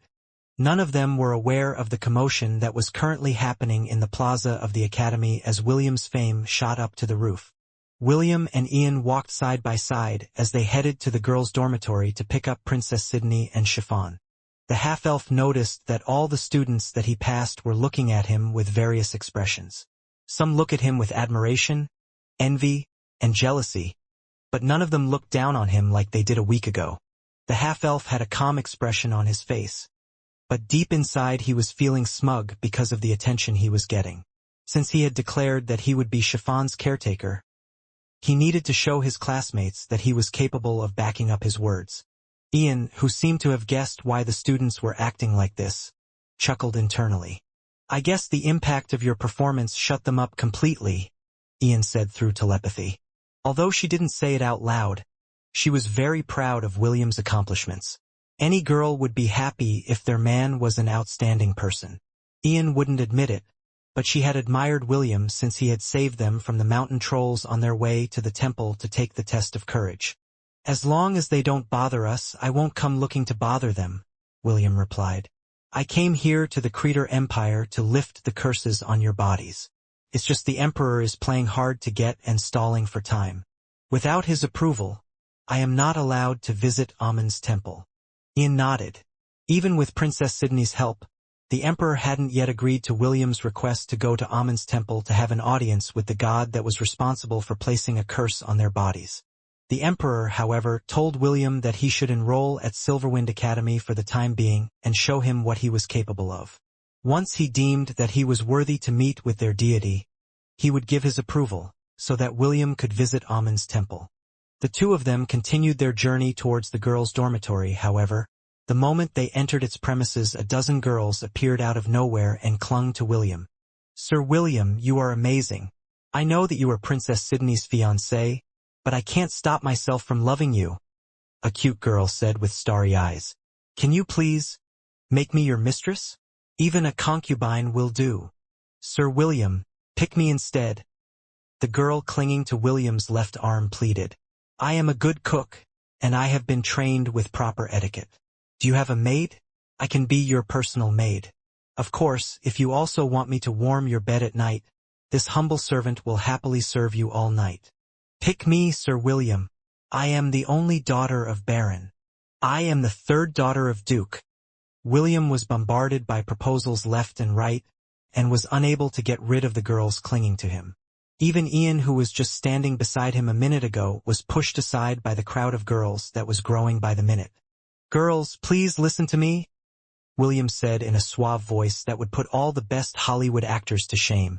"I know that I am handsome and awesome, but you shouldn't fight for me like this." The half-elf raised his head to look at the sky. It was at this moment when a gentle breeze ruffled his hair, making the hearts of the ladies around him skip a beat. "Beautiful ladies, I apologize because my heart is not big enough to fit all of you," William said in a tone filled with regret. "However, I believe that all of you will be able to find a man that is less handsome and less awesome than me. Life is filled with unexpected surprises. So don't give up. I am but one of the many fishes in the ocean. I pray that you girls will find your beautiful ending someday." The girls blushed because of William's shameless words. Although the bastard half-elf had explicitly told them that they would never find a man as handsome and awesome as him, they still thought that he was just teasing them. They became more rowdy and started to say things like, "Kaya, Sir William is so romantic," or "Sir William is what all men should aspire to be." Ian, who had been pushed away, stared at the crowd as if she was staring at lunatics that hadn't taken their medicine for the day. The mermaid was half tempted to summon her whip and whip the crazy girls until they returned to their senses. She then glanced at the smug-faced bastard half-elf and cursed him internally. Although she understood that William couldn't possibly push the girls away because he might hurt them, seeing dozens of pretty girls clinging to her lover was making her feel irritated. "Will, what's this? Are you planning to cheat on me?" A cold yet seductive voice reached William's and the crowd's ears. All of them turned to look at the entrance of the girls' dormitory where a very sensuous beauty stood with a sweet smile. "Your Highness, how can I possibly cheat on you?" William replied as if he was wronged. "These beautiful ladies and I were merely discussing how beautiful the weather was. Am I right, everyone?" "Yes." The girls giggled because of the way William replied to Princess Sydney. His teasing voice tickled their heartstrings, and they felt regret that they hadn't met a young man just like him. Chiffon, who was standing beside Princess Sydney, looked at the crowd before shifting her attention to the half-elf who was surrounded by women. The little girl was currently licking a lollipop, as she stared unblinkingly at the red-headed teenager who had declared to become her caretaker. For a brief moment, something flashed within the depth of her clear and beautiful eyes. It didn't last long and immediately disappeared in the next second. However, her foot subconsciously stepped forward. Before she knew it, she was already walking in William's direction. The girls who saw Chiffon walking towards them immediately backed away. Chiffon was notoriously known as the trash eater, and none of the noble ladies wanted to be near her. They were afraid that if they were to breathe the same air around her, they would breathe in the stink of the garbage that she regularly ate. Thanks to Chiffon's deterrence, the girls who were clinging on William hastily retreated, leaving the half-elf all alone. The little glutton reached out her hand and held William's left hand. She didn't say anything and simply licked the lollipop inside her mouth. Chiffon didn't understand why, but the moment she held William's hand, the lollipop inside her mouth suddenly tasted sweeter compared to before. Princess Sydney shook her head as she, too, walked towards William. The half-elf then bent his arm to allow the beautiful princess to hold on into it. "Shall we go?" William asked. Princess Sydney didn't say anything. Instead, she reached out to hold the back of William's head and pulled him close to her. Right in front of all the girls at the entrance of the girls' dormitory, Princess Sydney kissed William's lips. The half-elf was surprised by the princess' action, but played along with his lover's wishes. The two kissed, and kissed, and kissed more, making the girls looking at them blush in excitement and anticipation. After a while, their kiss finally ended. Princess Sydney leaned on William's chest, while the latter wrapped his right arm on her back. "Let's go, darling," Princess Sydney said. "It's time for our date." William nodded as he guided Chiffon and Princess Sydney outside the gates of the girls' dormitory. Ian followed behind them without a word, like a retainer.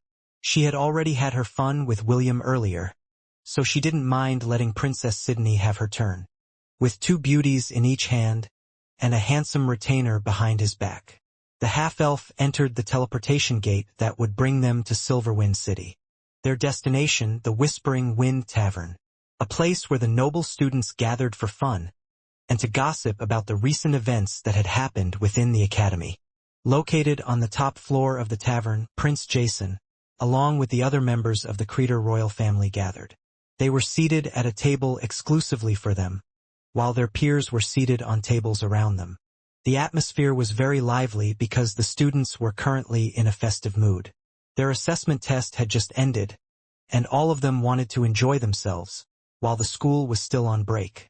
Everyone had smiles on their faces, but among them, a certain prince was seething inside his heart. "Damned half-elf," Prince Jason cursed internally. "Why must you always get in my way? You should have stayed in the countryside, you plebeian."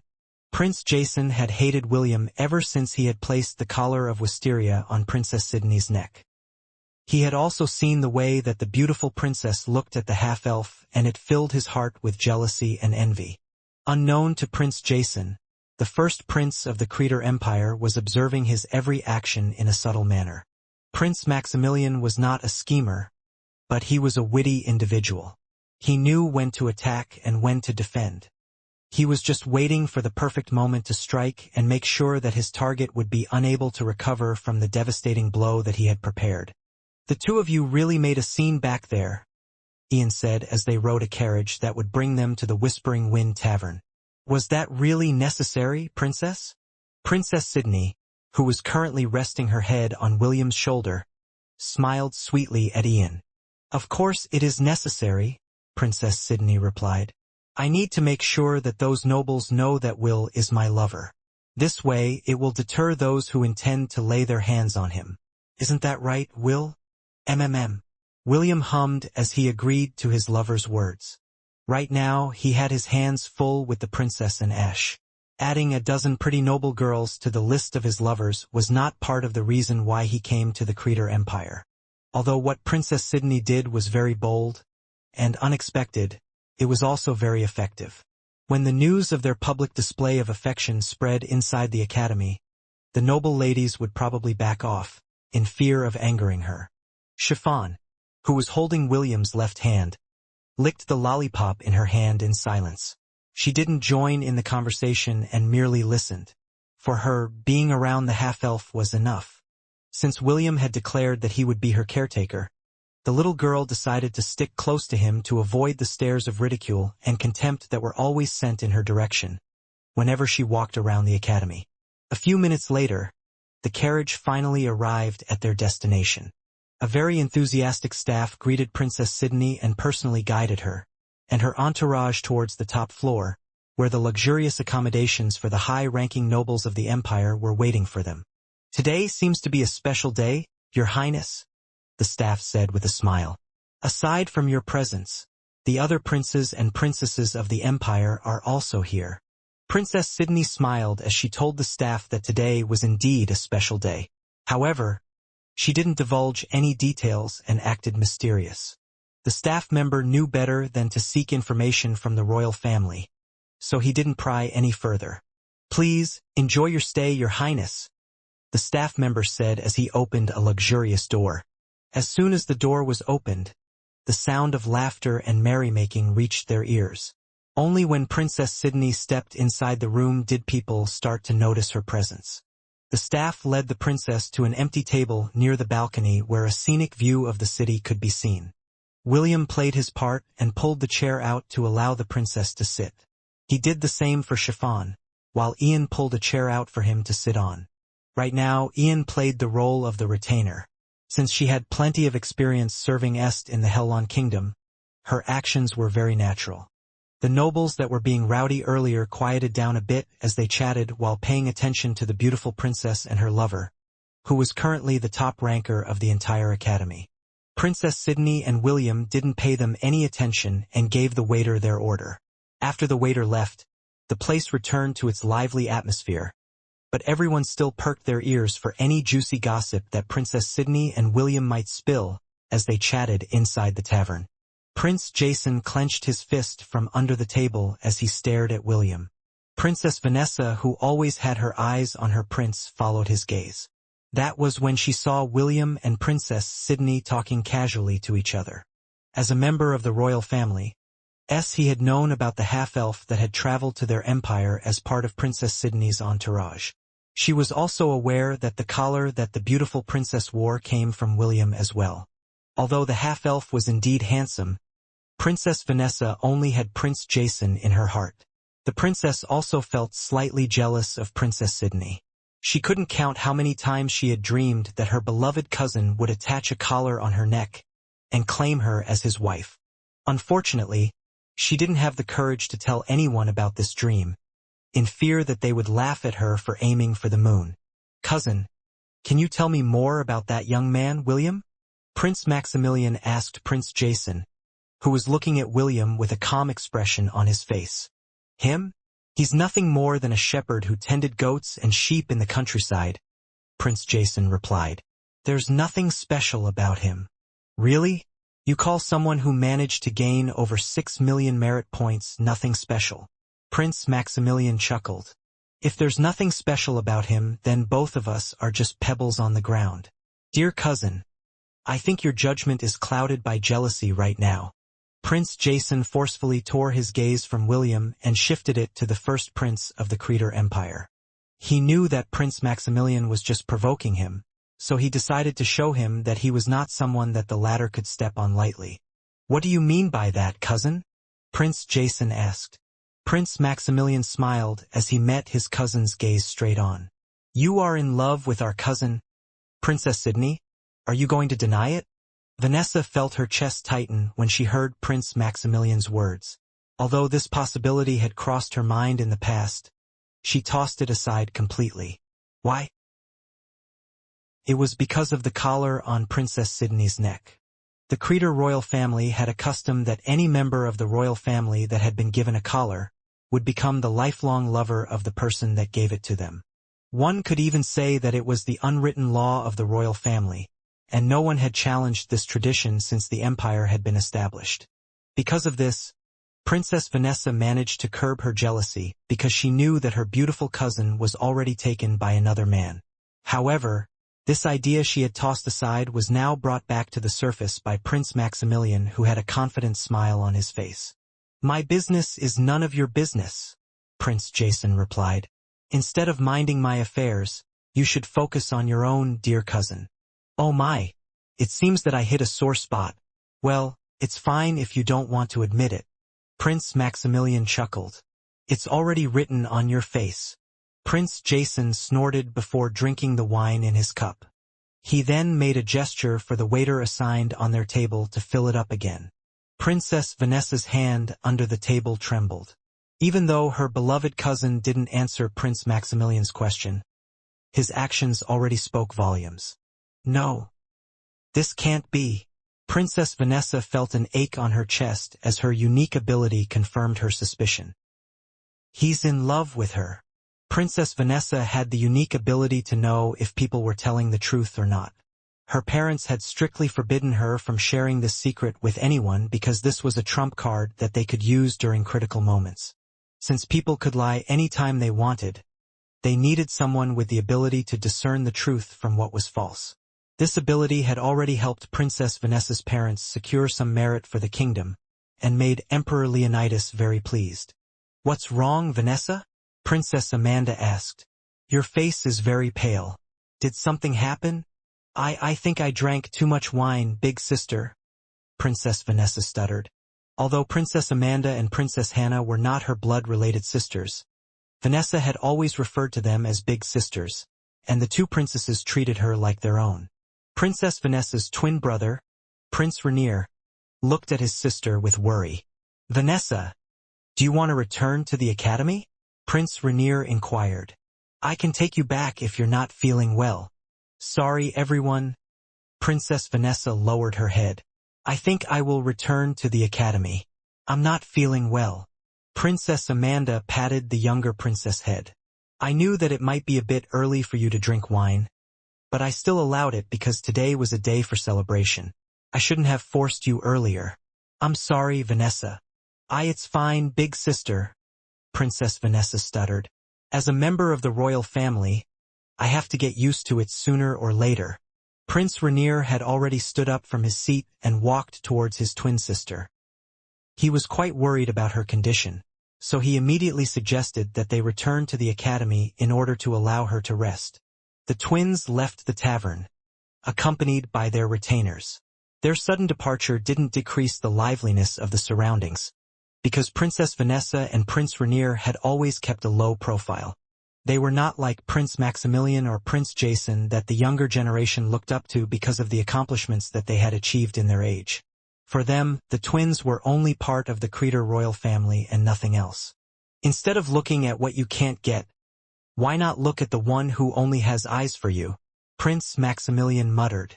Although he seemed to be just saying random things, Prince Jason understood that the first prince's words were targeted at him.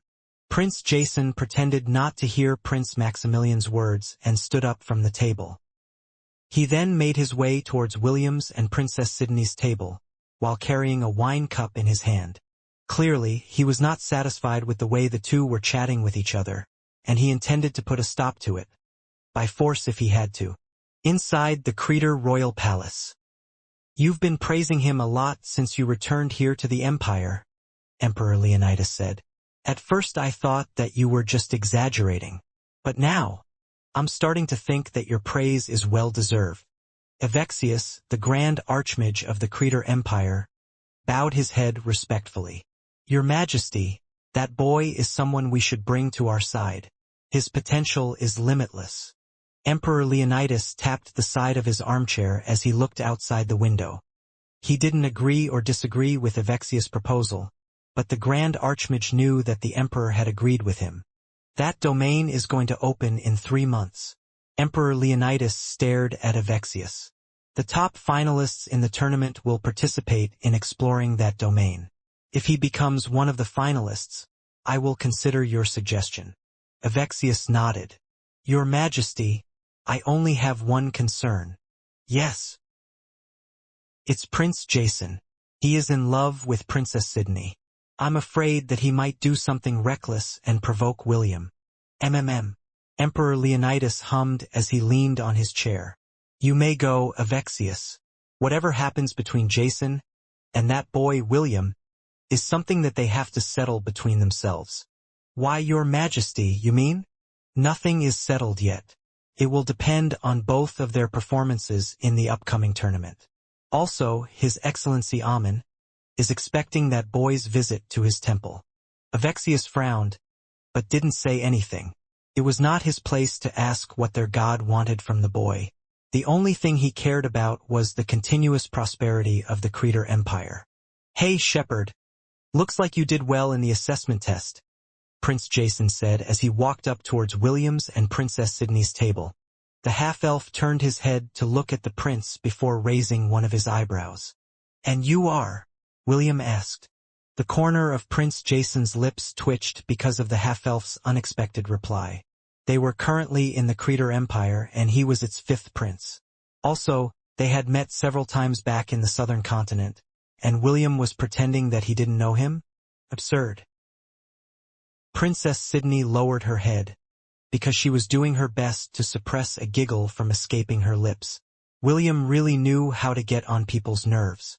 The half-elf had probably known that Prince Jason was after his woman. Since that was the case, he didn't need to be civil with him, even if he was the prince of the Creator Empire. Surely you jest? Prince Jason said with a smile. How can you possibly not know me? Are you famous then? William asked back. I don't really know who you are. Can you please introduce yourself to me? The lively tavern became silent as everyone listened to William's and Prince Jason's conversation. Everyone was thinking the same thing. How could you possibly not know the name of our prince? Suddenly a loud laughter reverberated inside the room. The first prince of the Creator Empire, Prince Maximilian, laughed heartily as he looked at William from his table. This was the first time that he had seen someone toying with Prince Jason, and it raised his impression of the red-headed teenager drastically. William, was it? Prince Maximilian raised his wine cup after his laughter ended. I toast to your good health. William raised his own wine cup with a smile. It is my honor for Prince Maximilian to know my lowly name. May your highness live a long and happy life. Cheers! Both teenagers raised their wine cup and drank its contents happily. There was a famous saying that the enemy of your enemy is your friend. Since it was very obvious that both of them treated Prince Jason as their enemy, they would stick together as allies. Are you still going to act dumb, shepherd? Prince Jason inquired. You know the name of the first prince, and you don't know mine? He was currently doing his best to stop himself from throwing his wine cup at the irritating half-elf who was mocking him on purpose. Sorry, but I only know famous people, William replied with an apologetic expression. Prince Maximilian is the first prince of the Creator Empire and held the highest record in the previous assessment test. A celebrity like him is well known by everyone. Let's go back to the topic. Who are you again? Another loud laughter from the first prince erupted, and it grated in Prince Jason's ears. If not for the fact that there were many witnesses inside the tavern, he would have already engaged William in a duel. In the end, the fifth prince of the Creator Empire held his irritation back and decided to play along with the half-elf's game. Listen, I am the fifth prince of the Creator Empire, Prince Jason said with veiled contempt. Jason Hal Creator. Chiffon, you should eat more vegetables, instead of eating only meat. William placed a few carrot sticks on Chiffon's plate, while the latter nodded her head obediently. I want you to grow up as a beautiful lady in the future, so you need to eat a balanced diet. Do you understand? Yes, big brother, Chiffon replied. I will do as you say. Good girl. What did you say your name was again? William asked as he shifted his attention back to Prince Jason, whose hand was already on the hilt of his dagger. You bastard! Stop messing around! Prince Jason shouted and his aura exploded around him. A powerful gust of wind blew away the tables near him, including the nobles' tables, who were watching the scene with dumbfounded faces. The fifth prince was about to lunge towards William to beat the crap out of him, but two people grabbed both of his arms and held him in place. Cousin, get a hold of yourself, Prince Maximilian warned as he held Prince Jason's right arm firmly. Remember where we are. If news of this spreads, your reputation will suffer. The third prince of the Creator Empire, Kevin Hal Creator, grabbed Prince Jason's left arm to prevent him from making a bigger scene. He's right, cousin, Prince Kevin commented. If the Emperor got wind of this, you might get punished for endangering the lives of the other nobles. Prince Kevin had already placed a magical circle around the three of them to prevent anyone from listening to their conversations. Although there were some people that were capable of lip reading, since most noble children weren't taught this skill by their parents. Prince Jason forcefully reined in his anger and stopped struggling. He gave the half-elf one last glare before telling his cousins to release him. Prince Maximilian and Prince Kevin let go of his arms, but remained where they were. Although they would like to see Prince Jason make a fool of himself, it would reflect badly on them if news of the fifth prince rampage was to reach the ears of the Emperor and their parents. Since they were at the scene, they were duty-bound to stop Prince Jason's reckless actions to preserve the dignity of the royal family. Not doing anything would definitely make the Emperor become disappointed in them, and this was something that they didn't want to happen. Prince Jason turned around to leave the tavern before he totally lost control of his remaining reason. His lackeys hurriedly followed behind him, but none of them dared to talk to him or walk near him. Only fools would do that, and they were not fools.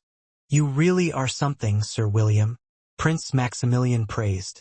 I have heard great things about you, the hero that had protected his kingdom from an elven invasion, truly a man of the times. I wish that I can be someone like you. Ha ha ha. You praise me too much, Your Highness, William replied as he scratched his head. Feel free to praise me more.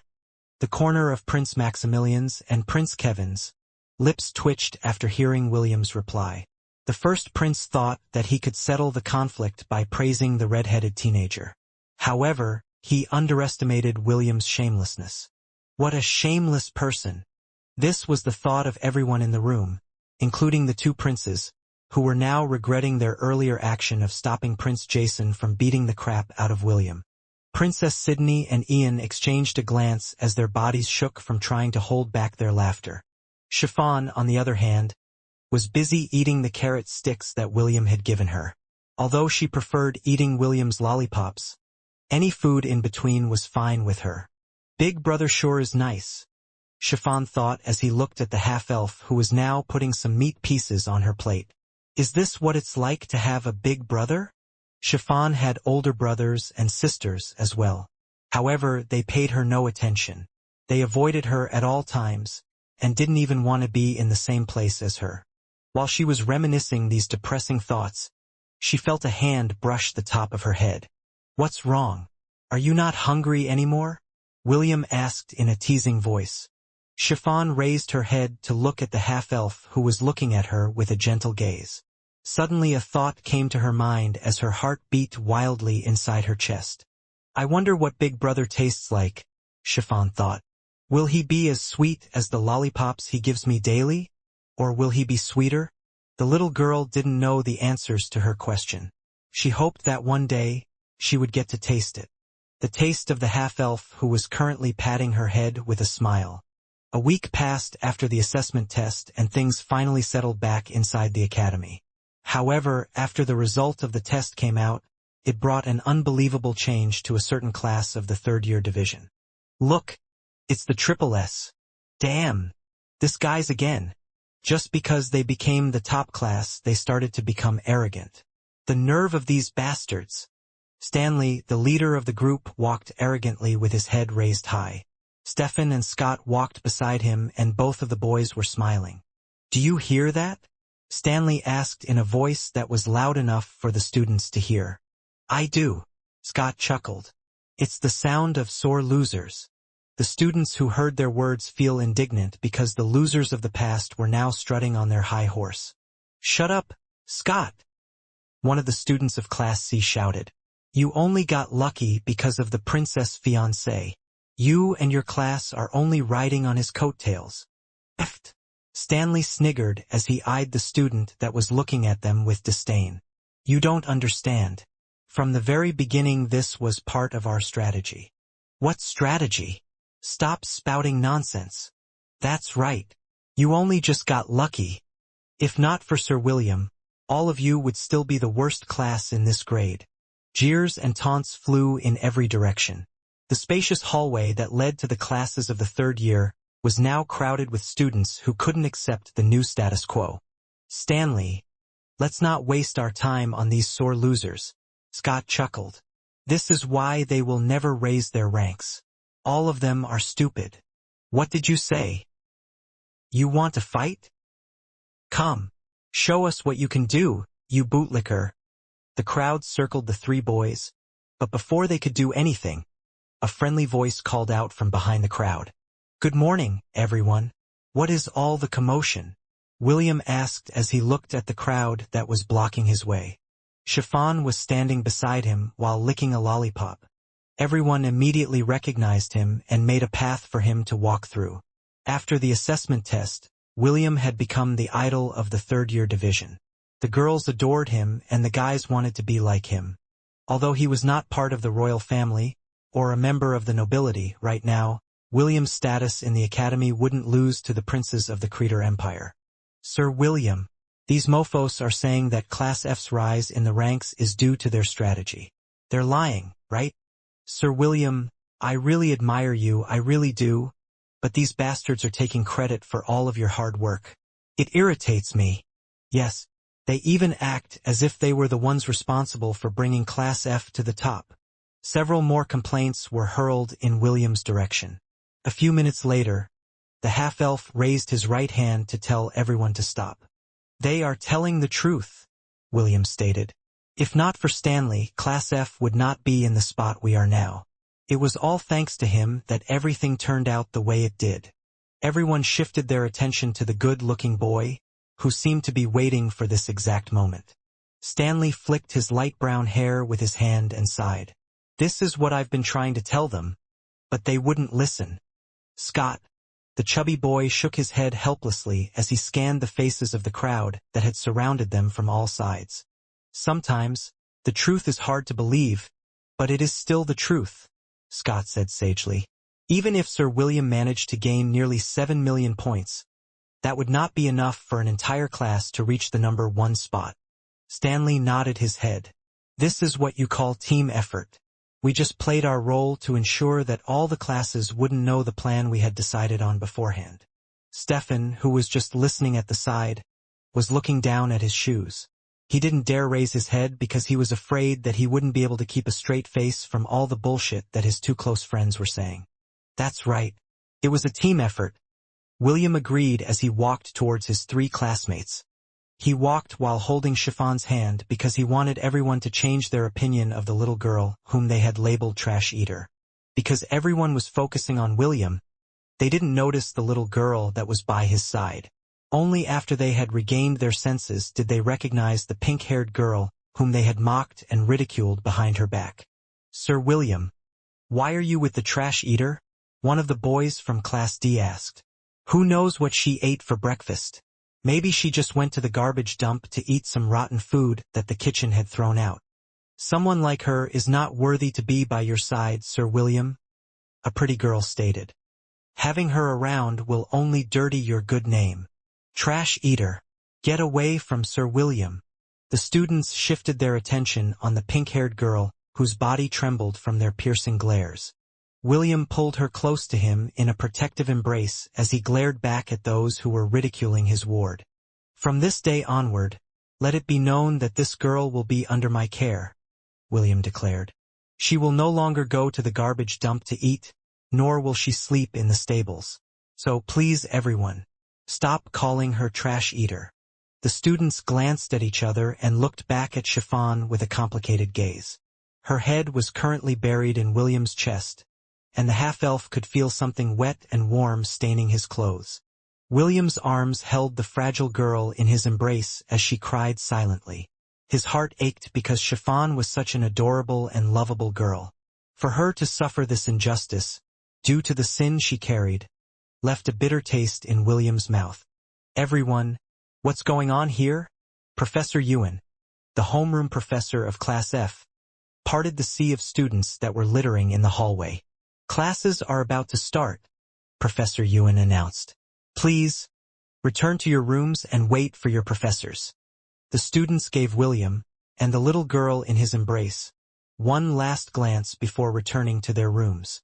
Soon, only William, Chiffon, and the Triple S remained in the hallway.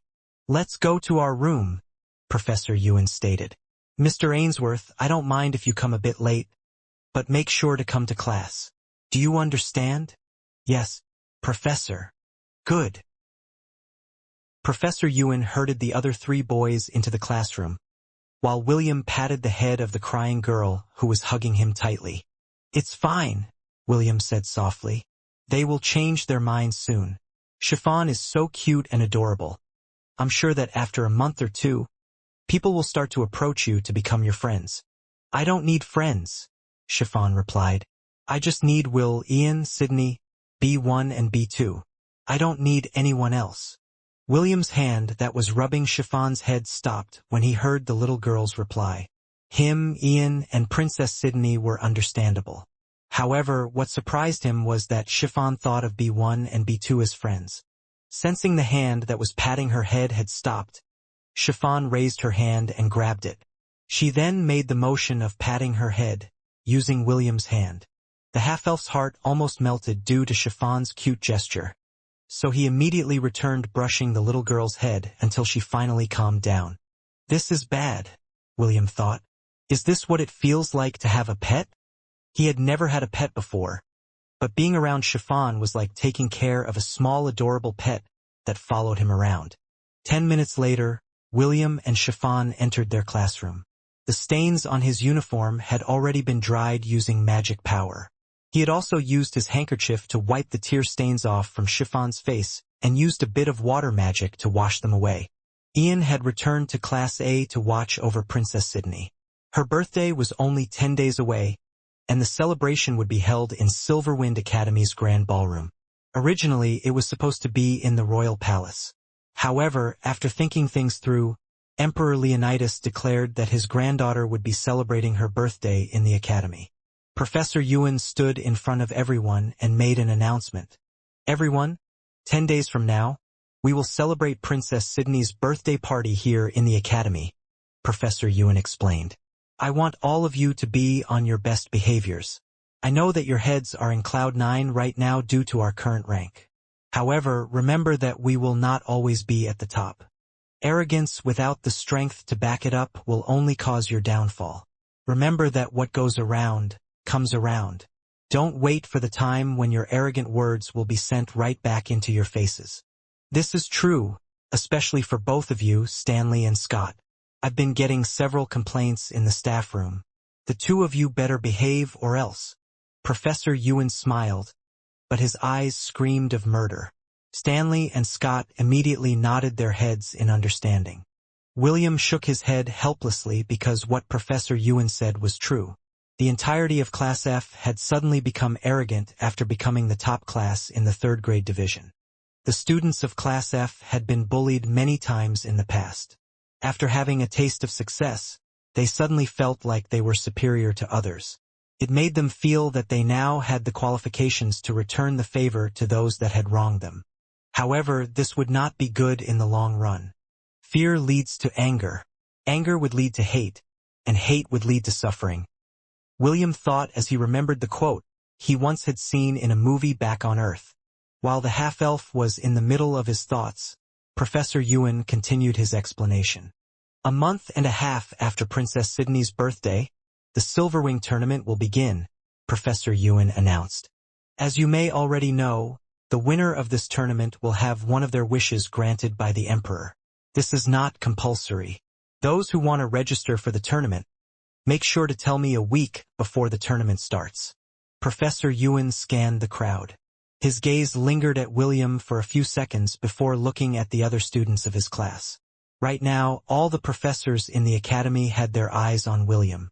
He was currently the dark horse in the tournament, and everyone wanted to see the power of the teenager, who was now hailed as one of the strongest students in Silverwind Academy.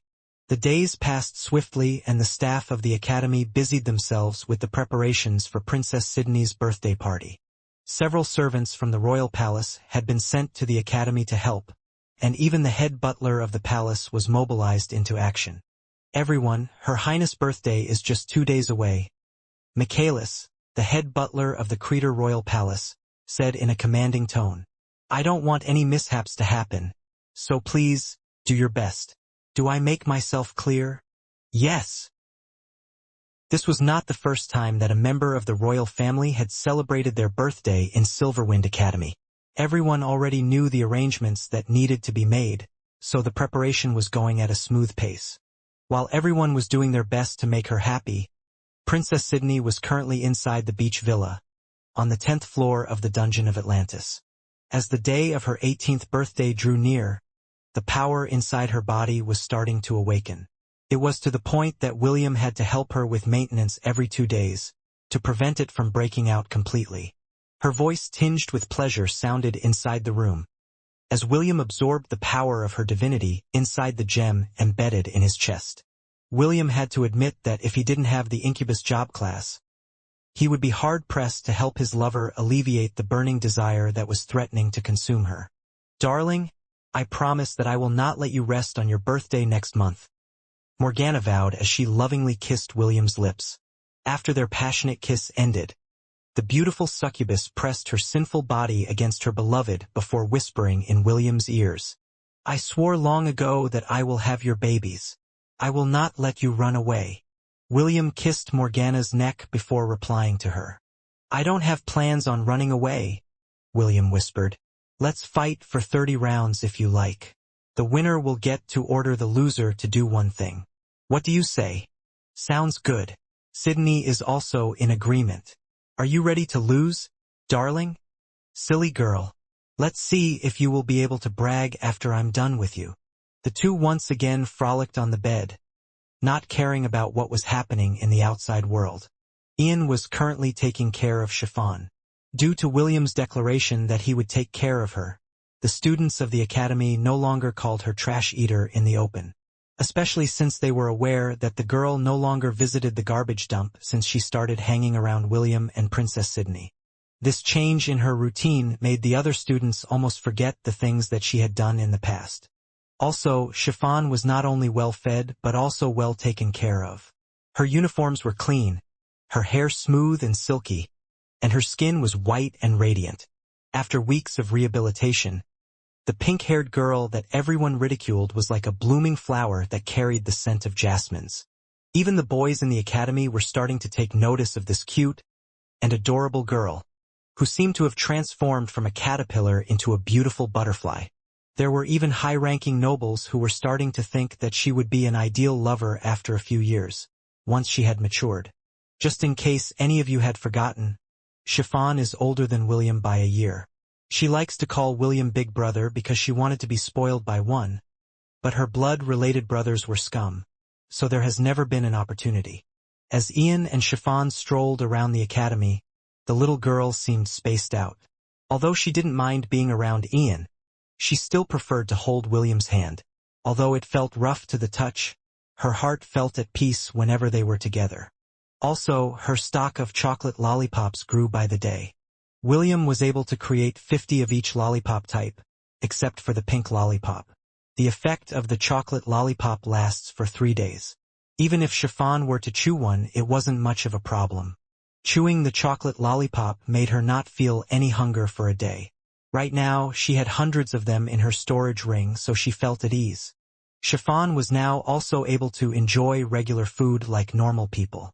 Back then, she didn't really have the luxury of taking the time to enjoy the taste of the food, because her hunger had clouded her other senses. Sometimes, she would wake up in the middle of the night in tears because she had a bad dream. A dream where her current life, and the happiness she was experiencing, was only an illusion. If not for the fact that she slept beside Princess Sydney every night, the pink-haired girl might have suffered from a nervous breakdown. She didn't want to return to those dark and difficult days when she had to fend for herself, alone. Chiffon would rather stay in the dream and never wake up, if the reality that awaited her when she opened her eyes was a nightmare that she had to live with for the rest of her life. Ian, when will Big Brother return? Chiffon asked as the two sat on one of the benches overlooking the black giant monument in the plaza. Don't worry, he will be back soon. Ian patted Chiffon's head. Why? Do you miss him already? Chiffon nodded before looking at the giant monument where the names of the most outstanding students of the academy could be seen. William's name shone brightly at the very top of the monument, and Chiffon looked at it with a pout.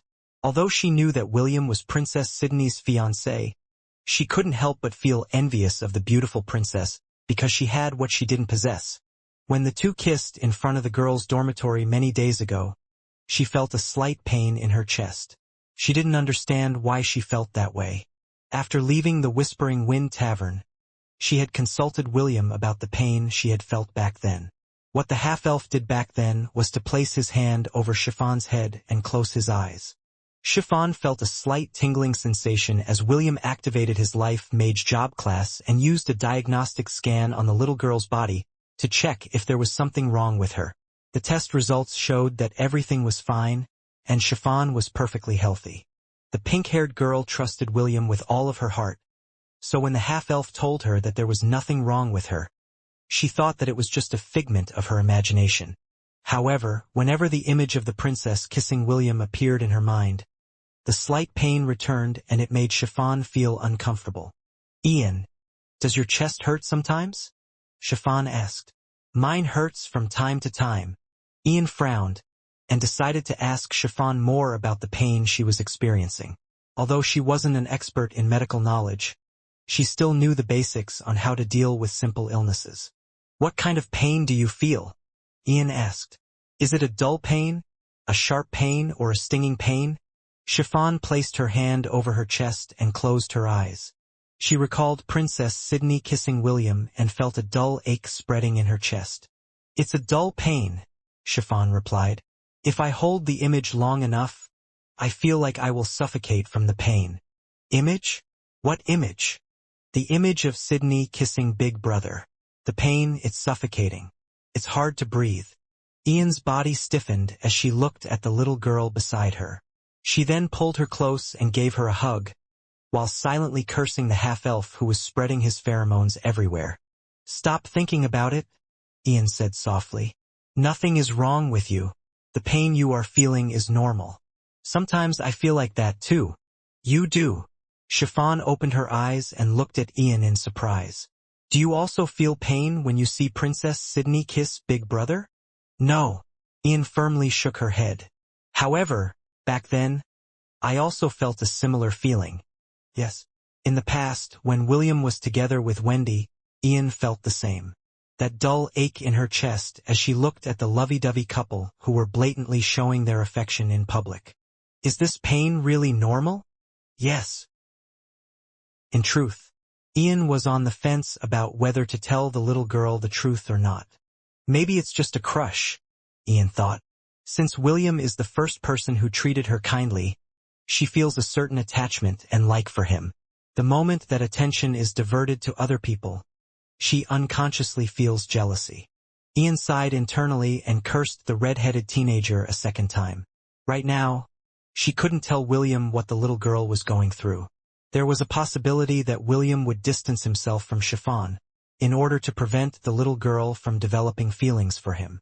She knew that if that were to happen, Chiffon might close up her heart to people and return to the state she was in the past. Ian didn't want to see that happen because she found the little girl too pitiful. Chiffon, don't tell anyone about this. Okay? Ian said as she held Chiffon's hand firmly. Not even to Will.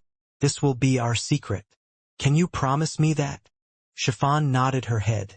Although she didn't understand why she must keep the pain she was feeling a secret from William. Something inside her was telling her that Ian was right. Then, what should I do if I feel the same pain again? Chiffon inquired as she stared straight at Ian's eyes. Ian met her gaze steadily and smiled. It's really simple. Whenever you feel that kind of pain, all you need to do is... Chiffon listened to Ian's suggestions and closed her eyes. As soon as she followed Ian's advice, the pain in her chest disappeared and was replaced by warm and happy feelings. The corner of the little girl's lips rose very slightly. It was very hard to detect, so Ian wasn't able to see it. Ian, you are right, Chiffon said with her eyes still closed. I no longer feel any pain. I feel warm and safe. Ian hummed. Ian then hugged the little girl more firmly. Ian sincerely wished that Chiffon would find happiness in her life, just like how she found her happiness, in the embrace of the person she loved. William looked at the mirror while fixing his hair. It was 6 in the evening, and the party in the Academy's grand ballroom was already in full swing.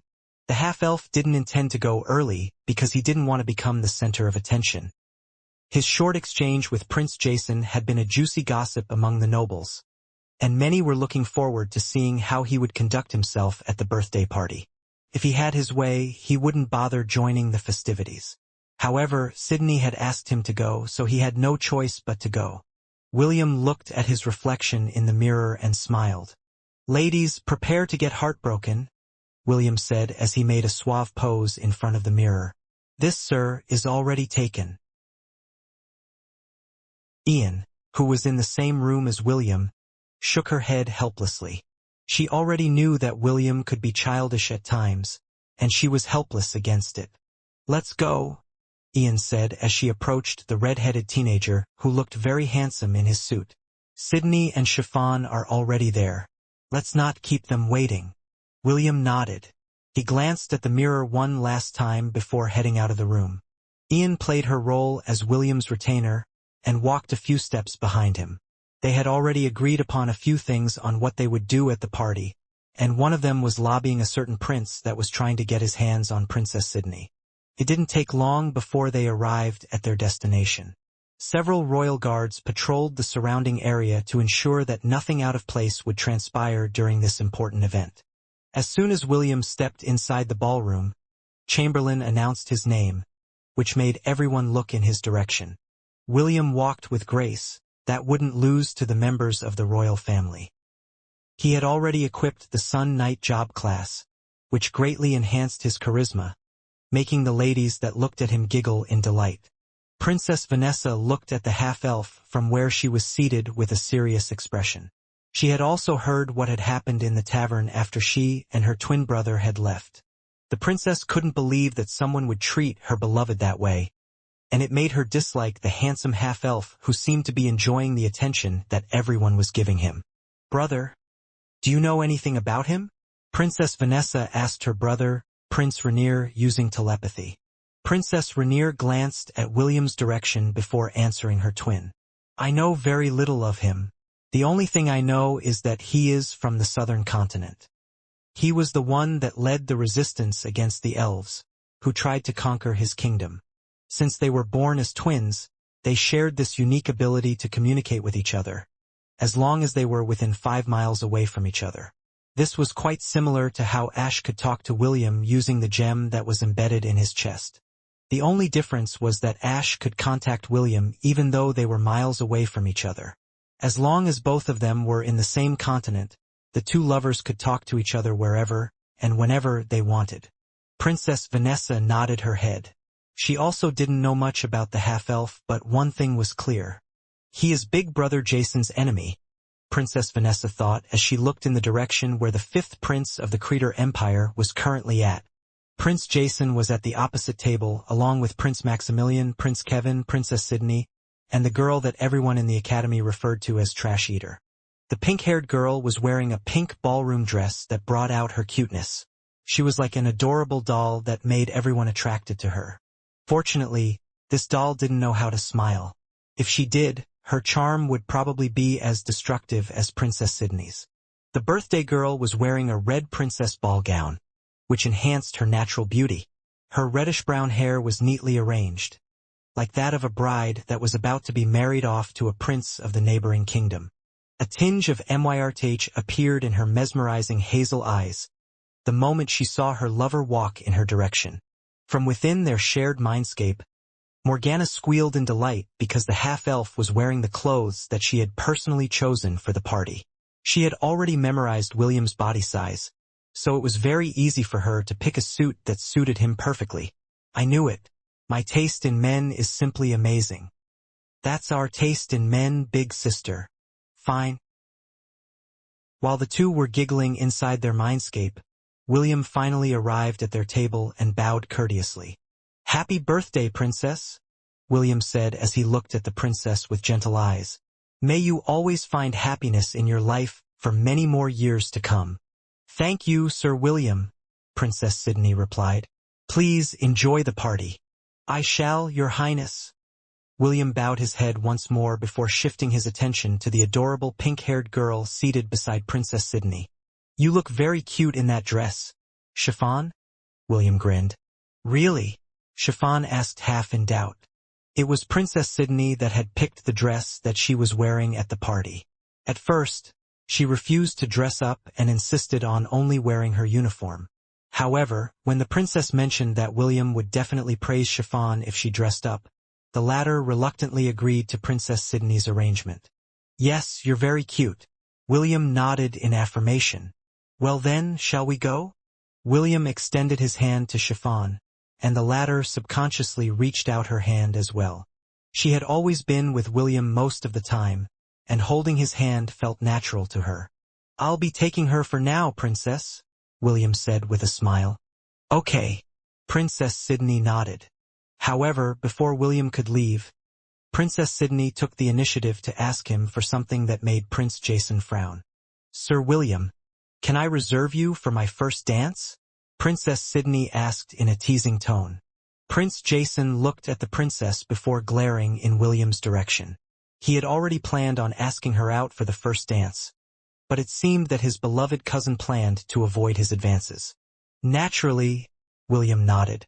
"After all, I am your fiancé." It is only natural for me to have your first and last dance. The way William said the words had a deeper meaning in it.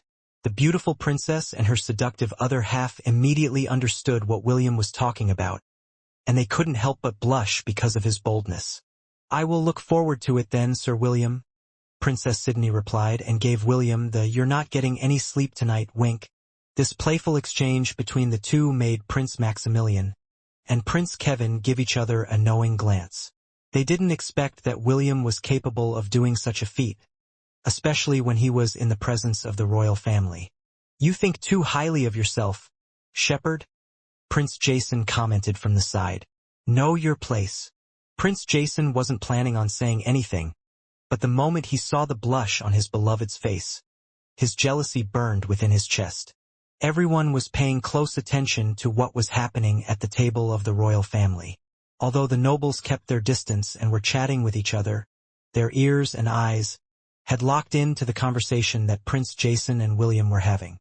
William frowned as he glanced at the prince, who was staring daggers in his direction. Who are you again? William asked.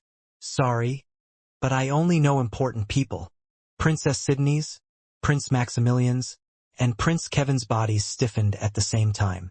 They didn't expect that William would openly provoke Prince Jason in front of everyone in Silverwind Academy. The three princes wanted to slap the half-elf because he intended to have a repeat of what he did in the tavern, which was so close to becoming a brawl between William and Prince Jason. Oh, this is interesting. Someone in my empire doesn't know the name of one of my grandsons. A deep and powerful voice said from behind William.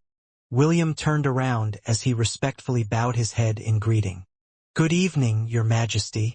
William greeted Emperor Leonidas. Emperor Leonidas gave him a brief nod in acknowledgement before repeating his question.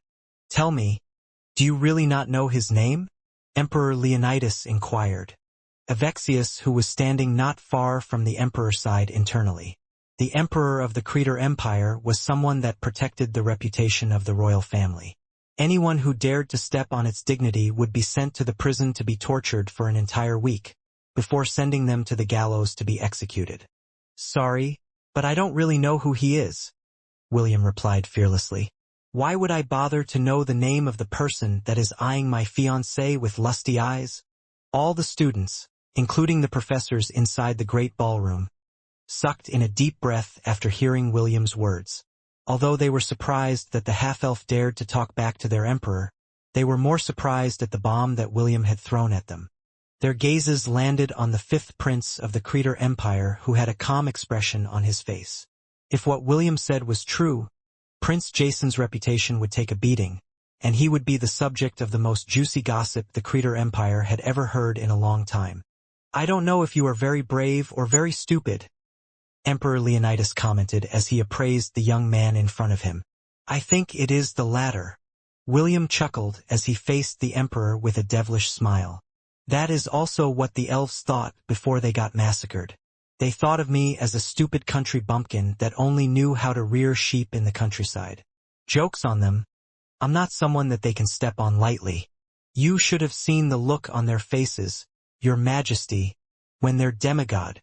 William didn't finish his words and left it hanging in the air. His words carried confidence and even a subtle hint that he could do the same to the demigod of the Creator Empire, if they went too far and annoyed him. Naturally, this was just a bluff. He was only able to capture Sepharon, the demigod of the elves, because Takam had helped him seal him for a period of time. If the pocket cube alone had been used against a demigod, it would immediately be destroyed, and the capture would automatically fail. If Takam didn't partake in Sepharon's capture, William would have had no way to deal with the demigod of the Silver Moon continent. He would probably run back to Lant and hug Vlad's legs and ask him to deal with the demigod who wanted to bully him. This boy sure knows how to cause a scene.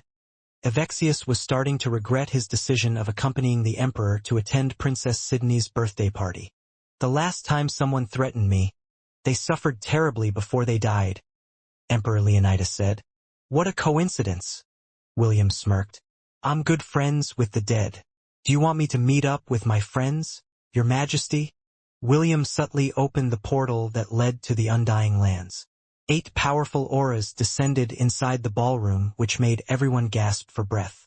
Before he came to the party, he visited the Undying Lands and asked Malachi if the demigod could help him with his bluff. After the war ended, Malachi had stepped into the ranks of the demigods, but he was still unable to break the chains that bound him. He would have to wait for a year or two before he was freed of his shackles. Malachi agreed with William's request because he was feeling bored. Since there was nothing to do within the Undying Lands, scaring a human emperor was a good way to pass the time. Emperor Leonidas had heard from Avexius that several powerful undead helped William in the war against the elves. Since he didn't see it personally, he was unable to estimate how strong these undead were. The emperor of the Creator Empire felt a chill run down his spine when he sensed something sinister among the 8 auras that leaked into the great ballroom. He wasn't too worried about the other 7 powerful auras that were being released. Although these auras belonged to the peak of the myriad beast category, they were no match for the demigod that watched over the Creator Empire. What unnerved him was the 8th aura that he had perceived. This aura clearly belonged to a demigod, and a very powerful one. It was a presence that was stronger than the protectors of the empire and the demigod that ruled them all. "Your Majesty, I want to visit Amun's temple," William said. "You're going to give me permission, yes?" William was sick and tired of waiting for the emperor to give him permission to meet with Amun. He didn't come to the Creator Empire to enroll at Silverwind Academy, or to play mind games with the royal family. Also, he still had to go to the Misty sect for his promised battle with Rebecca that would be happening on the founding anniversary of her sect. Since the emperor wasn't taking him seriously, he had no choice but to show Emperor Leonidas that he was someone that the royal family didn't have the leisure to ignore. William closed the connection to the Undying Lands because everyone in the ballroom, except for Princess Sydney, Chiffon, Ian, Emperor Leonidas, and Avexius, were already gasping for breath. The half-elf had shielded his 2 lovers, and the little girl that was holding his hand, from the effect of the undead auras. For someone of Malachi's level, his aura was several times more powerful than Escalar's dragon fear that could easily paralyze anyone below the adamantium rank, centennial rank. "Since today is my fiancé's birthday, I will wait to receive His Majesty's answer tomorrow," William said as he gave Emperor Leonidas a curt nod. He then guided Chiffon towards the table of Class F, who was looking at him as if he was a monster. "Darling is so awesome. Damn. That confidence gave me the chills." Morgana had entered her fangirl state as she cheered for William inside their shared mindscape. Princess Sydney, on the other hand, had a complicated look on her face as she gazed at her lover from afar. "Will, you took things too far," Princess Sydney sighed. William had already told her his frustrations about the lack of reply from Emperor Leonidas in regards to his request. She had also helped William and talked to her grandfather once, but the latter brushed her inquiry aside and changed the topic. "Sydney, sometimes the most direct method is the most effective. Darling is usually a carefree person, but when it comes to things that are important to him, he will not back down. I'm sure that he will do the same for us if we were in Ash's and Est's circumstances." Princess Sydney smiled bitterly because she also understood this.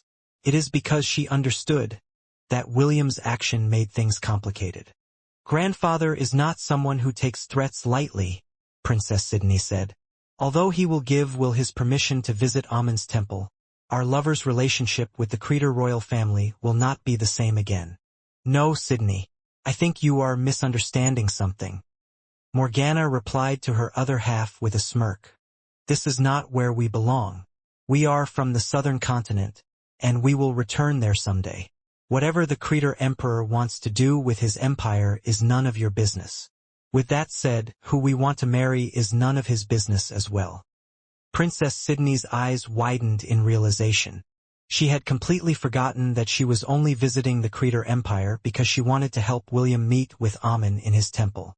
Her other half was right. She didn't belong in the Creator Empire. Wherever William would be, that was where she would belong. "Thank you for reminding me, big sister. I had practically forgotten that this was not the place I was born due to the VIP treatment that we are receiving. You're too smart for your own good, Sydney. Don't worry. As long as I'm around, you don't have to worry about the small stuff." Avexius walked towards Emperor Leonidas and stood by his side. He had served the emperor for many years, and knew his personality.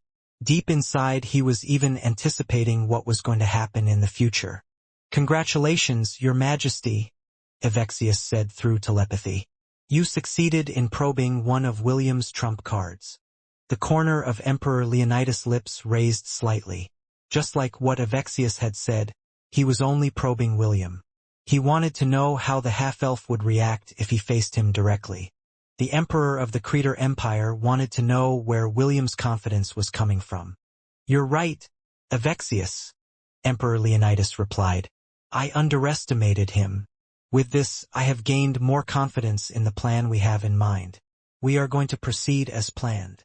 Avexius briefly nodded his head to acknowledge his emperor's command. "As you wish, Your Majesty."